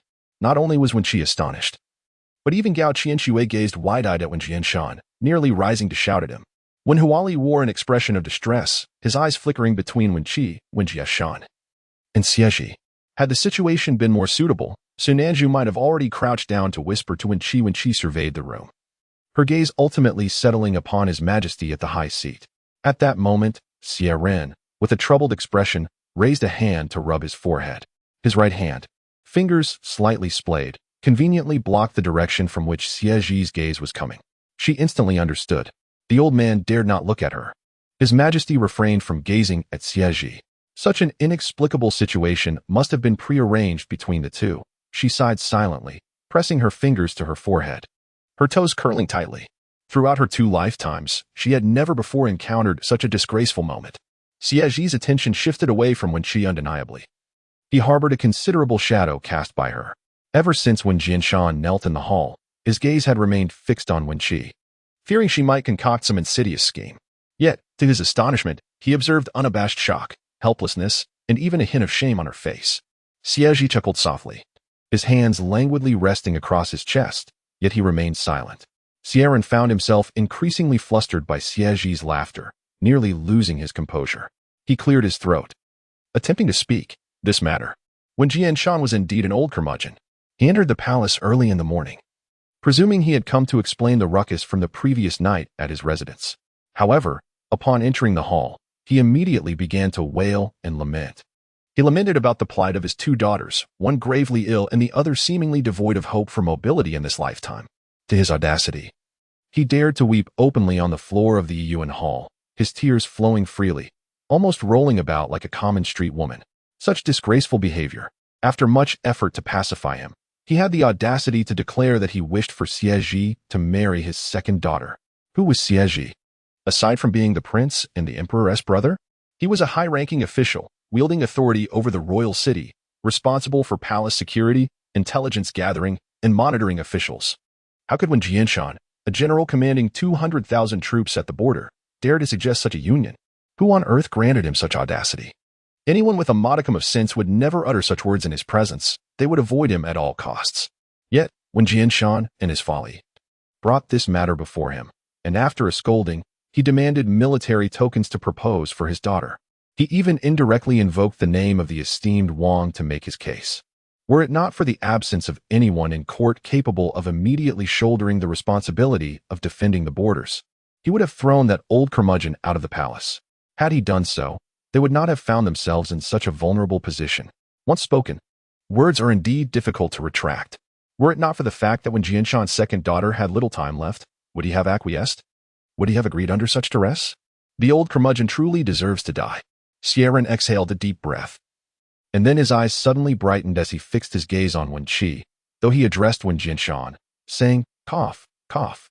It is not that I am unwilling to respond. However, I had previously promised the second young lady of your family that her marriage would be determined by her own choice. This matter must be addressed with her opinion." When Jianshan remained prostrate on the ground, slowly turning his face to glance at Wen Chi, subsequently gesturing frantically. Wen Chi's lips twitched, and after a moment of pause, she met the inquisitive gazes of the court, casting a glance at Xie Zhi before rising to bow deeply to His Majesty. "Your Majesty, I wish to speak privately with the Prince of Ing." Xie Zhi let out a sigh of relief, turning his gaze directly towards Xie Zhi with a warm smile. "You may proceed."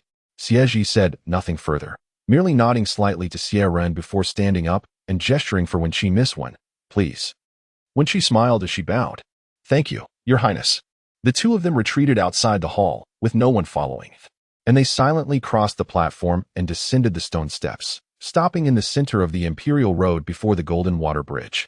The Imperial guards were stationed 10 paces away, ensuring no one could overhear them. Wen Chi thoughtfully pinched her earlobe, only to let her hand drop a moment later. Turning to Xie Zhi, "Is Your Highness planning to go to Danzhou to investigate Li Chenge?" Whether the marriage was to be or not was of little importance. The dishonor could be set aside for the time being, for this union indeed held two significant advantages. She could conspire with Xie Zhi at any moment. With this marriage in place, Prince Chun would have to think twice before making a move against the old one. Xie Zhi was taken aback that she would inquire about this at such a juncture, and he nodded noncommittally. Yes. Wen Chi rarely displayed a glimmer of hopeful anticipation towards Xie Zhi. "I wish to go as well. Old Wen won't return to Yuezhong anytime soon. If she wishes to leave Chaoling openly, Xie Zhi would be the perfect excuse." Claiming she was in search of a divine doctor, she was eager to uncover what Li Chenge had been doing in Danzhou to produce a daughter so strikingly similar to her. Even if she was not a ghost at present, she wished to comprehend the situation fully. Xie Zhi frowned, casting her a sidelong glance. "Take you along? Disrupt my schedule? If you were to perish en route, would Wen Jianshan then attempt to assassinate me?" Upon hearing her words, he realized she must be aware of Wen Jianshan's motives, which is why she refrained from mentioning them. He was further astonished at the odd rapport that seemed to have developed between him and Wen Chi. Wen Jianshan's intentions were merely to ensure that he, as the commander of the imperial city, knew that her daughter was behind the assassination of Prince Yu, so as to prevent future blackmail. Thus, he sought to bind Wen Chi to him. Two unrelated individuals, in essence, positioned in a somewhat adversarial stance, were being made into a family. All matters would then unravel effortlessly. He would indeed consider his own daughter. Wen Chi, in need of his favor, turned a deaf ear to Xie Zhi's disparaging remarks and smiled meaningfully, guiding him with her words. "Allow me to speak frankly. Please do not take offense. Regarding Li Chenge, my intellect surpasses yours on this matter. I find it rather pleasing to utilize your capabilities while you are left with no other options. Have you not contemplated this? The matter concerning Li Chenge remains unresolved, and I, as a devoted daughter, cannot find peace of mind. Though my health is frail and I have been prone to spitting blood, I have now experienced this affliction far less frequently. Is it not more advantageous for you to accompany me rather than attending to matters on your own? In the future, when we reside together in the same estate, communicating will merely require a short stroll. As for the other benefits, I trust you are already aware of them. Such significant advantages, do they not stir your interest?" Xie Zhi's complexion shifted through shades of black and blue. It was not merely her tendency to bleed that troubled him.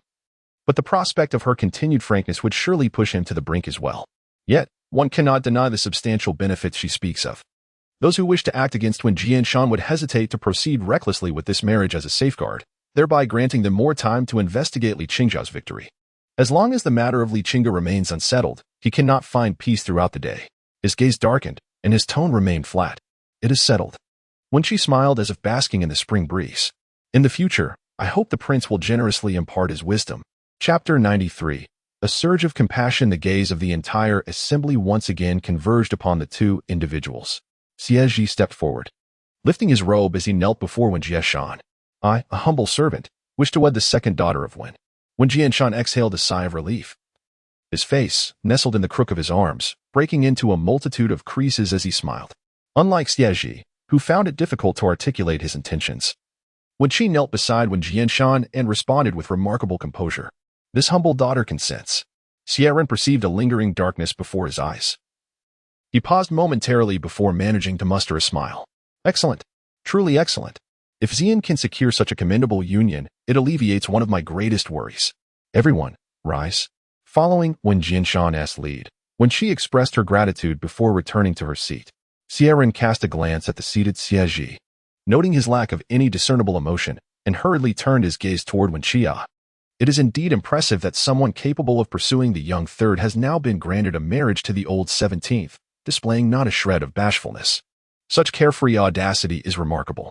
As the melodies of music and dance filled the hall, they masked the myriad thoughts swirling among the audience.